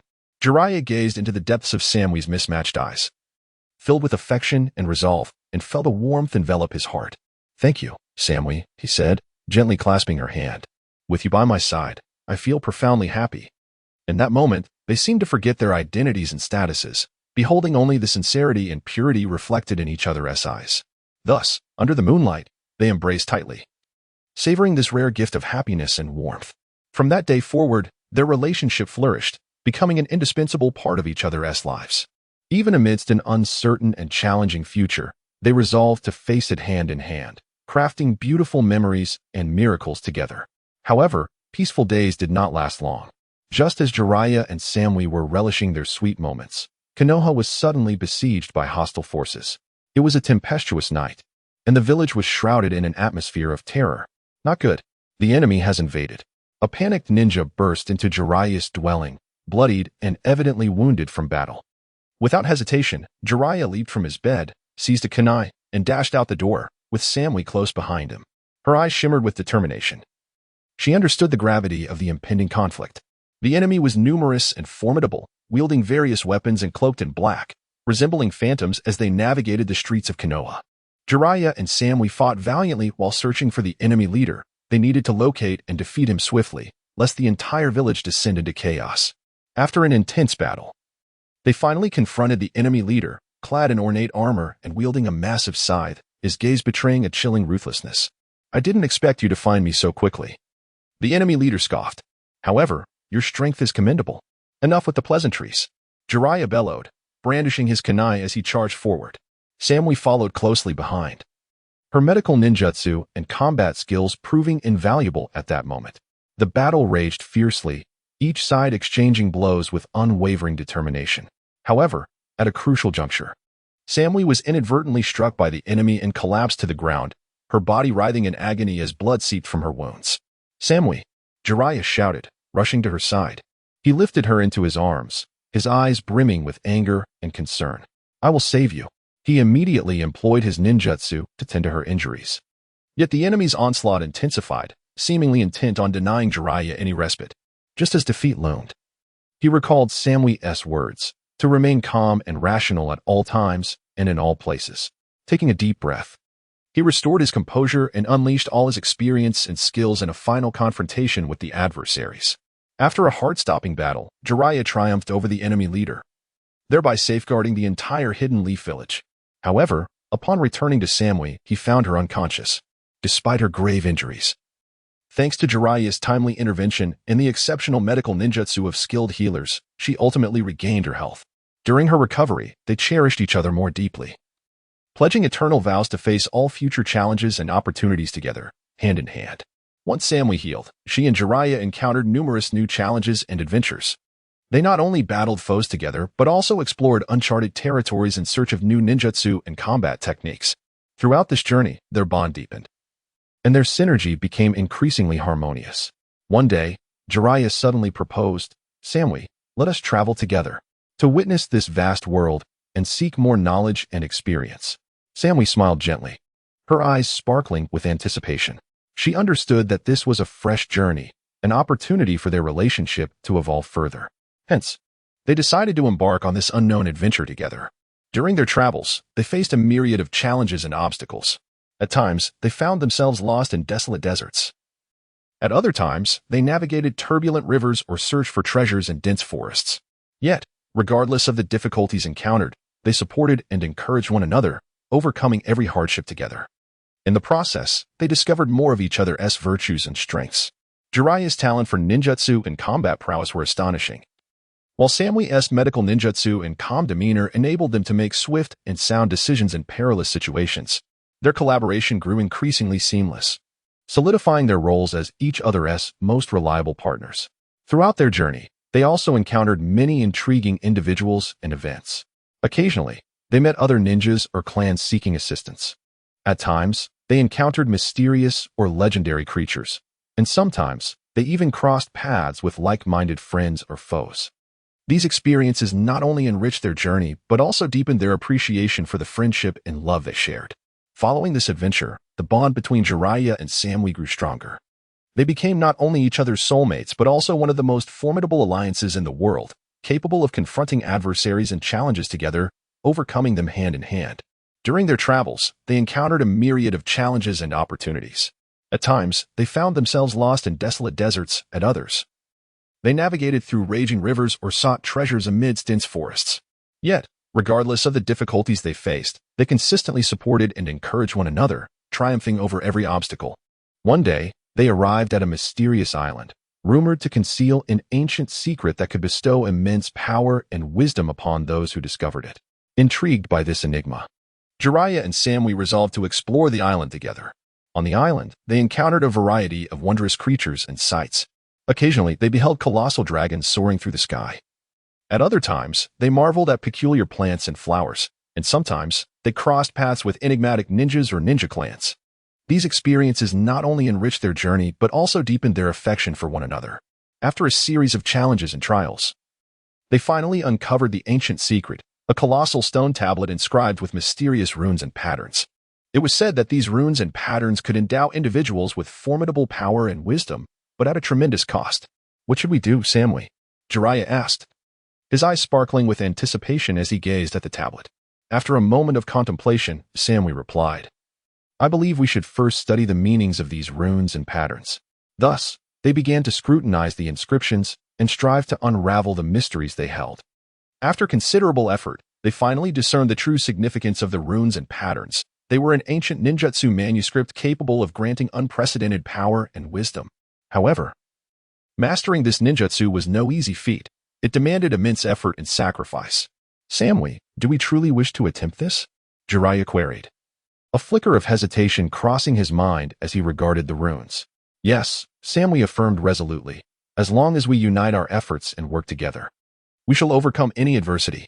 Consequently, they decided to embark on the journey of mastering the ancient ninjutsu manuscript together. In the days that followed, they trained side by side, progressing and surmounting challenge after challenge. Though the path was fraught with hardship and pain, their friendship and love deepened further. Ultimately, they succeeded in mastering the ancient ninjutsu manuscript, gaining unprecedented power and wisdom. With their newfound abilities, Jiraiya and Samui's strength surged, yet they also faced new challenges ahead. Their renown gradually spread throughout the ninja world, capturing the attention of numerous powers and ninja clans. One fateful day, a mysterious organization known as the Shadow Moon approached them. This organization possessed formidable strength and influence, perpetually in search of a new force capable of challenging its supremacy. They extended an invitation to Jiraiya and Samui, proposing a confrontation to validate their prowess. Undeterred by this challenge, Jiraiya and Samui recognized it as a battle of honor and dignity, an opportunity to demonstrate their capabilities. Hence, they embraced the challenge and commenced their rigorous preparations. During their training, they engaged in sparring sessions, learning from one another and advancing together. Not only did they hone their own ninjutsu, but they also analyzed each other's combat styles and techniques. After a period of diligent effort, they finally discerned each other's vulnerabilities and weaknesses. The day of the decisive battle arrived. On the battlefield, both sides clashed fiercely. Jiraiya wielded his newly acquired ninjutsu and combat skills against the elite members of the Shadow Moon organization, while Samui utilized her medical ninjutsu and combat abilities to support Jiraiya. Although the journey was fraught with peril and challenges, they maintained their composure and rationality, ultimately succeeding in vanquishing their adversaries. This victory not only garnered them triumph and honor, but also fortified the trust and reliance they had in each other. They understood that regardless of the challenges and difficulties that lay ahead, as long as they united their efforts, they could surmount any obstacles. However, lurking behind their victory was an impending crisis. The Shadow Moon organization had not entirely relinquished its threat towards Jiraiya and Samui. Following their defeat, they began to devise new schemes and plots, intent on once again challenging Jiraiya and Samui's stature. Confronted with this renewed threat, Jiraiya and Samui did not falter. They recognized that this was a battle of life and death, an opportunity to reaffirm their strength. Thus, they commenced preparations anew, ready to face the forthcoming challenges. Chapter 49. The peddler of aphrodisiacs in the hidden leaf village. Kabuto was fervently scribbling at his desk, which was cluttered with an array of medicinal powders, scrolls, and ancient texts. His gaze was profound, seemingly capable of perceiving the deepest secrets of the human heart. His ambition was to shatter the unshakable bond between Naruto and Sasuke, thereby manipulating the entire ninja world. "Ah, Sasuke, you are ultimately too naive," Kabuto muttered to himself. "Only by destroying the ties that bind your heart can you become the sharpest blade in my grasp." Crouched in a shadowy corner, Kabuto fiddled with an assortment of peculiar herbs and vials. His eyes sparkled with cunning, a subtle, enigmatic smile gracing his lips. "Lord Sasuke, you have finally arrived." Kabuto greeted with obsequiousness, holding out a collection of small bottles. "What brings you here?" Sasuke replied coldly, casting a glance that seemed to freeze everything in its path. "Haha, Lord Sasuke, take a look at these." The apothecary mischievously winked and began to introduce the small vials in his possession. "This is the forget-me-not herb, capable of erasing all emotions. This is the heartless elixir, which, once ingested, renders the heart as still as water, and this, the confounding powder, which can utterly disrupt the thoughts and feelings of an individual. Sasuke's brow furrowed ever deeper as he cast a cold gaze upon Kabuto, seemingly having already discerned his intentions. What exactly are you after? Sasuke's tone conveyed an undeniable authority. Hehe, Lord Sasuke, do you not wish to have complete dominion over Naruto? Once you consume these, Naruto shall no longer pose a threat to you. Kabuto's grin became increasingly lewd. A glimmer of cold light flashed in Sasuke's eyes. Yet he refrained from immediate action. He understood that a far more sinister plot might be lurking behind the scenes. Thus, he discreetly departed from the humble abode of Kabuto. Meanwhile, Naruto busied himself within the village. Suddenly, an unsettling sensation gripped his heart, as if calamity were imminent. He paused his tasks, furrowing his brow in concern. What is happening? I feel an overwhelming disarray within, he muttered to himself. At that moment, he spotted Sasuke approaching him. The gravity etched upon Sasuke's face further deepened Naruto's unease. Sasuke, what troubles you? Naruto inquired cautiously. Soon, Sasuke hesitated, finally exhaling a weary sigh. Be wary of Kabuto. With those parting words, Sasuke turned and walked away. Naruto's confusion grew, yet he chose not to press further. He understood that some truths must be unraveled in due time. The following day, Naruto was summoned to the Hokage's office. Upon entering, he was met with the sight of Kabuto seated in the Hokage's chair, a smug smile adorning his face as though he awaited some grand revelation. Ah, Naruto, you've arrived, Kabuto remarked with a mocking lilt. I have a splendid gift for you. As he spoke, he produced a small vial from his drawer and handed it to Naruto. Just as Naruto reached to open it, Kabuto snatched it back with a gleeful grin. Hey, this is not for mere curiosity, Kabuto chuckled wickedly. This is confusion powder, once ingested. All your emotions will descend into utter chaos. Naruto was taken aback, unable to fathom that Kabuto would stoop to such despicable depths. However, he refrained from immediate rebuttal or rejection, instead choosing to quietly observe Kabuto's demeanor. Fear not, Naruto, Kabuto seemed to read his thoughts. If you consume this powder, I shall reveal a secret concerning Sasuke. After a moment's hesitation, Naruto ultimately acquiesced with a nod. He accepted the powder and ingested it. Soon, an intense pain surged from the depths of his heart, and his emotions began spiraling into disarray. He began to doubt every decision he had made, every friend he had, and even his beloved Sasuke. Yet, curiously, he felt no animosity towards Sasuke. Rather, he found himself growing more fond of him, much to his own astonishment. Thus, he sought a way to extricate himself from this tumultuous emotional state, which was precisely what Kabuto had hoped to witness. Kabuto aimed to annihilate Naruto's will, transforming him into a mere puppet in his grasp. However, he was gravely mistaken, for although Naruto was under the influence of drugs, his inner resolve and kindness remained unshaken. Ultimately, he triumphed over the effects of the drug and discovered the solution to his turmoil, confessing his feelings to Sasuke. On a moonless, blustery night, Naruto summoned his courage and approached Sasuke. Sasuke, I. As the words lingered on his lips, he hesitated. What is it? What do you wish to say? Sasuke inquired, puzzled. I have liked you, for a long, long time. Naruto finally articulated the sentiments that had weighed on his heart. Though his voice trembled, it resonated with unwavering conviction. Sasuke paused for a moment before breaking into a warm smile. I like you too, Naruto. He replied with an ease that suggested these words had been nestled within his heart for ages. They exchanged smiles, and all misunderstandings and barriers dissipated. Consequently, Kabuto's scheme was utterly foiled. It turned out that this entire affair was Kabuto's machination. He had attempted to manipulate Naruto and Sasuke's emotions through drugs to serve his own ends, only to unwittingly fortify their bond. When the truth emerged, all gazes turned to Kabuto with ire and disappointment, and he finally recognized his folly and foolishness. Ultimately, amidst the condemnation and disdain of the crowd, he chose to depart from the Hidden Leaf Village, vanishing from the public eye. Following this incident, the bond between Naruto and Sasuke grew ever stronger. Together, they endeavored to safeguard the Hidden Leaf Village and the entire ninja world. Their love story became a cherished tale passed down through generations. As for Kabuto, the one who once sought to undermine their relationship, he faded into the annals of history, forgotten. As time passed, Naruto and Sasuke emerged not only as formidable ninjas, but also as heroes in the hearts of the people. They fought side by side, confronting various challenges to protect the peace of the Hidden Leaf Village and the entire ninja realm. However, peace is not always a steadfast state. In a distant corner of the world, a sinister force began to rise quietly. This faction, known as the Shadow Moon cult, sought to upend the existing order and seize control of the entire ninja world. Upon learning of this threat, Naruto and Sasuke set forth without hesitation, determined to thwart the nefarious schemes of the Shadow Moon cult. They understood that this would be a daunting battle, yet they believed that as long as they stood together, no obstacle was insurmountable. On the eve of the final confrontation, Naruto and Sasuke arrived at the stronghold of the Shadow Moon cult. The place was riddled with intricate mechanisms and perilous traps, yet they deftly resolved each crisis with their extraordinary wisdom and courage. Ultimately, they ventured deep into the Shadow Moon sect, where they confronted the sect leader, Heiju, in a climactic battle. Heiju, a formidable ninja endowed with immense power, sought to dominate the entire world through dark forces. In the face of this grave threat, Naruto and Sasuke stood resolute, refusing to retreat. Together, they unleashed an unprecedented technique, forcing Heiju into a retreat. However, Heiju suddenly executed a potent forbidden jutsu, attempting to devour the entire space. In a moment of dire urgency, Naruto recalled an ancient sealing technique imparted to him by his master, Jiraiya.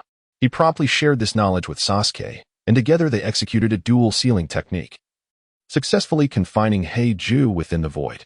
With Heiju's disappearance, the threat of the Shadow Moon sect was entirely eradicated, ushering in a new dawn of peace for the ninja world.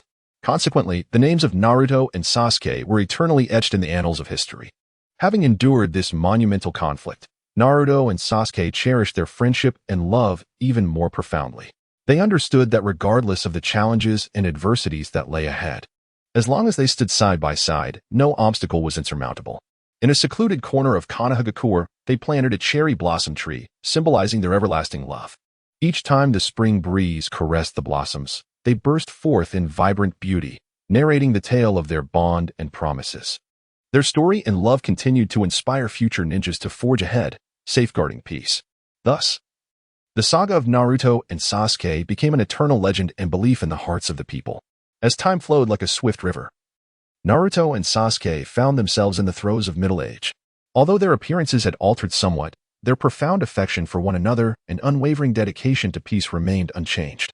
At this juncture, a new crisis quietly emerged. A mysterious organization known as the Void Eye began to sow chaos across the globe, seemingly intent on seizing the fabled Eternal Stone to fulfill their nefarious ambitions. Upon learning of this development, Naruto and Sasuke did not hesitate to embark on their journey once more. This time, they faced not only formidable foes but also treachery and conspiracies from within. At the headquarters of the Void Eye, Naruto and Sasuke encountered numerous mechanisms and traps. However, leveraging their intelligence and bravery, they successfully navigated through the myriad challenges and reached the core area of the Void Eye. Here, they engaged in a fierce battle with the enigmatic leader, the Queen of the Night.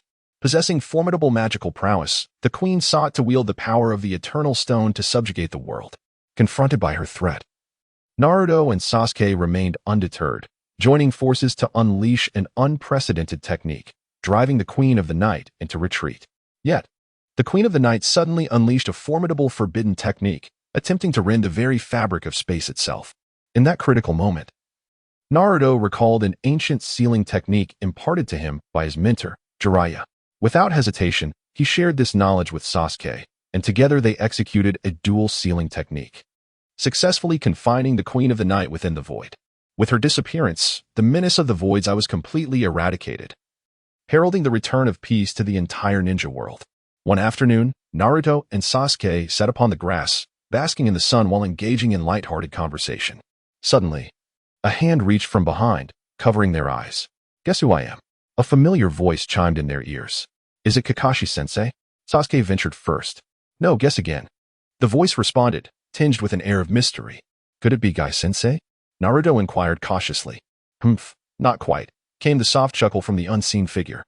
Sasuke furrowed his brow and suddenly grasped the opponent's wrist. "It is Kabuto." "Oh, you figured it out," Kabuto replied, loosening his grip as he stood before them, a triumphant smile adorning his face. "Kabuto, what trickery is this? Did you not vanish?" Naruto expressed his dissatisfaction. "I did not vanish. I merely wished to invite both of you to my humble abode today." Kabuto gestured towards a cave not far away. Sasuke glanced at Naruto, then at Kabuto. Although he felt some confusion, he ultimately decided to accompany them. Seeing this, Naruto had no choice but to follow along. The trio entered the cave, where they found chairs and tea already arranged. Kabuto invited them to sit while he took a seat opposite them. "So, Kabuto, what is it that you wish to discuss?" Sasuke inquired directly. "It's nothing of great consequence," Kabuto replied with a smile. "I have recently developed a new potion and would like both of you to try it." "Another new potion? What are you up to?" Naruto asked, his irritation evident. "Calm down, Naruto. This potion can evoke intense emotional responses, joy, sorrow, anger, or love, instantly," Kabuto explained. "We will no longer place our trust in you. The last time you deceived us was disastrous. What significance does this hold?" Sasuke retorted dismissively. "Significance?" Kabuto challenged. "Consider this. If everyone could freely express their emotions, wouldn't the world be a much better place?" Naruto and Sasuke exchanged skeptical glances, both finding Kabuto's words dubious. Nevertheless, driven by curiosity and a desire for exploration, they resolved to try the potion. Kabuto retrieved 2 small vials from his pocket, handing one to each of them. "Just a drop on your tongues will suffice." Following his instructions, Naruto and Sasuke took the vials and applied the potion to their tongues. Instantly, a warm sensation coursed through their bodies, and an inexplicable emotional tide began to swell within them. "Is this love?" Sasuke gasped, his eyes widening as he realized he was experiencing an unprecedented intensity of feeling for Naruto. This revelation left him both astonished and flustered. "Me too," Naruto exclaimed, equally astonished, as he recognized the same feelings burgeoning for Sasuke. The sudden onset of these emotions left them both bewildered. Haha, it worked. Kabuto laughed heartily. "It seems my potion is indeed effective." However, the euphoria was short-lived. As the effects of the potion began to wane, Naruto and Sasuke started to feel increasingly unwell. They experienced throbbing headaches, rapid heartbeats, shortness of breath, and even nausea. Observing their distress, Kabuto belatedly realized that his potion might have side effects. He quickly produced an antidote for them to take. After some turmoil, they finally returned to normal. It turned out that their discomfort stemmed from having consumed an excessive amount of the potion. Yet, this experience subtly altered the dynamics between them from that moment on. Whenever they met, a special feeling would envelop them, as if they had become essential to each other's lives. Subsequently, the relationship between Naruto and Sasuke underwent a quiet transformation. Though they each maintained their individuality and convictions, an unexpected emotional bond quietly tethered them together like an invisible thread. By chance, the village of Konoha received an urgent mission that required the duo to unite against a sudden onslaught of formidable foes. In the heat of battle, they discovered that their synergy ran deeper than anticipated. Their tactical coordination and mutual trust reached unprecedented heights. However, an unforeseen setback led Sasuke to mistakenly believe that Naruto had not exerted his full effort, causing their relationship to temporarily stagnate. After much contemplation, Sasuke resolved to seek clarity from Naruto. On a tranquil night, they encountered one another in the forest outside the village. Sasuke candidly voiced his concerns, while Naruto offered a rueful smile, revealing that he too had been burdened by guilt over that lapse. Finally, they opened their hearts, sharing their anxieties and aspirations. Realizing that the potion, while stirring their emotions, had inadvertently fortified their bond. The sky twinkled with a few scattered stars. Everything appeared so serene. Suddenly, Kabuto and Orochimaru materialized before them, successfully abducting Sasuke. Naruto, powerless to intervene, swiftly alerted the ninja world. On the night when Sasuke was taken away, the entire Hidden Leaf village was in an uproar. The villagers speculated about the events that had transpired, but soon learned the truth through the Hokage's announcement. Sasuke's abduction not only shocked the ninjas of the village, but also left his friends in a state of acute distress. Naruto rushed to the Hokage tower, his face a mask of anger and anxiety. How could this be? How could Sasuke? His voice was laden with profound sorrow. Kakashi, however, remained remarkably composed. Analyzing the situation, Orochimaru and Kabuto have collaborated. This operation must have been meticulously planned. We must devise a strategy to rescue him. At that moment, a figure stealthily entered the Hokage tower, Shikamaru. He held a stack of documents, resembling a blueprint. "Everyone, I have a plan," Shikamaru said, adjusting his glasses with a serious expression. "Although we lack concrete intelligence, we can formulate an escape strategy." The first step of the escape plan was to gather information. Shikamaru, Naruto, and Kakashi decided to act independently. Shikamaru would infiltrate Orochimaru's base in search of potential points of entry. Naruto would scour the village for any resources at their disposal, and Kakashi would reach out to other villages to secure additional support. Days later, Shikamaru finally discovered an opportunity to infiltrate Orochimaru's stronghold. He cautiously evaded patrolling ninjas, hiding behind a pile of grass to observe his surroundings. He noted that Orochimaru's base was heavily guarded, with scarcely any openings to exploit. However, just as he prepared to retreat, an unexpected discovery illuminated his thoughts. There was a ventilation shaft hidden in a corner of the base. Though small, it was sufficient for a person to crawl through. Meanwhile, Naruto had also found several allies within the village. First was Tenten, who agreed to provide Naruto with intelligence and material support. Next was Choji, bringing with him an abundance of medicinal herbs and food to aid in the recovery of both Sasuke and Naruto after their escape. Lastly, there was Ino, whose medical ninjutsu, though not combat-oriented, would prove invaluable. Just as Shikamaru, Naruto, and Kakashi were fervently preparing for the escape plan, an unexpected ally emerged, Mr. Mizuki, who had already defected. It turned out that Mr. Mizuki had secretly colluded with Orochimaru out of jealousy for Sasuke's talent and status. However, upon learning of Sasuke's impending abduction, he experienced a change of heart and decided to report the intelligence to the Hidden Leaf Village. I know of a secret passage in Orochimaru's base that leads directly outside the village, Mr. Mizuki said urgently, but you must agree to one condition. Let me join your team. Shikamaru, Naruto, and Kakashi exchanged glances, ultimately deciding to accept his terms. Very well, you may join us, but if you dare betray us, Naruto warned coldly. After several days of preparation, the escape plan was finally set in motion. On a pitch-dark night, Shikamaru, Naruto, Kakashi, and Mr. Mizuki stealthily infiltrated Orochimaru's base, carefully advancing through the ventilation shaft and secret passages. Despite encountering numerous challenges and dangers along their journey, they ultimately succeeded in reaching the innermost depths of the base where Sasuke was imprisoned, thanks to their unique strengths and harmonious cooperation. However, as they prepared to rescue Sasuke, they discovered a significant problem. Orochimaru had anticipated their actions and laid numerous traps. Just as they were descending into despair, a familiar voice rang out, urging caution. Everyone, be careful. It was Tsunade, who had arrived just in time.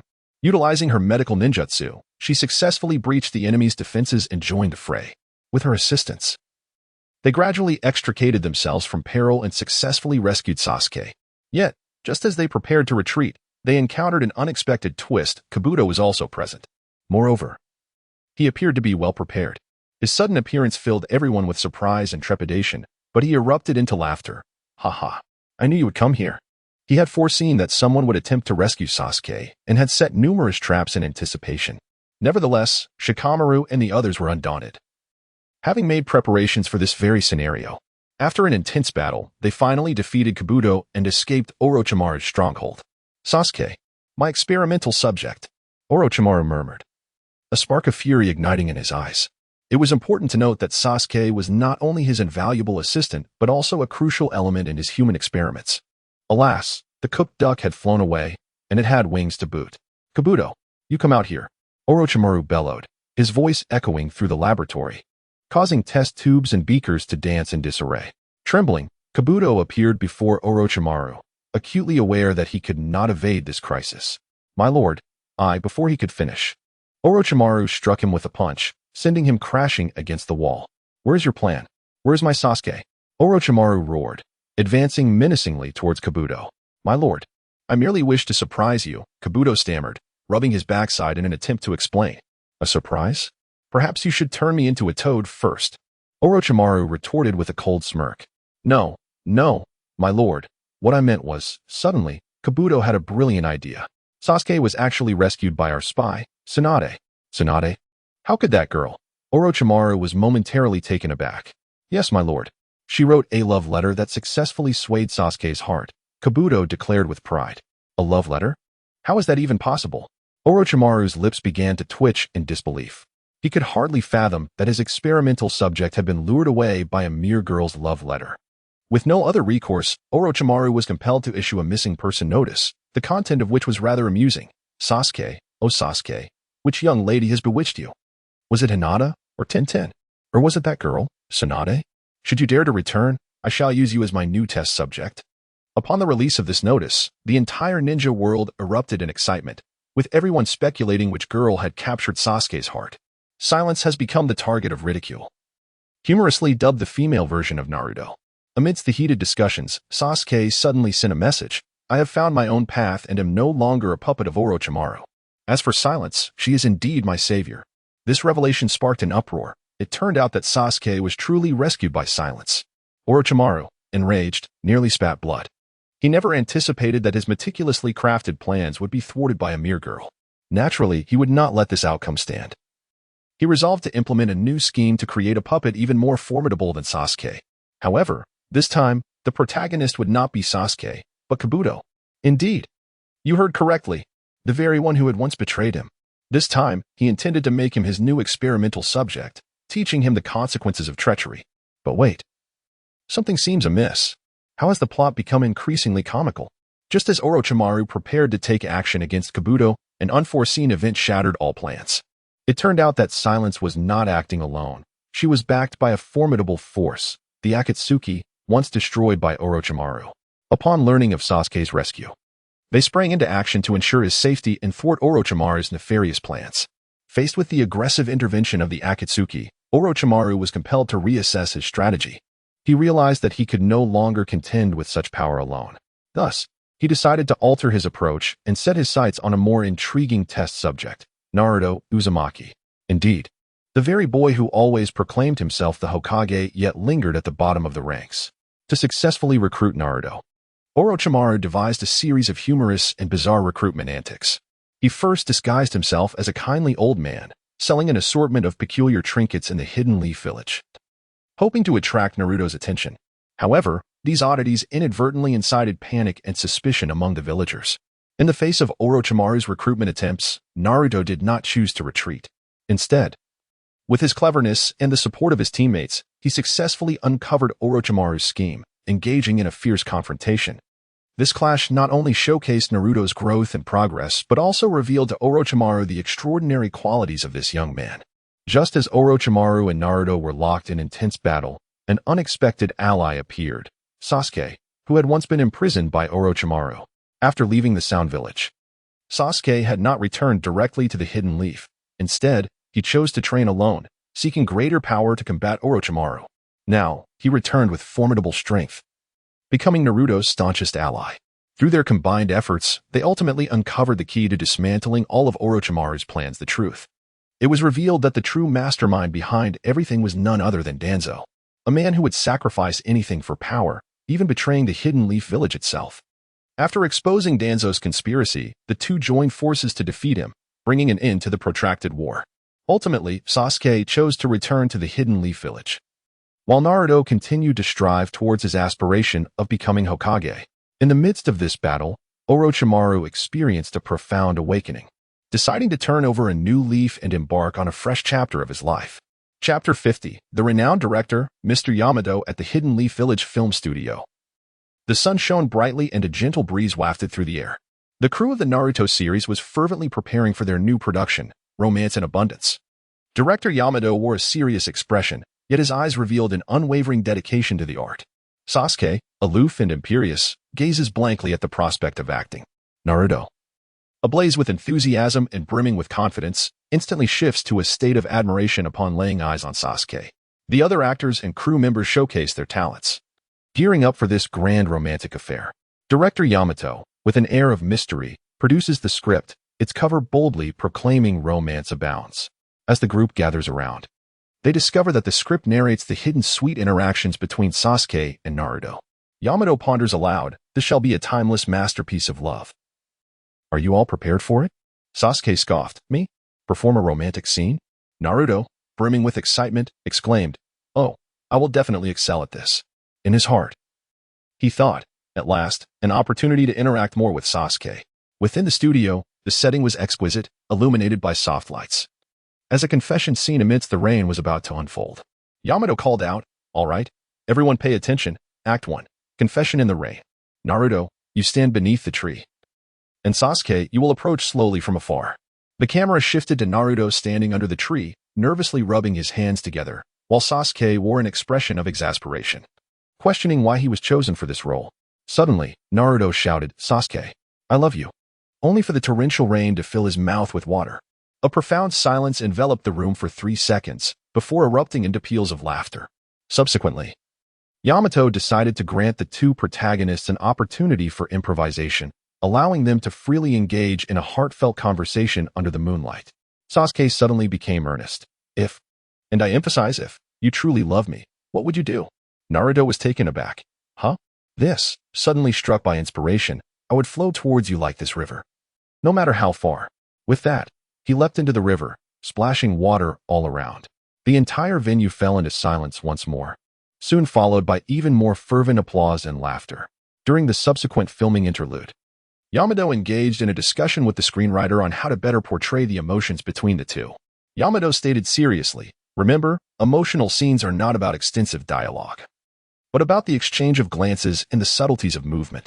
For instance, even the slightest furrow of Sasuke's brow can convey a multitude of emotions. The screenwriter nodded in agreement. Exactly, just like how they genuinely care for one another. As night descended and the crew wrapped up for the day, Sasuke and Naruto unexpectedly found themselves trapped in the secret garden constructed by the production team. All around them was tranquility, with only the sound of their heartbeats echoing in the stillness. Sasuke murmured, "Today's shoot feels rather extraordinary." Naruto chuckled foolishly, "Indeed, it seems we have truly captured that essence." The two exchanged a smile, their surroundings infused with an unprecedented subtle ambience. Suddenly, a firefly flitted by, illuminating their faces. At the premiere of Romance Abounds, the audience was packed to capacity, with even the residents of the Hidden Leaf Village in attendance. As the film concluded, thunderous applause erupted. When the ending theme played, a photograph of Naruto and Sasuke appeared on the screen, accompanied by the caption, "Love needs no words." The crowd erupted in exhilaration. Yamato, brimming with excitement, exclaimed, "Thank you all. This is the proudest work of my directorial career." Inner thoughts, it seems improvisation is indeed key.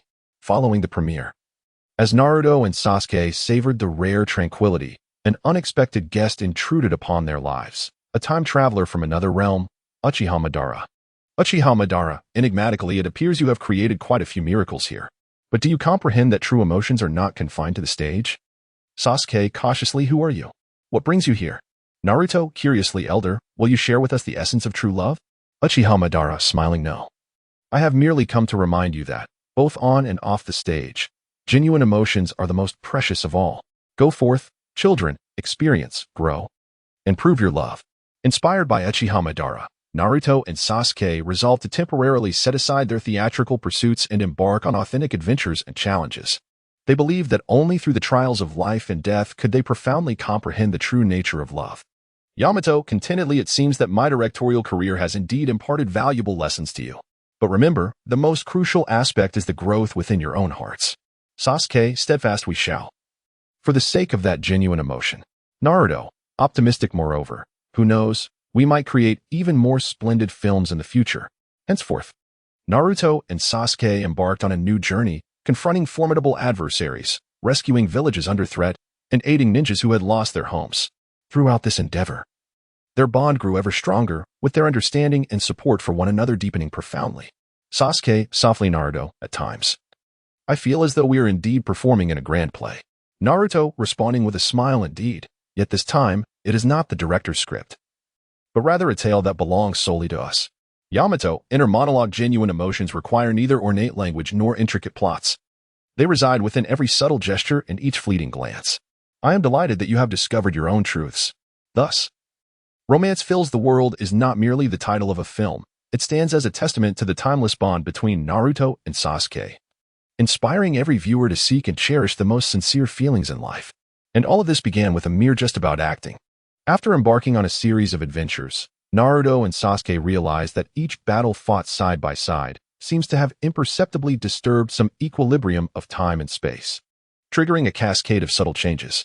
Moments once missed begin to reoccur, as if time itself is endeavoring to rectify a certain error. Sasuke, astonished, remarked, "These scenes seem strangely familiar to us." Naruto, suddenly enlightened, responded, "Could it be that we are truly altering the past?" One day, as the two stood once more before the well-known grove, a sudden tempest ushered in the appearance of a mysterious woman, a descendant of Hashirama Senju. The enigmatic woman, with a gentle demeanor, proclaimed, "I am the chosen one, here to guide you. Everything you have experienced is to ensure the continuation of an ancient bond." Under her guidance, Naruto and Sasuke gradually unveiled a long-buried history, discovering that the profound friendship between them had been destined for millennia. As heirs to two formidable clans, their fates were imbued with a significance that transcended time itself. Sasuke is shocked, is this truly real? Naruto, resolute regardless of its authenticity, our bond is genuine. And that is sufficient. Confronted with the imminent formidable foe and the looming crisis threatening the entire ninja world, Naruto and Sasuke come to realize that they must unite. Not solely for their personal feelings, but also to safeguard the peace and tranquility of this land. Sasuke, earnestly, no matter what the future holds, I shall walk alongside you. Naruto, smiling, then let us together inscribe a legend that is uniquely ours. After enduring a series of heart-stopping events, Naruto and Sasuke not only successfully repelled external threats, but also mended the fractured relationships among their clans, a consequence of historical grievances.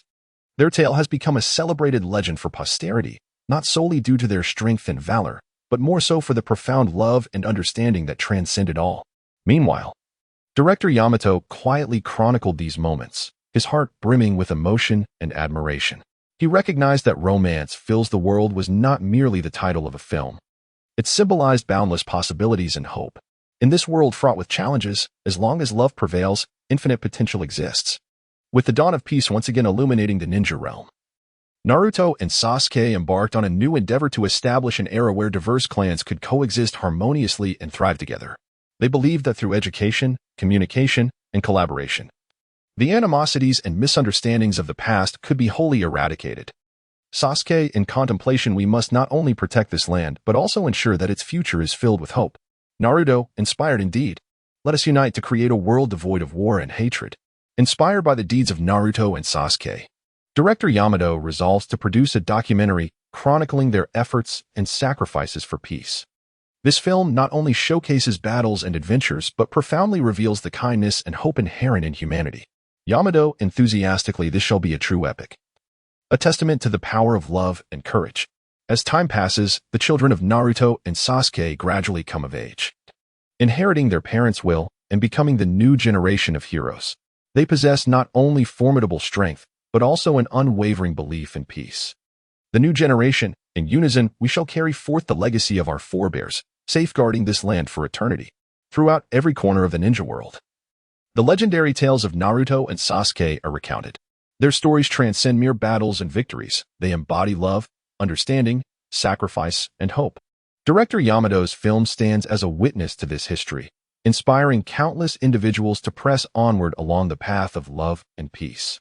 Yamato, reflectively, true romance is not the feigned sentiments of drama, but the steadfast companionship and guardianship found in life. Naruto and Sasuke, you have accomplished this. Thus, Romance in the Air evolves from merely a film title into a faith, a force, and an infinite yearning for a brighter future.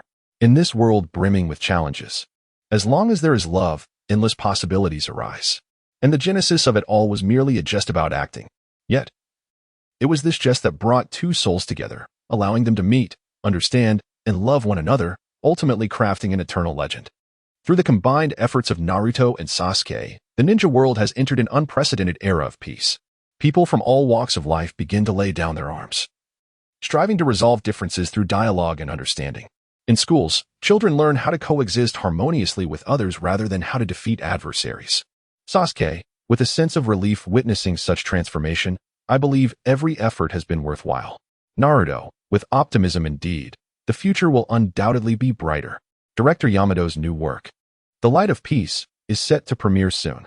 This film not only chronicles the evolution of the ninja world, but also delves into the significance of love and peace within society.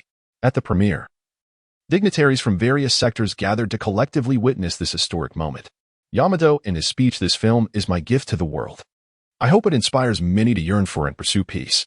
At the film's conclusion, the new generation of heroes pledged to continue their forebears' legacy, vowing to protect this land while disseminating the ideals of love and peace to a wider audience. The new generation, in unison, we shall inherit your will, allowing love and peace to eternally illuminate this land. As time passes, the Romantic Encounters film series has become a classic, not only due to its captivating narrative and profound themes, but also because it conveys the timeless values of love and peace. The tale of Naruto and Sasuke has evolved into a legendary narrative, recounted by countless individuals, inspiring many to aspire toward a brighter future. In every corner of the ninja world, people interpret this legend in their own unique ways. whether through art, literature, or daily life. They strive to embody the ideals of love and peace. The inception of it all was merely a jest about acting. Yet, it was this jest that brought two souls together, allowing them to connect, love, and ultimately forge an everlasting legend. In the days to come, this legend will continue to inspire countless individuals to pursue a more beautiful future. Just as the ninja world gradually steps into an era of peace and prosperity, an unknown force quietly rises, threatening the tranquility of this land. This force originates from a distant alternate realm, possessing unimaginable power and wisdom. Sasuke, alerted, appears that our challenges have only just begun. Naruto, resolute regardless of how formidable our adversaries may be, we shall stand united until the very end. Confronted with an unprecedented crisis, Naruto and Sasuke recognized that they could not face it alone. Thus, they commenced the assembly of a formidable coalition, enlisting the elite from various clans to collectively combat this unknown force. Yamato, supportive, I shall document your valor and sacrifice through my film. On the eve of the decisive battle, the coalition engaged in intense preparations and training. Each individual was making the final arrangements for the impending conflict, aware that this would be a battle that determined their fate. Naruto, inspiring, we do not fight for the sake of battle. We fight to safeguard the peace and tranquility of this land. The day of reckoning arrived, and both sides engaged in a breathtaking contest. In this fierce struggle, Naruto and Sasuke displayed unprecedented strength and synergy, fighting side by side against their formidable foes. Sasuke, with seamless cooperation. Naruto, I entrust your back to me. Naruto, with all his might. Sasuke, together we shall create miracles. After an exhilarating and heart-stopping battle, the allied forces emerged victorious, vanquishing the unknown force entirely. The shinobi world was once again graced with the dawn of peace, as people began to rebuild their homes and collectively embrace a brighter future. Yamato, reflectively, this victory transcends a mere battle. It is a triumph of love and peace, though the story reaches a temporary conclusion. The legend of Naruto and Sasuke is far from over. They will continue to safeguard the tranquility and harmony of this land, while the romantic full of love film series will perpetuate the eternal values of love and peace. In the days to come, this saga will inspire countless individuals to pursue a more splendid future. With the resurgence of peace, the shinobi world has ushered in a new era. Naruto and Sasuke have resolved to lay aside their past conflicts and animosities, dedicating themselves instead to the paramount task of educating and nurturing the next generation of ninjas. Sasuke, earnestly, we must not only impart the skills of combat but also teach them to comprehend others. Naruto, smiling indeed. Only in this manner will our efforts not be in vain. However, peace did not endure for long. A new force began to stir at the fringes of the ninja world, seeking to challenge the existing order and threaten the tranquility of this land. Yamato, worried, it seems we are to embark on yet another battle. In the face of this new challenge, Naruto and Sasuke realized that their combined strength was insufficient. Thus, they once again united the elites of various clans to forge a more formidable coalition. Naruto, inspiring, this time, we shall stand more united than ever, together confronting our adversaries. As the moment of reckoning arrived, the coalition engaged in a fierce confrontation with the enemy. In this battle, each individual showcased their strength and courage, collectively fighting for peace and serenity. Sasuke, with fervor for all the souls of this land, we must achieve victory. Following a breathtaking climactic battle, the allied forces ultimately triumphed. However, this victory came at a staggering cost, with many valiant warriors sacrificing their lives. Naruto, in sorrow we have emerged victorious, yet this has been a brutal war. Although the conflict has concluded, the path to peace remains long and arduous. Both Naruto and Sasuke are acutely aware that they must persist in their efforts to ensure tranquility and prosperity for this land. The romance fills the world film series shall continue to convey the timeless values of love and peace. Yamato, reflecting, this is not merely the title of a film. It embodies our shared beliefs and aspirations. In every corner of the ninja world, the romance fills the world series has become a classic. It transcends being just a tale of combat and adventure. It is an eternal legend of love and peace. In the days to come, this legend will continue to inspire countless individuals to pursue a brighter future. Simultaneously, the stories of Naruto and Sasuke will endure, becoming cherished tales passed down through generations. Chapter 51. Invasion of external enemies. Suddenly, the sky above Konoha village split open, and a number of warriors clad in bizarre attire, wielding extraordinary weapons, emerged. They claimed to hail from the Dragon Ball realm, seeking to conquer this land. In an instant, the village of the Hokage found itself engulfed in an unprecedented crisis. Naruto, the youthful leader of the village, rallied his fellow ninjas to confront the warriors from the Dragon Ball world in a fierce battle. However, the adversaries proved immensely powerful, equipped with various incredible artifacts, and Naruto soon found himself at a disadvantage. Sasuke, Naruto's close friend and comrade, was equally unwilling to yield. With a razor-sharp Kusanagi sword in hand, he sought to secure a moment's respite for Naruto. However, the warriors from the Dragon Ball realm, in perfect synchrony, quickly cornered Sasuke as well. Observing this dire predicament, the ninjas of the Hidden Leaf Village sprang into action, attempting to rescue Naruto and Sasuke. Yet, the formidable strength of the Dragon Ball fighters proved insurmountable, and even their united efforts yielded no progress. At that moment, Naruto suddenly recalled an ancient legend that his father, the fourth Hokage, Minato Namikaze, had once mentioned. In a distant past, 7 mysterious Dragon Balls were scattered across the world, and anyone who could gather them all would be granted a wish. Perhaps this was the key to saving the Hidden Leaf Village. Thus, Naruto, Sasuke, and a host of ninjas embarked on a quest to locate the Dragon Balls. Their first destination was a mystical forest inhabited by an ancient divine beast, the White Bird, said to possess knowledge of the Dragon Ball's whereabouts. After enduring a grueling battle of strength and wits, they finally earned the trust of the White Bird, which revealed the location of the first Dragon Ball, a palace concealed among the clouds. The Cloud Palace towered high, shrouded in mist, resembling a celestial realm. However, it was guarded by a powerful protector, Ryoku, wielding a formidable Thunder God sword. In the face of Ryoku's challenge, Sasuke stepped forward, engaging in an intense clash with the Thunder God, sword using his Kusanagi. After a fierce battle, Sasuke ultimately triumphed over Ryoku, seizing the first Dragon Ball.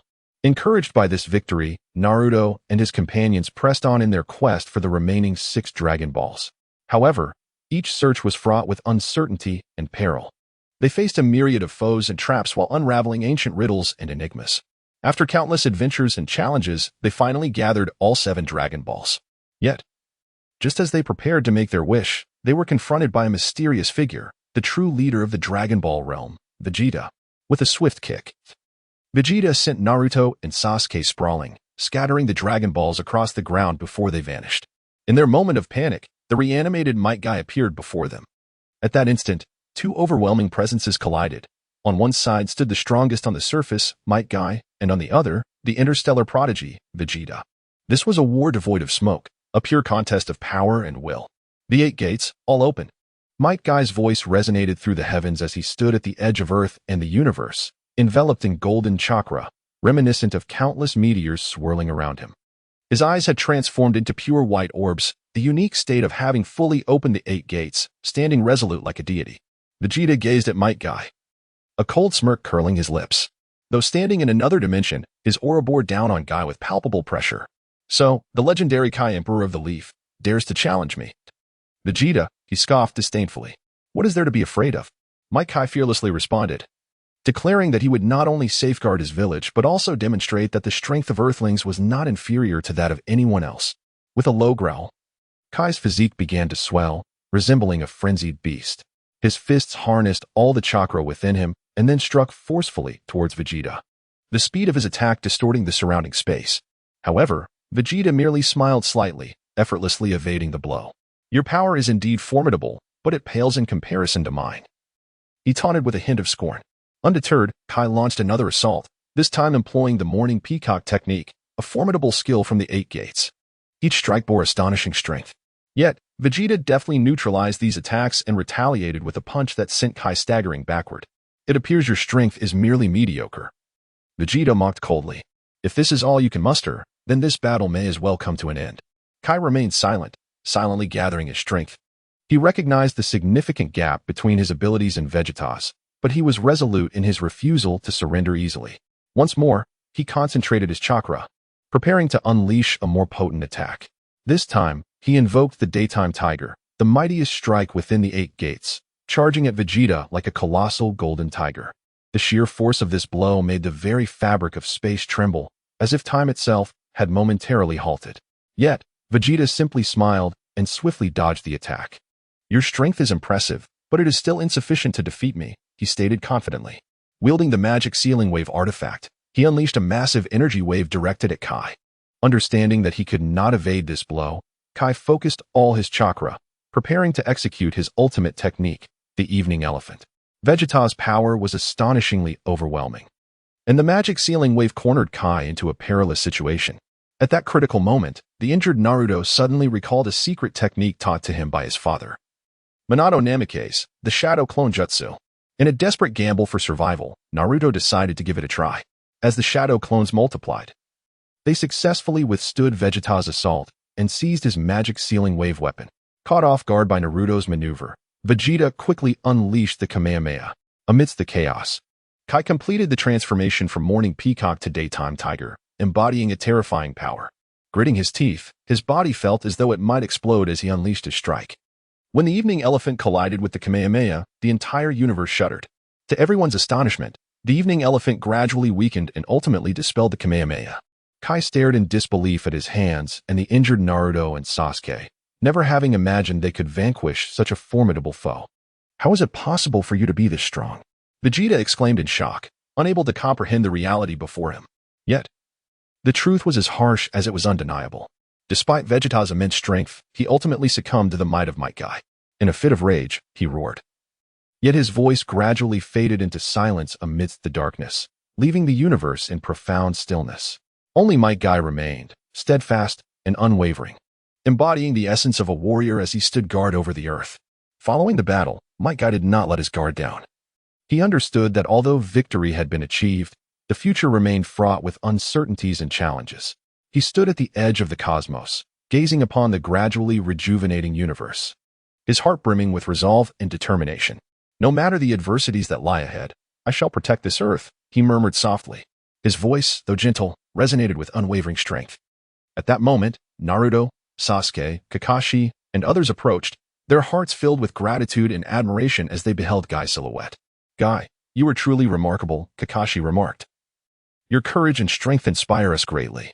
"Thank you," Guy replied with a smile. "We are comrades, brothers in arms.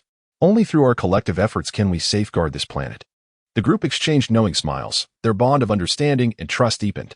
They were aware that the path ahead would be long. Returning to Earth, they resumed their lives as ninjas, yet they did not succumb to complacency or arrogance.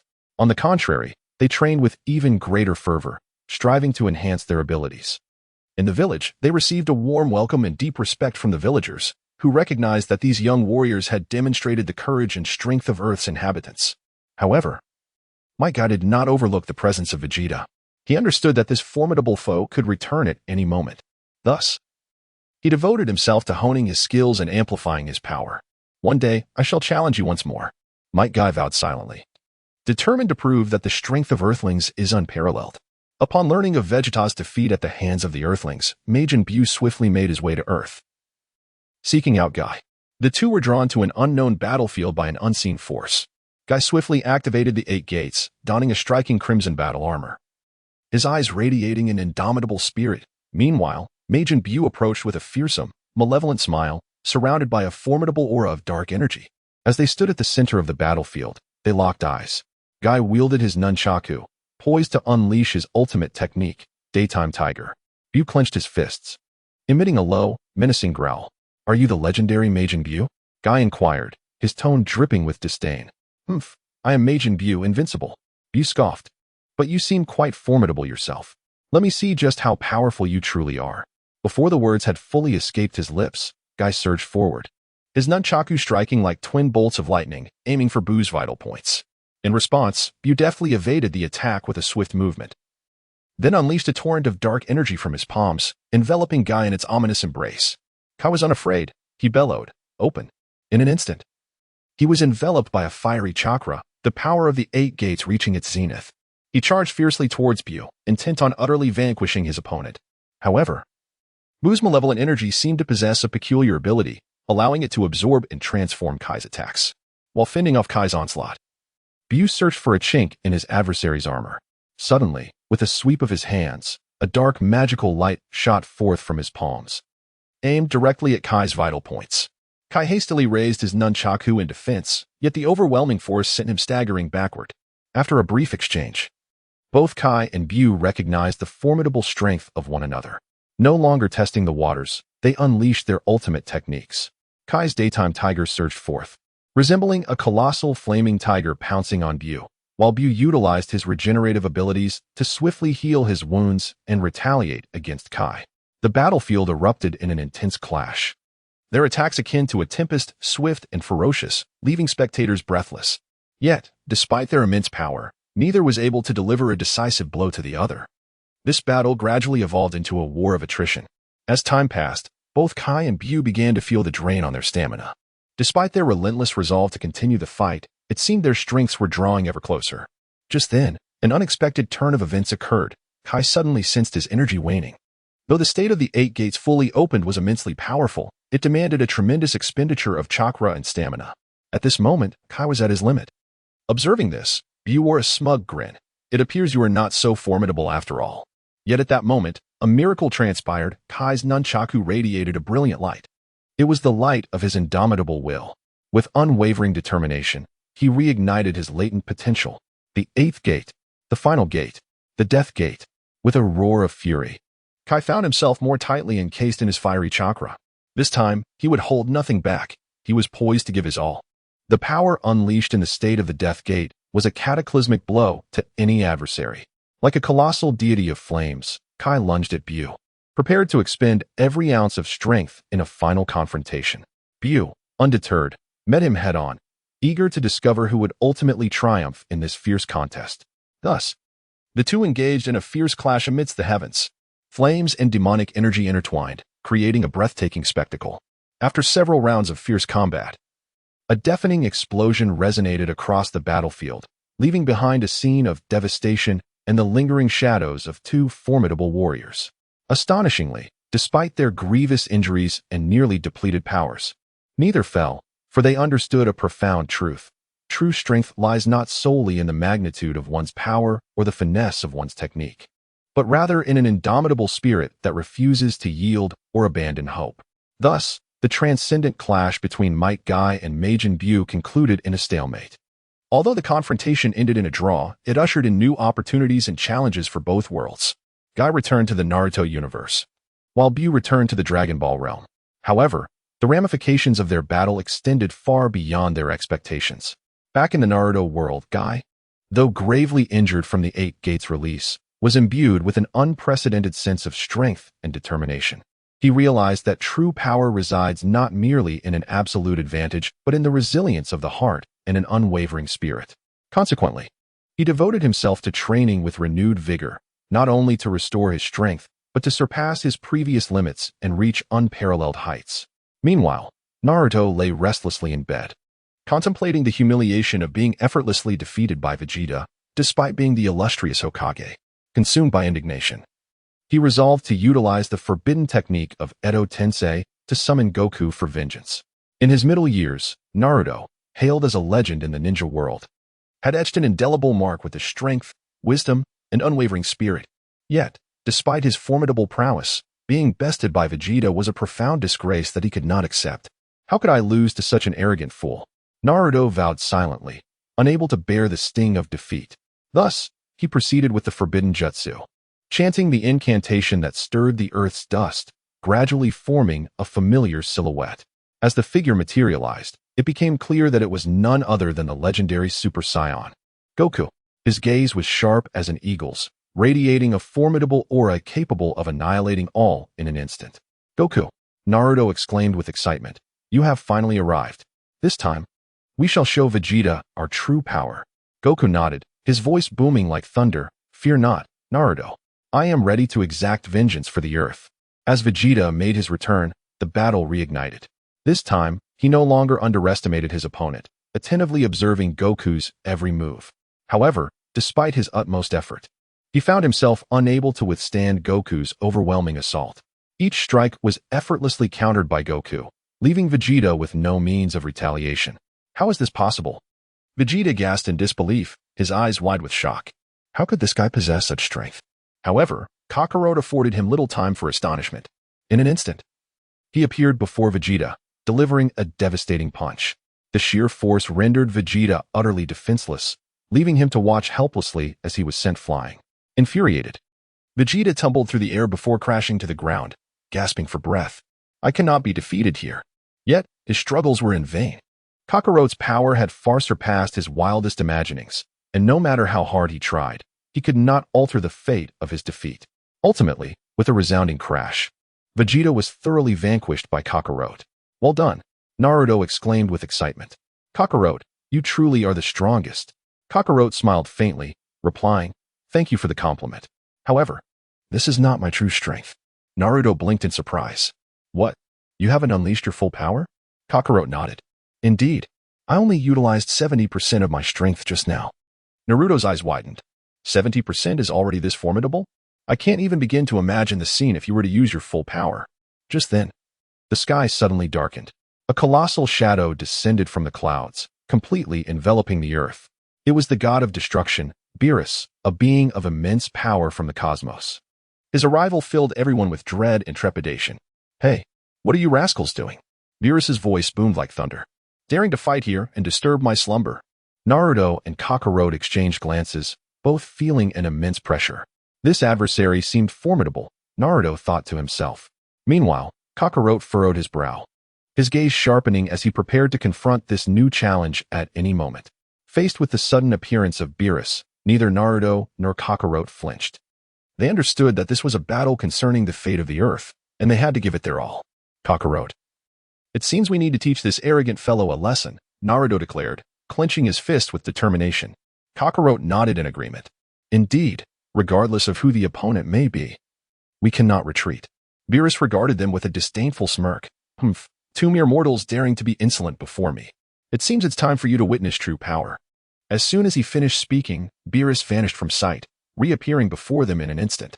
With a mere flick of his finger, a terrifying wave of energy surged forth, causing the very fabric of space around them to tremble. This is destructive energy. Both Naruto and Kakarot recognized the source of this power. They understood that this was the horrific strength possessed by Beerus, the god of destruction. Yet, in the face of this might, they did not waver. Kakarot took a deep breath, radiating a brilliant light. This was the aura unique to Super Saiyans, a symbol of his power. "Come on, Beerus. Show me just how strong you are." With a fierce roar, Kakarot transformed into a bolt of lightning, charging toward Beerus. Naruto, unwilling to lag behind, formed hand seals and summoned formidable summoning beasts alongside his ninjutsu. Though he was acutely aware that his power might be trivial in the face of Beerus, he resolved to give his all in this battle. The clash erupted once more, and this time, Beerus's might was even more terrifying. Each of his strikes resonated with earth-shattering sounds, as if he intended to obliterate the very planet itself. Yet, Kakarot and Naruto, fueled by indomitable will and immense strength, stood their ground. Though their bodies bore the marks of battle, their gazes remained resolute. They understood that this was a conflict they could not afford to lose. Vanquishing Beerus was essential to safeguarding their home and loved ones. One fateful night, Kakarot seized upon a momentary lapse in Beerus's defense. In a flash, he appeared behind Beerus, delivering a devastating blow that left even the god of destruction stunned and pained. However, just then, a sudden voice interrupted the rhythm. "Stop." A gentle yet firm voice echoed. It was the angel Whis. She descended onto the battlefield, halting the imminent destruction, explaining that Lord Beerus was merely irritated and did not genuinely wish to annihilate Earth. Upon hearing Whis's words, Beerus calmed himself and retracted his destructive energy, conceding, "All right, Whis. You were right. I acted impulsively." The battle subsided for the moment, yet the crisis lingered, for many unknown challenges awaited them. As Beerus's demeanor softened, the atmosphere on the battlefield gradually eased. Though weary, Naruto and Kakarot were filled with hope, knowing that as long as they stood together, they could face any adversary with confidence. "Thank you, Whis," Kakarot expressed gratefully, recognizing that without her timely intervention, this confrontation could have led to irreparable disaster for Earth. Whis smiled and shook her head. "It was my duty. However, you must also understand that the true challenges have only just begun." Naruto and Kakarot exchanged glances, finding resolve and determination reflected in each other's eyes. They realized the road ahead was long, fraught with many unknown trials. Nonetheless, they vowed to confront each challenge together, fighting side by side until the end. "Then we shall take our leave," Whis nodded to them before vanishing into a beam of light. Beerus prepared to depart as well, leaving them with a parting remark. "Remember, you are not invincible. There are many formidable beings in this world." Naruto and Kakarot acknowledged his words, promising to keep them in mind. Though they recognized the journey ahead would be arduous, their hearts brimmed with confidence and courage. for they knew that as long as they stood united, they could overcome any foe and protect their beautiful Earth. As time passed, the planet gradually returned to peace, and Naruto and Kakarot emerged as the heroes spoken of by the people. Although they no longer engaged in battles as frequently as before, they would always be the first to appear in times of danger, safeguarding this beautiful homeland. Their names have become legends and ideals in the hearts of countless individuals, inspiring many to strive for justice and peace. Chapter 52. In this divided world of ours on that day. While Hashirama and Tobirama rejoiced in the peace of the land of fire, Uchiha Kagami conspired with the Tsutsuki clan, intending to overthrow the land of fire. However, Tobirama discovered the scheme and swiftly eliminated Kagami. Consequently, Uchiha Obito mistakenly perceived this as a provocation from Tobirama against the Uchiha clan, leading to a complete rift with the land of fire. In a fit of rage, Obito allied with Tsutsuki Kagaya and launched a full-scale assault on the land of fire. Ultimately, Hashirama unleashed the most formidable ninjutsu, unifying the world and ushering in an era of enduring peace. In ancient times, the earth was fractured into numerous nations, among which the three most powerful kingdoms were fire, demon, and god, forming a triad of influence. Each ruled their realm, and in those tumultuous days, a true hero emerged, achieving fame through battle and unifying the ninja world. On the borders of the land of fire, a young general stood atop the city walls, his gaze piercing as he surveyed the ominous black mist in the distance. Clad in iron armor and wielding a long spear, his demeanor was resolute. His name was Shinja Hashirama, one of the guardians of the land of fire. General Hashirama. A soldier rushed in, urgency in his voice. A vast number of demons are approaching the border. Their numbers are overwhelming. I am aware, Hashirama replied coldly, preparing for battle. As night fell, the dense black mist drew nearer. At that moment, a towering figure emerged from the fog, clad in black armor and wielding a long blade, his expression austere. His name was Uchiha Obito, the strongest warrior of the Demon Kingdom. Hashirama, we meet again, Obito stated icily. Indeed, Uchiha Obito, each encounter brings forth a fierce battle. Hashirama responded, gripping his spear with unwavering courage. Both were protectors of their respective nations, yet the animosity between them ran deeper than any conflict. A millennium ago, their clans had clashed in a fierce struggle for supremacy, resulting in mutual devastation. From that moment on, they became eternal rivals. Today, I shall defeat you, Obito declared coldly. Bring it on, Hashirama replied without flinching. The battle commenced swiftly. The two were evenly matched, their spear and sword clashing in the air, producing a cacophony of metallic resonance. Each attack was infused with formidable power, and every defense was laden with resolve. Their confrontation was as fierce and awe-inspiring as a tempestuous storm raging across the heavens. Yet, at that moment, a colossal shadow descended from the sky, enveloping the battlefield in darkness. It was Kagaya Tsutsuki, an entity from the divine realm. Draped in a black robe and adorned with a golden crown, her eyes shimmered with enigmatic light. Her arrival instilled terror in the hearts of all present. Humph! You insignificant ants dare to oppose me? Kagaya coldly proclaimed. Prepare to become my offerings. The emergence of Kagaya Otsutsuki plunged the earth into an unprecedented crisis. Her power was immensely formidable, capable of effortlessly annihilating entire nations. The existing tensions among countries intensified sharply during this dire time. However, at the brink of life and death, the land of fire and the land of demons resolved to unite against this common foe. Despite their deep-seated animosity, Hashirama Senju and Madara Uchiha set aside their grievances to confront the threat together. They understood that only through unity could they hope to withstand the terrifying force of Kagaya Otsutsuki. Consequently, the two momentarily laid aside their hatred to engage in battle against Kagaya. Yet, even so, they remained no match for her, as the power of the divine was overwhelmingly potent and fearsome. Just as despair enveloped all, a mysterious figure appeared, clad in white robes and wielding a long sword. With a cloak obscuring his visage save for a pair of piercing eyes, he was none other than the legendary sword master Tobirama. Kagaya Otsutsuki, is it?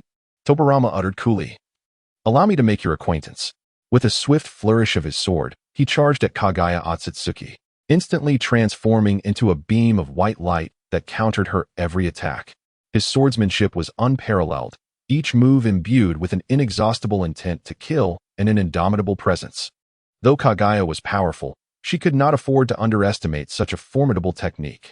The battle between them was extraordinarily intense, causing the heavens to change hue and the mountains to quake. Yet, at that moment, an unforeseen occurrence transpired, Tobirama suddenly vanished. Like a wraith, he dissipated from the battlefield, leaving behind only an afterimage and a chilling laughter. Ha ha ha, Kagaya Otsutsuki, your adversary is not merely me. Tobirama's laughter echoed ominously across the battlefield. Just then, a tremendous power descended from the heavens, enveloping the entire arena in a radiant light. This was the aid from the beast realm. The spirit beasts had arrived. Armed with divine artifacts and clad in battle armor, they appeared on the battlefield, poised to engage Kagaya Otsutsuki in a decisive conflict.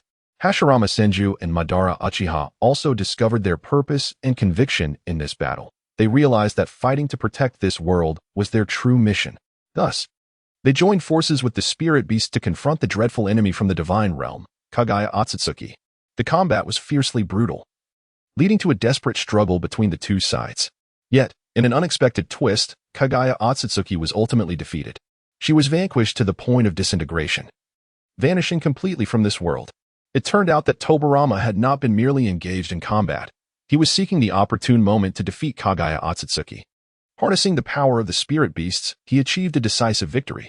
This battle finally came to a close, heralding the dawn of a new era, an era of peace and hope. The downfall of Kagaya Otsutsuki alleviated the tense relations between the two nations. People began to rebuild their homes, and the conflicts between countries gradually subsided. The Senju clan and the Uchiha clan have come to a renewed understanding of one another. Although the enmity of the past cannot be entirely erased, they have at least learned the art of coexisting peacefully. On the borders of the Land of Fire, Hashirama stands atop the city walls, gazing at the gradually calming sky in the distance, a profound and ineffable emotion swelling within him. He is acutely aware that, although the war has concluded, the challenges of the future are far from over. However, with the assistance of Uchiha Madara and the Sword Master Tobirama, he harbors hope that the future will shine brighter. General Hashirama, what shall we do next? A soldier inquired. We must continue to safeguard this land and prevent any new threats from emerging, Hashirama replied resolutely. Simultaneously, we must strive to develop our nation, ensuring that our people enjoy a better life. Under Hashirama's leadership, the Land of Fire gradually regained its former prosperity. The people rebuilt their homes ravaged by war and embarked on a new chapter of life.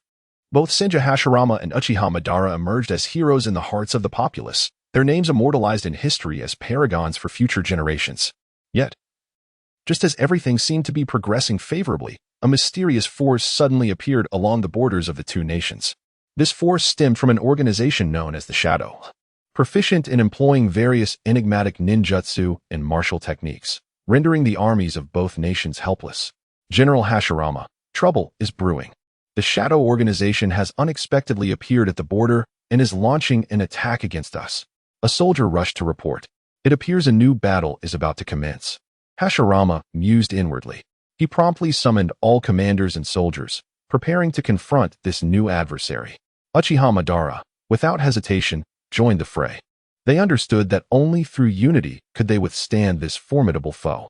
Thus, the two once more joined forces to confront the Shadow organization. The battle was extraordinarily fierce, with both sides locked in a desperate struggle. At that moment, an unforeseen revelation emerged. The leader of the Shadow organization was, in fact, a lingering consciousness of the Tsutsuki clan. It was revealed that Kagaya Tsutsuki had left behind a fragment of her consciousness hidden within the Shadow organization, poised for a resurgence. Through the combined might of Senju Hashirama, Sword Master Tobirama, and Uchiha Madara, the remnant consciousness of Kagaya Tsutsuki was ultimately obliterated. This battle has finally reached its conclusion. This also signifies the dawn of a new era, one filled with uncertainties and challenges. In this era, the two nations will face even more trials and crises. But with the guardianship of Senju Hashirama and Uchiha Madara, the people believe the future will undoubtedly be brighter. The annihilation of Kagaya Tsutsuki's lingering consciousness heralds the beginning of a new age. In this epic, although various challenges and trials still exist between the two nations, the hearts of the people are brimming with hope and confidence. Senju Hashirama and Uchiha Madara have become the heroes of the populace, their names etched in the annals of history as models for future generations. Under the leadership of Senju Hashirama, the Land of Fire continues to thrive. He implemented a series of policies to encourage agricultural development and elevate the living standards of the people. Simultaneously, he fortified the defenses along the border to thwart any potential threats. Under his governance, the Land of Fire flourished into a formidable nation, drawing countless admirers and aspirants. In contrast, Uchiha Madara chose a divergent path. Aware of the transgressions committed by his lineage, he diligently honed his martial skills and techniques, seeking to atone for past misdeeds. He journeyed across various nations, mastering an array of martial arts and ninjutsu, ultimately becoming a figure of immense power. With his strength, he safeguarded every soul in need, emerging as a guardian in the hearts of the people. As time progressed, the relationship between Senju Hashirama and Uchiha Madara underwent a profound transformation. No longer adversaries, they evolved into friends and comrades, having faced innumerable challenges and trials together, fostering a deepening bond of understanding and trust. They recognized that only through unity could they confront the impending challenges and crises. Yet, in this new era, countless uncertainties and trials awaited them.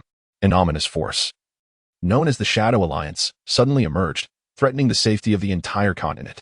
Comprising various malevolent factions, this organization wielded formidable power and harbored sinister ambitions, plotting to annihilate all nations and establish a dark empire of their own. Faced with this formidable adversary, Senju Hashirama and Uchiha Madara joined forces once more to confront the impending threat. They understood that this was a battle for survival, requiring their utmost dedication to secure victory. Thus, the two launched a comprehensive assault against the Shadow Alliance. After a fierce confrontation, they ultimately triumphed, vanquishing the Shadow Alliance and safeguarding the entire continent. This battle once again reaffirmed the boundless power of unity. Under the leadership of Senju Hashirama and Uchiha Madara, the two nations grew increasingly united and robust. Together, they braved future challenges and crises, looking forward to a brighter tomorrow. With the downfall of the Shadow Alliance, both nations entered an unprecedented era of peace. The names of Senju Hashirama and Uchiha Madara shone like brilliant stars, illuminating the land and becoming legendary tales for posterity. Through their actions, they not only demonstrated the significance of strength and wisdom, but also imparted the essence of unity and sacrifice. In his later years, Senju Hashirama began to cultivate successors, hoping to pass on the mission of safeguarding this land to the next generation. He selected several promising young leaders, imparting to them the arts of warfare and governance, while emphasizing the philosophy of benevolence, aspiring for them to lead the people towards prosperity in the days to come. Conversely, Uchiha Madara embarked on a different journey.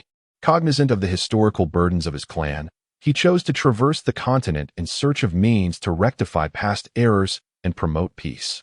He delved into the study of various martial techniques and spells, even exploring the ancient legends of the Stone of Peace, hoping to unearth a force capable of eradicating hatred and fostering harmony. During Madara's odyssey, he encountered many like-minded allies, including ninjas, swordsmen, and individuals with extraordinary abilities from diverse lands. They have collectively endured countless adventures and challenges, gradually forming a formidable team known as the Peacekeepers. This group traverses nations, disseminating the ideals of peace and aiding in the resolution of conflicts, becoming a beacon of hope in the hearts of the populace. As time flows on, although Senju Hashirama and Uchiha Madara have chosen divergent paths, their spirits and philosophies run parallel like two harmonious rivers, nurturing every living being on this land. Their saga has been woven into ballads, resonating through the ages, inspiring future generations to pursue peace, justice, and courage. On a balmy spring day, Hashirama and Madara reunite at the border of the Land of Fire. The two legendary figures stand together, gazing at the vibrant expanse before them, their hearts brimming with boundless aspirations for the future.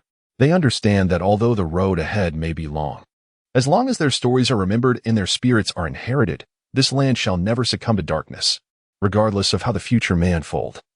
We leave behind not merely memories of battle, Hashirama softly declares, but a profound yearning and pursuit of peace.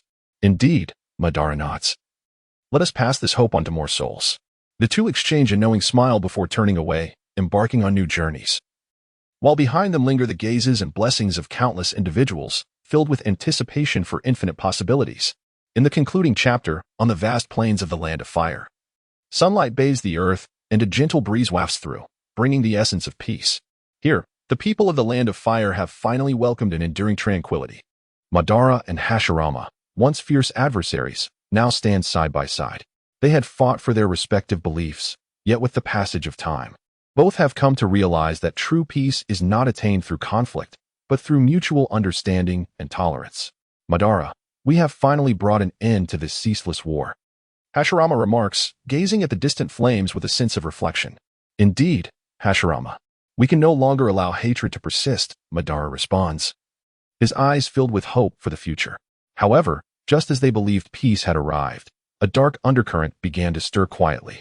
Uchiha Kagami, a previously overlooked figure, now draws attention as he secretly colludes with the Otsutsuki clan, scheming to overthrow the Land of Fire and fulfill his own ambitions. Yet, his conspiracy is inadvertently uncovered by Tobirama. Tobirama, what have you discovered? Hashirama queries upon noticing Tobirama's grave demeanor. I have found evidence of Uchiha Kagami's collusion with the Otsutsuki clan. Tobirama trembles as he replies, fully aware of the ramifications this revelation entails. However, before they can take action, Uchiha Kagami is swiftly eliminated by Tobirama. Yet, this act incites the wrath of the Uchiha clan. Tobirama, why have you slain our kin? Madara bellows in fury. I did it to prevent a greater catastrophe, Tobirama stammers. Tobirama explained, yet his words failed to quell the fury of the Uchiha clan. Uchiha Madara mistakenly interpreted this as a provocation from Senju Tobirama, and in his wrath, he resolved to sever ties with the Land of Fire entirely. In secret, he conspired with Kagaya's descendant, Kagaya Otsutsuki, to orchestrate a full-scale assault on the Land of Fire. Madara, your actions will only breed greater hatred and suffering. Hashirama attempted to dissuade him, but to no avail. Hashirama, you do not comprehend. This is for our future, Madara coldly retorted. The flames of war were reignited, plunging the entire Land of Fire into chaos and panic. However, amidst this conflict, people gradually came to realize that their true enemy was not one another, but rather the forces intent on undermining peace. As the war reached its zenith, Senju Hashirama resolved to unleash his most formidable jutsu, would release True Thousand's Hands.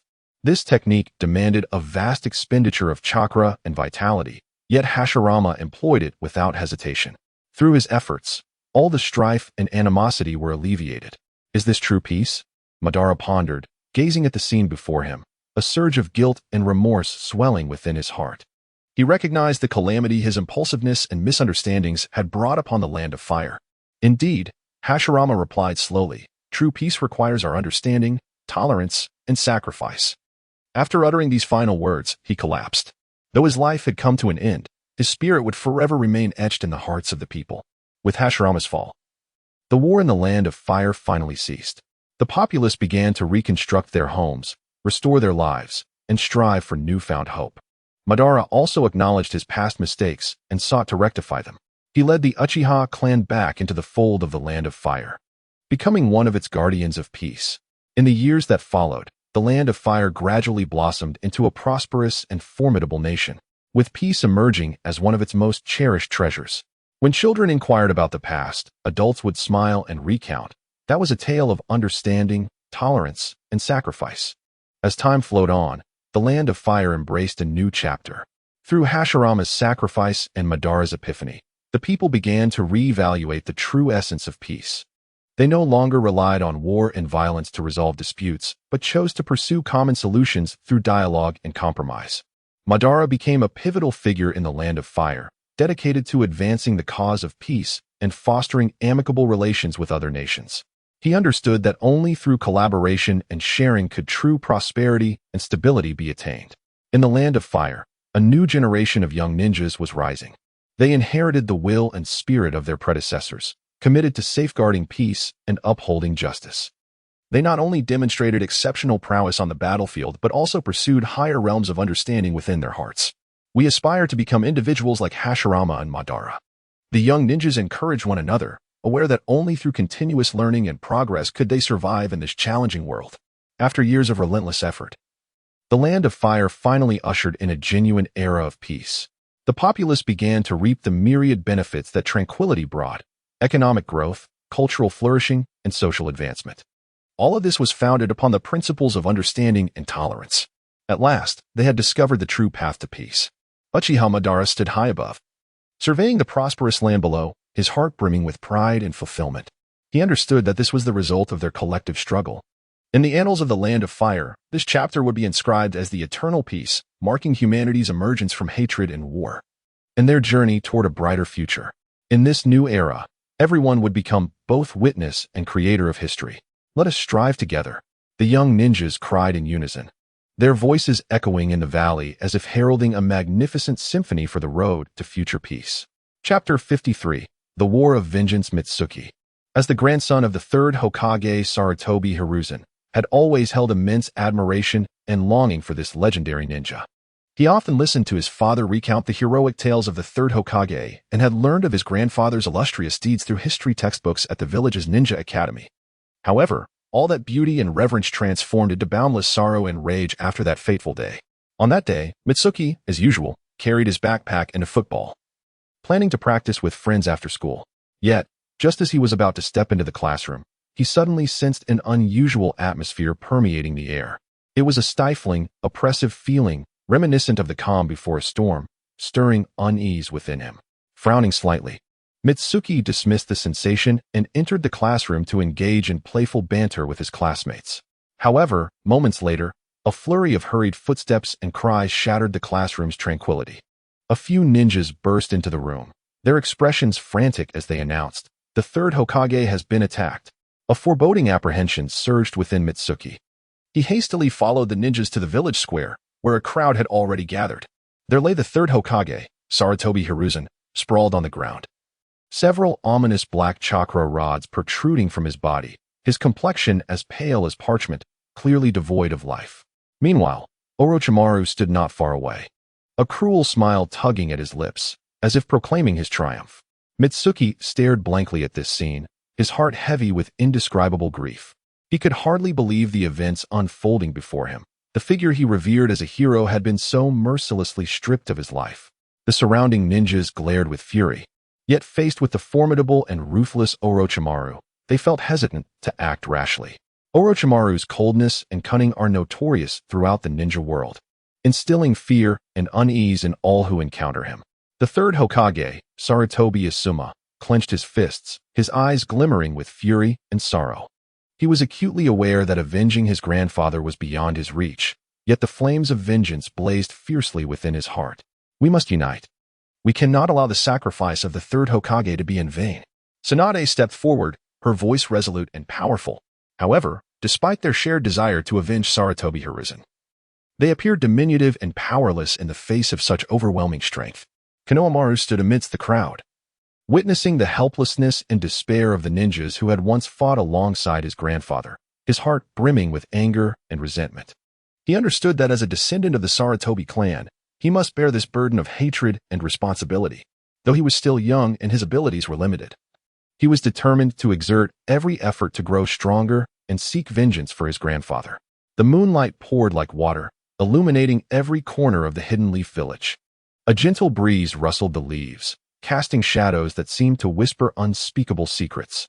Deep within Konohamaru lay a monumental secret regarding the third Hokage's forbidden jutsu, the impure world reincarnation. "Grandfather," he murmured softly, his eyes reflecting boundless longing and anguish. One fateful day, the heartless traitor Orochimaru, the very murderer of his grandfather, unleashed his undead army upon the Hidden Leaf village once more. In a bid to protect their home, all the ninjas rallied against Orochimaru.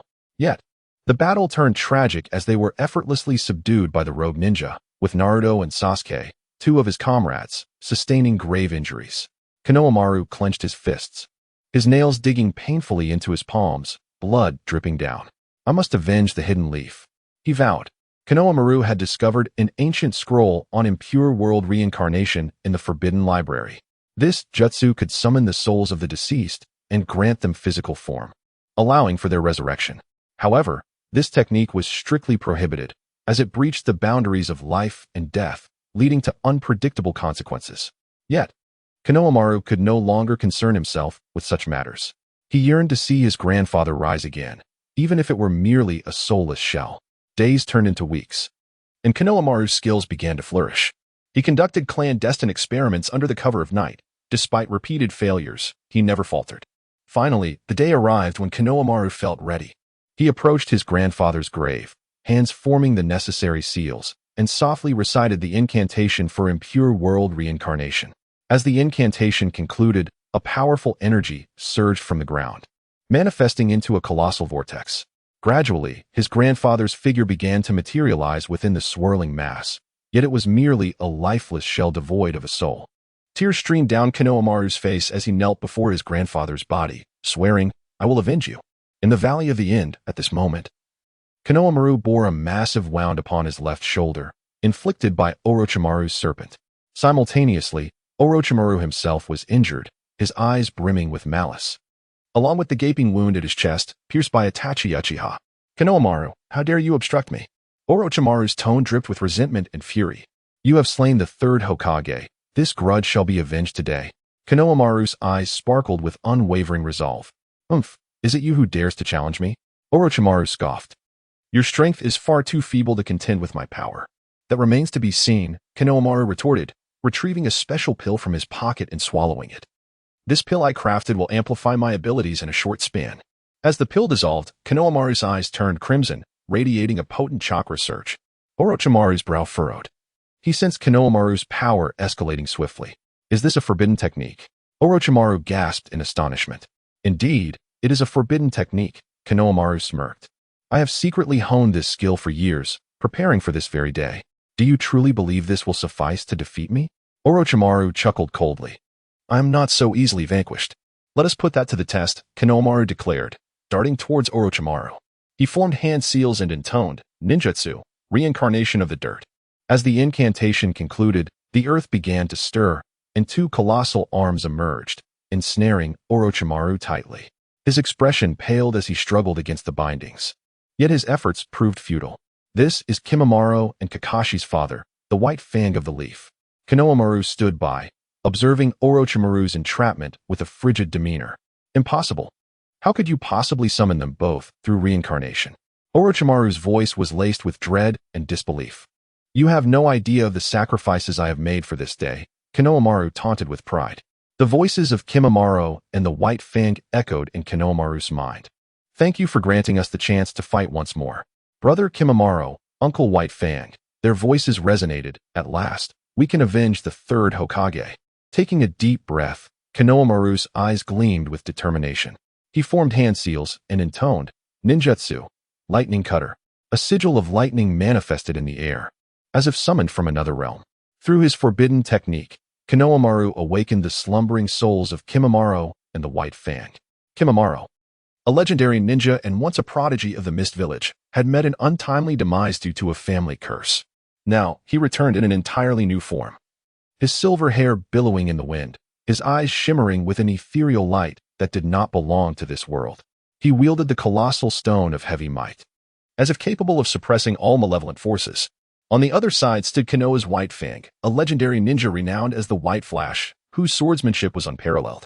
Clad in a form-fitting white attire and brandishing an exceptionally sharp blade, he moved with the swiftness and lethality of a lightning strike.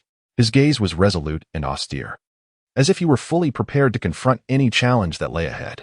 At this moment, Orochimaru hovered in the sky, a peculiar smile adorning his face, as if he were savoring the impending drama.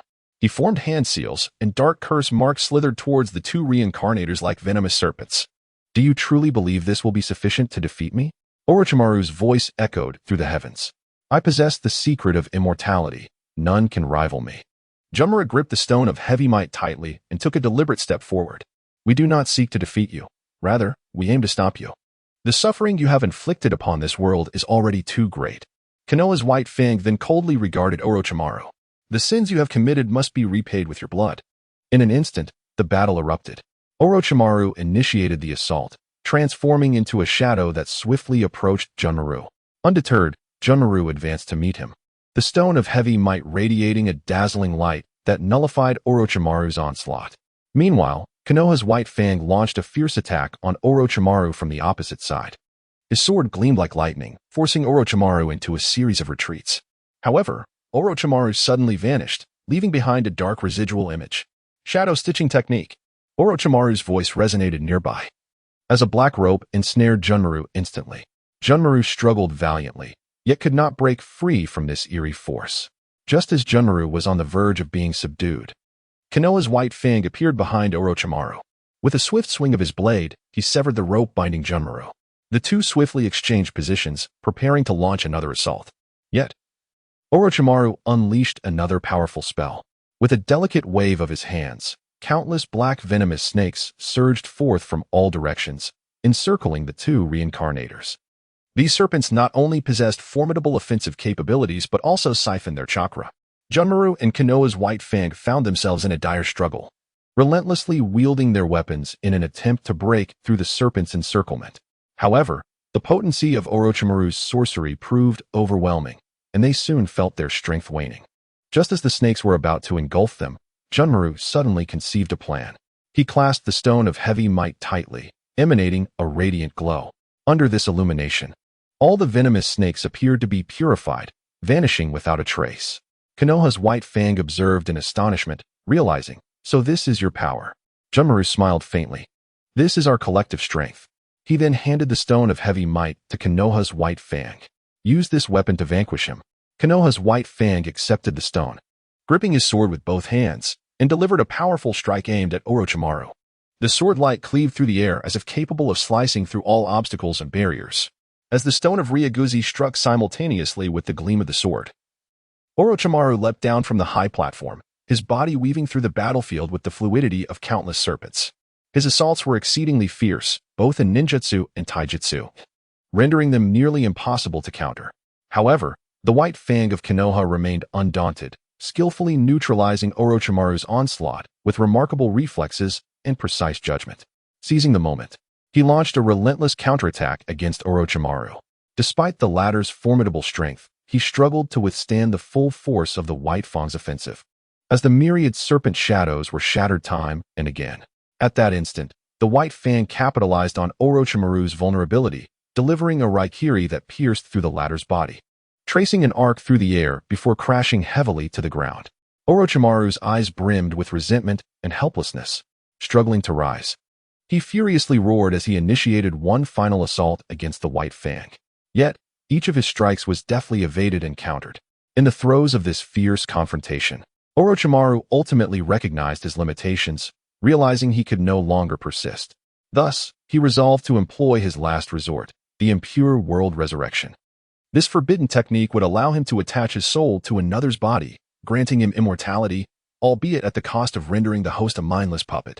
However, just as Orochimaru prepared to invoke the impure world resurrection, the White Fang discerned his intentions and swiftly executed the Flying Thunder God technique. Piercing through both his body and soul, the battle finally reached its conclusion. Although victorious, they had paid an immense price. As both legendary ninjas collapsed, the sky fell into silence, leaving only the fallen figures of Kimimaro and the White Fang. Yet, their sacrifices were not in vain.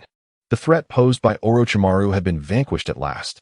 The villagers, witnessing the bodies of the two legendary ninjas, could not help but shed tears of sorrow. Nevertheless, they understood that this was the price paid for a greater peace.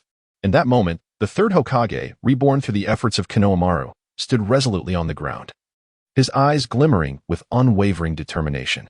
He understood well that although this battle had concluded, the road ahead remained long. Konoha must grow stronger to face the myriad challenges that may arise in the future. "We must remember this battle," the third Hokage intoned solemnly, "and honor the sacrifices of Kimimaro and the White Fang. Their spirits will forever inspire us to persevere." Kimimaro and the White Fang rose from the ground, gazing upon the lifeless Orochimaru. A flicker of sorrow and regret passed through their eyes. "Thank you," Konohamaru whispered. "Thank you for avenging the village." A glimmer of tears welled in Konohamaru's eyes as he expressed his gratitude. As Kimimaro and the White Fang gradually dissipated into the air, Konohamaru knelt on the ground, weeping profusely.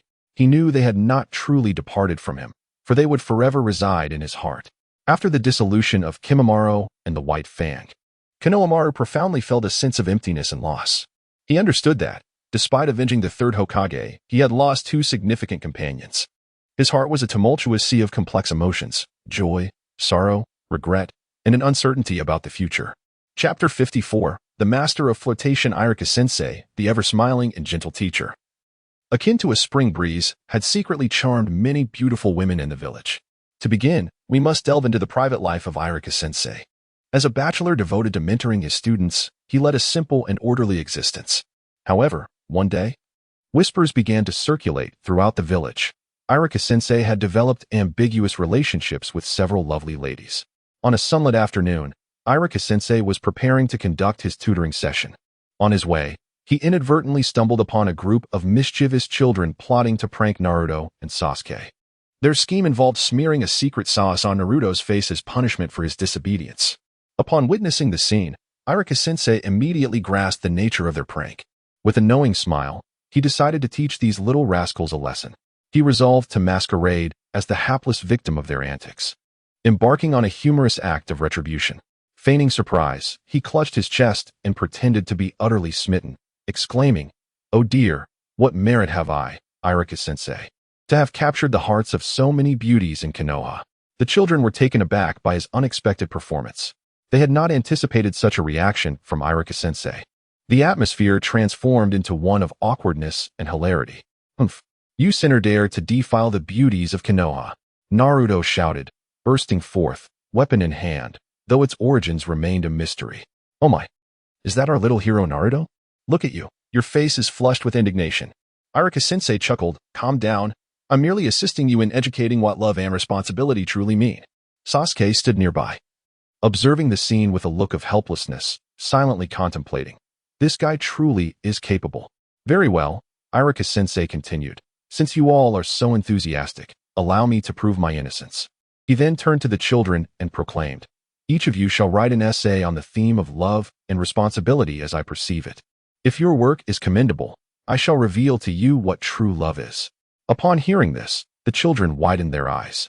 Although they were somewhat perplexed by the concept of genuine love, they resolved to accept the challenge in order to unmask Irika-sensei as deception.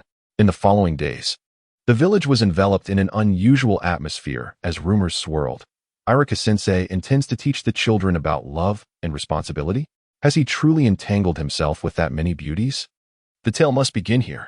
One day, under the radiant sun and the vibrant spring air, Irika was leisurely strolling home when he was suddenly collided by a hasty figure.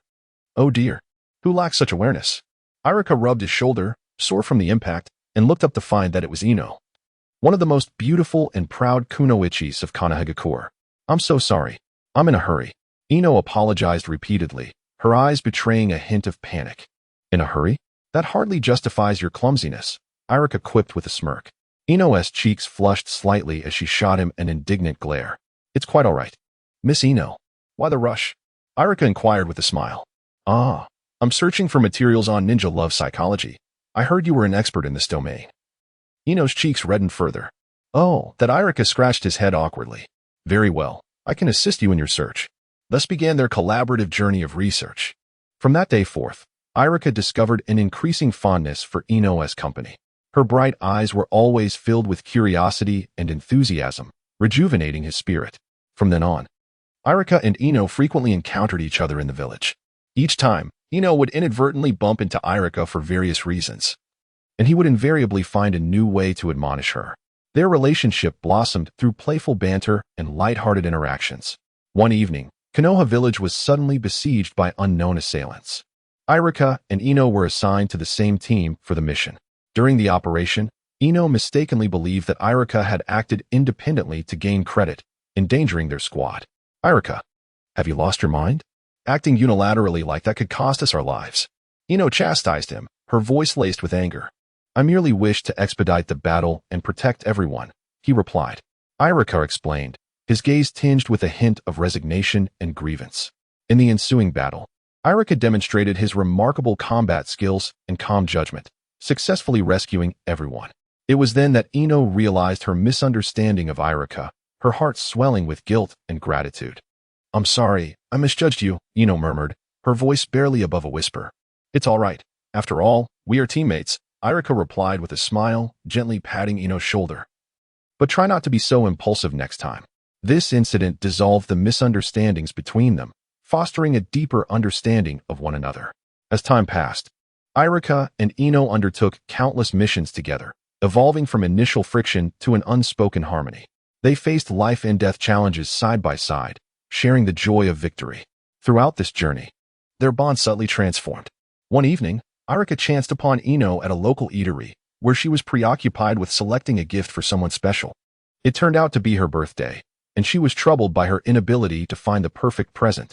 Inspired, Irika decided to craft a unique gift for Ino, a scrapbook chronicling their shared moments. When Ino received this heartfelt token, her eyes glistened with tears. "Thank you. This is the most special gift I've ever received," she said, her voice quivering with emotion. On a moonlit night, Irika led Ino to a tranquil forest, producing a ring he had prepared in advance. With heartfelt sincerity, he confessed, "Ino, I have liked you for a long time. I hope you'll give me the chance to walk this path together." Looking into the eyes of the man who had poured his heart into her, Ino felt a surge of emotion and happiness.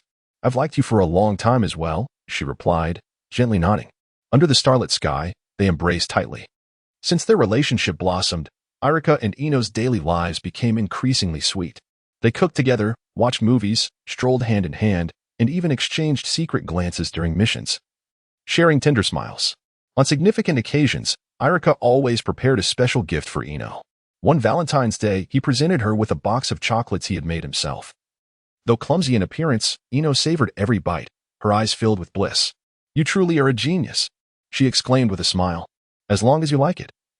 "That's what matters," Irika responded, beaming with satisfaction. From that day forth, Irika found himself increasingly drawn to Ino's company. Her bright, curious eyes filled him with a youthful vitality. After numerous shared experiences, their relationship quietly evolved. They began to stroll under the moonlight, sharing dreams and secrets.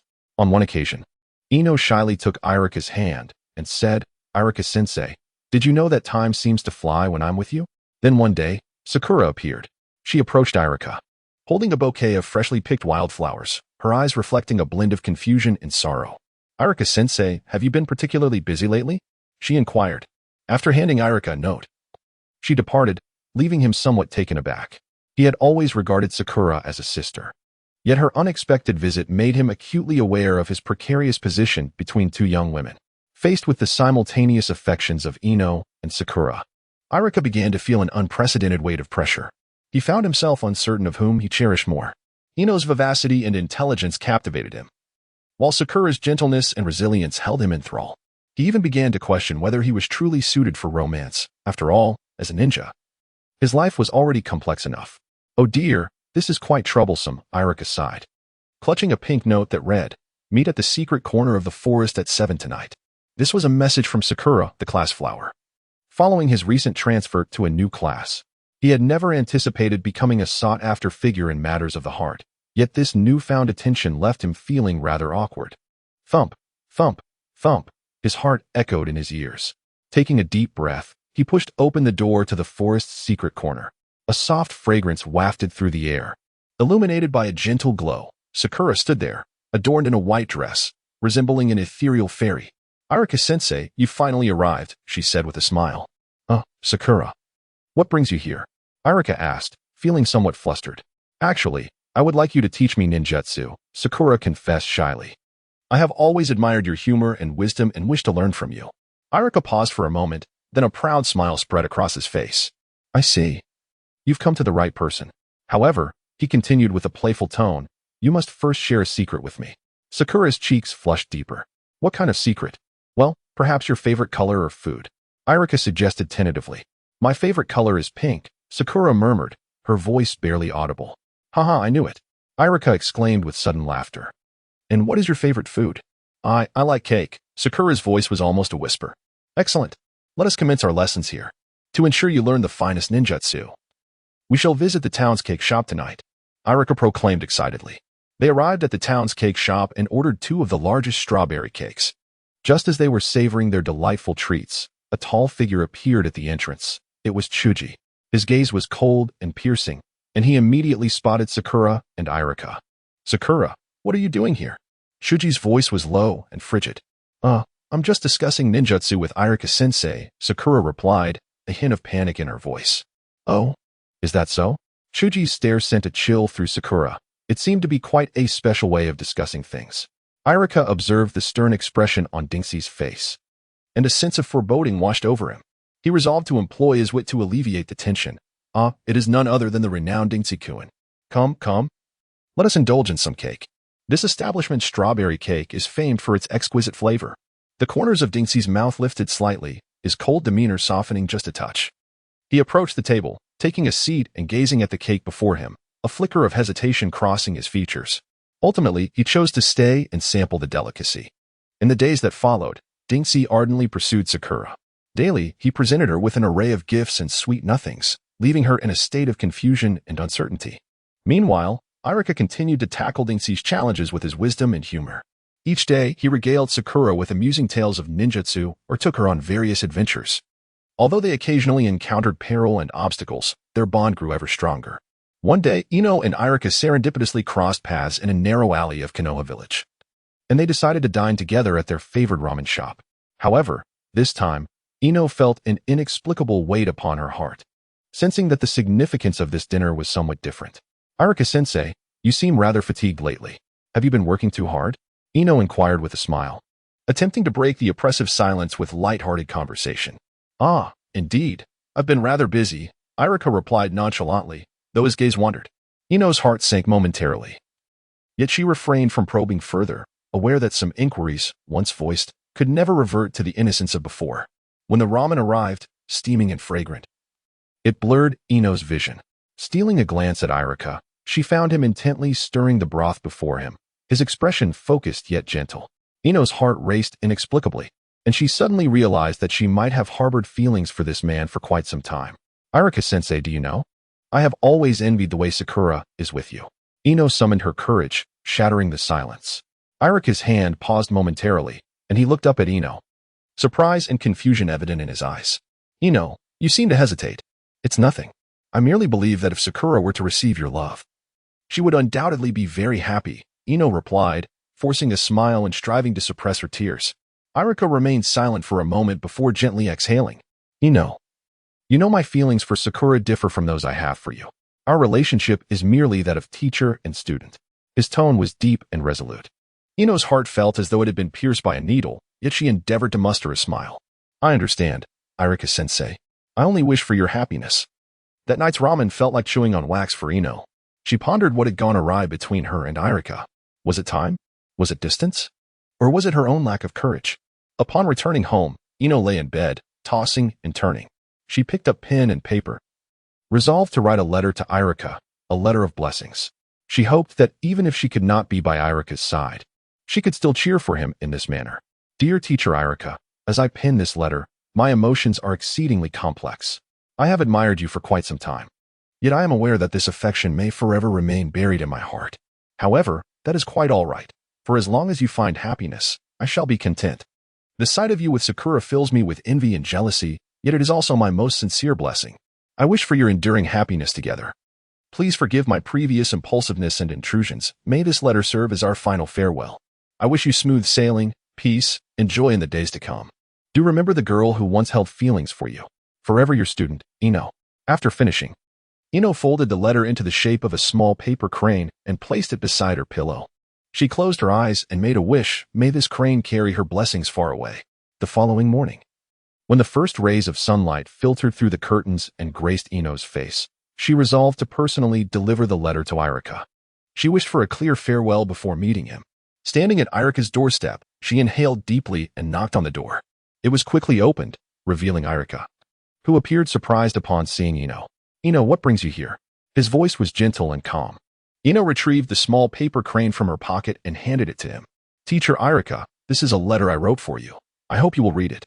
Irika accepted the crane, a flicker of complex emotion passing through his eyes. He did not open it immediately. Instead, he scrutinized Ino for a moment. All right, I will read it, he said softly. As Ino watched him close the door, a whirlwind of emotion surged within her. She understood that this parting might indeed be forever. Yet, she also realized she had no regrets, for she had bravely expressed her feelings. In the days that followed, Ino remained hidden at home, fearful of encountering Irika and witnessing the complexity and helplessness in his expression. Yet, she also yearned for the hope that her letter might provide him with a modicum of comfort or provoke reflection. Finally, one day, unable to suppress her curiosity, she opened her computer to go online and discovered a message from Irika.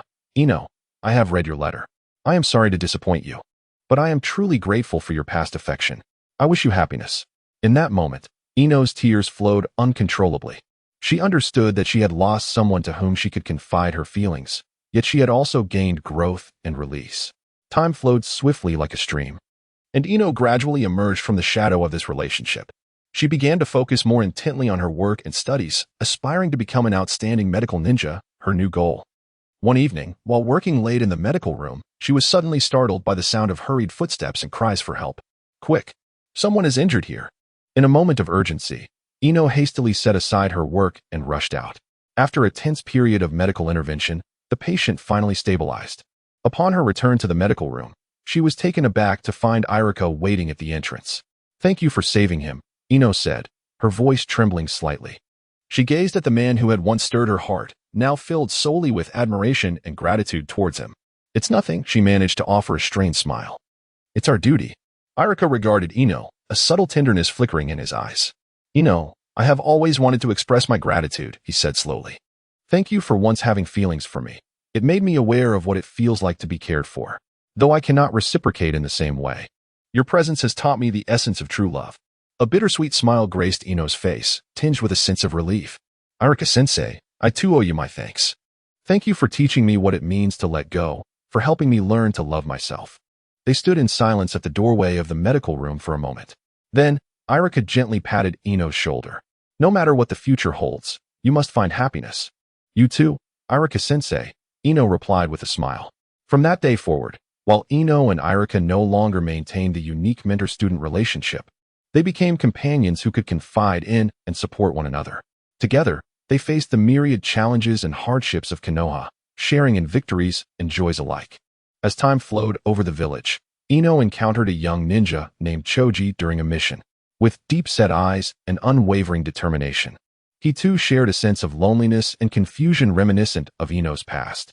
"Your name is Choji, isn't it?" Ino asked with a smile. "I am your medical advisor, Ino." Choji paused for a moment before nodding. "I know you. You are the girl who once had feelings for Irika-sensei," he replied, his tone somewhat stiff. "That is a thing of the past," Ino gently replied. "Now, I am here to assist you." In the days that followed, Ino dedicated herself wholeheartedly to caring for Choji, addressing his wounds in battle and his troubles in life. With her support, he gradually discovered his own path and purpose. In a secret corner illuminated by moonlight, Irika decided to confront Sakura. "Sakura, I know you have feelings for me," he began, deliberately pausing. "But you must also consider your own heart." Taking a deep breath, he added, "Because I also have feelings for you." As soon as the words left his lips, he sensed an unusual tension in the air. To his astonishment, he realized that Choji had unknowingly arrived at that moment, his expression not one of coldness, but rather surprise and amusement, evidently having overheard the exchange. "What? You also like Sakura?" Irika gazed at the suddenly appearing Choji, momentarily at a loss for words. "Indeed, I confess I have been pursuing Sakura." Choji's gaze was resolute and unwavering. Sakura observed the two, her expression a blend of complexity. She never anticipated becoming the focal point of their attention. This situation cannot persist. Irika inhaled deeply, resolved to confront the matter directly.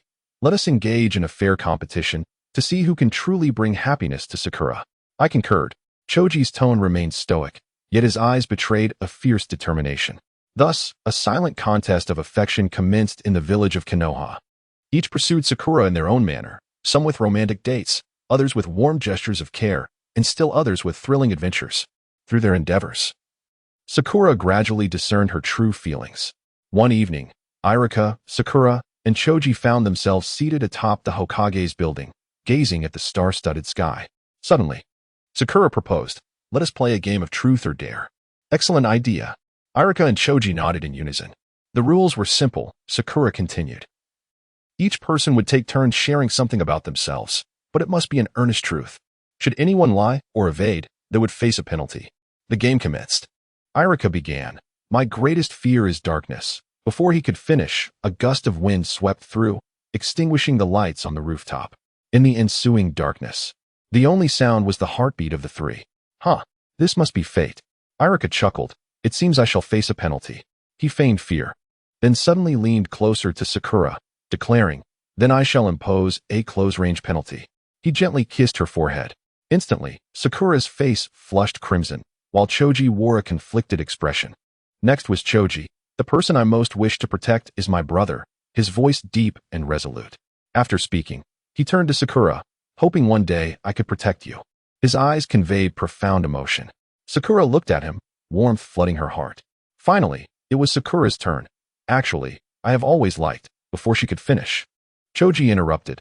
I know what you are about to say, but what I wish to express is, he glanced at Irika. Regardless of the outcome, I will respect your decisions. His tone exuded maturity and reason. Irika regarded him with gratitude. After a period of competition and camaraderie, Sakura ultimately grasped her true feelings. She yearned to bask in the light-hearted atmosphere with Irika, while also craving the exhilaration of adventure with Choji. She desired to be enveloped by Irika's warmth and simultaneously protected by Choji's strength. Ultimately, she came to the realization that what she truly yearned for deep within her heart was the kind of person who could bring her genuine happiness and help her become a better version of herself. This person was Irika. Thus, she resolved to confess her feelings to both of them. I have always been grateful for your kindness and concern, she began, taking a deep breath. But I have already found my answer.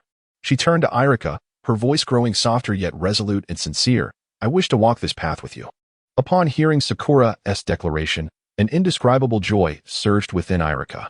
He glanced at Sasuke and noticed no trace of resentment in his eyes. Instead, there was a sense of blessing. I respect your choice, came the cool voice of Choji, yet it was imbued with a profound sense of relief. I hope you both find happiness. Sakura gazed at the two with gratitude, her heart overflowing with warmth. She understood that this journey, albeit fraught with trials and tribulations, had ultimately led her to discover her own happiness. From that moment on, Irika and Sakura embarked on their sweet daily life together. They attended school, trained, and ventured forth. Their days filled with laughter and joy. Sasuke also became one of their closest friends, frequently visiting to share his stories and experiences.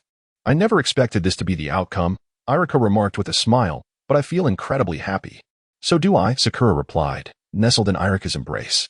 I am truly joyful to be with you. As time passed, the love between Irika and Sakura, as well as between Choji and Ino, endured various trials and tribulations. Yet, they remained steadfast in their promises to one another, facing and overcoming every challenge together. Their love blossomed like the cherry blossoms of Konoha, beautiful and resilient, flourishing in the spring breeze and standing strong against the storm.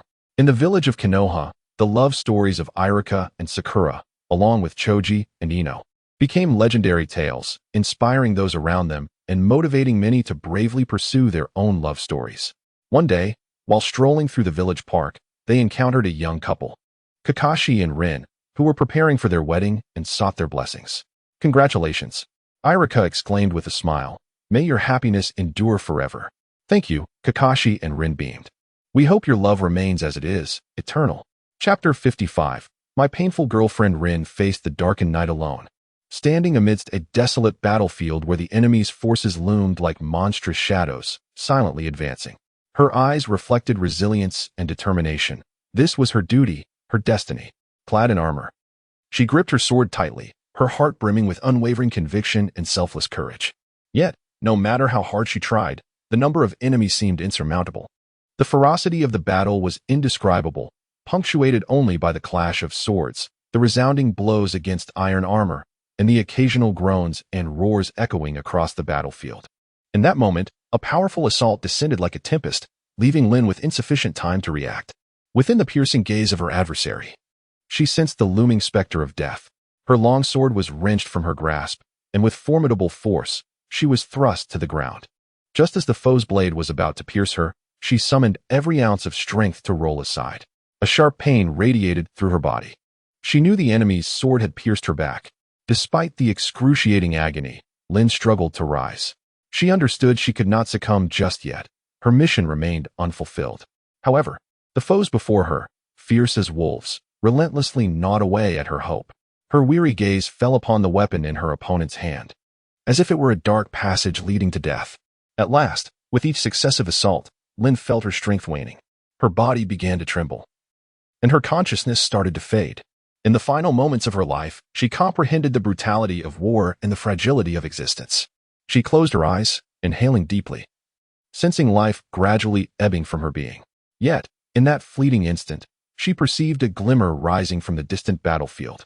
Was it a beacon of peace, a release, or merely an illusion brought forth by her fading vision? She could not ascertain. In that moment, Lin was pierced by the enemy's blade, blood gushing forth from her wound.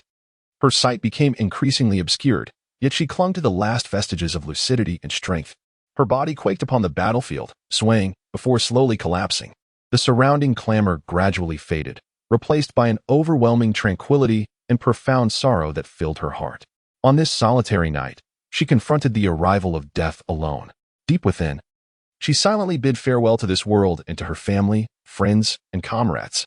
As her body finally ceased to tremble and breathe, the wind on the battlefield turned eerily desolate and cold. It swept across every inch of land and every fallen body, as if mourning for this brave and beautiful woman.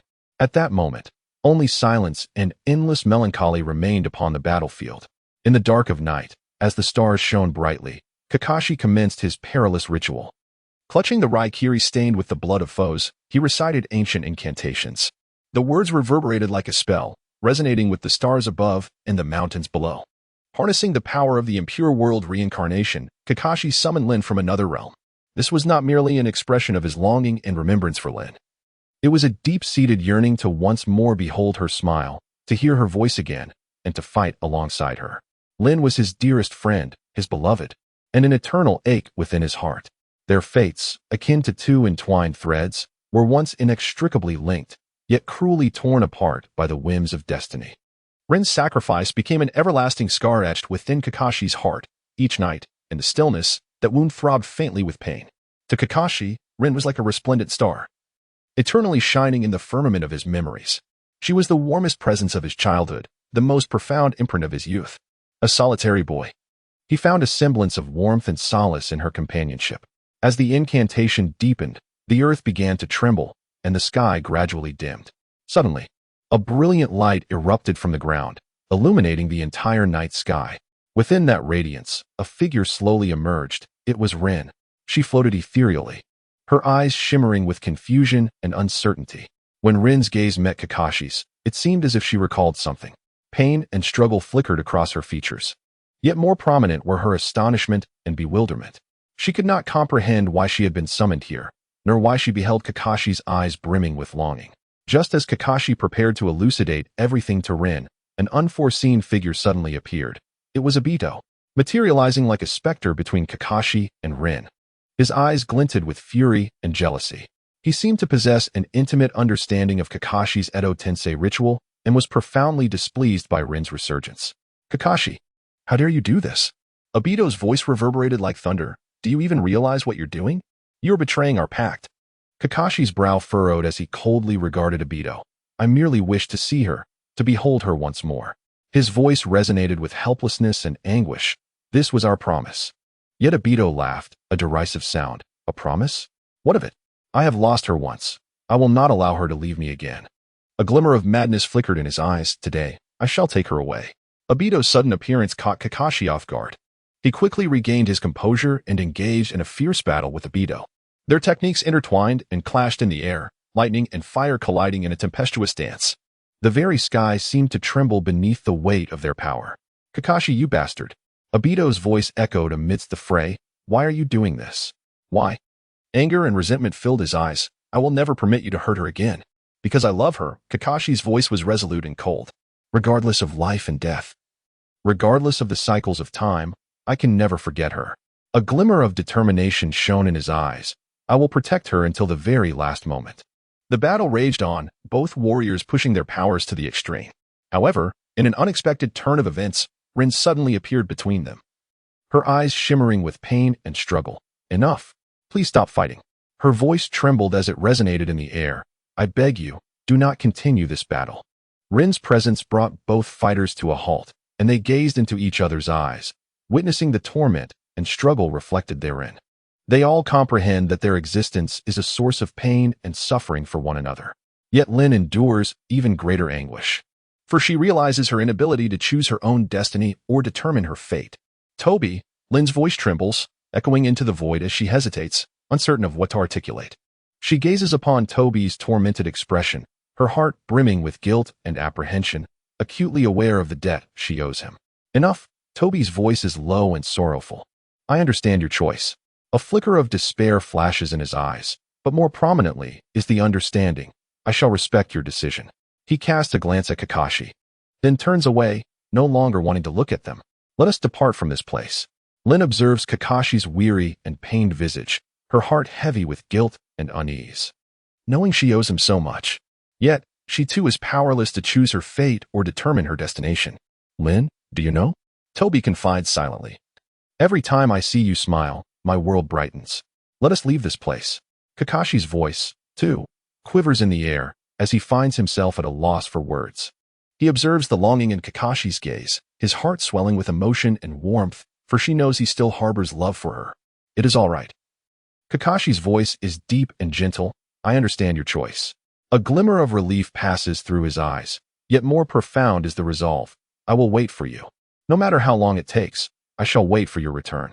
In the subsequent period, Toby, under the banner of Akatsuki, gathers a cadre of similarly forsaken ninjas, vowing to upheave the entire world. Everyone, I shall make the world aware of the consequences of betrayal. Toby passionately proclaims at the Akatsuki's founding assembly. Lin's body will become the key to resurrecting her. Thus, he embarks on the study of various resurrection techniques. After countless failures and trials, he finally discovers a method to revive Lin using Pain's identity. Lin, await me. I shall surely bring you back to life, Toby silently vows. At long last, the day arrives when Toby successfully resurrects Lin. However, the price he pays is monumental. He must continuously expend chakra to sustain her life, rendering her a mere puppet. Despite this, Toby unhesitatingly embraces this path. As long as you can be by my side, I am willing to sacrifice everything. He gazes tenderly at the puppet resembling Lin. Yet, she possesses neither true soul nor consciousness. She is merely a vessel controlled by Toby. As time progresses, the existence of the puppet gradually draws the attention of Konoha. Upon discovering the truth, Naruto and the others resolve to unite in dismantling this creation orchestrated by Toby. However, this battle proves exceptionally arduous. For Toby has merged himself with the puppet. Naruto, I do not wish for you to destroy everything I hold dear, Toby murmurs amidst the conflict. Yet ultimately, he succumbed to Naruto, having lost all his strength and belief. As he fell, the final tear from his eye landed upon the beloved of Pain, marking the moment her existence began to fade, shattering like a beautiful dream. I never truly possessed you, were the last words left by Obito. The tale of his love for Rin transformed into an eternal legend, whispered among people, a poignant narrative of love and sacrifice, vengeance and redemption.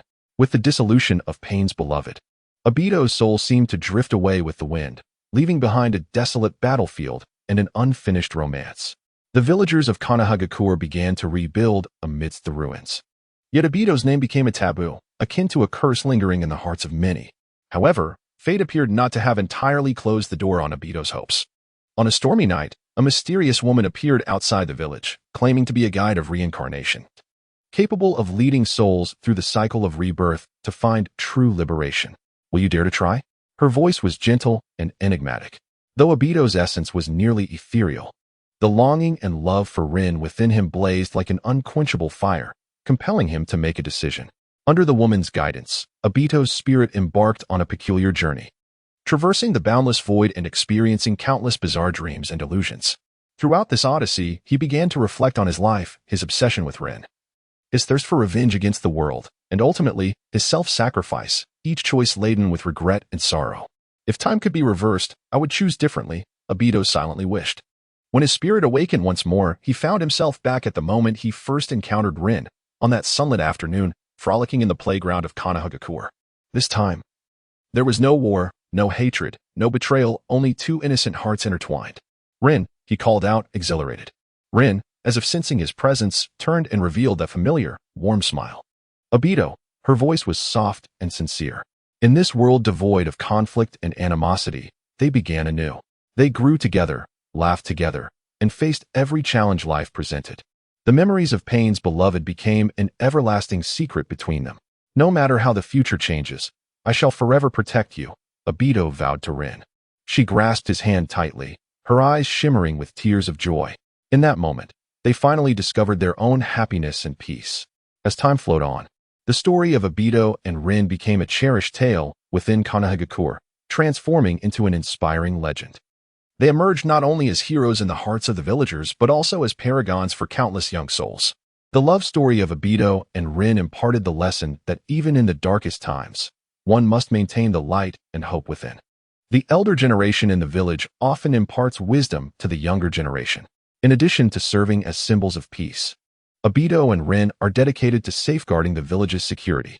They utilize their experience and knowledge to train a formidable team of ninjas, ensuring that Konohagakure remains shielded from external threats. Our mission transcends mere protection of the village. It extends to safeguarding the spirit of every villager, Obito proclaimed during a public address. However, peace is not everlasting. By a twist of fate, Obito and Rin uncovered a secret regarding an ancient artifact, said to possess the power to alter the world. To prevent anyone from exploiting it to sow chaos, they resolved to embark on a quest to locate the artifact. Regardless of the challenges that lie ahead, we shall face them together, Rin asserted with unwavering resolve. Throughout their journey, they encountered a myriad of challenges, facing both the trials of nature and obstructions from other ninja villages. Yet, no matter the adversity, Obito and Rin consistently overcame obstacles through their mutual trust and understanding. With you by my side, I fear nothing, Obito said to Rin, who simply smiled gently, her eyes filled with warmth and determination. After a series of arduous adventures, they finally discovered the fabled artifact. However, when they attempted to return it to Konohagakure, they found it under the control of malevolent forces. To protect the villagers from harm, they resolved to engage in a decisive battle against the dark powers. To safeguard all that we hold dear, we must fight to the end, Obito declared, gripping his weapon tightly, his eyes reflecting unwavering determination. In the climactic showdown, Obito and Rin displayed an unprecedented level of strength and synergy.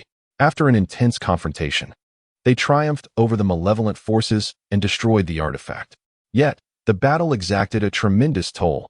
Rin sacrificed herself to protect Obito. No, Obito cried out in anguish, unable to accept the harsh reality before him. His heart was filled with longing and regret for Rin. With her absence, Obito's world once again plunged into darkness. He sat alone on the grass outside the village, reminiscing about every cherished moment with Rin. Though she had departed from this realm, her smile and words remained eternally etched in his heart. Even in your absence, I shall continue to forge ahead for the sake of our dreams and promises, Obito silently vowed within himself. Chapter 56. Injurio, Sasuke, don't be so serious. What is our purpose here? Right? It's to relax and enjoy the sunshine and beaches of Sunagakure, Naruto exclaimed with a cheeky grin. And don't forget to bring our ninja humor along for this trip to Sunagakure. Humph. We are here to visit Kankuro and Gaara. Don't turn it into your comedy show, Sasuke replied coldly, though a hint of a smile crept onto his lips. Deep within the desert lies Sunagakure, a village hardened by the relentless winds and sands, home to a boy named Kankuro, who harbors an unparalleled obsession with handsomeness. His object of obsession was none other than Gaara, the legendary figure of Sunagakure. This tale begins here. The first encounter between Kankuro and Gaara occurred within the hallowed halls of the Ninja Academy in Sunagakure. That fateful day, he unwittingly caught a glimpse of Gaara's silhouette through a narrow gap in the window. In that instant, his heart raced as if struck by a bolt of electricity. Gaara's icy visage, his flowing locks, and the sinister puppet of sand that he wielded left an indelible mark upon Kankuro's soul.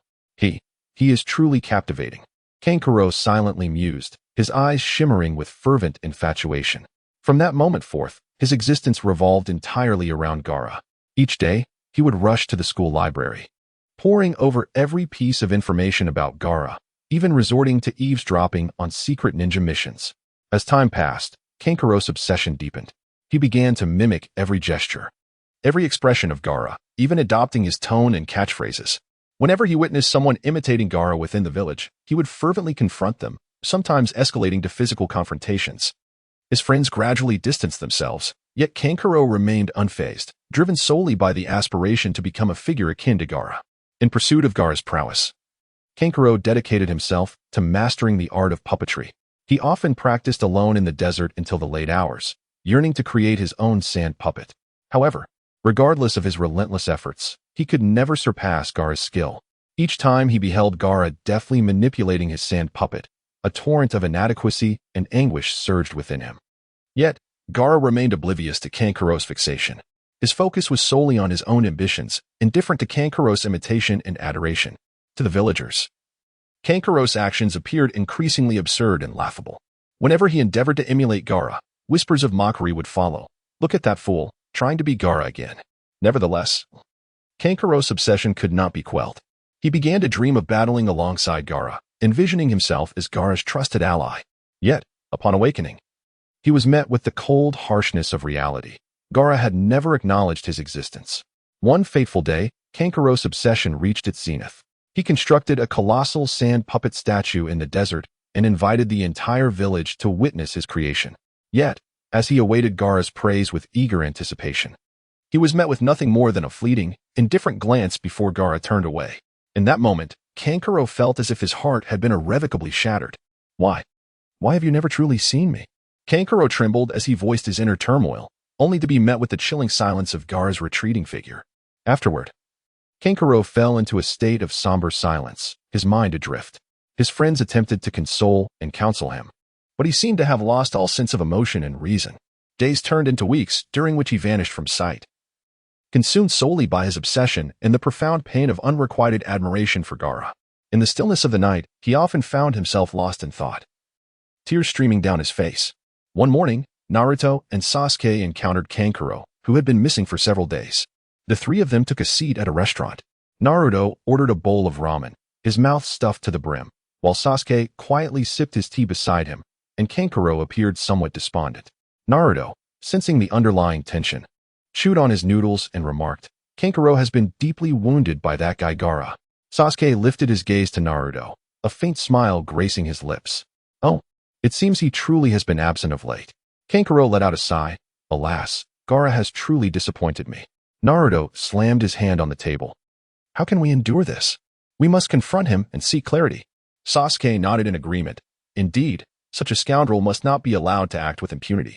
Thus, the trio resolved to venture to Gaara's residence, embarking on a quest to confront the rogue. Upon their arrival, they discovered Gaara had been waiting for quite some time.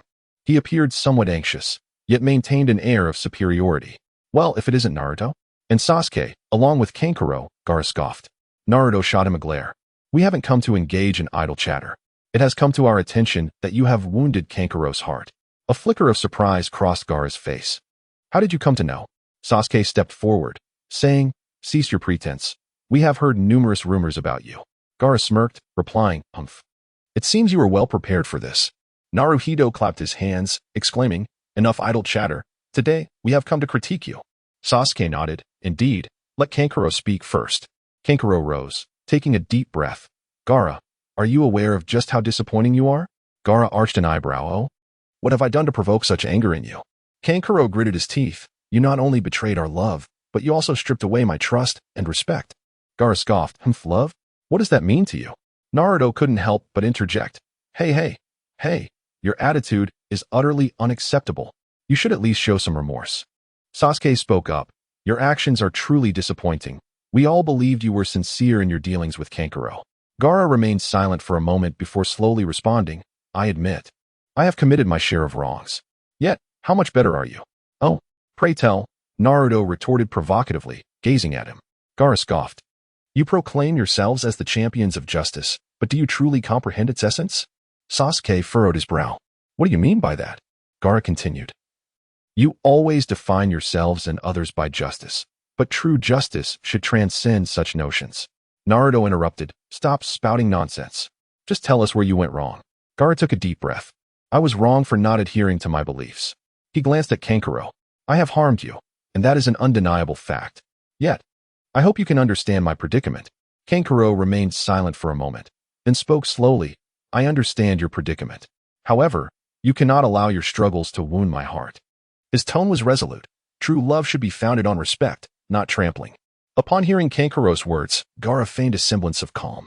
He lowered his gaze, pretending to ponder for a while, then looked up at everyone. "You are right.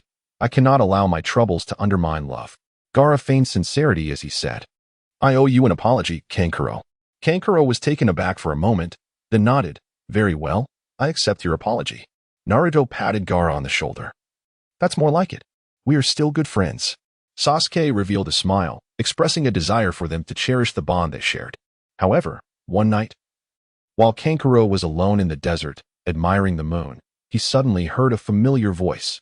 "Are you still here?" It was Gaara's voice. Kankaro quickly lifted his head to see the hero he once idolized gazing at him coldly. "Why are you still here?" Gaara asked icily. At those words, Kankaro felt a sudden suffocation, realizing that a cad would always remain a cad, incapable of change. Yet, he did not falter. Instead, he declared with conviction, because you are the most important person to me. After uttering this, Kankuro unexpectedly felt a surge of anger and dissatisfaction within him. Why have you never truly cared about me? This statement momentarily caught the usually indifferent Gaara off guard, prompting a sigh from him. You know, he replied, I have never genuinely cared for anyone, not even myself. In that moment, Kankuro realized that he had been living in a beautifully woven illusion, escaping the harshness of reality. His inner awakening began, and he comprehended that what truly mattered was living in the present rather than blindly following others. Ultimately, he relinquished the sand puppet statue in his hands and embarked on a quest to discover what he genuinely desired. Although this path was destined to be fraught with challenges and difficulties, he was prepared to face them all, for it was a road of his own choosing. Kankuro resolved not to follow Gaara's footsteps blindly any longer, but to seek his own path. He understood that true strength lay not in imitation, but in finding his unique way to fight and live. He began to relearn the art of puppetry, this time not to emulate Gaara, but to forge his own style. He delved into the construction and principles of various puppets, experimenting with the integration of natural elements to enhance their flexibility and adaptability. Additionally, he studied ninjutsu and taijutsu, aspiring to make a more significant impact in battle. As time passed, Kankuro's skills flourished. During a village defense drill, he showcased his distinctive puppetry and combat techniques, earning the villagers' recognition and respect. No longer merely an imitator, he had evolved into a true ninja. Years later, Kankuro encountered Gaara once more. This time, he was no longer a blind admirer but an independent individual. Their conversation flowed easily and naturally, devoid of the tension and pressure of the past. You've changed a lot, Gaara remarked, a glimmer of admiration in his eyes. You found your own path. Indeed, Kankuro replied with a smile. I once lost my way, but now I understand that everyone has their own value. Gaara, observing Kankuro's resolute gaze, felt a sense of comfort. He realized that Kankuro was no longer the boy who merely imitated him. Though they have embarked on divergent paths, each is steadfastly pursuing their dreams and convictions. Since then, Kankuro has continued to advance along his chosen route, evolving into an exceptional ninja and contributing significantly to the hidden sand village. His tale has inspired numerous young ninjas, imparting the understanding that true strength lies not in emulating others, but in discovering one's unique way to fight and to live. Meanwhile, Gaara has also continued his journey. Although the blind adoration and following between them have faded, the mutual respect and understanding they now share have forged a genuine friendship. In the days to come, they may cross paths once more, yet regardless of what transpires, they will forever cherish the memories of the time they once traversed together. This narrative imparts a vital lesson. Do not follow others blindly. Each individual possesses their own intrinsic value and significance. Only by identifying what one truly aspires to pursue and diligently striving for it can one become a true powerhouse. Furthermore, during this journey, when confronted with adversity and setbacks, one should not yield easily, for each failure is a valuable lesson that brings us closer to the shores of success. Chapter 57. The annihilation of the village. Rain poured from the heavens, mercilessly battering the earth, as if intent on submerging the entire world. Thunder rumbled and lightning flashed, illuminating the desolate scene within the village. On this dismal afternoon, Hinata Hanabi received a directive from Danzo to eradicate the entire Hyuga clan. Hanabi was engulfed by shock and fury. As a member of the Hyuga clan, she acutely understood the cruelty and injustice of this order. Yet, as a ninja of Konoha, she was compelled to obey her superiors. Taking a deep breath, Hanabi slowly nodded. She knew she had embarked upon an irreversible path, but she also recognized that she was not alone. She would stand alongside all her fellow Hyuga clansmen who supported her in facing the impending fate. As night fell, the skies continued to pour torrential rain, and suddenly, the village was pierced by a cacophony of terrified screams and the sounds of battle, shattering the tranquility. Clad in form-fitting black attire, Hanabi's gaze was sharp and resolute as she wielded twin blades, silently navigating through the darkness. Her target was none other than her own kin, the entire Hyuga clan. Hanabi was a pure-hearted and kind girl, deeply devoted to her father, the clan leader. However, her father, in his pursuit of greater power and status, sacrificed everything she held dear, even using her as a pawn to appease adversarial forces. In that moment, Hanabi's faith crumbled. Danzo exploited this vulnerability, aiming to destabilize the Hyuga clan and ultimately the entirety of Konoha.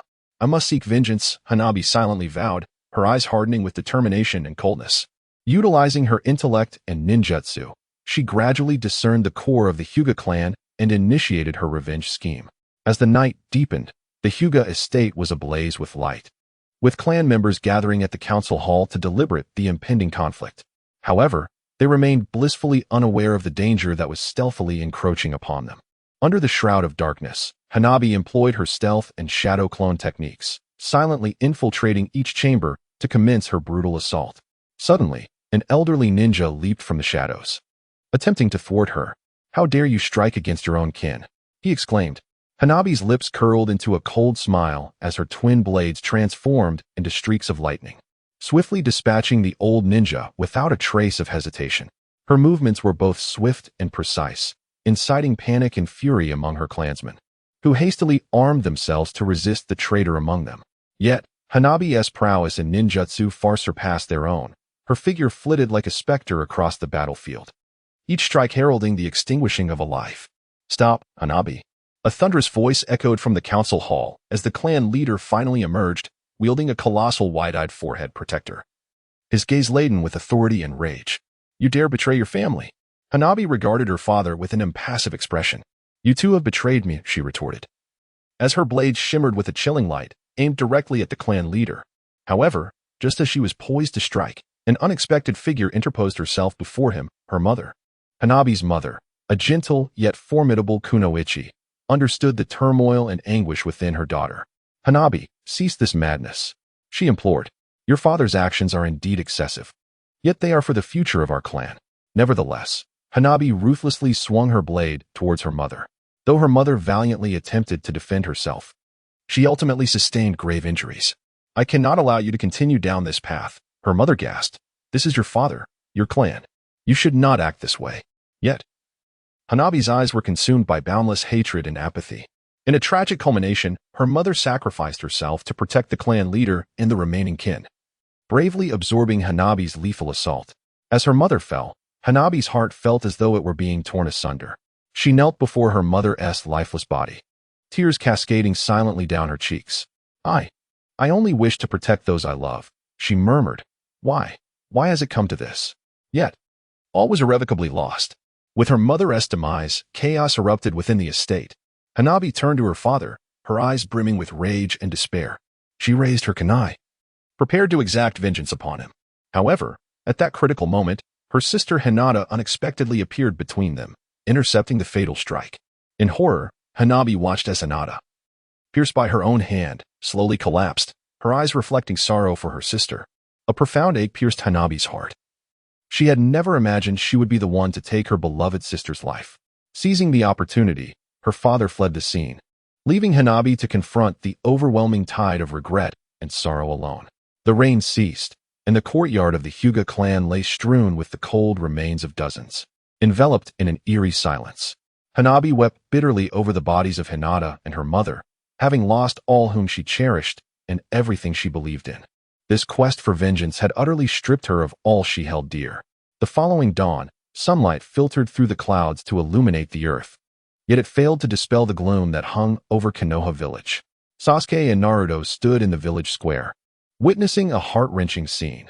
The once prosperous Hyuga clan had been reduced to ruins, with Hinata's lifeless body and numerous severed limbs lying silently on the ground. Hanabi had spent the night alongside the corpses, and as Naruto and Sasuke approached, she awakened. A flicker of anguish crossed Sasuke's eyes as he asked, "How could this happen to you?" "I'm sorry," Hanabi's voice trembled. "I had no choice but to obey Danzo's orders." "You traitor," Naruto bellowed, charging at Hanabi, only to be halted by Sasuke. "Wait, Naruto. We cannot hastily judge based solely on her words." But Naruto glared furiously at Hanabi. "She killed Hinata." "I know," Hanabi cried, tears streaming down her face. "I realize this does not atone for the sins I have committed. But please believe me, I acted under duress, with no other options." Sasuke remained silent for a moment, then slowly nodded. "We understand your plight, Hanabi, yet we cannot forgive your betrayal." "I comprehend," Hanabi lowered her head. "I am willing to accept any punishment." "Punishment?" Naruto's voice was as frigid as ice. "Rather than punishment, you should contemplate how to atone for your actions." Hanabi raised her head, her gaze resolute. I shall do everything within my power to atone, regardless of the cost. Sasuke and Naruto exchanged a glance, then nodded. Very well. We shall trust you this once. But Hinata, you must be revived. I will, Hanabi interrupted. I swear I will bring Hinata back. Since Hinata's passing, Hanabi's world had lost its vibrancy. Yet, she did not succumb to despair. She firmly believed there was a way to reunite with her sister. After countless failures and attempts, Hanabi finally discovered the fabled rebirth stone. This stone was said to possess the power to resurrect the deceased. Yet the conditions were exceedingly stringent. One must locate the soul fragments of the departed and pay a substantial price. Without hesitation, Hanabi agreed to all terms, willing to sacrifice anything to restore Hinata and her mother. In her quest for the soul fragments, Hanabi faced innumerable trials and tribulations. She traversed dark forests in search of lost tomes. She delved into unfathomable depths of the ocean, battling ferocious sea monsters, and even ventured into the recesses of her own fears and despair. Each adventure fortified her resolve, yet also deepened her understanding of the arduous nature of reviving Hinata. At last, within a desolate ancient tomb, Hanabi discovered a soul fragment, faintly glowing with a soft luminescence. This fragment contained Hinata's memories and essence. As if recounting an unforgettable past, Hanabi clutched the fragment tightly, tears streaming down her cheeks. She realized this was her final opportunity. During the resurrection ritual, Hanabi gazed at the rebirth stone, her heart brimming with determination and resolve. She was prepared to offer all she possessed in exchange for her sister's revival. As the ceremony unfolded, the surrounding air grew heavy and oppressive. Suddenly, a brilliant light erupted from the rebirth stone, illuminating the entire chamber. As the radiance gradually subsided, a familiar figure materialized before Hanabi. It was Hinata. Clad in a pristine white kimono, she smiled tenderly at Hanabi, though her gaze seemed somewhat unfamiliar and bewildered. The warmth remained unchanged. Seeing Hinata standing before her once more, Hanabi's tears flowed anew. She embraced her sister tightly, fearing she might vanish again. Hinata gently patted Hanabi's shoulder, offering soft reassurance. I have returned, Hanabi. We can live together again. However, the joy was fleeting. Hanabi soon realized that although Hinata had regained her corporeal form, their mother's soul had not returned alongside her. This was due to the immense energy and cost required for the resurrection ritual. And Hanabi had exhausted all her strength in reviving Hinata and her soul fragment. Their mother's spirit lingered in another realm. Despite the absence of their mother, Hanabi and Hinata cherished this hard-won reunion. They spent countless beautiful moments together, sharing their dreams and hopes. Yet, in the stillness of the night, Hanabi would often reminisce about her mother. She knew that her mother's spirit was surely watching over them from some distant place, wishing for their happiness and well-being. In the days that followed, Hanabi continually demonstrated her resolve through her actions. Not only did she engage in the efforts to clear the debris, but she also took the initiative to care for the injured members of the Hyuga clan. Her tireless endeavors gradually earned her the recognition and respect of the other villagers. However, for Sasuke and Naruto, Hanabi's betrayal remained an indelible shadow. Although they were willing to grant her a chance for redemption, they could never fully trust her. As time passed, the Hidden Leaf Village began to emerge from the shadow of war. New structures rose from the ground, and the lives of the people were restored to a semblance of tranquility. Yet for Hanabi, this experience became an everlasting wound within her heart. She could never forget the sins she had committed or the loved one she had lost. One fateful night, an unexpected assault occurred at an abandoned temple on the outskirts of the village. It turned out that Danzo had orchestrated a conspiracy to seize complete control over the village and eradicate all opposition. Everyone resting within the temple was either killed or captured, including Sai and Choji, who also met with misfortune. The attack was led by none other than Danzo's most capable subordinate, Kabuto.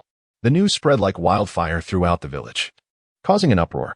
People speculated about who was behind the assault and blamed Danzo and Kabuto as the culprits.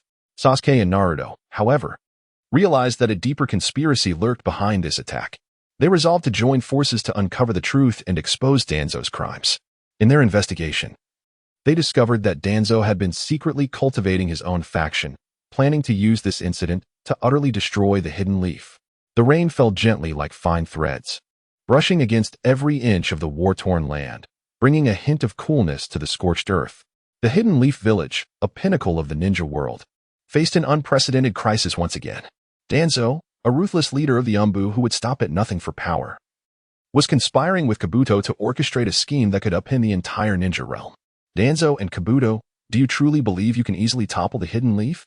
Sasuke's voice was low and chilling, his gaze seemingly able to pierce through all illusions.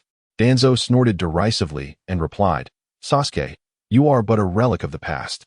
The current you is merely our puppet. In an instant, battle erupted.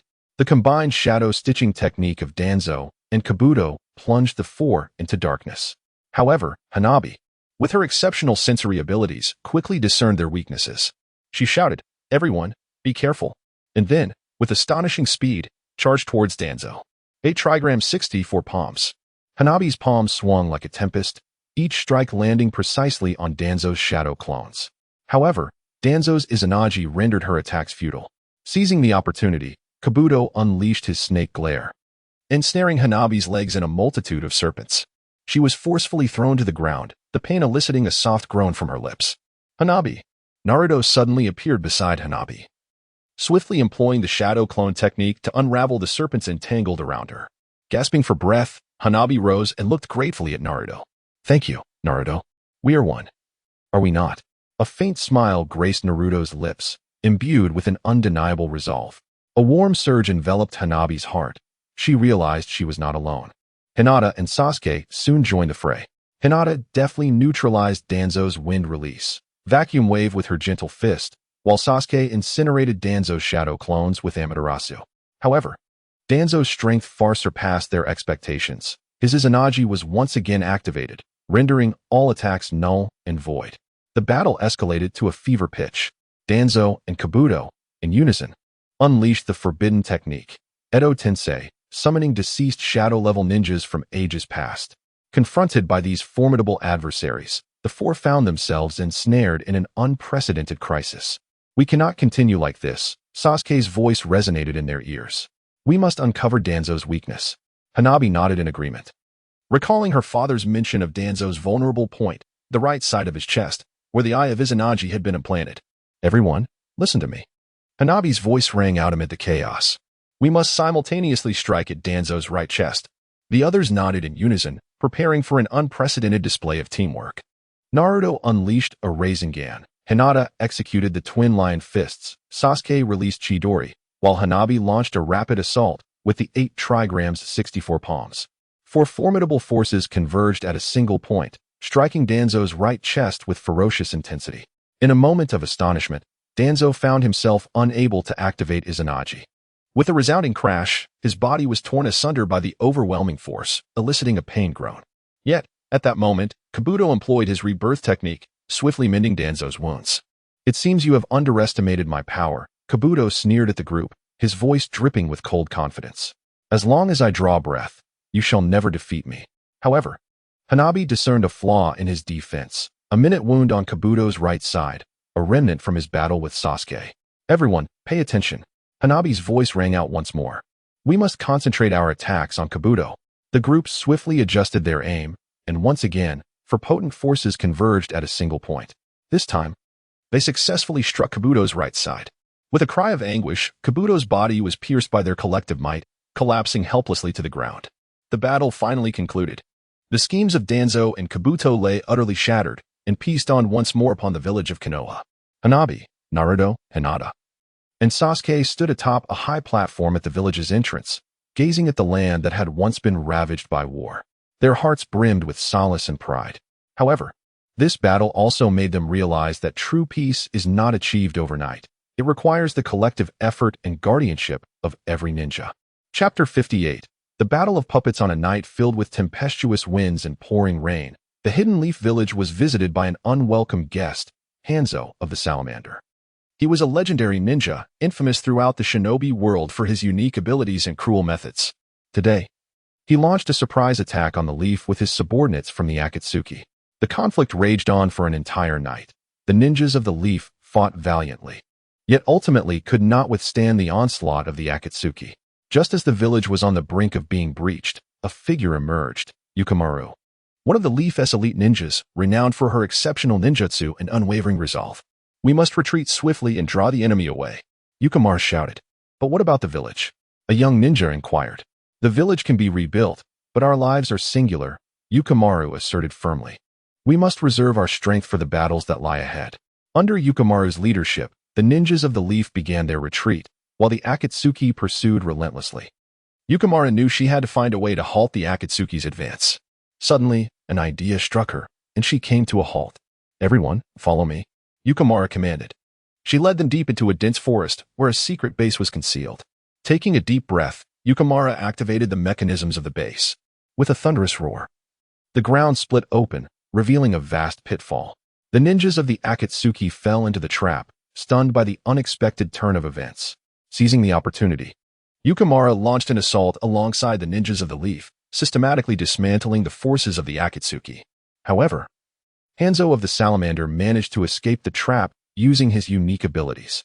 "Yukimura, your performance has astonished me," Hanzo remarked coldly, "but I will not spare you." Yukimura understood that she could not confront Hanzo directly. She resolved to adopt another strategy, self-sacrifice. This was not born of fear of death, but rather from her profound understanding that she could not endure a fate controlled or extinguished by someone as malevolent as Hanzo. "Everyone, I have made my decision," Yukimura stated. "I must take my own life to protect the village and myself." She drew a short blade, preparing to plunge it into her heart. Just then, a massive salamander burst forth, engulfing Hanzo in its maw. It turned out that Yukimura had deliberately lured Hanzo into the trap. After Hanzo was consumed by the salamander, Yukimura felt her strength wane. Yet, she did not falter. Instead, she resolutely carried out her decision. "Farewell," Yukimura whispered, and then she drove the blade into her heart. Blood stained her garments and the earth beneath her, yet her expression remained tranquil and fulfilled. For she had finally liberated herself from the shadow and shackles of Hanzo of the Salamander. The others present were left in awe of Yukimura's bravery. They stood silently by, helplessly watching as the great ninja fell, unable to do anything but witness her departure from this world. Ultimately, only her silhouette, once a beacon of strength and hope, gradually faded into the encroaching darkness. In the stillness, the figure of the wooden warrior vanished into the night. Yet her spirit would eternally reside in the hearts of every leaf ninja. After the battle, the ninjas of the leaf began to reconstruct their village. But the sacrifice of the wooden warrior became an everlasting ache within them. They resolved to hold a grand funeral in honor of this illustrious ninja. At the funeral, the Hokage of the leaf delivered a heartfelt eulogy, stating, "You, the wooden warrior, your courage, wisdom, and spirit of sacrifice will forever be etched in our hearts. You set an example with your very life, teaching us the true essence of the ninja way." The other ninjas in attendance expressed their condolences and respect, reminiscing about the wooden warrior's valiant deeds in battle, as well as her gentle and kind nature. She was not only a formidable ninja but also a respected companion and friend. Her gravestone was placed in a serene and beautiful location, surrounded by her favorite cherry blossom trees. Each spring, as the blossoms burst forth in resplendent beauty, it seemed as though they were bestowing blessings upon this great ninja. Meanwhile, Hanzo the Salamander reportedly did not reappear in anyone's sight. Some believed he had perished, while others speculated whether he still lived, continuing his nefarious schemes. Regardless, he had become a relic of the past, no longer a threat to the Leaf Village or the entire ninja world, until one day, a calamity quietly descended. On that fateful day, Hanzo staggered through the desolate wilderness, his body marred by the stains of the wooden warrior's blood. His breath was feeble, each step taken as if traversing the precipice of life and death. Surrounding him was an abyss of darkness and silence, broken only by the low croak of the salamander accompanying his footsteps. "I must find a concealed refuge, or I shall surely meet my demise," Hanzo pondered inwardly. However, fate seemed intent on not granting him an easy escape. Just as he struggled through a dense thicket, a faint rustling sound suddenly emerged, like the whispers of the Grim Reaper. "Who goes there?" Hanzo exclaimed with alertness, yet it was too late. A shadow darted past him like lightning, appearing before him in an instant. It was none other than the infamous Sasori, renowned for his mastery of poison and puppet techniques. "Oh, Hanzo the Salamander? You find yourself in such dire straits," Sasori remarked, his voice cold and gravelly, eyes glinting with a cruel light. "I never anticipated falling into your hands." Hanzo gritted his teeth, maintaining his dignity despite his extreme weakness. "Your fate was meant to be more glorious, but alas, you encountered me," Sasori sneered. As toxins began to coalesce in his grasp, Hanzo understood that he was beyond the point of resistance, yet he was loath to surrender easily. He recalled the splendor and glory of his life, the scenes of battle flashing through his mind like a lantern show. Yet, the harshness of reality was undeniable. His life was rapidly ebbing away. Perhaps this is the design of fate, Hanzo sighed inwardly. He closed his eyes, bracing himself for the final conclusion. Yet, at that very moment, an extraordinary surge of chakra erupted, as if some unseen force was endeavoring to salvage his life. It turned out that the scorpion of the Red Sands, while preparing to poison Hanzo, inadvertently triggered an ancient sealing technique, originally devised to safeguard a treasured artifact. This seal unexpectedly activated at that instant.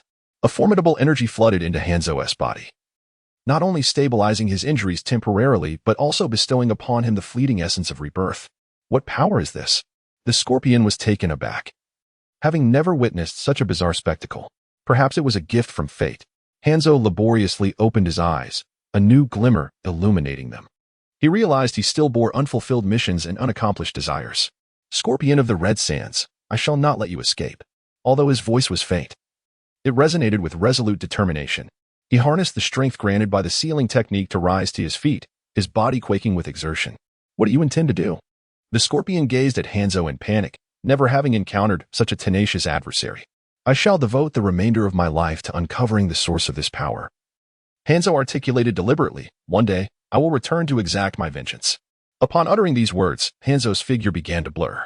The scorpion stood frozen for a few moments, realizing he had irrevocably lost this opponent.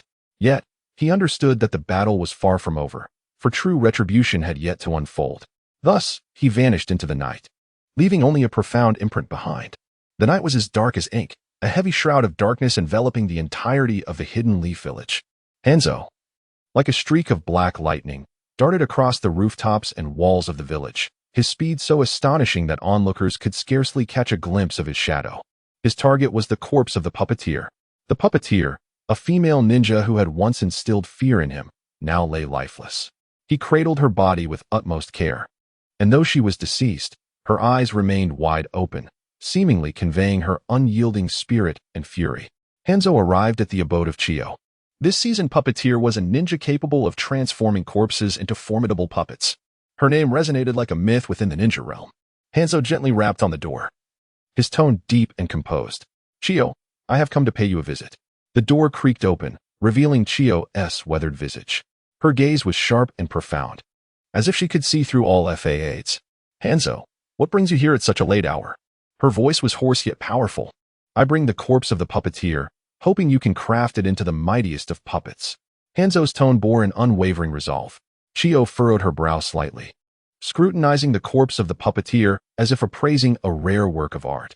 The puppeteer is indeed a remarkable talent. However, transforming her into a puppet is no simple feat. Chiyo spoke slowly. I understand this is not an easy task, but it is my sole request. Hanzo's tone conveyed an unwavering determination. After a moment of silence, Chiyo nodded. Very well, I shall do my utmost. However, you must remember, this endeavor is not solely for the sake of the puppet master, but for the future of Konohagakure. In the ensuing days, Chiyo and Hans immersed themselves in the intricate craft of puppet making.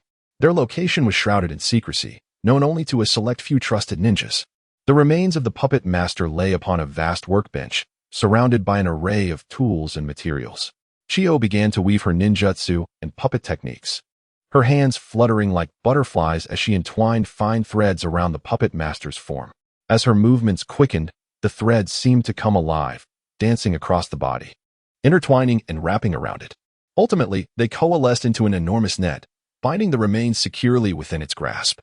This is the puppet net, which will grant complete control over the body and soul of the puppet master, Chiyo elucidated. Yet, this is merely the beginning.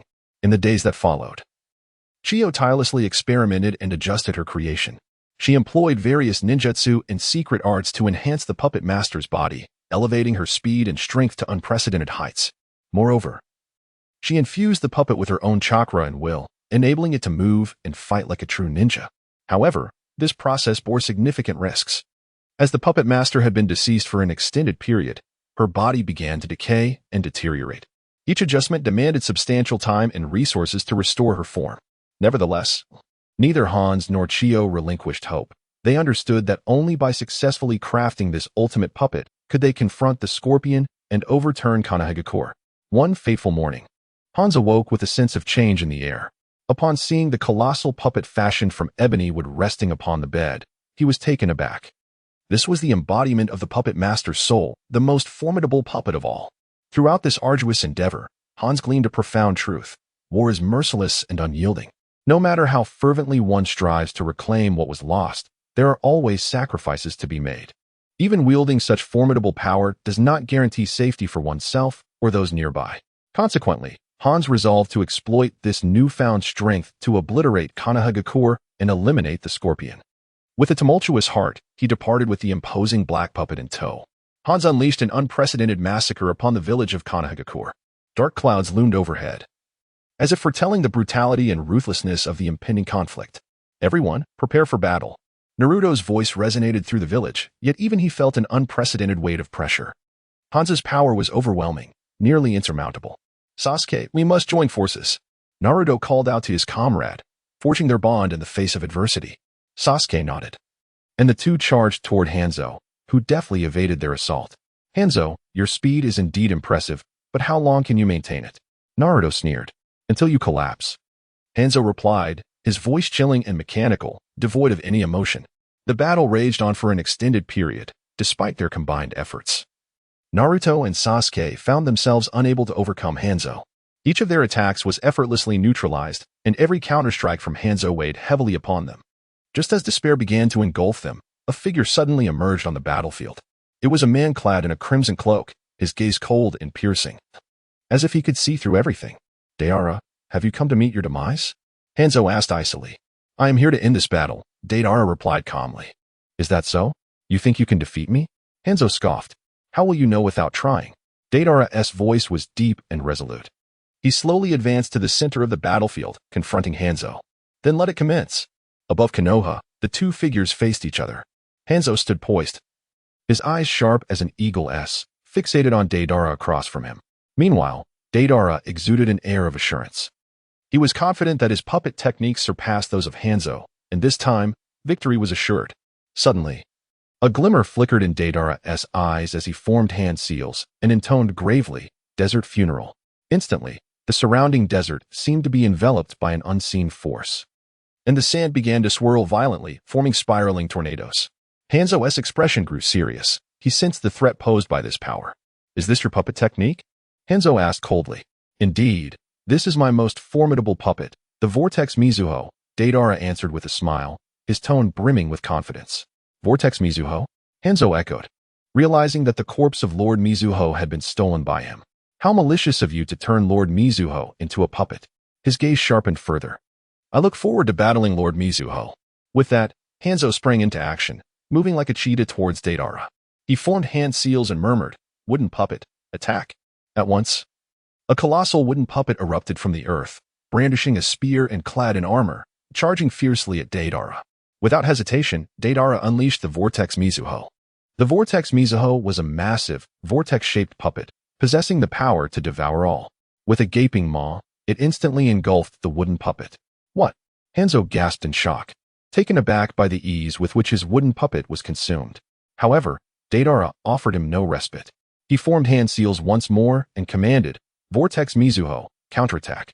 Suddenly, the vortex of water expelled the remnants of wooden puppets, transforming into a powerful wave of energy that surged towards Hans. Perceiving the imminent threat, Hans hastily attempted to evade. Yet his movements were a fraction too slow. The energy wave struck him, causing him to involuntarily stagger backward. Clenching his teeth, he chastised himself for his carelessness.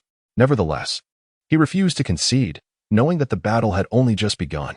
Eikaheim, Satetsu. The scorpion of the red sand formed seals once more, and instantly, the sands of the desert appeared to be manipulated by an invisible force, morphing into countless tiny iron needles that shot towards Hans. These iron needles fell like a torrential rain, rendering evasion nearly impossible. In response, Hans quickly concentrated his chakra to form a protective shield. However, the sheer number of iron needles was overwhelming. He could barely fend off a portion, while the remainder pierced his body with brutal force. Blood gushed from his wounds, staining his garments, yet he remained unfazed, his gaze fixed coldly on the scorpion of the red sand. Is that all you can muster? Hans inquired icily, his tone laced with disdain. Don't be hasty. There is more to come, the scorpion of the red sand replied with a smile, a glint of ruthlessness flashing in his eyes. Vortex water, consume everything. He commanded once more as he formed seals. Instantly, The vortex began to swell, growing ever larger as if intent on devouring the entire desert. Simultaneously, the sands began to surge frantically into the vortex's center, forming a colossal whirlpool. This vortex radiated immense power, seemingly capable of swallowing all that came into its vicinity. Witnessing this, Hans's expression shifted dramatically. He felt an unprecedented threat. I cannot allow it to expand further. He pondered silently, gathering all his chakra in preparation for a final counterattack. However, it was already too late. For the devouring force of the vortex was overwhelmingly potent, consuming the entire village in mere moments, including both Hans and the scorpion of the red sand. Everything vanished into the whirlpool, leaving behind an abyss of darkness and silence. Within this boundless darkness, the scorpion of the red sand and Hans appeared to be ensnared by a mysterious force, their bodies rendered immobile, forced to gaze at one another. In that moment, they were no longer adversaries, but two individuals equally awestruck by the consuming power that enveloped them. What is this force? Hans's hoarse voice echoed in the darkness. His eyes filled with fear and confusion. I do not know, the scorpion of the red sand replied after a brief silence, but I believe this is not our end. Just as the two were about to be wholly engulfed, a warm light suddenly descended from above, illuminating the darkness. A gentle voice resonated in their ears. Children, do not fear, I have come to guide you. Both men looked up in astonishment to behold a benevolent elder floating in midair, wielding a staff that shimmered with golden light. It was none other than the legendary protector of shadows, Senju Hashirama. Lord Senju Hashirama. Hans and the scorpion of the red sand exclaimed in unison. They had heard tales of this legendary ninja, yet never did they imagine encountering him here. Do not be astonished, children, smiled Hashirama Senju. I have come to assist you in overcoming this crisis. With that, his staff radiated a dazzling light, enveloping both the swirling waters and the surrounding darkness. A formidable power surged from the staff, clashing violently with the devouring force of the whirlpool. Ultimately, with a thunderous roar, the darkness gradually dissipated, revealing the desert once more. However, the desert was no longer as it once was. It had transformed into a vibrant landscape, teeming with lush greenery and crystalline streams. Scorpion and Hanzo found themselves standing upon a beautiful meadow, surrounded by dense trees and vibrant blossoms. They both gazed in astonishment, realizing they were no longer on the original battlefield, but had entered an entirely new realm. This is the space of shadows, the new world I have prepared for you, Hashirama explained with a smile. Here, you can put aside past hatreds and grievances and begin anew. Upon hearing this, Scorpion and Hanzo fell silent for a moment. Once leaders of their respective organizations, each with their own beliefs and aspirations, they now stood at a fresh starting point. Thank you, Lord Hashirama. Scorpion broke the silence first. Bowing in gratitude, Hanzo followed suit, expressing his appreciation as well. There is no need for thanks, children, Hashirama replied with a smile. It is my duty. Now, enjoy this new world. With that, he transformed into a golden light and vanished into the air, leaving behind a serene meadow and two former adversaries who had now become friends. In this new world, Naruto and Sasuke beheld the puppets of Scorpion and Hanzo. Naruto wept as he caressed the whirlpool waters, for it was the first time he had seen his mother's visage, while Sasuke could not hold back his tears, as the wooden puppet represented their inspiration. Ultimately, Naruto activated Sage Mode, summoning the Toad Sage to return them to the real world. The battle had concluded, and Scorpion and Hanzo resurrected the whirlpool and wooden puppets using chakra, embracing one another with tears of joy in their eyes.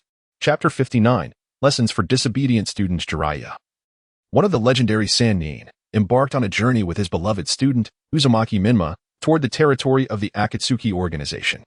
His task was simple yet fraught with challenges: to properly admonish those three disobedient students, Nagato, Yahiko, and Konan. Teacher, are we really going to find them? Minma inquired with concern. Jiraiya chuckled as he patted Minma's shoulder. Of course, Minma. As my student, you must learn to face various challenges. The two pressed onward, finally arriving at the Akatsuki stronghold, which appeared desolate and enigmatic, seemingly concealing countless unknown secrets. This is the territory of the Akatsuki. Jiraiya furrowed his brow, realizing that the situation was more formidable than he had anticipated. Minma also felt a twinge of unease but remained resolute, following closely behind his mentor. He understood that no matter the challenges they faced, with his teacher by his side, he could find solace. Just as the two prepared to enter enemy territory, three figures emerged from the shadows: Nagato, Yahiko, and Konan, their faces adorned with mocking smiles as they regarded Jiraiya and Minma. Ah, if it isn't Teacher Jiraiya. What brings you here? Have you come to escort your student to his demise? Nagato taunted. Jiraiya, unfazed, chuckled in response. Nagato, Yahiko, Konan, why are you still so disobedient? It appears I must impart a proper lesson to you. Konan sneered. We do not require your instruction. What about you? Do you not fear trespassing into our domain? Fear? The word does not exist in my vocabulary, Jiraiya declared with unwavering confidence, gesturing towards Minma. Besides, I have this young lad to assist me. Yahiko and Nagato exchanged glances, then burst into laughter. Just the two of you? How utterly ridiculous. As tensions escalated, the ground began to tremble. The onlookers looked up to see a colossal beast descending from the heavens, charging towards them. Oh no, it's the rock beast. Conan's expression shifted dramatically. Its offensive capabilities were formidable, and they needed to act swiftly. Jiraiya nodded in agreement. Very well, let us first deal with this troublesome creature. He swiftly retrieved several talismans from his pocket and hurled them with force. The talismans transformed into radiant beams of light, striking the rock beast directly. It let out a piercing cry, writhing in agony upon the ground. Nagato, Yahiko, and Konan seized the opportunity, launching an assault on the creature's weak points. Through their combined efforts, they ultimately vanquished the rock beast.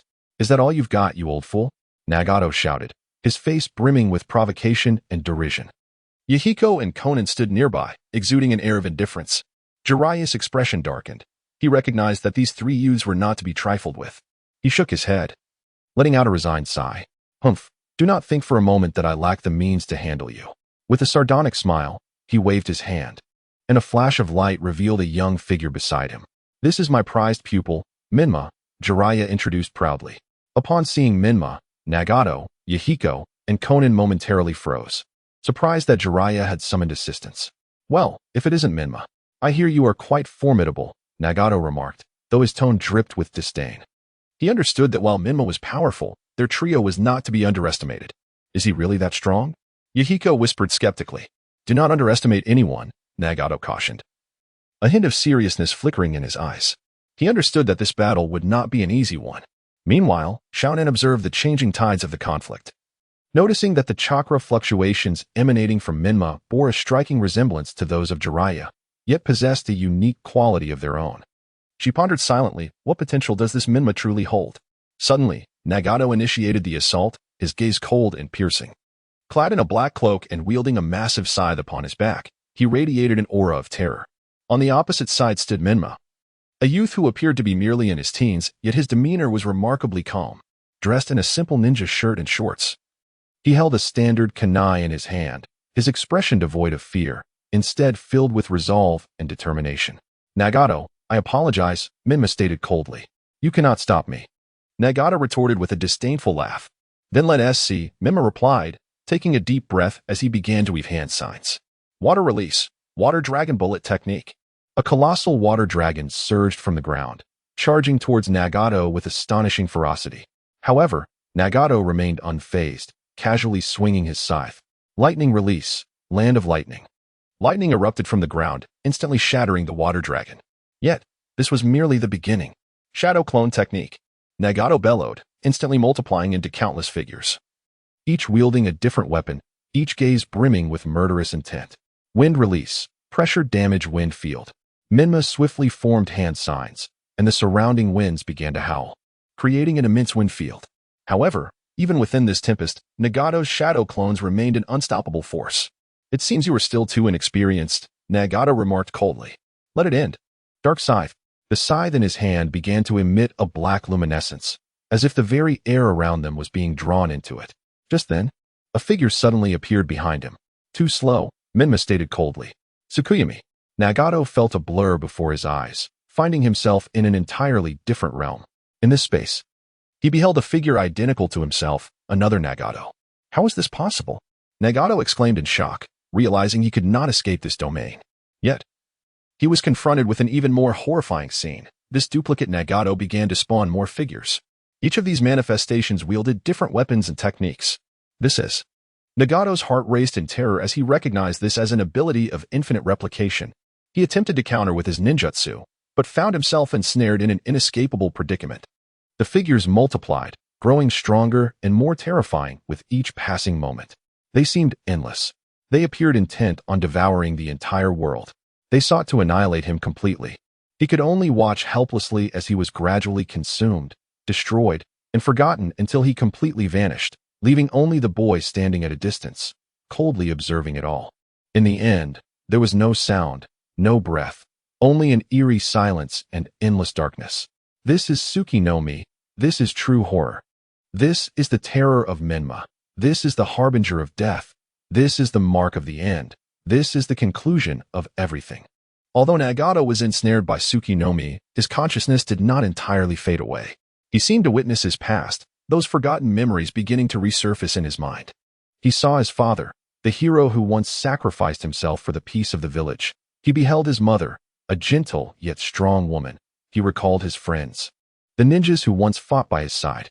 Their smiles, their gazes, their voices echoed in his mind, filling him with profound anguish and regret. Why? Why has it come to this? Nagato murmured to himself. He began to struggle, attempting to break free from the grip of Tsuki no Mi. But no matter how hard he fought, he could not escape this terrifying realm.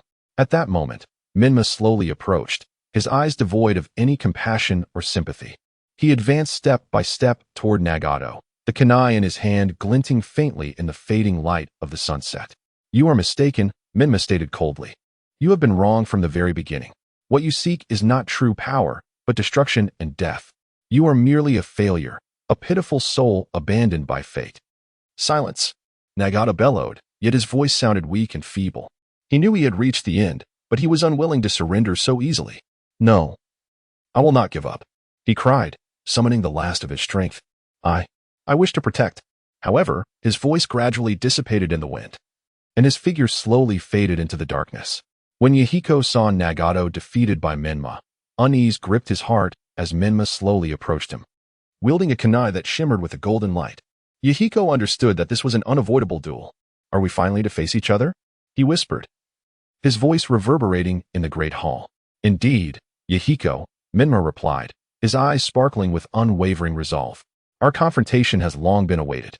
At this moment, Yahiko, accompanied by his 6 paths puppets, advanced step by step toward Menma. With each step, the ground seemed to tremble beneath him. His objective was clear, to utterly annihilate Menma and bring Jiraiya under the rule of Akatsuki. As the 6 paths puppets activated, they launched an assault on Menma from all directions. Fireball techniques, water dragon jutsu, earth release, rock collapse, various ninjutsu and skills intertwined in a tempest of flames and earth. Yet, amidst this chaos, Menma moved like a specter through the hall. He utilized his exceptional ninjutsu and speed to effortlessly evade Yahiko's attacks, systematically dismantling Akatsuki's puppets. "Is this your strength? How disappointing," he remarked. Menma coldly mocked him. Finally, Yahiko spoke. "Do you think you can stop me? I am the leader of Akatsuki." "I never intended to stop you," Menma replied nonchalantly. "I merely seek to protect my teacher, Jiraiya." As the battle raged on, the confrontation between Yahiko and Uzumaki Menma intensified. Menma, utilizing his exceptional taijutsu and ninjutsu, relentlessly targeted Yahiko's vulnerabilities, while Yahiko countered with his puppetry techniques. Their strengths were evenly matched, making it difficult to discern a victor. Suddenly, Yahiko launched a fierce assault, summoning a colossal Azura path and commanding it to self-destruct, intending to obliterate Menma and the entire hall. "This is the only way," Yahiko thought grimly, believing that total destruction was necessary to ensure Akatsuki's dominance. The self-detonation of the Azura path ignited the surrounding air in an instant, engulfing the battlefield in flames and the sounds of explosions. However, at that critical moment, Uzumaki Menma revealed his true prowess. He swiftly performed the shadow clone technique, creating hundreds of clones to disperse the force of the explosion. Simultaneously, he employed his unique ninjutsu, the Eye of Time and Space, to transport himself and Jiraiya to safety just before the blast. "What?" Yahiko stared in astonishment, incredulous at the scene before him. "How is this possible? You underestimated my power." Menma replied coldly with a smirk. "I am not so easily defeated." After an intense struggle, Yahiko and Uzumaki Menma arrived at their decisive moment. Their strengths were nearly exhausted. Yet both understood that this battle must yield a victor. "This is my final attack," Menma whispered. "I will show no mercy." He swiftly unleashed the Super Shadow Clone technique, creating thousands of clones to encircle Yahiko. Each clone wielded different ninjutsu and weapons, prepared to unleash devastating strikes upon Yahiko. Nevertheless, Yahiko was not without his own countermeasures. He activated the Six Paths mode, instantly enhancing his strength and speed, summoning a gigantic Outer Path golem to combat Myanmar's clones. The golem swung its massive fists and sharp claws, decimating the surrounding clones. Yet, Myanmar did not falter. He unleashed his ultimate ninjutsu, time-space rupture, distorting and tearing apart time and space, forming a colossal vortex that consumed the golem. "It is over," Myanmar stated coldly, gazing at Yahiko being drawn into the vortex. "You have ultimately been defeated." However, just as victory seemed within reach, Yahiko launched a sudden counterattack, using the golem's body as a shield to deflect Myanmar's assault. He seized the opportunity to employ the Earth Explosion Stars, ensnaring Myanmar. This was a lethal binding technique capable of sealing the enemy's movements and powers. Yet, at that very moment, Myanmar once again displayed his astonishing ability. He activated time reversal, rewinding time back to the instant just before the golem launched its attack. The recent reversal caught Yahiko completely off guard. Before he could launch another attack, he found himself immobilized by Conan's shuriken technique, rendering him powerless. Staring incredulously at Conan, Yahiko was at a loss for words. It seemed impossible.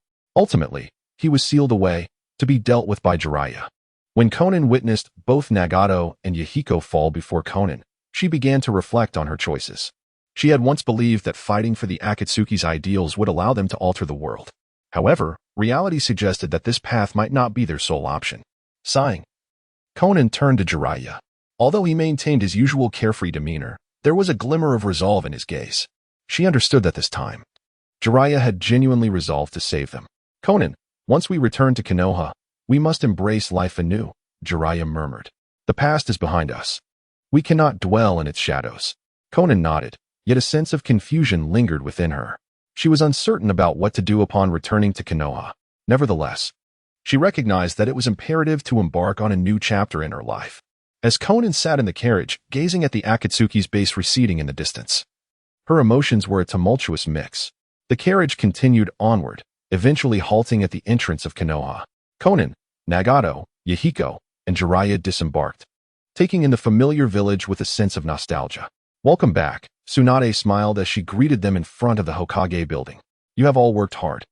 "Thank you," Conan replied softly, though unease settled in her heart. She was aware that upon their return to Konoha, they would face new challenges and trials. However, to their surprise, no one blamed them upon their arrival. Instead, they received understanding and support. The villagers began assisting them in rebuilding their homes, offering fresh hope and opportunities. Conan endeavored to embrace her new life by joining Konoha's Ninja Academy as a teacher.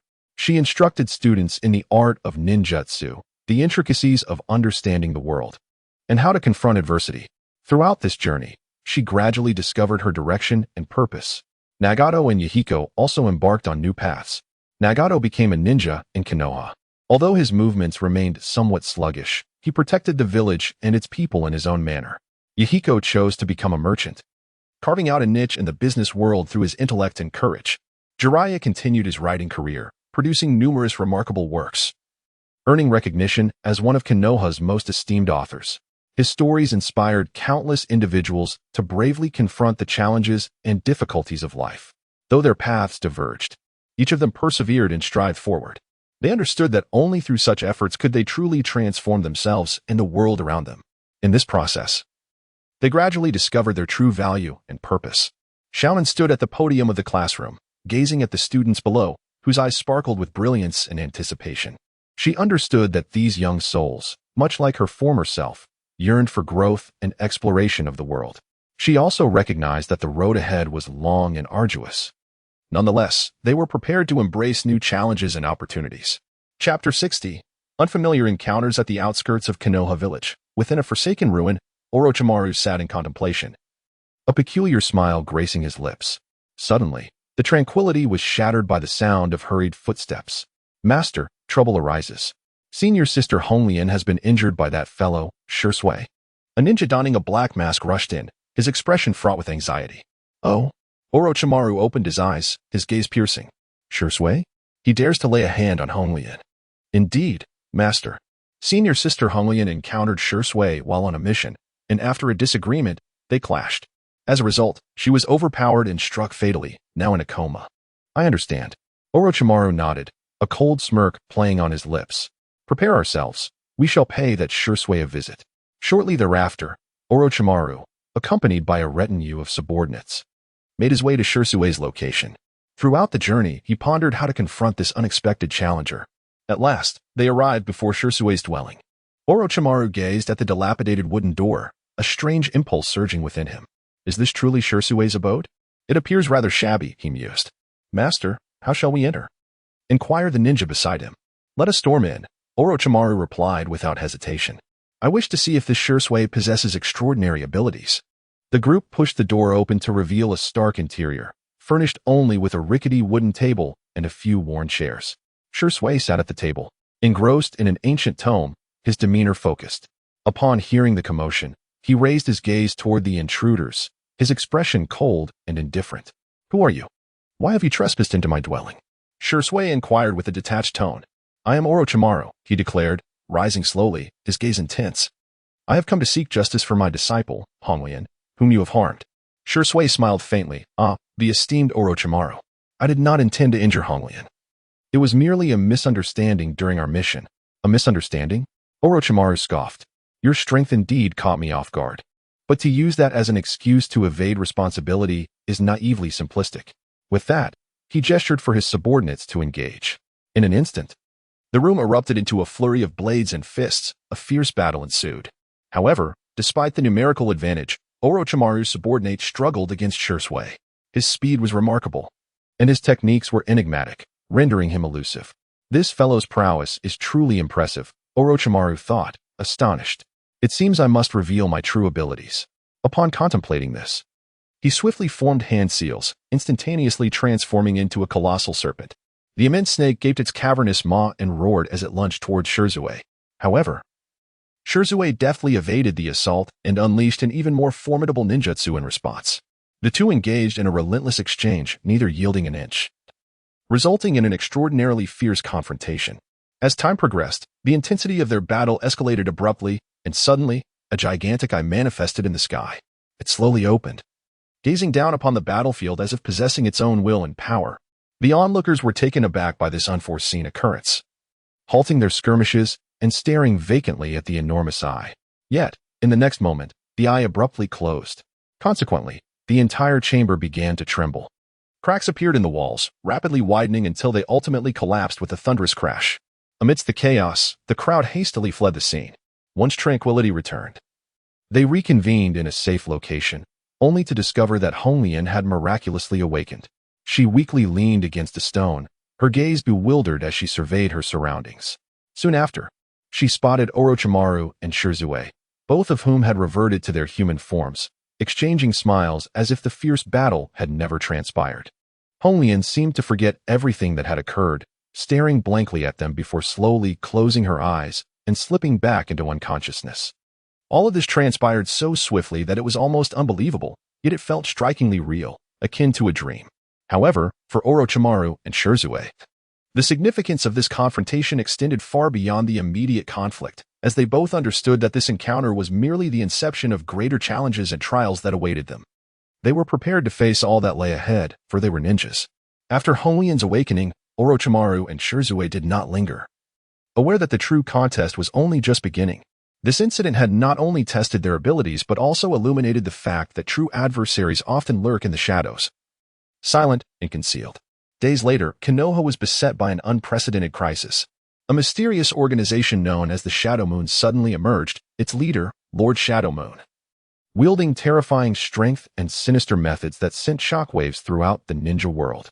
Intelligence reports indicated that this organization was conspiring to launch a large-scale assault on Konoha, aiming to overturn the entire order of the ninja realm. In the face of a common enemy, Orochimaru and Shirsue set aside their past grievances, resolving to temporarily relinquish their personal vendettas and join forces against Shadow Moon. They first sought out Tsunade, their former comrade who had become the fifth Hokage of Konoha. With Tsunade's support, a coalition of elite ninjas was swiftly formed, vowing to protect Konoha from harm. Orochimaru, employing his exceptional intellect and unique transformation abilities, infiltrated the ranks of Shadow Moon, gradually unveiling the secrets that lay behind it. Meanwhile, Shirsue wielded his distinctive Kodo Amatsukami technique to subtly influence the enemy's decisions, diminishing their combat effectiveness. Operating in tandem, one in the light and the other in the shadows, they gradually approached the core of Shadow Moon. After a series of arduous reconnaissance missions and battles, the vulnerabilities of Shadow Moon were finally revealed, exposing an ancient and powerful forbidden technique concealed within. In order to utterly eradicate this menace, Orochimaru and Shisui resolved to join forces and launch an unprecedented assault. On a tempestuous night, the base of Ingwe was engulfed by an unexpected confluence of light and darkness. Orochimaru transformed into the formidable Dark Serpent, while Shisui, wielding the power of Kodo Amatsukami, guided countless arrows of luminescence. Together, they forged an unstoppable torrent that struck at the very heart of their adversary. Following a cataclysmic battle, Ingwe was ultimately vanquished, and its leader, Lord Ingwe, was sealed away. With the threat extinguished, Konoha entered a fleeting era of peace. Although the chasm between Orochimaru and Shisui had not been entirely bridged, their shared experience in adversity taught them the essence of mutual reliance in the face of future uncertainties. During this interlude, Orochimaru devoted himself to the study of new forbidden techniques and jutsu, extending a sincere invitation to Shisui for collaboration. Despite Shisui's initial reservations regarding these esoteric arts, he ultimately acquiesced to Orochimaru's earnest overture, embarking on an academic exchange. Within the confines of the laboratory, they surrounded themselves with ancient scrolls and experimental apparatus, oscillating between spirited debates and cooperative endeavors. Gradually, they unearthed a myriad of shared insights into ninjutsu, a revelation that astonished them both and began to dissolve the barriers that had previously divided them. In this period of tranquility, Orochimaru and Shisui turned their attention to the matter of ninja education. They recognized that mere individual prowess was insufficient to uphold peace. It was imperative to cultivate a new generation of ninjas imbued with the right values and ethics. Thus, they united with several seasoned ninjas to establish a ninja academy in Konoha. Taking on the mantle of educators, they imparted fundamental jutsu knowledge and combat techniques to their students while placing a significant emphasis on moral education, aspiring to shape them into true ninjas. However, peace proved ephemeral. A new threat emerged, a mysterious organization known as Ingdun, which began to manifest in the collective consciousness. This group excelled in utilizing shadows for various attacks and assassination missions, plunging Konoha back into crisis. Confronted by this novel danger, Orochimaru and Shisui once again allied. This time, they not only relied on their individual strengths in battle, but also commenced research into exploiting the weaknesses of Ingdun to mount a counteroffensive. After a series of arduous efforts and endeavors, they ultimately discovered the means to unravel the secrets of the Shadow Escape. In a fierce battle, Orochimaru and Shisui joined forces to successfully vanquish the leader of the Shadow Escape. This confrontation not only led to the complete annihilation of the Shadow Organization, but also fortified the bond of camaraderie between them. Through numerous challenges and skirmishes, the relationship between Orochimaru and Shisui gradually deepened. They came to realize that in a world rife with uncertainty and peril, only mutual trust and collaboration could propel them further along their path. Their experiences became the stuff of legends, recounted by future generations. In the days to come, whether confronted by new adversaries or unforeseen challenges, they would steadfastly advance, safeguarding their beliefs and dreams. With the demise of the Shadow Escape, the village of Konoha once again entered a period of tranquility. However, Orochimaru and Shisui did not allow themselves to rest on their laurels. They understood that peace is not a permanent state but requires continuous effort and vigilance. Thus, they embarked on a new initiative to establish an alliance composed of various ninja villages, uniting to confront future threats. To realize this vision, Orochimaru and Shisui tirelessly traversed the land, persuading the leaders of the ninja villages. They articulated the significance of the alliance and pledged to share resources, technologies, and intelligence to address potential crises collectively. After considerable effort, they garnered a number of supporters, gradually shaping the initial framework of the alliance. After months of preparation and dedication, the Alliance of Ninja Villages was finally established. During the inauguration ceremony, Orochimaru and Shisui were appointed as the joint commanders of the alliance, tasked with coordinating actions and resource distribution among the villages. They were acutely aware of the weight of their responsibilities, yet they embraced this new challenge with unwavering confidence. With the formation of the alliance, they began to tackle various challenges and threats. Whether pursuing fugitives, combating crime, or responding to natural disasters, they fearlessly led the charge. In their endeavors, they relied not only on their formidable strength but also prioritized strategy and intellect. In one encounter against bandits, They skillfully employed the terrain and shadow techniques to execute a coordinated assault, successfully apprehending the entire bandit group. This battle not only demonstrated their prowess but also earned them the respect and trust of the other villages. However, peace did not endure for long. A new, more formidable foe emerged. A mysterious organization known as the Dark Realm began to make its presence felt. This organization possessed immense power and sinister tactics. In the face of this new threat, Orochimaru and Sasuke once again united. This time, they not only relied on their individual strengths in battle, but also began to devise strategies to exploit the weaknesses of the Dark Realm. After a series of efforts and trials, they ultimately discovered the means to counter the Dark Realm. In a climactic showdown, Orochimaru and Sasuke collaborated to successfully defeat the leader of the Dark Realm. This battle not only led to the complete annihilation of the Shadow Realm organization, but also deepened the bonds of friendship between them. After a series of challenges and confrontations, the relationship between Orochimaru and Sasuke grew more intimate and profound. They understood that in a world rife with uncertainties and dangers, only mutual trust and collaboration could propel them further. The alliance they forged would play a vital role in safeguarding the peace and tranquility of the entire ninja world in the days to come.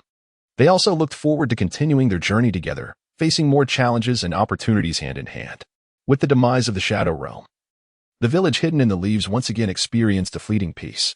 However, both Orochimaru and Sasuke were acutely aware that true peace is not a one-time achievement, but necessitates continuous effort and maintenance. They began to devise new plans to tackle potential unknown challenges. During this period, Orochimaru commenced research on how to amalgamate technology with the forces of nature to create more formidable ninjutsu and weapons. He believed that only by fusing technology with the essence of nature could they confront future threats. Simultaneously, Sasuke turned his attention to the mysteries of space and time. He endeavored to discover a means to traverse these dimensions, enabling them to react swiftly in times of crisis. Although this pursuit was fraught with challenges, it was also replete with possibilities. Yet, peace did not endure for long. A new and more formidable adversary emerged. A mysterious organization known as the Void began to make its presence felt. This organization possessed the ability to manipulate time and space, plunging the village hidden in the leaves back into turmoil. Faced with this new threat, Orochimaru and Sasuke joined forces once more. This time, they not only relied on their individual strengths in battle, but also began to explore how to exploit the vulnerabilities of the Void for a counterattack. They rallied the strength of their alliance, preparing for an unprecedented showdown. In a fierce confrontation, Orochimaru and Sasuke collaborated, harnessing the powers of technology and nature, as well as the secrets of space and time, ultimately defeating the leader of the Void. This battle not only resulted in the total eradication of the Void organization, but also solidified their cooperation further. Chapter 61. The disciples are not to be underestimated. On a tranquil afternoon in the village hidden in the leaves, a mysterious piece of news shattered the serenity. Rumor had it that the infamous Snake Clan ninja, Orochimaru, was secretly engaged in some nefarious scheme. Have you heard? Orochimaru is searching for a special body. They say he intends to use it to resurrect his wife. The village children buzzed with excitement and curiosity. Sasuke and Naruto sat atop Hokage Rock, listening intently to the whispers that surrounded them, their eyes reflecting a blend of confusion and concern. Sasuke's brow furrowed, acutely aware that Orochimaru's ambitions extended far beyond what was immediately apparent. Naruto, we must tread carefully, he declared, rising to gaze into the distance. I have a foreboding sense that this mission will not unfold as simply as we might hope. Naruto nodded in agreement, a resolute determination blossoming within him. Regardless of Orochimaru's schemes, they would not allow him to prevail. Meanwhile, in a shadowy chamber within the territory of the Serpent Clan, Honglian found herself bound upon a bed. Her eyes were filled with dread and despair, for she understood that she was the unique vessel that Orochimaru sought. You cannot escape. Honglian, Orochimaru's voice echoed ominously as he slowly entered the chamber, a cold smile gracing his lips. You are destined to be a stepping stone on my path to resurrection. A flicker of defiance ignited in Honglian's gaze. Orochimaru, do you truly believe you have triumphed? I will never allow you to succeed. Just as Orochimaru prepared to make his move, a sudden cacophony of explosions erupted outside. Seizing the moment, Honglian broke free from her restraints and fled the chamber. She understood all too well that she could not remain there. She needed to seek reinforcements. Upon learning of Honglian's escape, Sasuke and Naruto hastily made their way to the territory of the Snake Clan. They understood that Orochimaru would not easily let Honglian slip away. We must find her, Sasuke. Naruto urged anxiously. If Orochimaru succeeds, the consequences would be unimaginable. Sasuke nodded, and the two swiftly commenced their search. After a challenging pursuit, they ultimately discovered Honglian within a dense forest, hiding behind a large tree, her eyes brimming with terror and gratitude. You made it, Honglian exclaimed with excitement. Thank you for coming to rescue me. Naruto smiled and patted her shoulder. We are friends. After all, it is our duty to help one another. The trio resolved to return to Konoha village immediately, concurrently devising a meticulous plan to confront Orochimaru. Upon their return to Konoha, Sasuke, Naruto, and Honglian convened to discuss strategies. They understood that to contend with a master like Orochimaru, they must possess both intellect and valor. We could leverage Konoha's defense system, Sasuke proposed, and combine it with our ninjutsu to perhaps deliver him a surprise. Naruto nodded in agreement. Excellent idea. I will utilize my shadow clone technique to create chaos, while you support from the sidelines. Honglian also offered her suggestion. I can employ my water release technique to conjure a mist, obscuring Orochimaru's vision of the path ahead. With their roles clearly defined, they embarked on their preparations, fully aware that a formidable battle lay ahead. The night preceding the decisive clash was particularly tranquil. Sasuke, Naruto, and Honglian stood atop Hokage Rock, gazing up at the starry sky.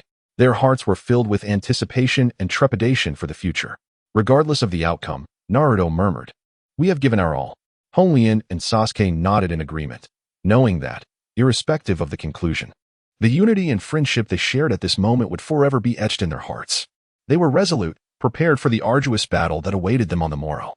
The night deepened, yet their spirits remained fervent as flames, awaiting the dawn and ready to confront the challenges ahead, no matter how the future unfolded. Their conviction remained steadfast, to protect all that they cherished, until the very end, for eternity. This journey, fraught with the unknown and peril, only served to deepen their appreciation for one another and solidify their beliefs. Thus unfolds the adventurous tale of Naruto, Sasuke, and Honglian, a saga rich with challenges and camaraderie. As the first rays of sunlight graced the earth, the day of reckoning had finally arrived. Sasuke, Naruto, and Honglian stood at the entrance of Konoha village, prepared to face Orochimaru's challenge. Are you ready? Sasuke inquired. Absolutely. Naruto and Honglian responded in unison, their eyes filled with determination and resolve. Suddenly, a chilling breeze swept through, and Orochimaru's figure materialized before them, a cold smile etched upon his face, exuding confidence in the impending battle.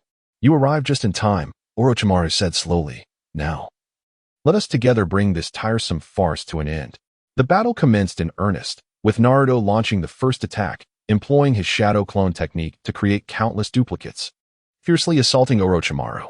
Orochimaru let out a cold laugh, using his serpentine minions to thwart all incoming attacks. It seems you are still quite inexperienced, he taunted. Upon witnessing the situation, Sasuke immediately employed his Sharingan to discern Orochimaru's weaknesses, accurately launching a shuriken. However, Orochimaru effortlessly deflected the projectile with his body and mockingly retorted, "Is such a trivial attack worthy of being called genius?" Determined, Honglian resolved to unleash her water release technique to conjure a dense fog. Taking a deep breath, she formed hand seals and suddenly infused the ground with water elements, enveloping the entire battlefield in thick mist. Haha, now watch me, Naruto exclaimed excitedly. Utilizing his shadow clone technique to navigate freely through the fog, relentlessly targeting Orochimaru's vulnerabilities. Meanwhile, Sasuke, with his perceptive Sharingan, sought Orochimaru's whereabouts amidst the obscurity. After an intense skirmish, Orochimaru was ultimately defeated, trembling as he collapsed to the ground, his eyes brimming with resentment and fury. Yet, at that moment, he abruptly rose, a glint of cunning flashing in his gaze. Did you think I was defeated? Orochimaru scoffed. This was merely a clone. No sooner had he spoken than his form transformed into countless small snakes, swiftly scattering in all directions. Oh, Naruto exclaimed, he has escaped. However, just then, Sasuke suddenly recalled something. Wait, the direction in which he fled leads to a mysterious cave deep within the territory of the Serpent Clan, his lair. Sasuke, Naruto, and Honglian swiftly made their way to the mysterious cave within the territory of the Serpent Clan, aware that this would be the pivotal battleground that determined their fate. Upon their arrival, they discovered Orochimaru had been awaiting them for quite some time, a sinister grin adorning his face as he welcomed them to his kingdom. The battle resumed, fiercer than ever. This time, Naruto unleashed the power of his Nine Tails mode, amplifying his strength. Sasuke activated his Manjiki Sharingan, enhancing his abilities further. While Honglian employed her water-release jutsu to conjure a colossal water dragon to assail their foe. The trio forced Orochimaru into a relentless retreat. However, in that critical moment, a shocking truth was revealed. Honglian had always been a key figure in Orochimaru's scheme. She possessed a unique ability to absorb others' chakra and convert it into her own power. All orchestrated for this very day. Faced with this harsh reality and an imposing adversary, how would the three decide? Should they continue to fight or relinquish everything?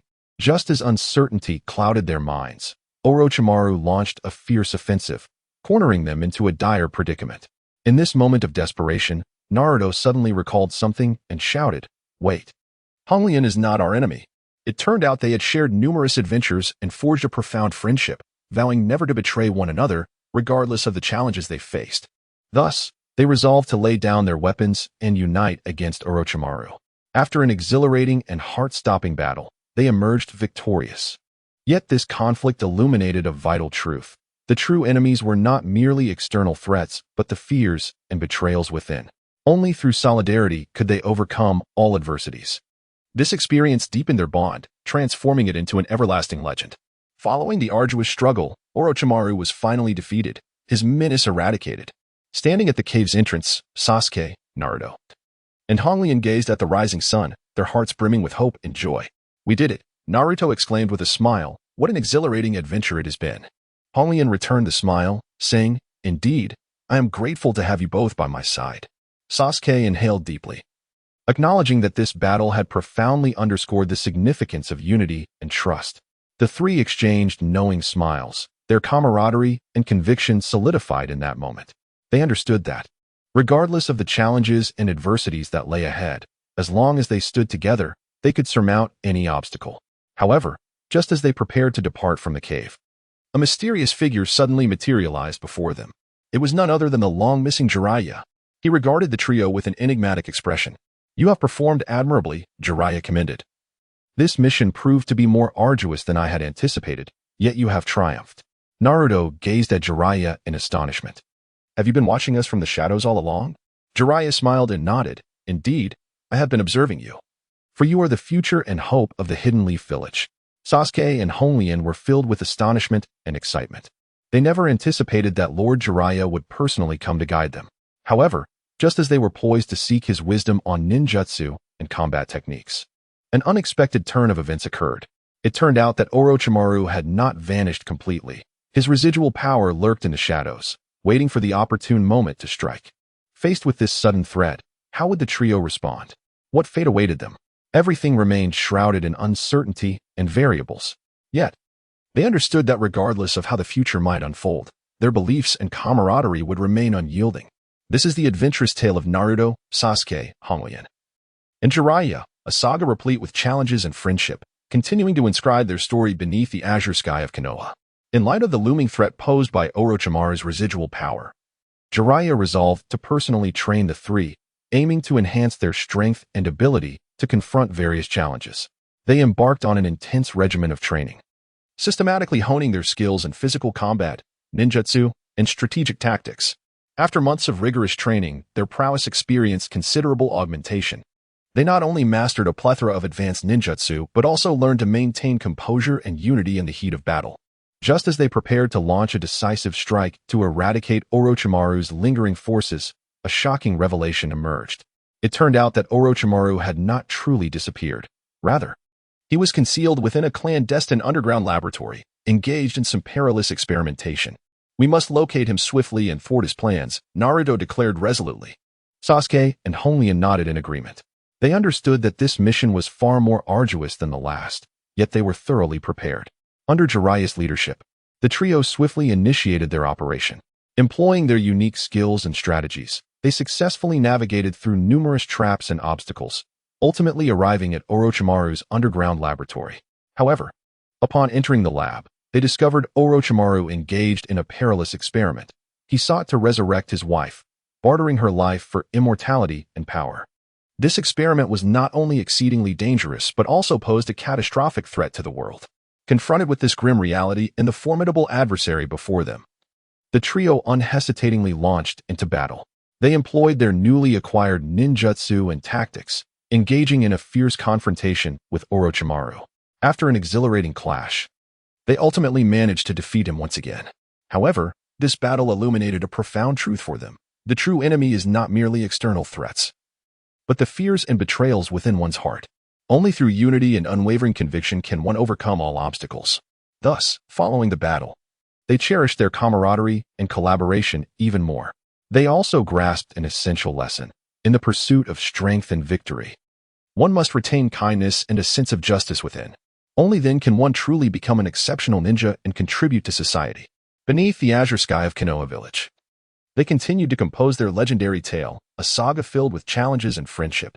After the ultimate confrontation with Orochimaru, Sasuke, Naruto, Honglin, and Jiraiya finally welcomed a long-awaited peace.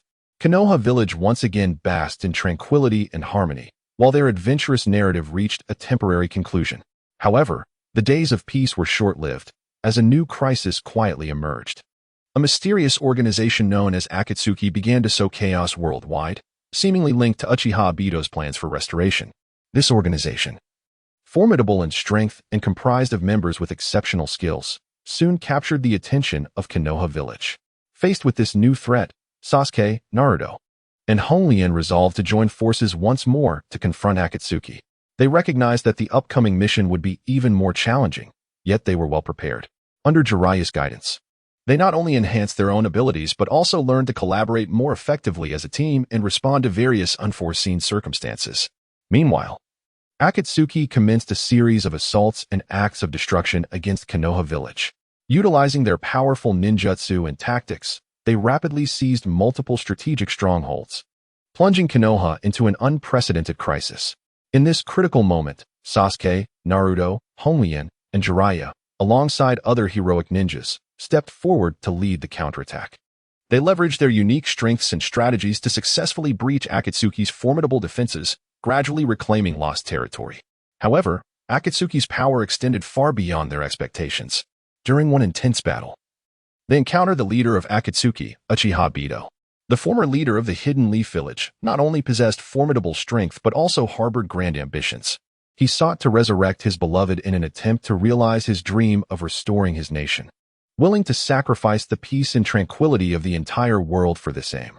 In the face of such a formidable adversary, Sasuke, Naruto, Honglin, and Jiraiya engaged in a fierce battle once more. Utilizing their wisdom and courage, they fought valiantly against Uchiha Madara. After a breathtaking confrontation, they ultimately succeeded in defeating Madara and sealing away his powers. However, this battle came at a tremendous cost, with many lives lost. Despite this, they steadfastly held on to their beliefs and ideals, continuing to inscribe their legendary tale beneath the azure sky of the Leaf Village, a saga filled with challenges and camaraderie. They shall forever safeguard this world, for eternity.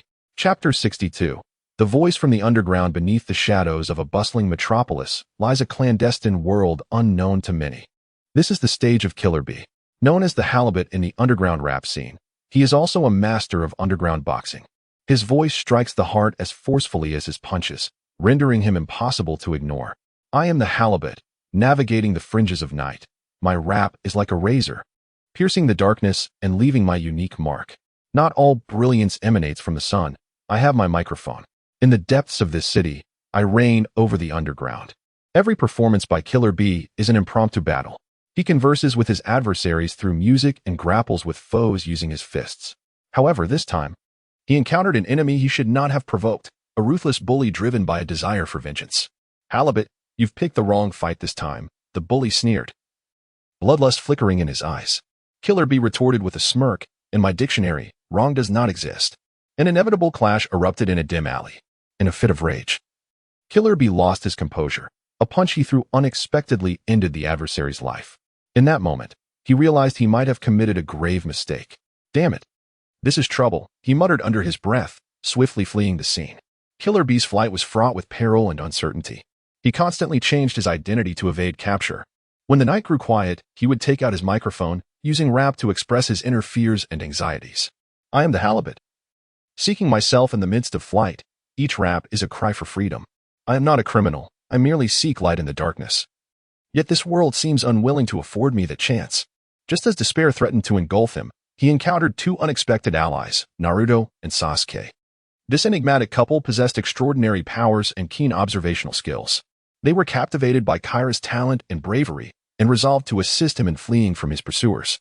"Flounder, your rap has resonated with us," Naruto declared, "and we are willing to help you navigate through this ordeal." Sasuke added, "But you must promise us one condition, to stay away from underground fighting and gangs." Kurabi gazed at the enigmatic couple, a flicker of hope igniting within him. "I promise you," he affirmed. With the assistance of Naruto and Sasuke, Kurabi embarked on a new chapter of his life. No longer was he the rap artist, an underground fighter dwelling in shadows. He transformed into an ordinary street performer, spreading joy and hope through his music. His rapping style evolved into something more radiant and uplifting. Vo, vo, vo. I now go by Sunshine Flounder, no longer consorting with darkness. My music shines like sunlight, illuminating every dim corner. Thank you for helping me rediscover the meaning and value of life. After a period of seclusion, Kurabi resolved to return to the city center to perform once more. This time, he was not fleeing nor fighting, but rather sharing his music and his story. His performance drew a substantial audience, granting him a rebirth. He realized that true strength lies not in fists or microphones, but in the positive energy and courage conveyed through his music. He finally found his rightful stage and, in doing so, discovered his authentic self. As time passed, Kurabi's name was no longer associated with violence or escape. It became synonymous with hope and bravery. His music brimmed with a love for life, a pursuit of dreams, and a vision of a beautiful future. Every note is a hymn to life.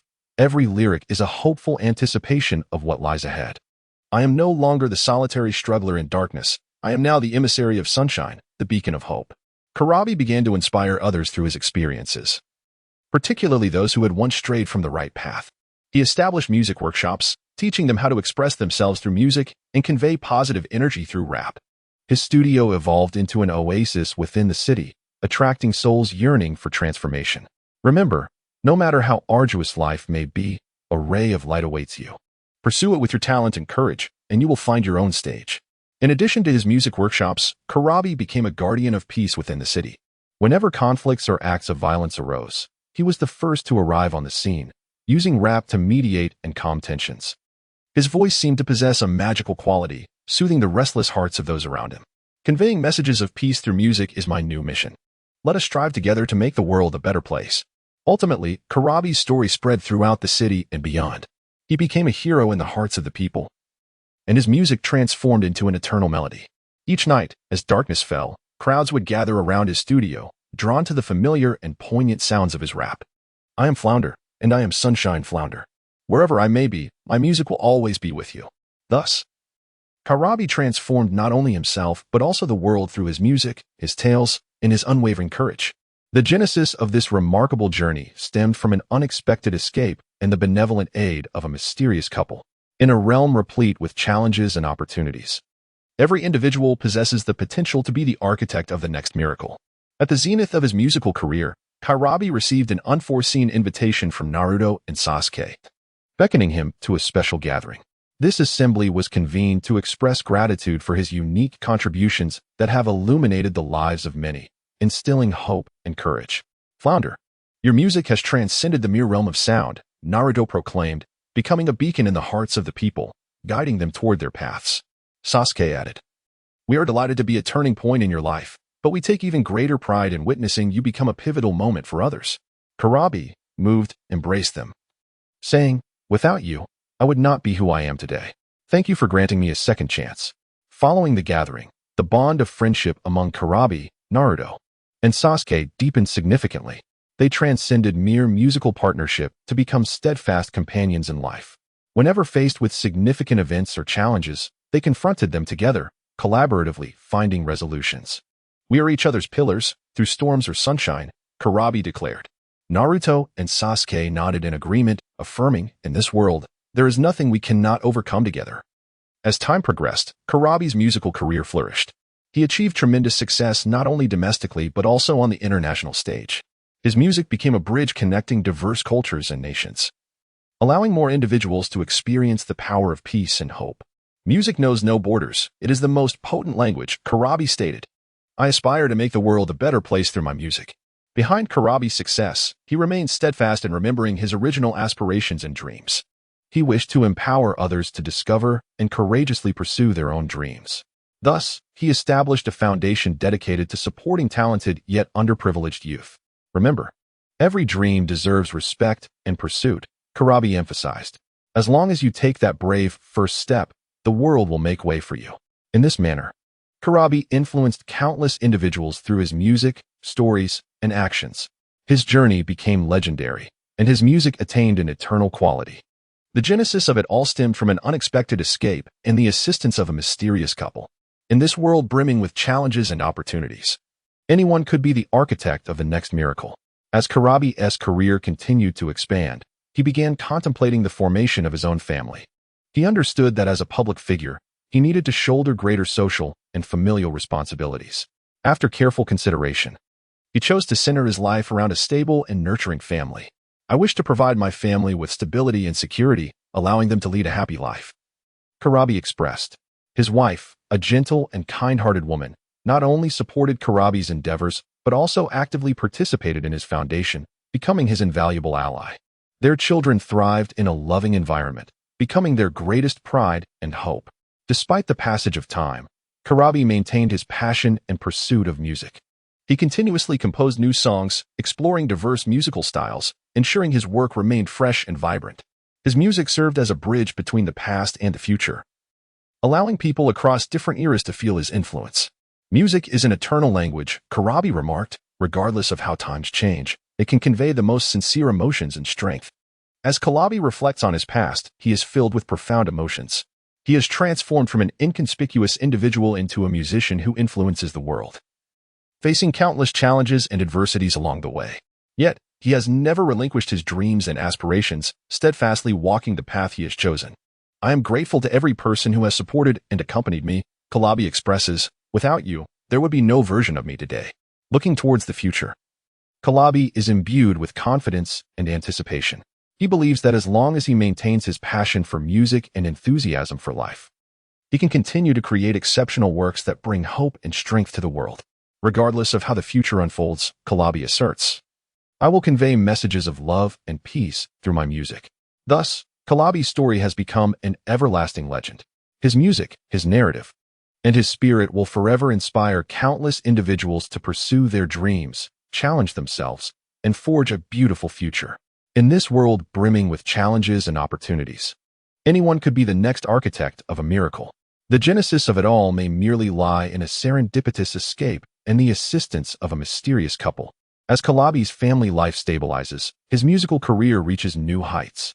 He resolves to embark on a global tour, intending to share his music with a broader audience and engage with fans worldwide. This tour is not merely a musical extravaganza, it is a communion of souls, allowing people to experience hope and strength amidst the ocean of music.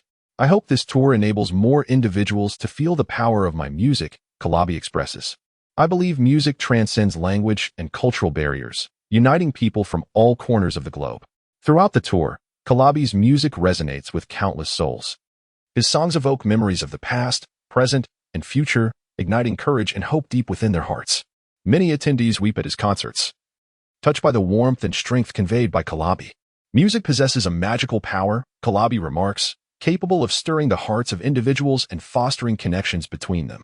After the conclusion of the tour, Karabi receives a letter from fans around the world, filled with gratitude and blessings.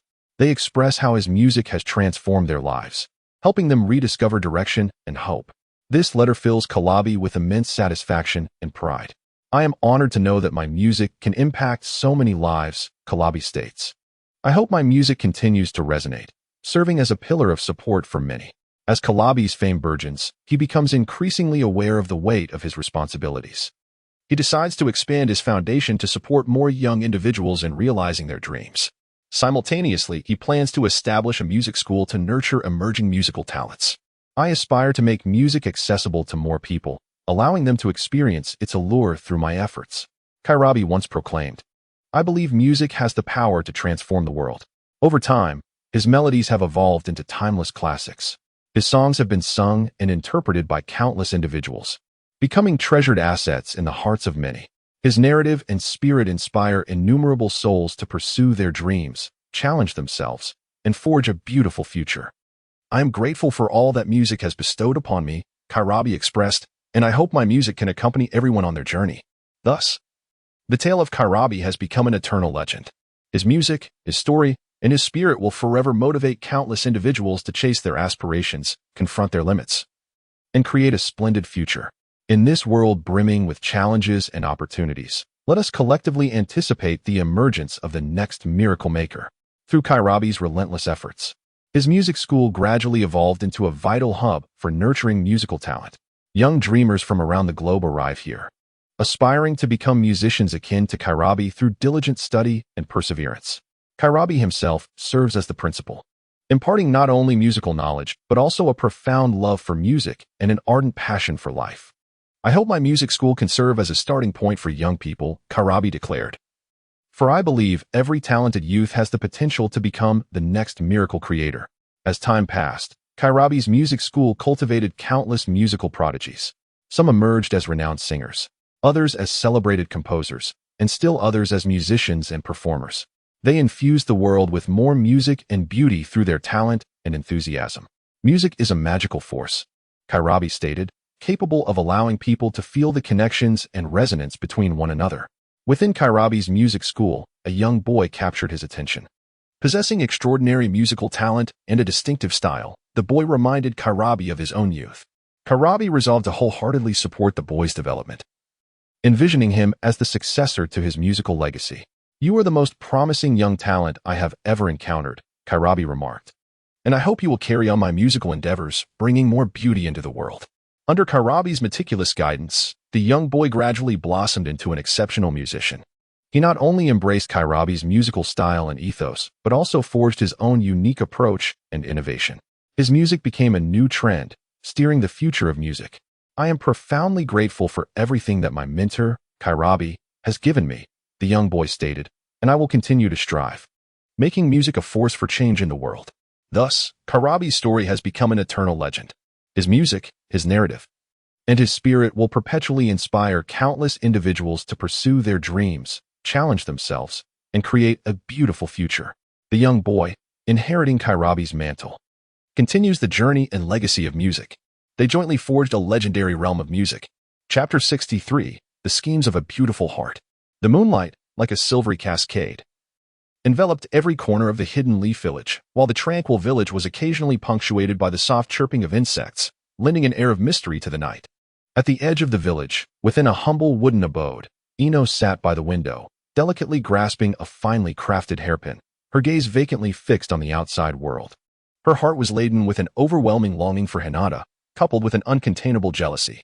Hinata, the gentle and kind-hearted boy who flowed like water, had forever held a cherished place in Ino's heart.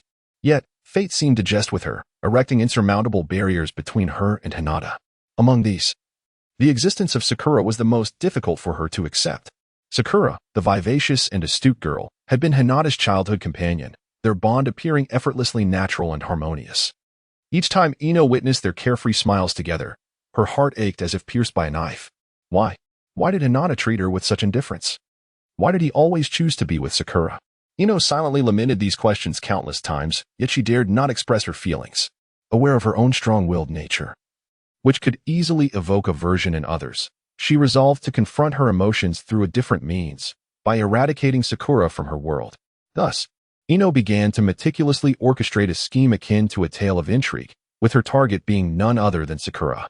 She sought to employ her intellect and cunning to bring Sakura to ruin, thereby severing the ties that bound her to Hinata. Ino first implemented a strategy of discord. Leveraging her influence within the village, she spread rumors and hearsay about Sakura.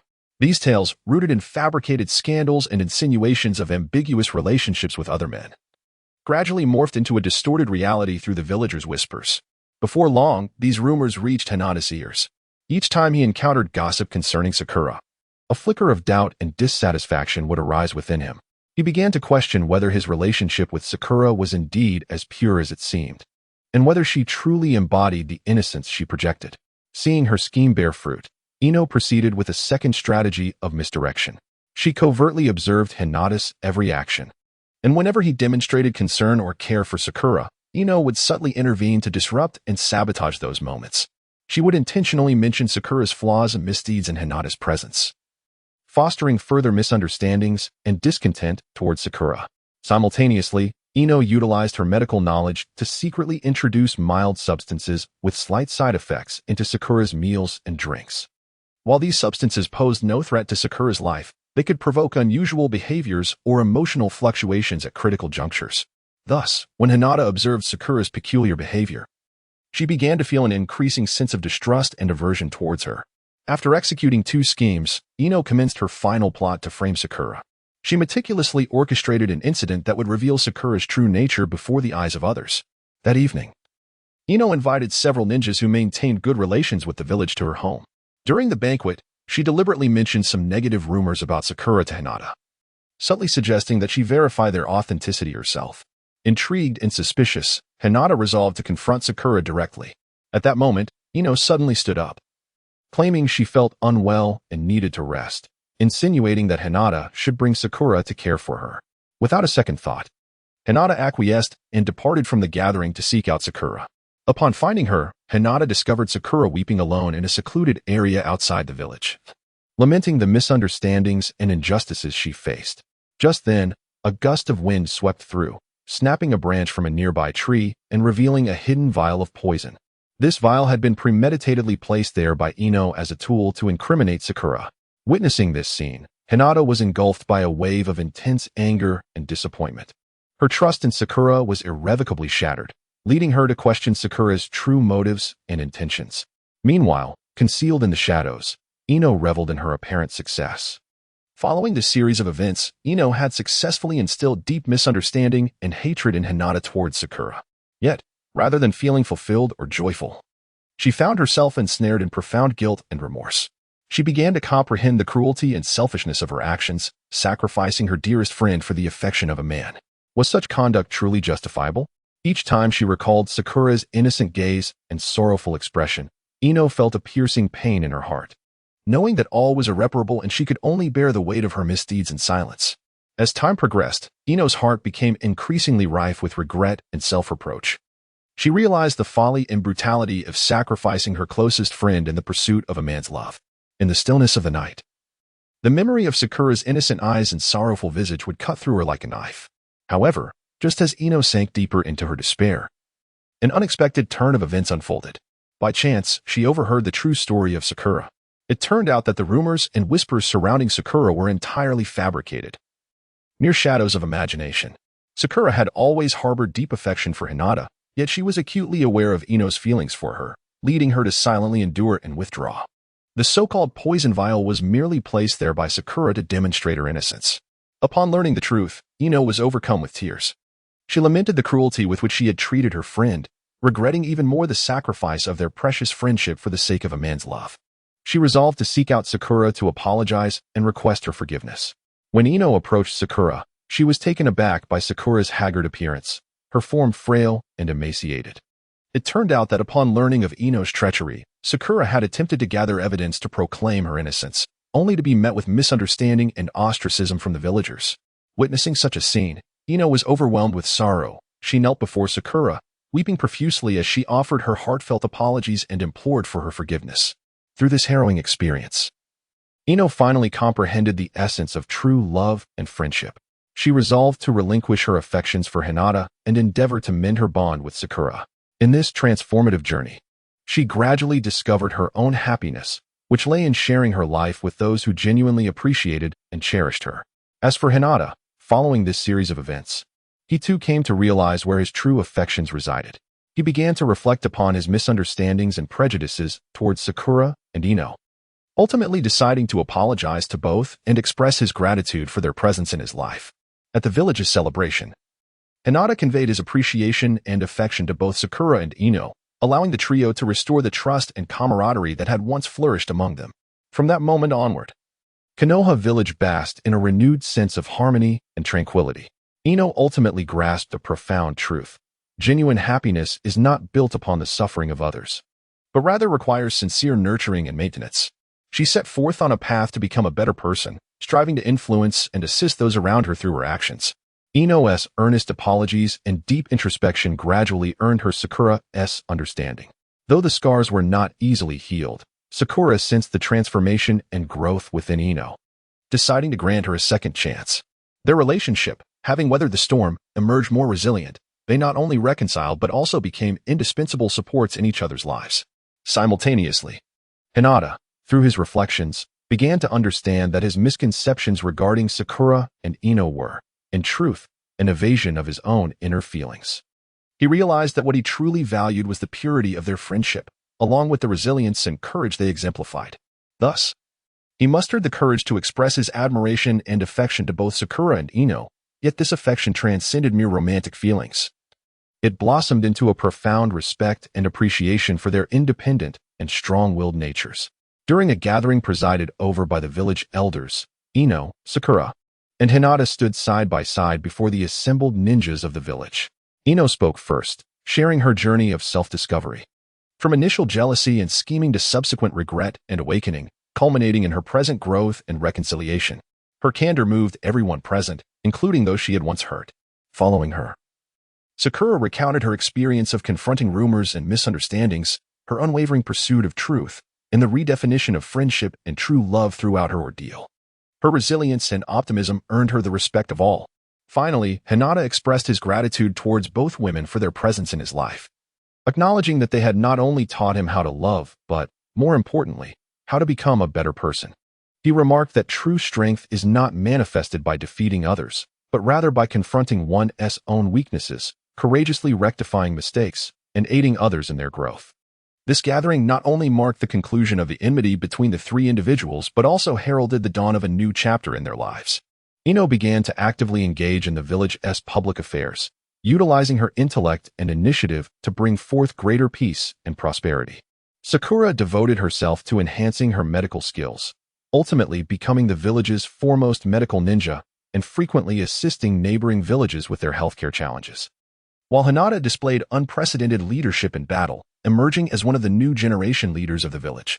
The tale of their trio has become a celebrated legend within the Hidden Leaf Village, inspiring successive generations of young ninjas to cherish those around them while pursuing dreams and love, to bravely accept their faults, and to strive for self-improvement.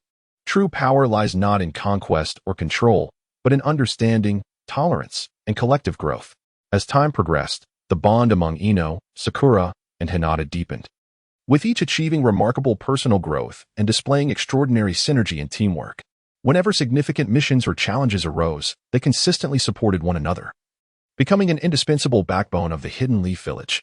During an unexpected crisis, the neighboring Rock Ninja Village launched a sudden assault, aiming to seize the resources of the Hidden Leaf Village and expand its dominion. Faced with a formidable adversary, the entire village was engulfed in unprecedented panic. However, it was the collaborative efforts of Ino, Sakura, and Hinata that proved to be the pivotal turning point of this conflict.